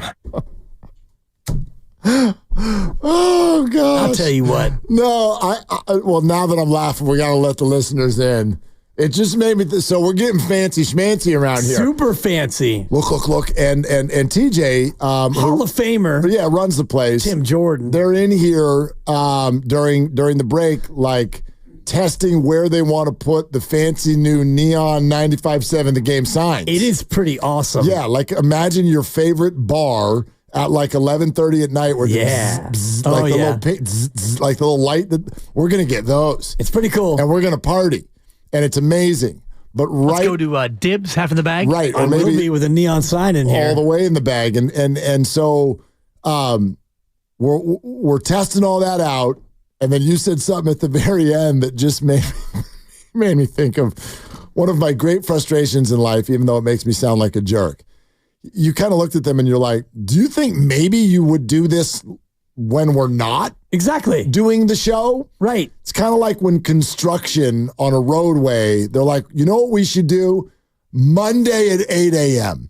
And I'm the jerk where the Caltrans people are out there and God bless them and they're working their butts off. But I'm like, I don't know, like midnight. I used to have to work at midnight. You have to work at midnight. Don't do the road construction in the middle of rush hour. Right. Don't test the signs when Dibs is trying to make a Brandon Ayuk point. I'm getting ready for Doc Pandia, and I've got questions about injuries. And, we're talking Ayuk, and we got Kyle Harrison coming up, and we're doing Niner camp, and we're grinding on content here. And can you hold it a little bit higher?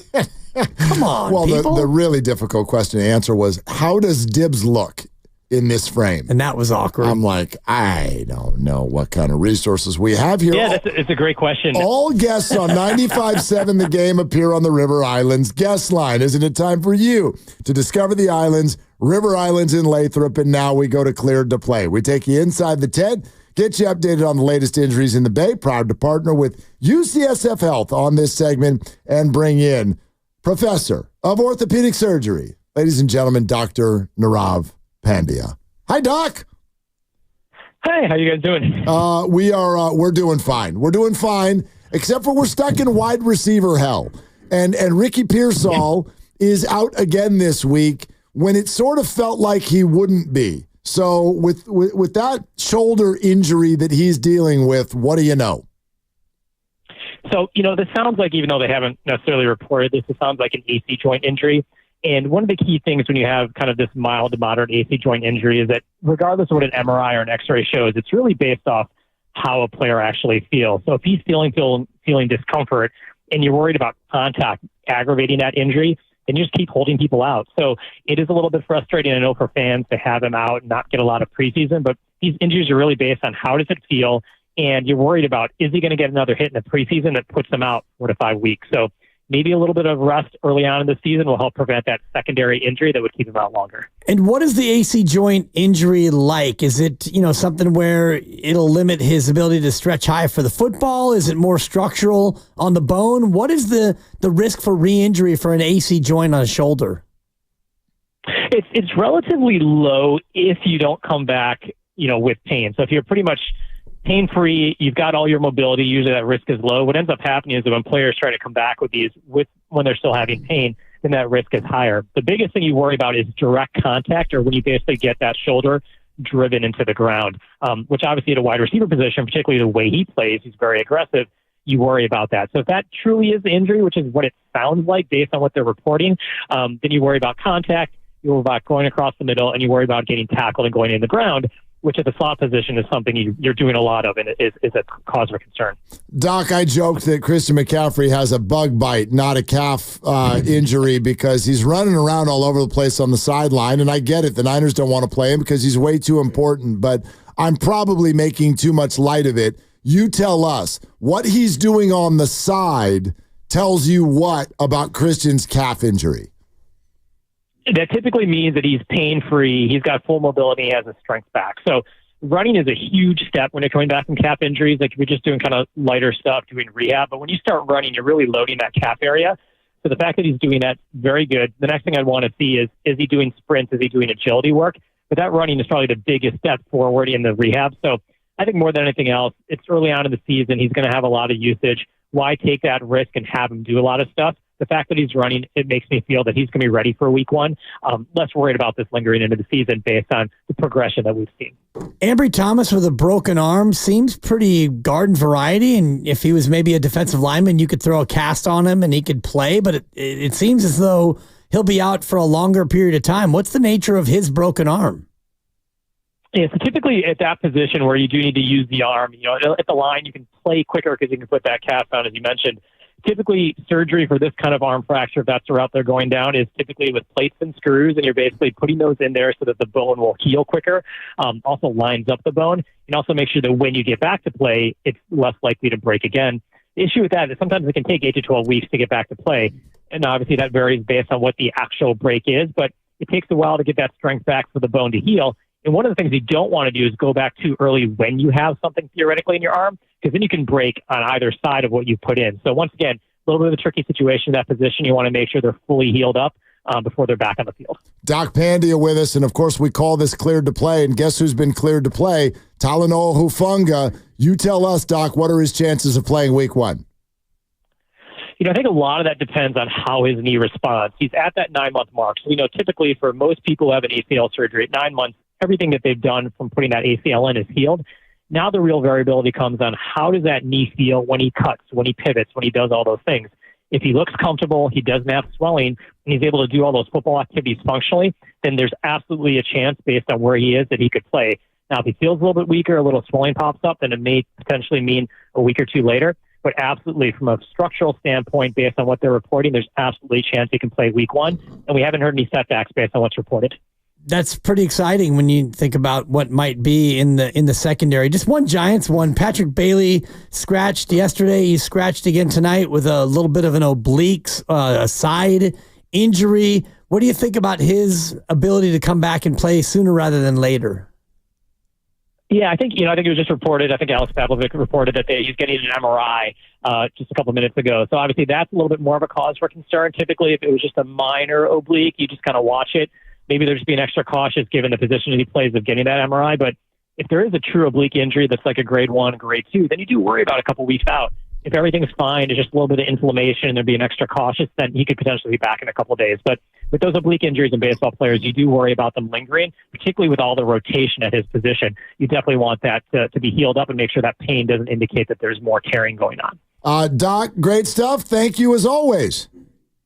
No problem. Take care, guys. Okay, there goes Doc Pandia. The proceeding was sponsored by UCSF Health. Do you know how many hits Patrick Bailey has in the month of August? 1. That's incorrect. Give him a buzzer. There you go. All right, keep going. Number 2. Yeah. How many do you think he's got He's now? got 2? Give him another buzzer. He said number 2. Yeah. He led me right to it. No, you were off by 2. Oh, he's got 3. He's got Number 3. In other words, Kirk Casale had almost as many hits last night as Patrick Bailey has had in August. And Bailey's 3 for 38 or something crazy like that? Well, in August, just in August. We could keep going because he had an 0 for leading into August. But the month of August, he is 3 for 53. Say that again. Say it with your chest. The month of August, he is 3 for 53 with 1 extra base hit. That's almost impossible. And a sparkling OPS. His OPS in August is 165. His OPS, not his average. On base plus slugging. A decent run-of-the-mill OPS, for those of you who don't speak analytics, is like 740. His is 165. It just in the month of August. His average is 057 and his on base is 089. Right? And his slugging percentage is 075. It's crazy. Yeah. When you think about what has happened to his offensive season. July 22nd, he went 2 for 3 and his batting average was 278. And now his batting average is down to 233. 233. Yeah. You know what else is wild? It's not just 3 for 53. He's got 2 walks. Like, he literally does not get on base at all. So anyway, all right. Couple things here, because Kyle Harrison's joining us in 15 minutes. Jake Hutchinson, our Niners guy, on the scene all the time, is going to join us at 5. Want to go back to the phones at 888-957-9570, but right before we do that, I just want to let everyone know that after we take a few more calls, what we're going to get to. I want to reset what we were having a conversation about earlier and what I now have a response on. I texted my guy. Yeah, your guy. Deep under the Vegas covers. I texted my guy because we were having a conversation about how the Niners' odds would change if it was known that there was no Ayuk. And we did that small sample and big sample. Yeah, in other point words, spread. Point spread of the game against the Jets and Super Bowl odds for the year if it was known that Brandon was not going to be on the team. And I have answers. From a guy who actually sets odds. He's an odds maker. Yes. We've had this man on the show, I believe. At a book you all know. And a book that is like one of the trendsetters. Correct. They set it, and other people follow what he sets. This is the dude. Yeah. So I respect what he has to say. He's the big Lebowski. Unlike most of the people you refer to, this man I actually respect. Most of the yahoos you travel with. But anyway. That was funny. I don't even know why. Yeah, that was just funny. Either. All right. Most of the people who you cite as sources are credible, but I just wanted to take a shot. Just in case this backfires on me. Let's go to Daryl in San Ramon. Hi, Daryl. What are you doing today? Hey, William Debbie. Good afternoon, you guys. What's up, Daryl? To you as well. My car before a doctor's appointment. Nice. Hey, I can't wait to see you guys back at Fieldworks again. That was a great time. A birdie has not released yet. No. The opportunity to come to a summit is coming soon. I'm not saying where or when, all right. but it's gonna happen soon. Just wanted to throw it out there. I'd hate to lose Brandon, of course. I'd love to keep him. The only way that takes this thing out of where he goes, if maybe we do a 3-way trade. If we get a couple of draft picks from Pittsburgh, throw them over to the Raiders because Devontae Adams is not happy. Do you think something like that could happen? Well, that's been proposed a little bit out there, Daryl. And do I think it could happen? Honestly, no, is my very brief answer. And if it was going to happen, I'd argue that it needed to happen by now.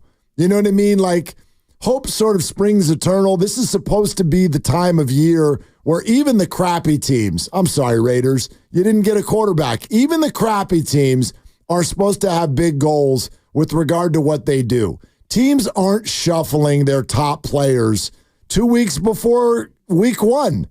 And you know, Devontae would probably want some sort of contractual something in order to make all that happen. So I just think it's a great idea.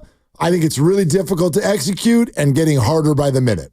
Right, and I do think that what you said in part of that answer is the biggest part, which is he's going to want a contract. So if you don't want to give Brandon Ayuk a contract, and it seems like you're not thrilled with whatever amount he's wanted, and so that's why the contract is dragged out, why would you want to turn around and give Amari Cooper or Devontae a contract in the same way that you don't want to give Brandon Ayuk a contract? The reason why you eventually would trade Brandon Ayuk is not because of how he plays football. It's because of what he wants to be paid to play football. So you wouldn't then turn around and acquire somebody who also wants to get paid like that. Correct. That makes no sense to me. I just don't, what becomes the motivation? I know Devontae's not happy, but I keep hearing his name, and I understand where the idea comes from, but I don't think the Raiders are hell-bent on getting Devontae Adams, their best player, at least on offense, off the roster right now. Things are hard enough for Gardner Minshew and Aiden O'Connell because, they're not that good. You don't want to take their number one weapon away from them as well. My gosh, teams running around with no running back and no quarterback. They want to take away their only wide receiver? Probably a bad idea. Yep. So, anyway, sorry for the people who are running backs with the Raiders. I'm not high on this year. Yeah, and sorry for the Raider fans who are still here in the Bay Area, which it feels like those numbers are dwindling somewhat, but yeah, the Raiders probably won't be that great this year. And now maybe that's a deal that happens at the deadline, which you don't get a lot of deadline deals, but Devontae Adams might play 7 or 8 games with the Raiders, and it's pretty clear that they're not going to be good. And at that point, maybe he tries to force his way out. But for right now, you're right. That sort of a trade is not going to happen in the end of August. You want answers? I do, yeah. I think I'm entitled. Okay. So here's how I asked the question. I just want to let you know, here's how I asked the question. I see the Niners right now are approximately, because Grandy, I did an aggregate of what you found and what I found. You found -5.5. I found -4.5. Correct. So I said, I see the Niners are approximately -5 against the Jets. If Ayuk were for sure not going to play in the game, how would the spread change? Ready for the answer? The answer is, he says, 5 is actually a holding neutral position because we don't know. And if he plays, slight tick up, 5.5, maybe 6. Bettors will decide that with money. And if he doesn't play, 4.5, maybe 4. Right. Okay. So 1 point either way, plus or minus. One, Yeah. point and a half. Right? Does that surprise you? No. The Niners are still essentially about the same favorite that they would be. Because 5 is a very neutral number. You're more than a field goal, but you're not quite a touchdown. Correct. So 5 is kind of that in between anyway. Now, if it was a quarterback, if Brock Purdy's not going to play, that 5 goes down to maybe 1 or a pick'em.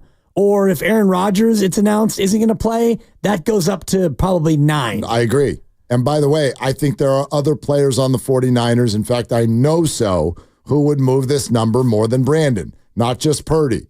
Christian McCaffrey, absolutely. After what happened last year, Nick Bosa, Deebo Samuel, for sure. Trent Williams, absolutely. I think all of these players would move the line more than Brandon Ayuk. All right, here's the big one. Your statement again on the Niners, who, plus 600, so 6 to 1? 6 to 1. They're Niners, the NFC favorites. They are the co-favorites. They are the NFC favorite, and they are the co-favorite. NFC favorites. And the co-favorite for the whole banana with the Chiefs. Both of them are 6 to 1.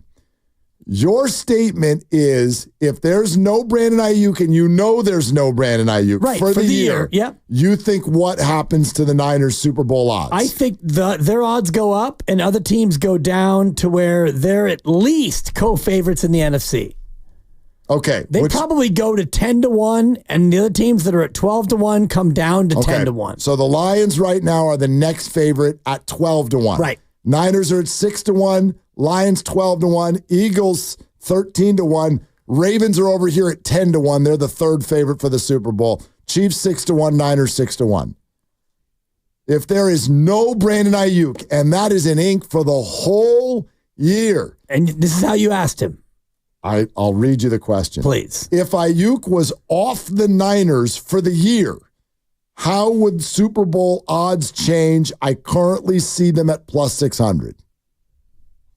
His answer, if he is not part of the team, and I'm going to add some sarcastic flavor, the 6 to 1 co-Super Bowl favorite 49ers will nosedive off of a cliff and roll all the way down to 7 to 1. That's not what he said.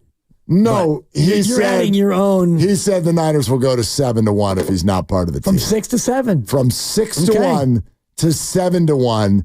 And that, in my opinion, is a big piece of what Kyle Shanahan is probably thinking behind closed doors. Do you want to go down? No, you don't want to have your odds go down. Are you worse without Brandon? All of these things are true. Should we play Twister with the guy and let him run the whole show to prevent going from 6 to 1 to 7 to 1? Like, my point is and was, if there's no Brandon, guess who the Super Bowl favorite in the NFC is? Still the Niners. The Niners. Well, then why, in God's name, are you allowing him to play Twister with you? Buster Olney, that's a great question. And that is a great question. It's a great And that's question. a great question. Thank you, Buster and Mark, because it's a great question. I mean, if honestly, and the odds I do think are reflective of reality. They don't set these odds willy-nilly. They set it based on betting markets, but a lot of times they set them where, there's a reason why the Raiders are probably 100-1 to win the Super Bowl because the Raiders aren't very good. So they don't do this as a popularity contest or their favorites. So it is reflective of coaching staffs, rosters, schedules, and the rest of it. So 100-1. You nailed that. I mean, I just was ballparking it, but the Raiders are, they 100-1. are. They are plus 10,000. Yeah. Yes. So yes. I mean, if the Niners move is that small, then what are we doing here? Parag and John and Kyle play hardball, like that earlier caller, that caller who was a 50-year litigator was saying, and I'm guessing 50 because he sounded like he was 75. The only reason you wouldn't play hardball is if, and I don't know this, and the tweets annoy everybody, but if behind the scenes they really do feel like, dude, we're dotting I's and crossing T's over here. If that's the case, then you don't suddenly turn around and play hardball. But if he's at the same time, if you're sitting here, like John Lynch said a week ago, where it's like, why is he not signed? Like, I wish I knew. If that goes on a little bit longer, you might try that. Hey, before Kyle Harrison comes on, you want to play a fun game? Yeah. You just nailed the Las Vegas Raiders at 100-1. I got no ding for it either. Game show music, please, if you would. Mark Randy. The Raiders are 100-1 to win the Super Bowl. There are 6 teams who have worse odds to win the Super Bowl than the Las Vegas Raiders. Can you name them? 6 teams worse? 6 teams with longer odds to win the Super Bowl than the Raiders. We're up against it, so I can't do my usual. Let's do it quick. Can't be a cogitation sensation. No, but come on. The Panthers have got to be one of them. Ding. The quarterbackless Patriots have to be one. The worst on the board. Ding. My guy Danny Dimes and the Giants, they're no good. Ding. And the Commanders, they stink as well. Ding. He's hot. Man. How about no? Well, how about calamari in the Arizona Cardinals? Woo! You can't. That's incorrect. No? No, plus 8,000. I'm sorry. Yeah. We got a little time for you to, let's play 2 strikes. That's 1 strike. Yeah. Go ahead. Go ahead. Yeah, or 2. Go ahead. I should have probably gone with the hapless Broncos. Ding. That is correct. There's one more. One team. I love this man. He's a ginger. And despite Justin Jefferson, I just don't think they're very good. Got to be the Minnesota Vikings. Boo-boo. I said boo-boo. No, yeah, I'm sorry. That is incorrect. They are plus 8,000. Oh, no. We were looking for, somewhat surprisingly, the Tennessee Titans. Oh, crap. The Tennessee Titans at plus 15,000. Tennessee Oilers. So sorry. 150-1. Thank you for playing our game. Thank you for playing. Please exit right over here going to your left. We're sponsored by Floor & Decor, and Kyle Harrison comes on next. And not only does he talk to us, he plays the big finish. Yeah, he does. Right here on Willard and Dibs. I mean, if he says yes.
Yeah, I've been waiting for this, and this is exciting because not only was the hype big coming into the year, you get to a night like last night, right? He's getting to like the most innings he's ever thrown.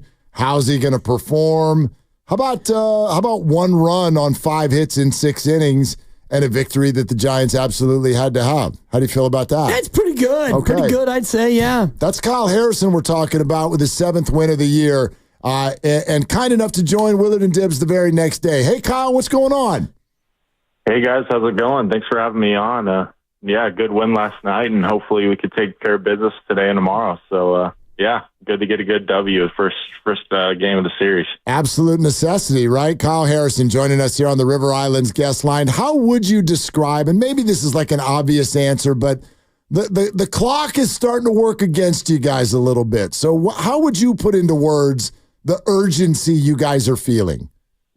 Oh, yeah. Well, I mean, you feel it, that's kind of what we've been talking about every day here. It's like that should be the standard, to want to win every day and try your best to win that ball game. And, it is the clock's working against us right now, but we just got to play hard ball and, win these next couple of games in this coming week and hopefully get on a hot streak here.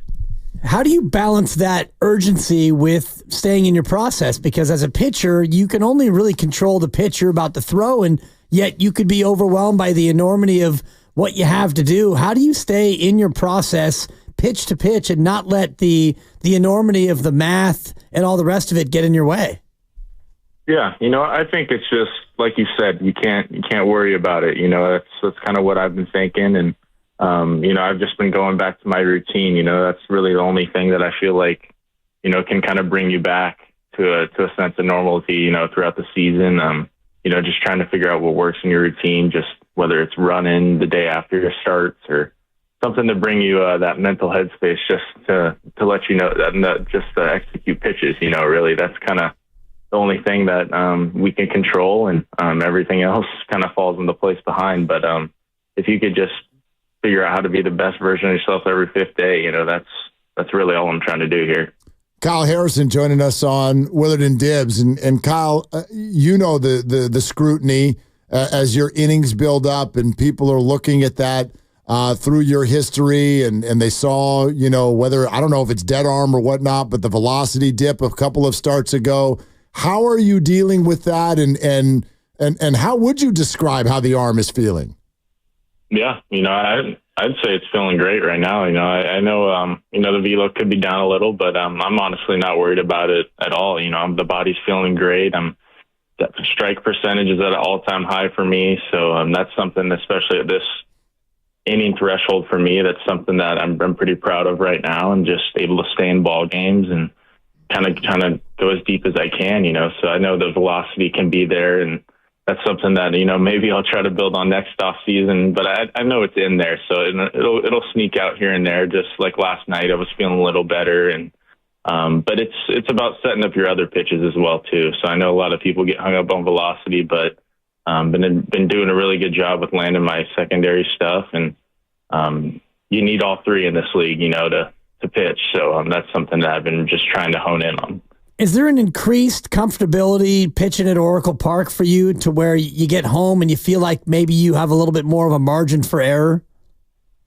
Oh, definitely. I mean, growing up here, that's all I remember here, and this was a great pitcher's park. So, I mean, throughout all the places I've been to this year, just learning there's different environments, humidity, all that. I mean, this is the spot to be. So, I mean, it's awesome to come back home here. Kyle, you mentioned that the guys, everybody's feeling the pressure to go on a playoff run here.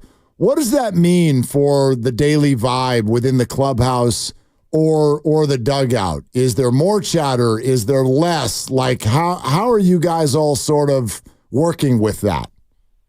Yeah.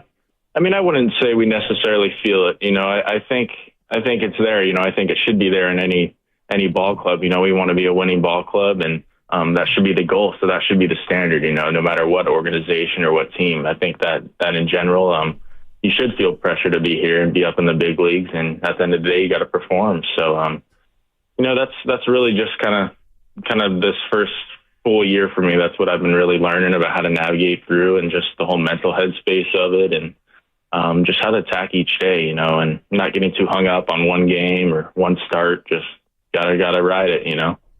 Does it help the navigation being alongside a couple of veteran lefties, a couple of Cy Young Award winners, guys who can maybe help you have somebody to emulate as you get through your first full season?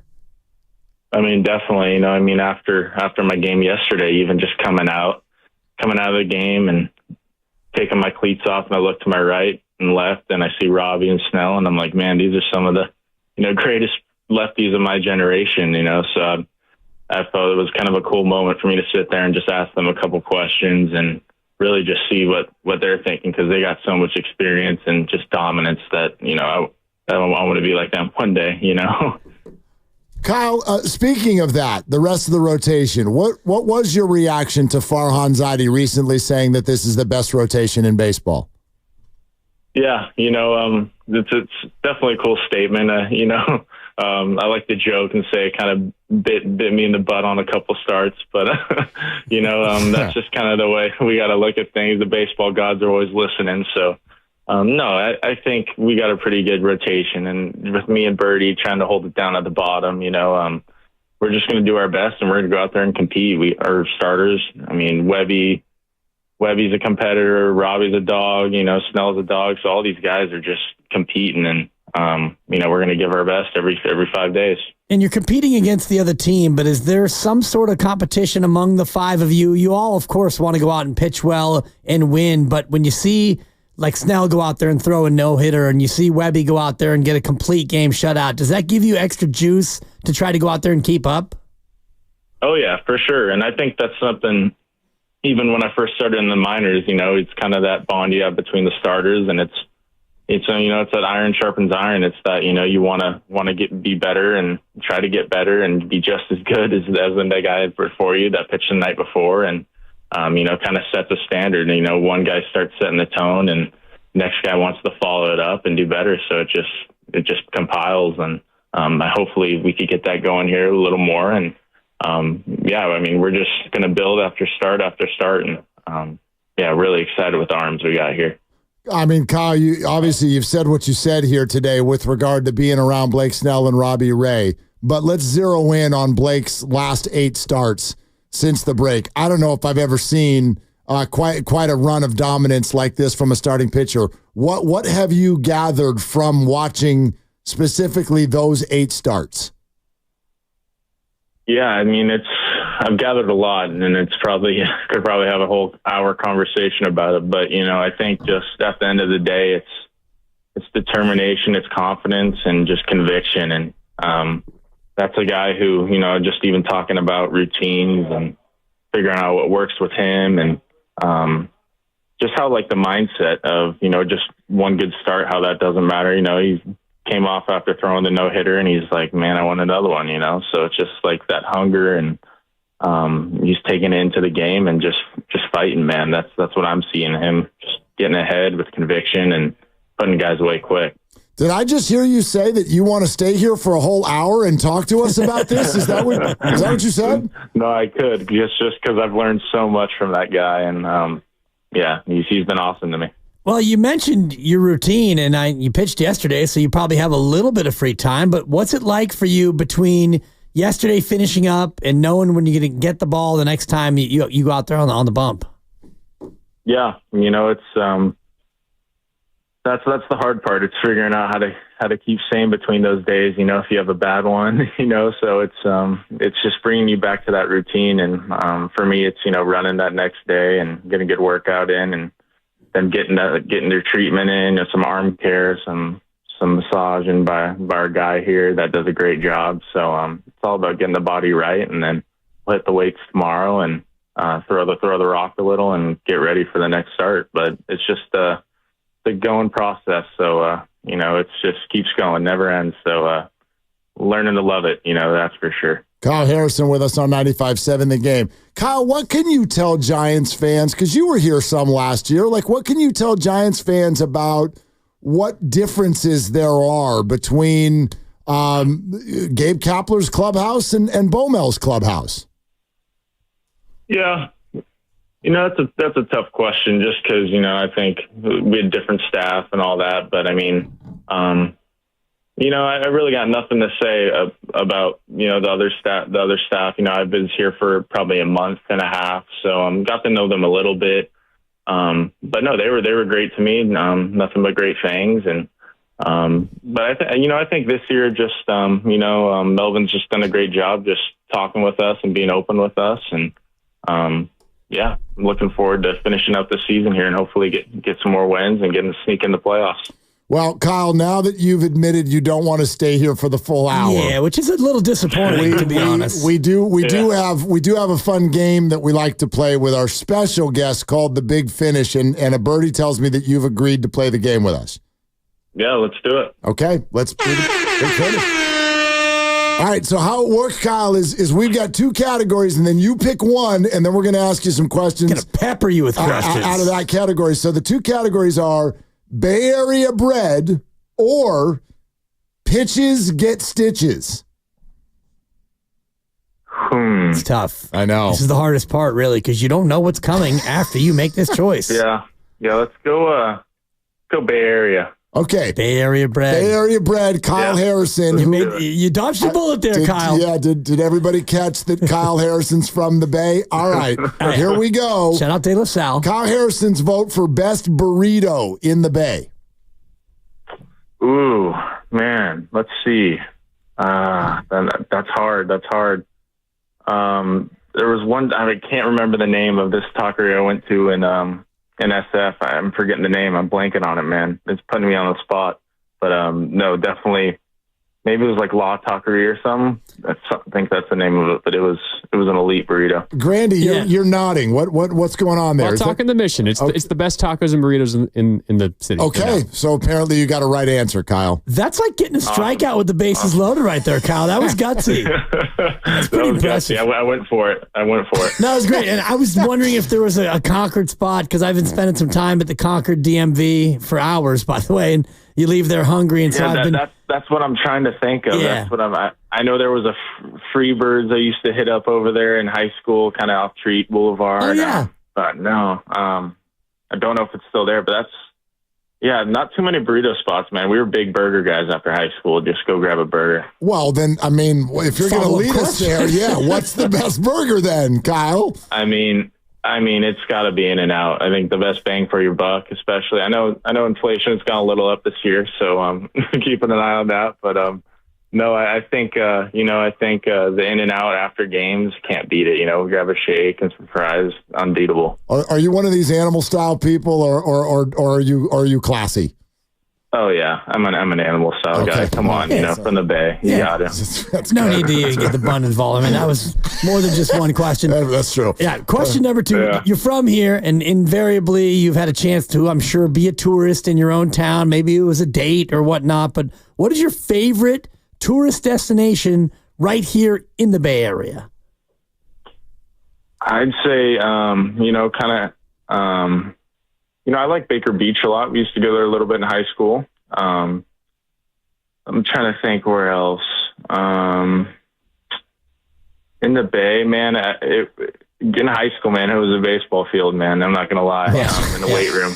So that's really all I was doing there, and the beach every now and then maybe some few golf courses, but those are my spots. I love that. And Baker Beach, as you probably know, if you go really far to I think it's the East End, it can be clothing optional.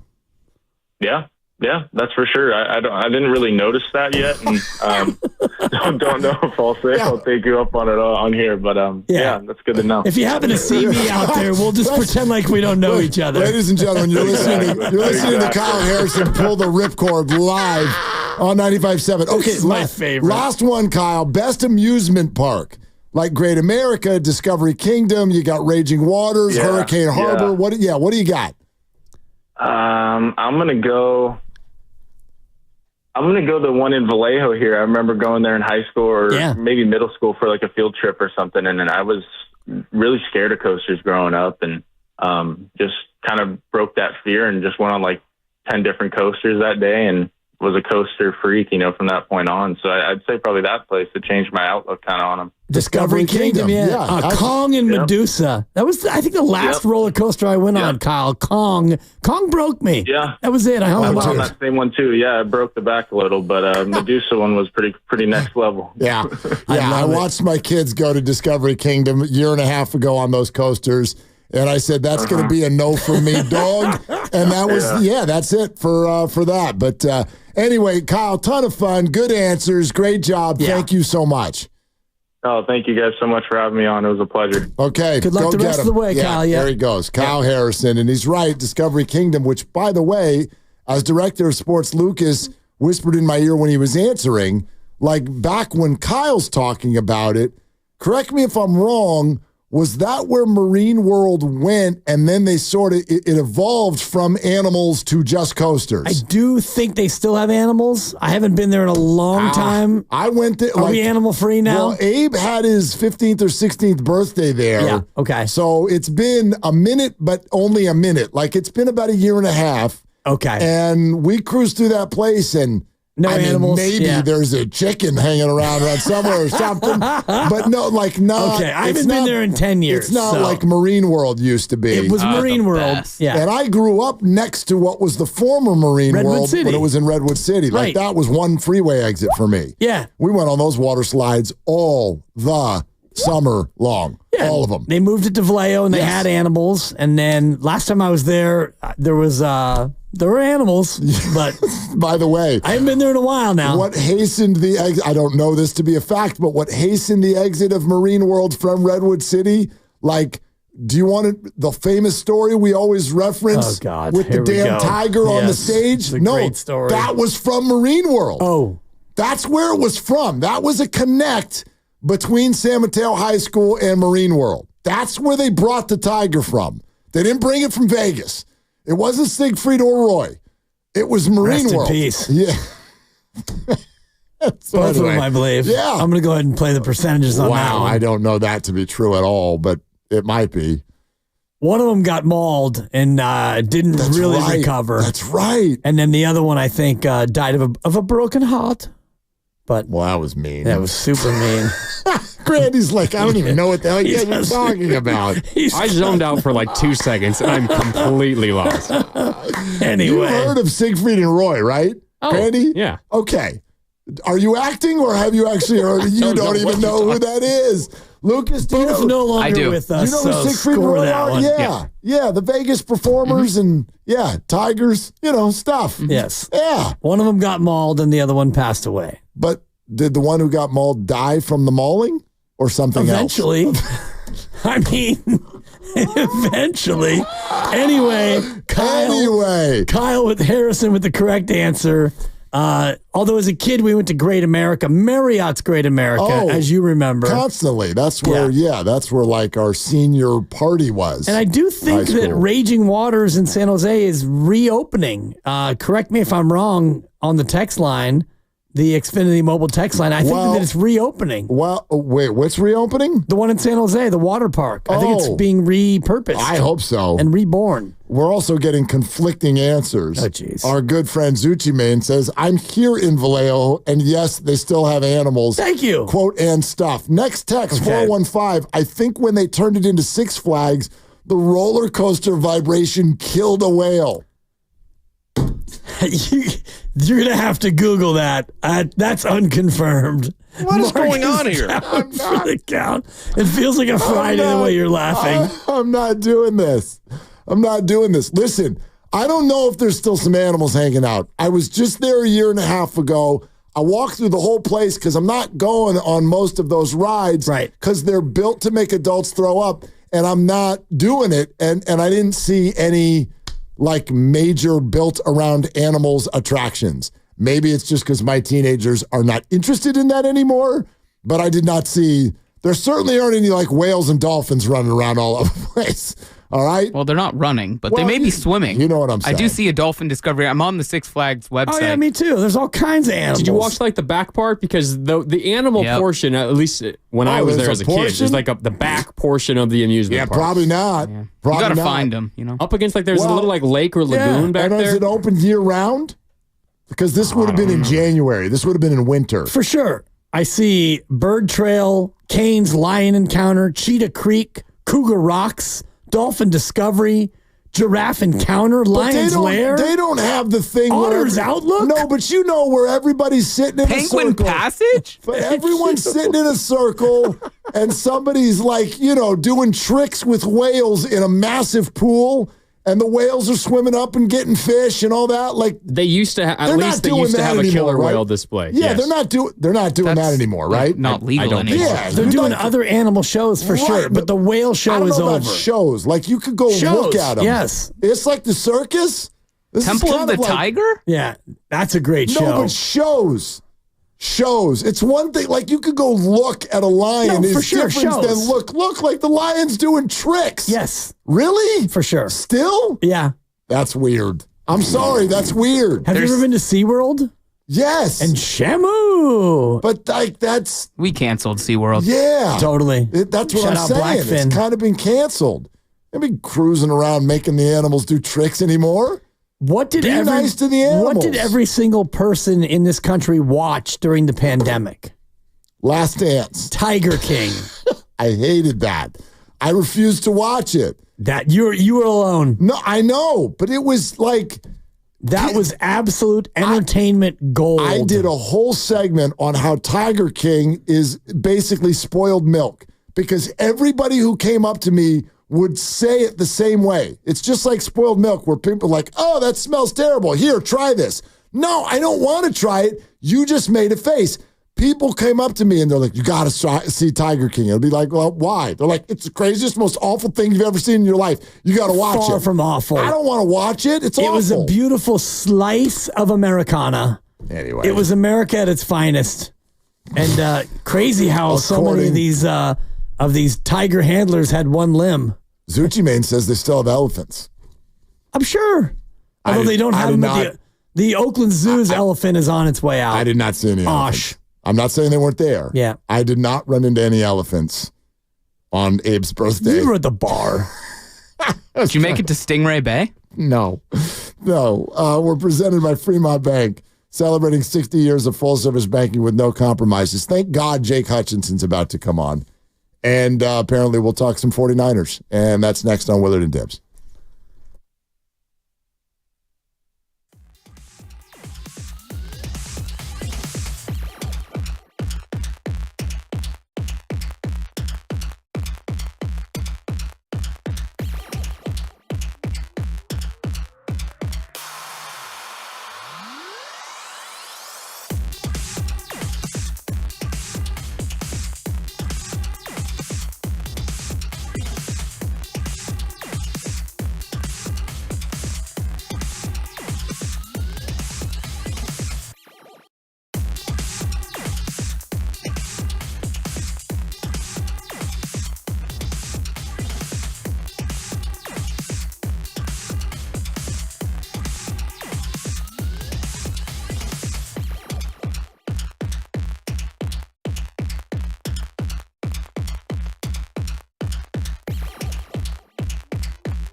Now, back to Willard and Dibs. So What he's was on the menu? 7 steaks? 2 whole chickens? I went and got a giant Wagyu steak for him. So I'm ecstatic about that. On 95.7 The Game. I was thinking about that omelet the other day. And, that was a preseason thing we did last year. Right. And the Niners went to the Super Bowl. We probably should do something similar again this year. We should call Cheryl Bosa. I think we should call Cheryl Bosa. Yeah, and you can do your omelet again. Yeah. And thank you again for the breakfast burrito you brought, which was a couple of months ago. I'll bring some more. I'm making them in a new way. They're even better. They're even better. Yeah. I'm not trying to man crush on my partner, but when you show up with breakfast burritos, even though we're doing afternoon drive, I'm going to eat it. Oh, and it's delicious. Those work all day. No doubt. How many eggs was in the omelet?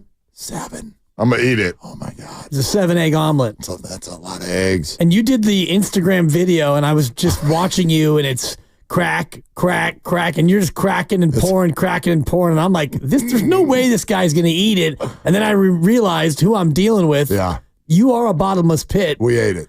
And it's funny because Steiny and Evan today, Evan in for Guru in the middays, they were talking about eating during the show. And Steiny's like, Willard eats constantly.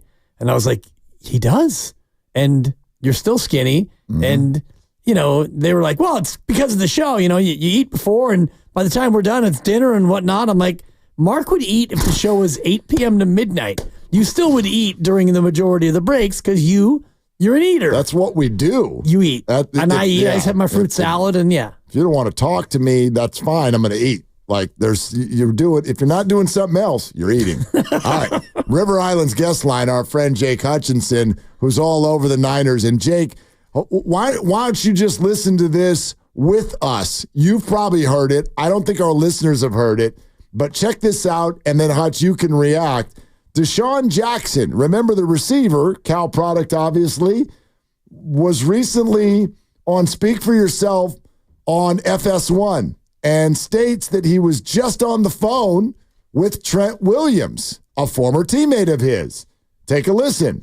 I don't think we need to panic so quietly. I just was on a phone call with my boy Trent. We call him the big boy, man. He's the gorilla, man. He's working out. And when I say he working out, he in that gym, man. So, and you know what, a little insight, I don't want to talk too much, but I'm going to give y'all a little something, man. They working on something, man. I think they're going to make it right for my boy to come in there, man. He might be showing up a little late. He got some fines and some fees he might have to take care. But he going to be there, man. So, for the Niners fans, it's going to be all right. So y'all take it easy. But honestly, man, he'll be there shortly.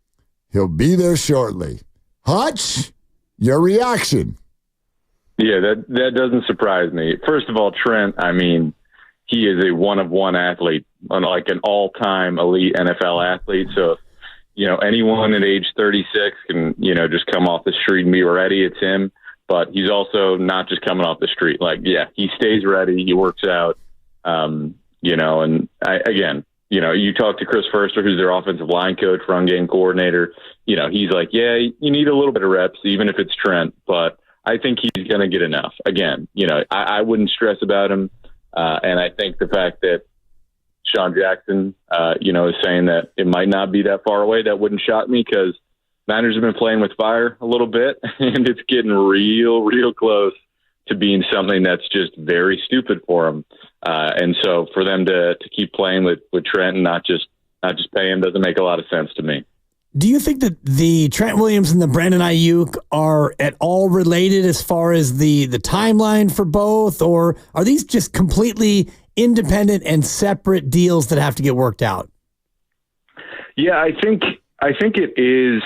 I think in general people want to say they're totally unrelated because they're two different deals. But I do think in terms of both these deals, it's going to be about guaranteed money. And from an ownership perspective, guaranteed money, you got to cut that check right away. And cap wise, you spread it out over the years, doesn't matter as much. But it's like Jed York, if he guarantees $80 million fully to Ayuk, or what is it, say 50 to Trent, like those checks, those go into escrow, those got to get paid right away. So I wonder how much that plays into this, how much, Jed is like, I don't want to cut, $150 million, right before I'm about to pay Brock Purdy next season. So how much can we limit that? I would say, again, the deals are independent, but I bet some of that is a little bit related, trying to negotiate both at the same time. Hour 95.7 The Game. 49ers insider Jake Hutchinson is with us here on Willard and Dibs. Hutch, I don't want to ask you the same damn Brandon Ayuk question that everyone's been at, but like, what do we do with this? I got going today, and I honestly got frustrated, almost a little bit angry, because I'm like, it feels like every option is sitting on the table, and he still won't pick one. So, like, what the hell is going on?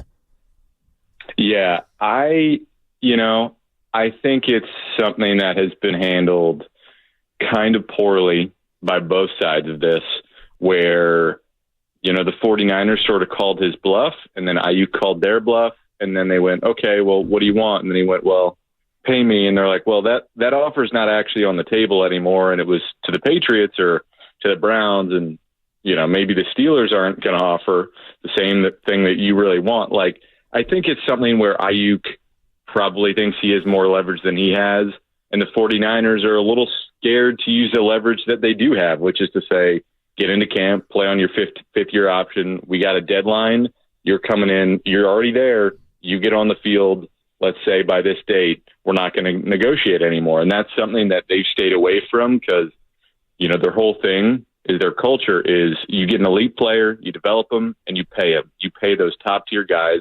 And Ayuk is one of them, and he's one that fits the Brock Purdy timeline. So to not pay him is something I think they really want to avoid and make it even more messy. But Ayuk is probably being pretty stubborn that he wants a certain contract, he wants a certain amount of guaranteed money, and until the 49ers hit that number, he's showing that he's willing to be pretty stubborn no matter how stupid everybody looks in all of this. And is the game of chicken going his way insofar as Pearsall's not ready and Cowing is behind schedule and they really don't have other options? Is the fact that the other options aren't coming to the forefront, does this help Brandon Ayuk in his supposed leverage? I would say it does. The fact that Pearsall, listen, like I was high on Pearsall before the draft. I still think he's going to be a great player. Hasn't been out there. Wasn't out there today. And that's a guy that, is a huge reason the 49ers could say, all right, he looks great. Sorry, Brandon, we're not going to cut that check. The offense looked pathetic without anyone out there. And I know they weren't playing Debo or Jennings, but like Trent Taylor was getting locked up. It was making me think of that Akon song. Like he was just getting thrown to the ground. Won't let me out. Yeah. You got me. I had to. It was terrible. And like Chris Conley's, a veteran, he's solid. I liked what I saw from Cowing, but like if you go out there day one, and it's just Debo who can run about 3 routes really well and can do a ton of things, but he's not like an elite route runner. He's not an X wide receiver. Juwan Jennings, who's a really good slot receiver, but not going to take the top off the defense. Like you got problems. So I think it does help Ayuk's leverage a little bit with that Pearsall injury. But at a certain point, I think if you're the 49ers, you got to just either cut the check or tell them, hey, we're done negotiating. Come play on your 5th-year option. I don't care how uncomfortable it is, because the way this has lingered is just stupid and embarrassing on either side. Hutch, how do you read the Robbie Chosen thing? Is he making this team? I don't think so. I will say he made a pretty impressive catch. There were very few highlights from today's practice because it was like last week where after the preseason game, they just went no pads and took it easy and just went with the starters. But Brock Purdy threw a dime of a deep ball over Diamador Lenore, and Chosen came down with it for a 50-yard touchdown. So that was impressive. That said, unless they don't reach a deal with Ayuk, I don't know if they really want to keep Chosen on the roster. I think they'd probably feel more comfortable week 1 with Chris Conley. Now, is there a situation where they keep, Chosen on the practice squad and Conley starts the season and then they flip those roles? I could see that, and I don't think it's out of the question. But, from my perspective, if they have Ayuk available, I don't really see why they would trust Chosen with a roster spot. What did you make of Brock Purdy playing the 11 snaps with a bunch of the 2s around him in the last preseason game? Was it reasonable or reckless? Yeah, it's tough because it's the only time that they're going to really get the ones. I don't think the Raiders, as far as I know, are going to play their ones. So I think Shanahan looked at it as like, all right, usually the second preseason game is when we put the guys out there. And if we don't have Trent, we should see maybe if this offensive line can hold up a little bit. That said, I think you knew going in it wasn't going to be able to hold up. You knew that the wide receivers weren't good enough. You're probably putting your star quarterback in peril. So the logic of like Purdy needs, those reps with guys who can't separate, maybe it's a good thought experiment, but in practice, it was, he got hit twice. It just looks scary. You kind of worried about him getting hit and trying to play make way too much. And maybe that's part of it. I don't know, to have conversation. It just didn't make a lot of sense to me. I think some people are blowing it out of proportion, but it wasn't like the smartest decision I've ever seen from Kyle. And I don't know how much Brock really could have gotten out of that experience. Hutch, you said you're still high on Pearsall. We haven't seen a whole lot. Obviously, fourth-round running back Garendo also hurt. Outside of that, early returns on the draft class are pretty fancy. How high are you on the group? I've been impressed. And one thing, Garendo did return to practice today, and for the first time, he pulled that hammy bad day one, and he got back out there and looked nice. I'm not going to extrapolate much off of one practice, but he was at least back healthy, which is a sign that I think he's going to make this roster and be on this team and maybe be a kick returner. But the rest of the draft class, man, I was high on Renardo Green going in, and he is a certified dog. Like, he knows the craft of playing corner, especially on the outside. And with Isaac Yiadom hurt, he's gotten that opportunity. They were trying to train him at nickel, and they have been, but he on the outside knows exactly what he's doing. And seeing him against Chris Olave was awesome. I think Dominic Pooney has been, I don't know if revelation's too strong, but he's been great. Like, he just seems sound. He seems reliable. He's not making mistakes. And those, again, the 49ers had some offensive line breakdowns that literally lost them the Super Bowl at the right guard position. So that's not nothing. That's something to look for. And then I'll give you Malik Mustafa, who, again, one of my favorite guys coming out of this draft. Thought he was the second best safety in this draft, which is probably too high of praise, but he obviously hits like a missile. But I also think athletically, he can cover ground. He's got good instincts. He's smart. Like, he's going to be able to play safety the way you have to in the modern NFL, in my opinion. And I think him and Jair Brown as that safety pairing, for at least the next 2-3 years could be really, really, really exciting. And does Mustafa's emergence kind of slow play the need for Hufanga to get rushed back, in your opinion? Yeah, and it's something where Talanoa Hufanga, listen, like, he's an awesome dude. Like, he's great to talk to, and around the line of scrimmage, he's great, but he's much more in sort of the Jamal Adams mold of, sort of being an undersized linebacker who's great for blitzes, and he sniffs out runs well, and I definitely think they missed his playmaking. But he has, at times in his career been a liability in coverage, and so if he's going to get that job back, and listen, when we talked to him, he was honest about it, that he's got stuff to work on, that he doesn't just accept that it's his job to get back. But yeah, I think having Mustafa, I think them feeling okay about George Odom, I think it makes them feel a little better that, yeah, Hufanga doesn't necessarily need to be ready week one. And if Mustafa keeps ascending, Hufanga could end up in a sort of situational role. And I don't think that's necessarily what they're planning on. But I think Hufanga, given that he's had some coverage issues in the past, I think they have sort of a different view of what they're expecting from the start of the season. Our 49er insider, Jake Hutchinson, with us here on Willard and Dibbs, 95.7 The Game. Hey, Hutch, Christian McCaffrey's fine, right? Yeah, he was out there. He's been doing his rehab, jogging around. I saw him doing some little hurdles today. If that gets the blood pumping, I don't know. I don't know what people probably panicking a little bit just because of the injuries. But he seems like he's on track to be fine. Shanahan obviously raved about him, in a hilarious way, talking about how he's thinking about what shape his feet are in while he's walking down the aisle, which is a little deranged in my view. But yeah, I think McCaffrey's probably going to be ready, going into week one. You don't want to think about a calf injury for your star player before the season starts, but he seems like he's on track to be good to go. Also, it's clear that you were in the room when Kyle was talking today. Dibbs and I both noticed that when he gave the 0 updates thing, he kind of drew the Z's out a little bit. Here it is. Movement with Brandon Ayuk or Trent Williams? 0 updates. Nothing's changed. Did you take that as like Kyle is exasperated?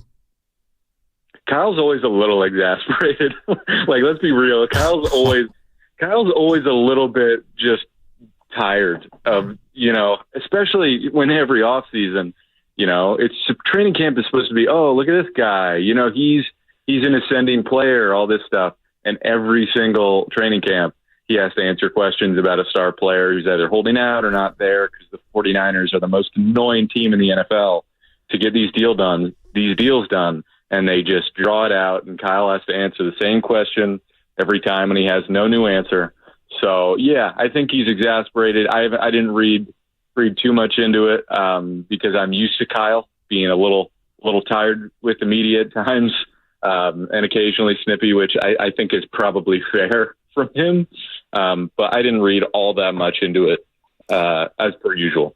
And then here is the parting stupidest question of all time, but it's obligatory.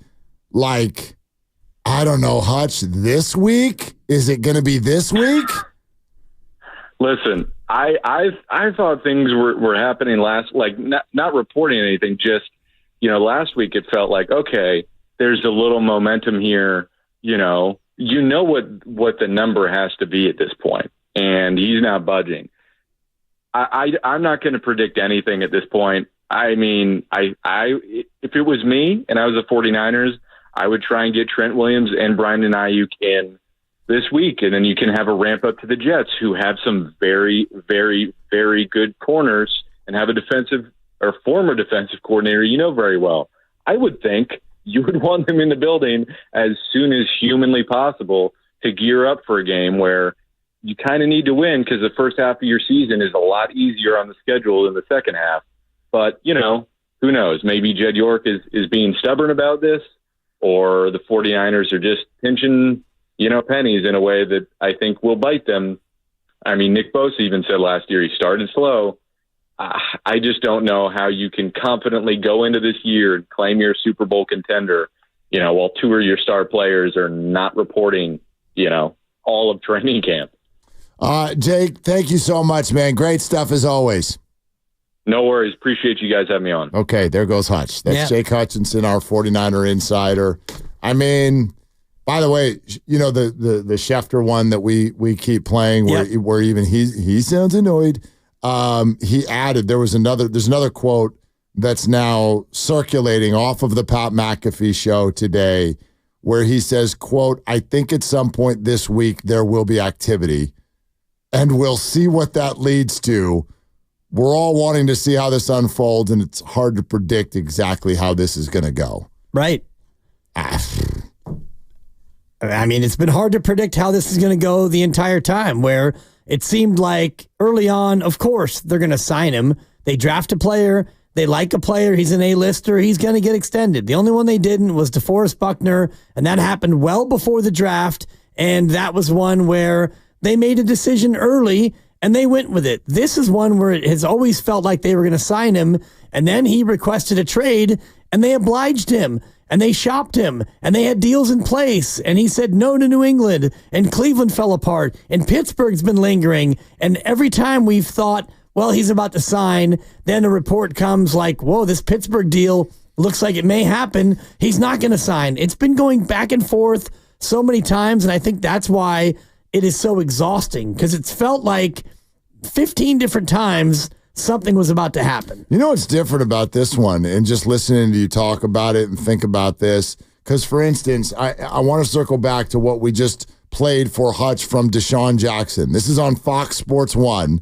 Deshaun Jackson making these comments earlier today. I don't think we need to panic so quietly. I just was on a phone call with my boy Trent. We call him the big boy, man. He's the gorilla, man. He's working out. And when I say he working out, he in that gym, man. So, and you know what, a little insight, you know, I don't want to talk too much, but I'm going to give y'all a little something, man. They working on something, man. I think they going to make it right for my boy to come in there, man. He might be showing up a little late. You know, he got some fines and some fees he might have to take care of. But he going to be there, man. So, you know, for the Niners fans, it's going to be all right. So y'all take it easy. But honestly, man, he'll be there shortly. He'll be there shortly. He already is late.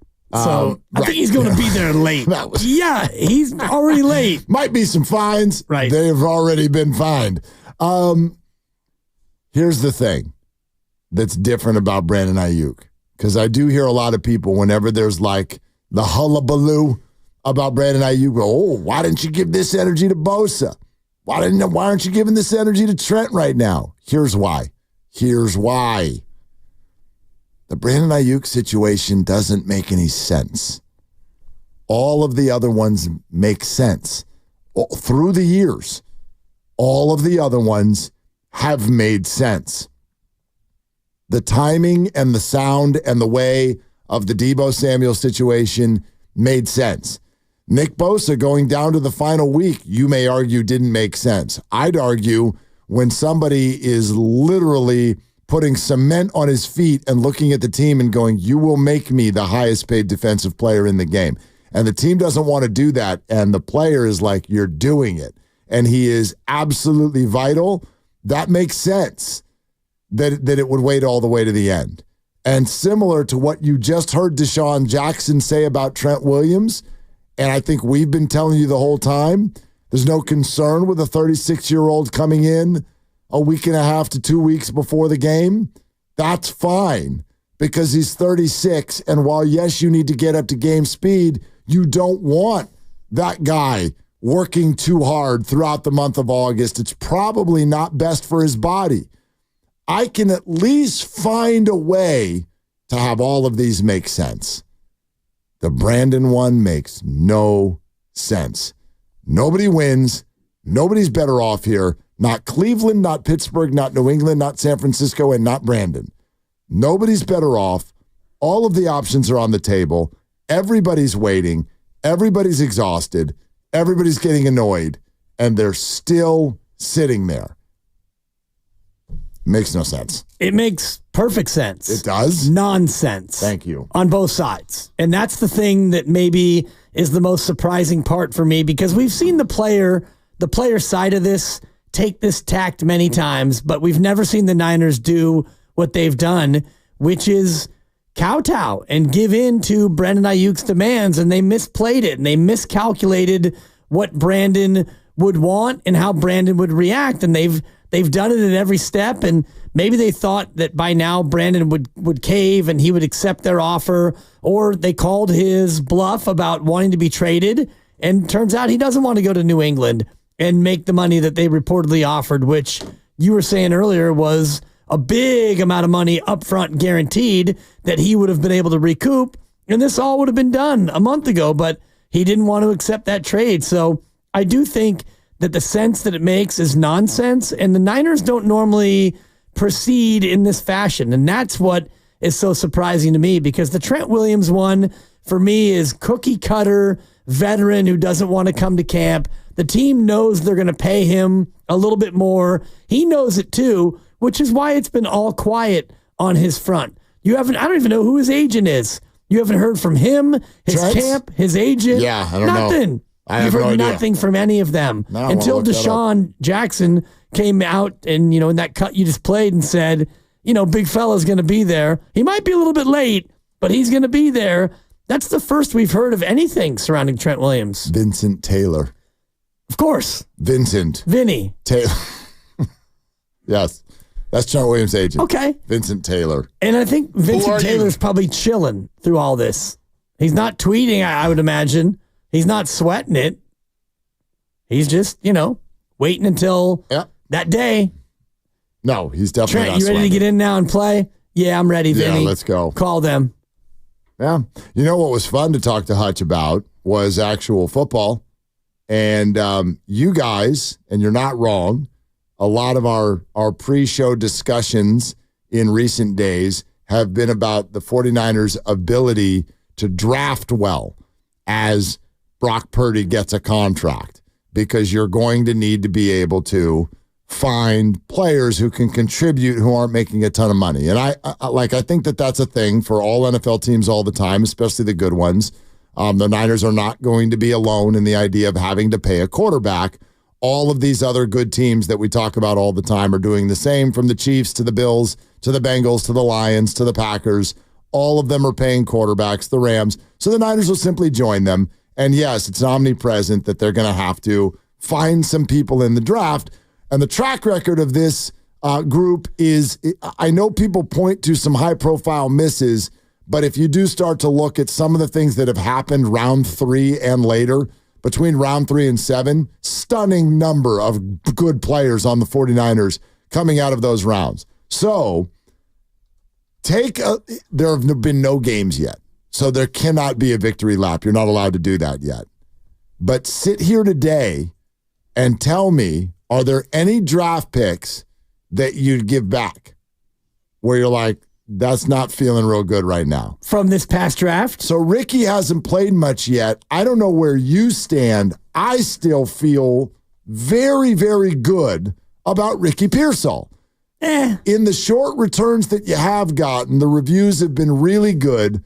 I think there are people who I look to who are very high on Pearsall, but he's hurt, and so ... But I'm not like down on Ricky Pearsall. Not yet. Right? Not yet. My default, though, with this regime and wide receivers is to default toward the negative. Okay. When in doubt, I have doubt, because more often than not with receivers, there have been more misses than hits. Sure. And this is a first-round receiver, and so far he came into camp and he was, hurt, and then he got a little healthy, and then he got hurt.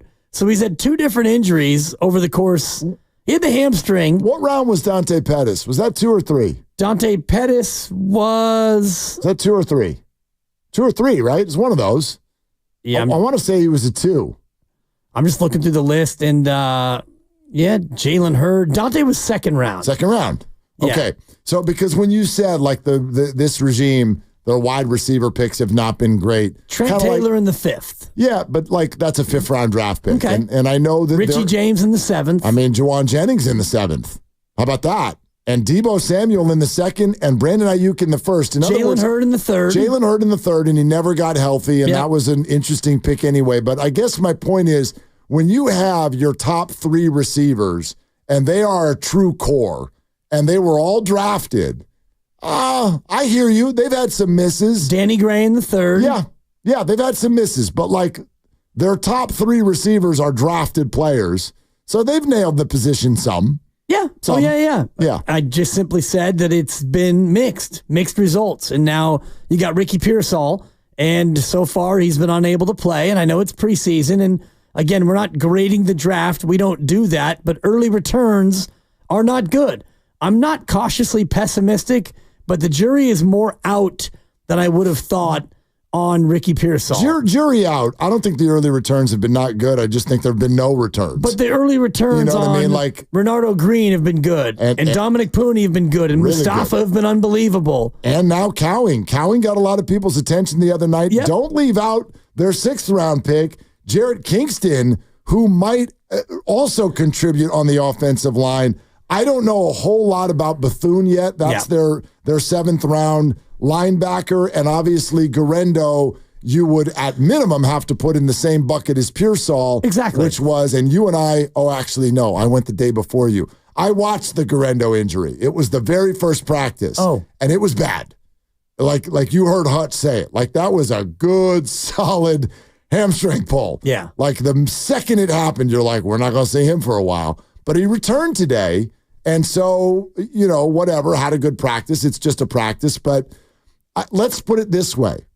There's not a damn pick out of the group, not a one, where you can be like, that was a mistake. Early returns. Very early returns, but I'd argue that most drafts, if you got the team or the real locked-in reporters in private, they can tell you after the first camp, they're like, that one's struggling. He doesn't look good. I can use last year as an example. Yeah. Cam Latu. at this point last year was already realized as a bad pick. Third round pick last year, had endless drops in training camp a year ago, and then eventually got placed on season-ending IR before the season even came around. And this year, it doesn't look great for him to make the team. He might not make the the team. Correct. Yeah. Correct. So that looks to be a third-round miss if that's the way that goes. The last two drafts have been much more bad than good. However, it all gets erased if you found a franchise quarterback, and you did.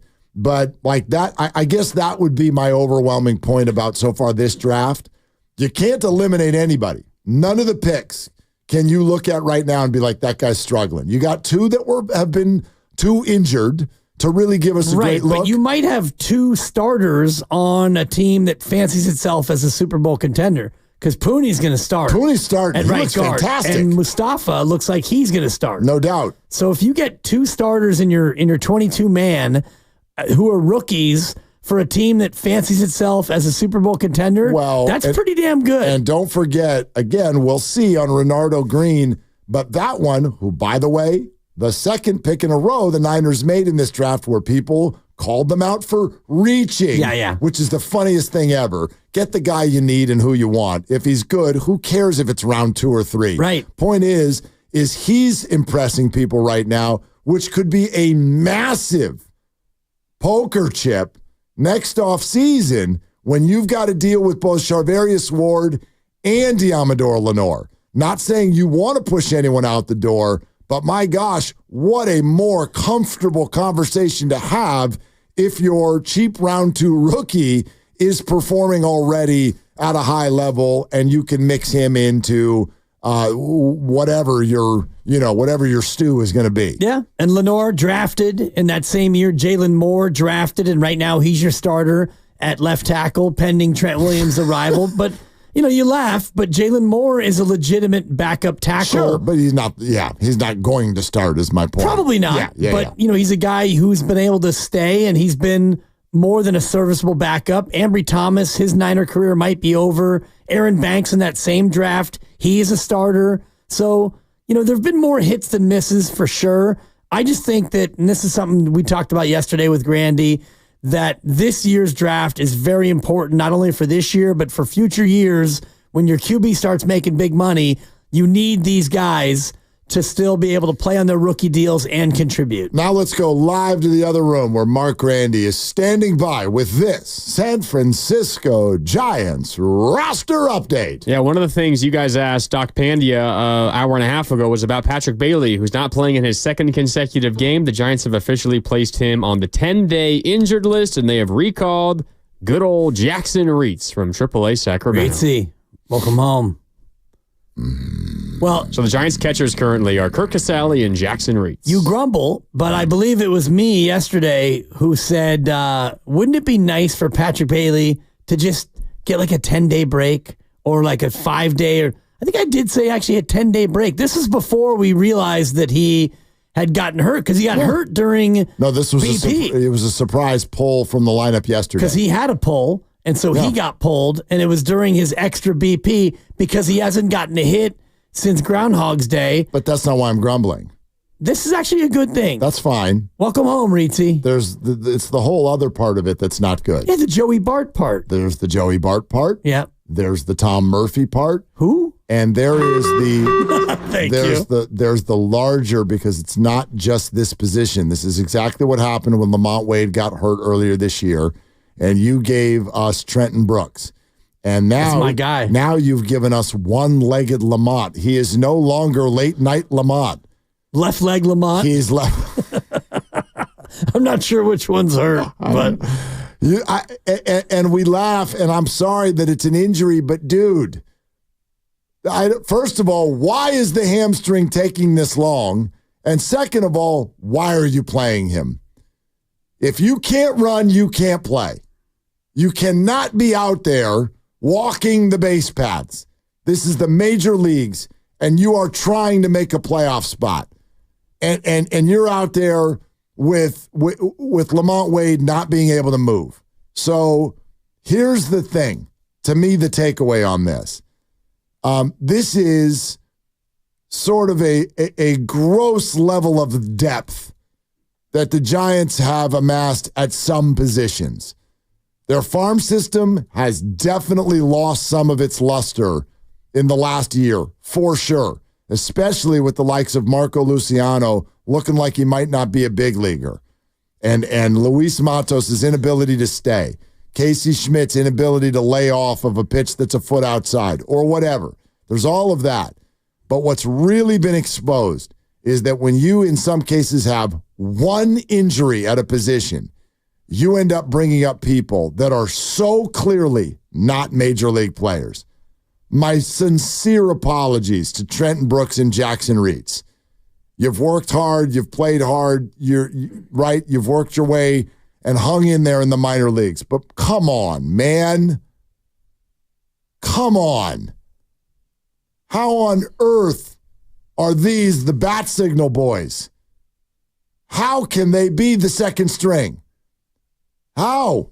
How can this be what you've got waiting in the wings when there's one injury? Kyle Shanahan said the other day, I go through every scenario before a season, and it's our job to be ready when this player gets hurt or that player gets hurt.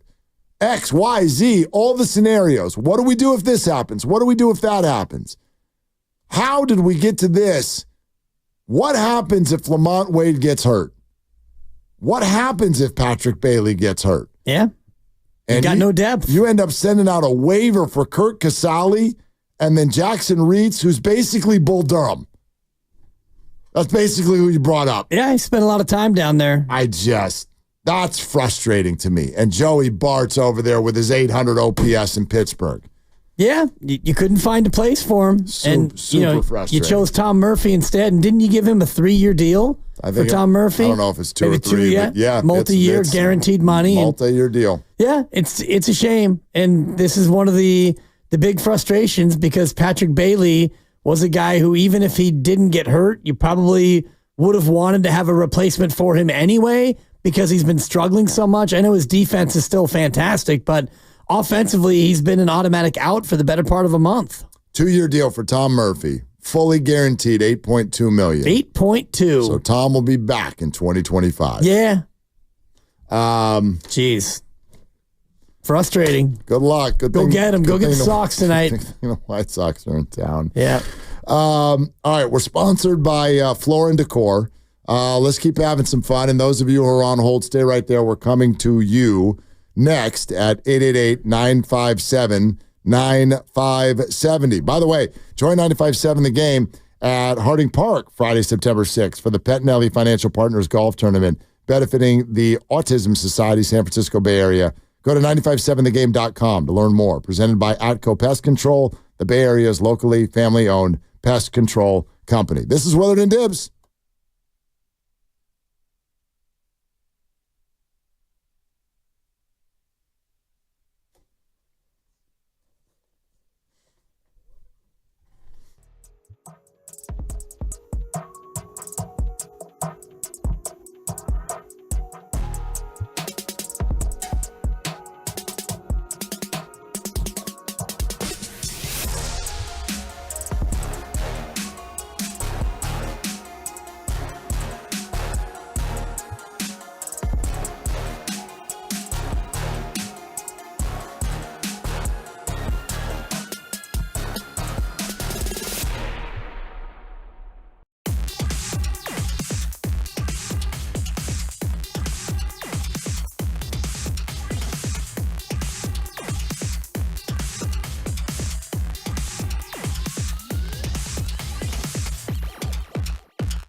cannot play with them, cannot win with them, cannot coach with them. Can't do it. I want winners. Can't do it.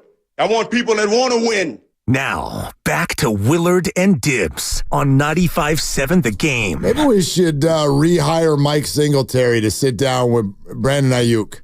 I want winners. Can't do it. I want players who are here. I want people that want to win. Yeah. Oh, that's just, we all play the shorter version of that rant, and the long version is incredible. It's incredible. Cannot play with them. Cannot win with them. Cannot coach with them. Can't do it. I want winners. Oh, yeah. I want people that want to win. Have you ever heard the one that's put to music? Oh, yeah, like the rap version, right? The auto-tuned version of the best sports press conferences of all time, and it's absolutely rhythmic. It's unbelievable. Mike Singletary's, he might be my second-ranked sports press conference freak out of all time. It might be my number 2 ranked press conference. It's up there. And I know that, like, gosh, the Denny Green one is right next to it. No one will ever beat, who's my Memphis Grizzlies head coach? Who was the, oh gosh, why am I blanking on his name? Oh, you have that at number 1? Absolutely. Over, they not gonna rook us. Oh, that was Fizdale. Fizdale, yes.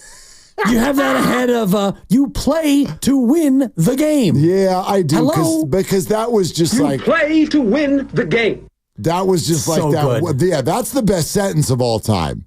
You don't play to just play it. But Fizdale's entire presentation and the fact that he sounds like Tone Loc, it's too good. From the YouTube chat, Damon, Jim Mora, playoffs?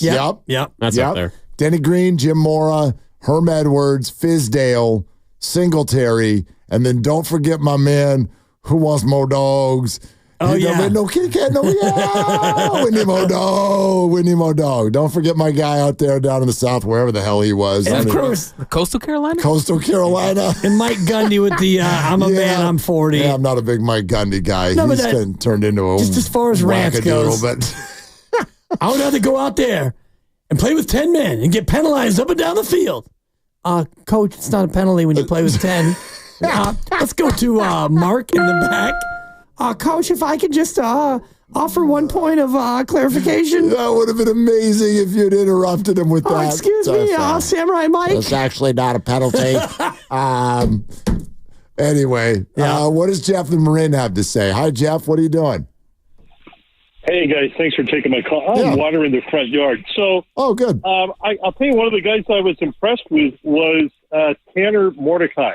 And I know it's a very small sample size, but I'm curious to see what you think. And I'm just curious. It seems to me that Josh Dobbs looks like he's won the backup quarterback position.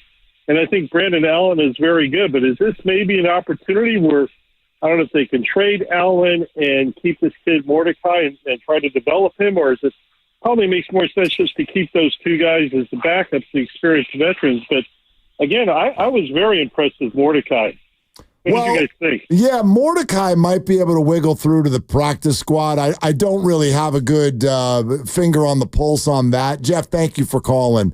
I also I'm not sure exactly the way this one's going to play out.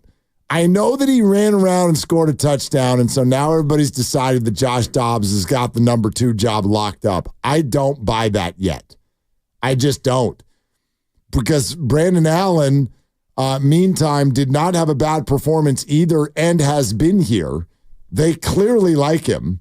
He's been a QB2 in this league.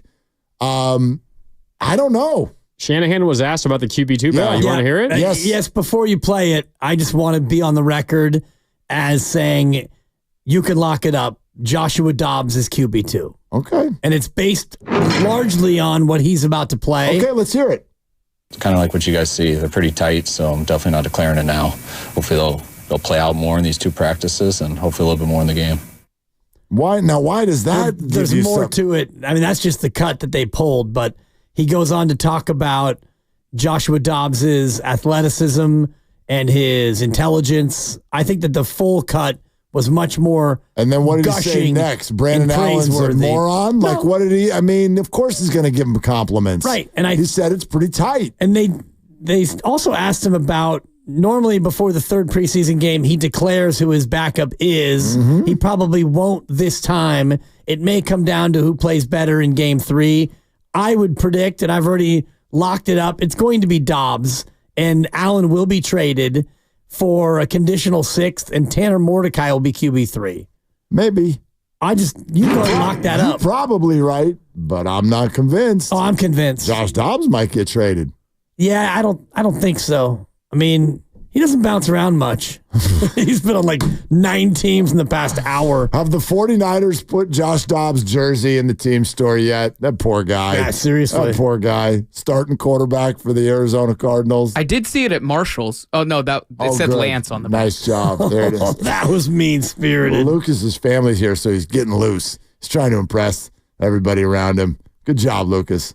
That was a nice swing. Did it work? Yeah. Nice. I was impressed. I don't know about your mom. You got to ask her. Whatever, Lucas. Yeah, exactly. I think it's her first time ever listening to the show. Anyway, listen, I'm not going to argue with you on that. He was brought in to be QB2. He's probably QB2. But Brandon Allen's got some cockroach stuff going on now, man. You haven't been able to get rid of that guy.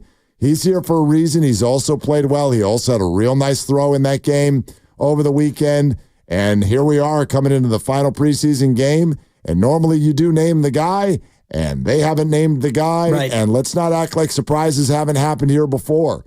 You know, Brock Purdy was supposed to be the guy that was cut 2 years ago in this exact same week. And they swung a trade to send out, I'm blanking on the name, they sent him to Detroit. Sudfeld. Yes. Sudsy. Nate Sudfeld had guaranteed money. Yep. And sent him on out of here because they saw something in practice that we don't get to see. So, I don't know.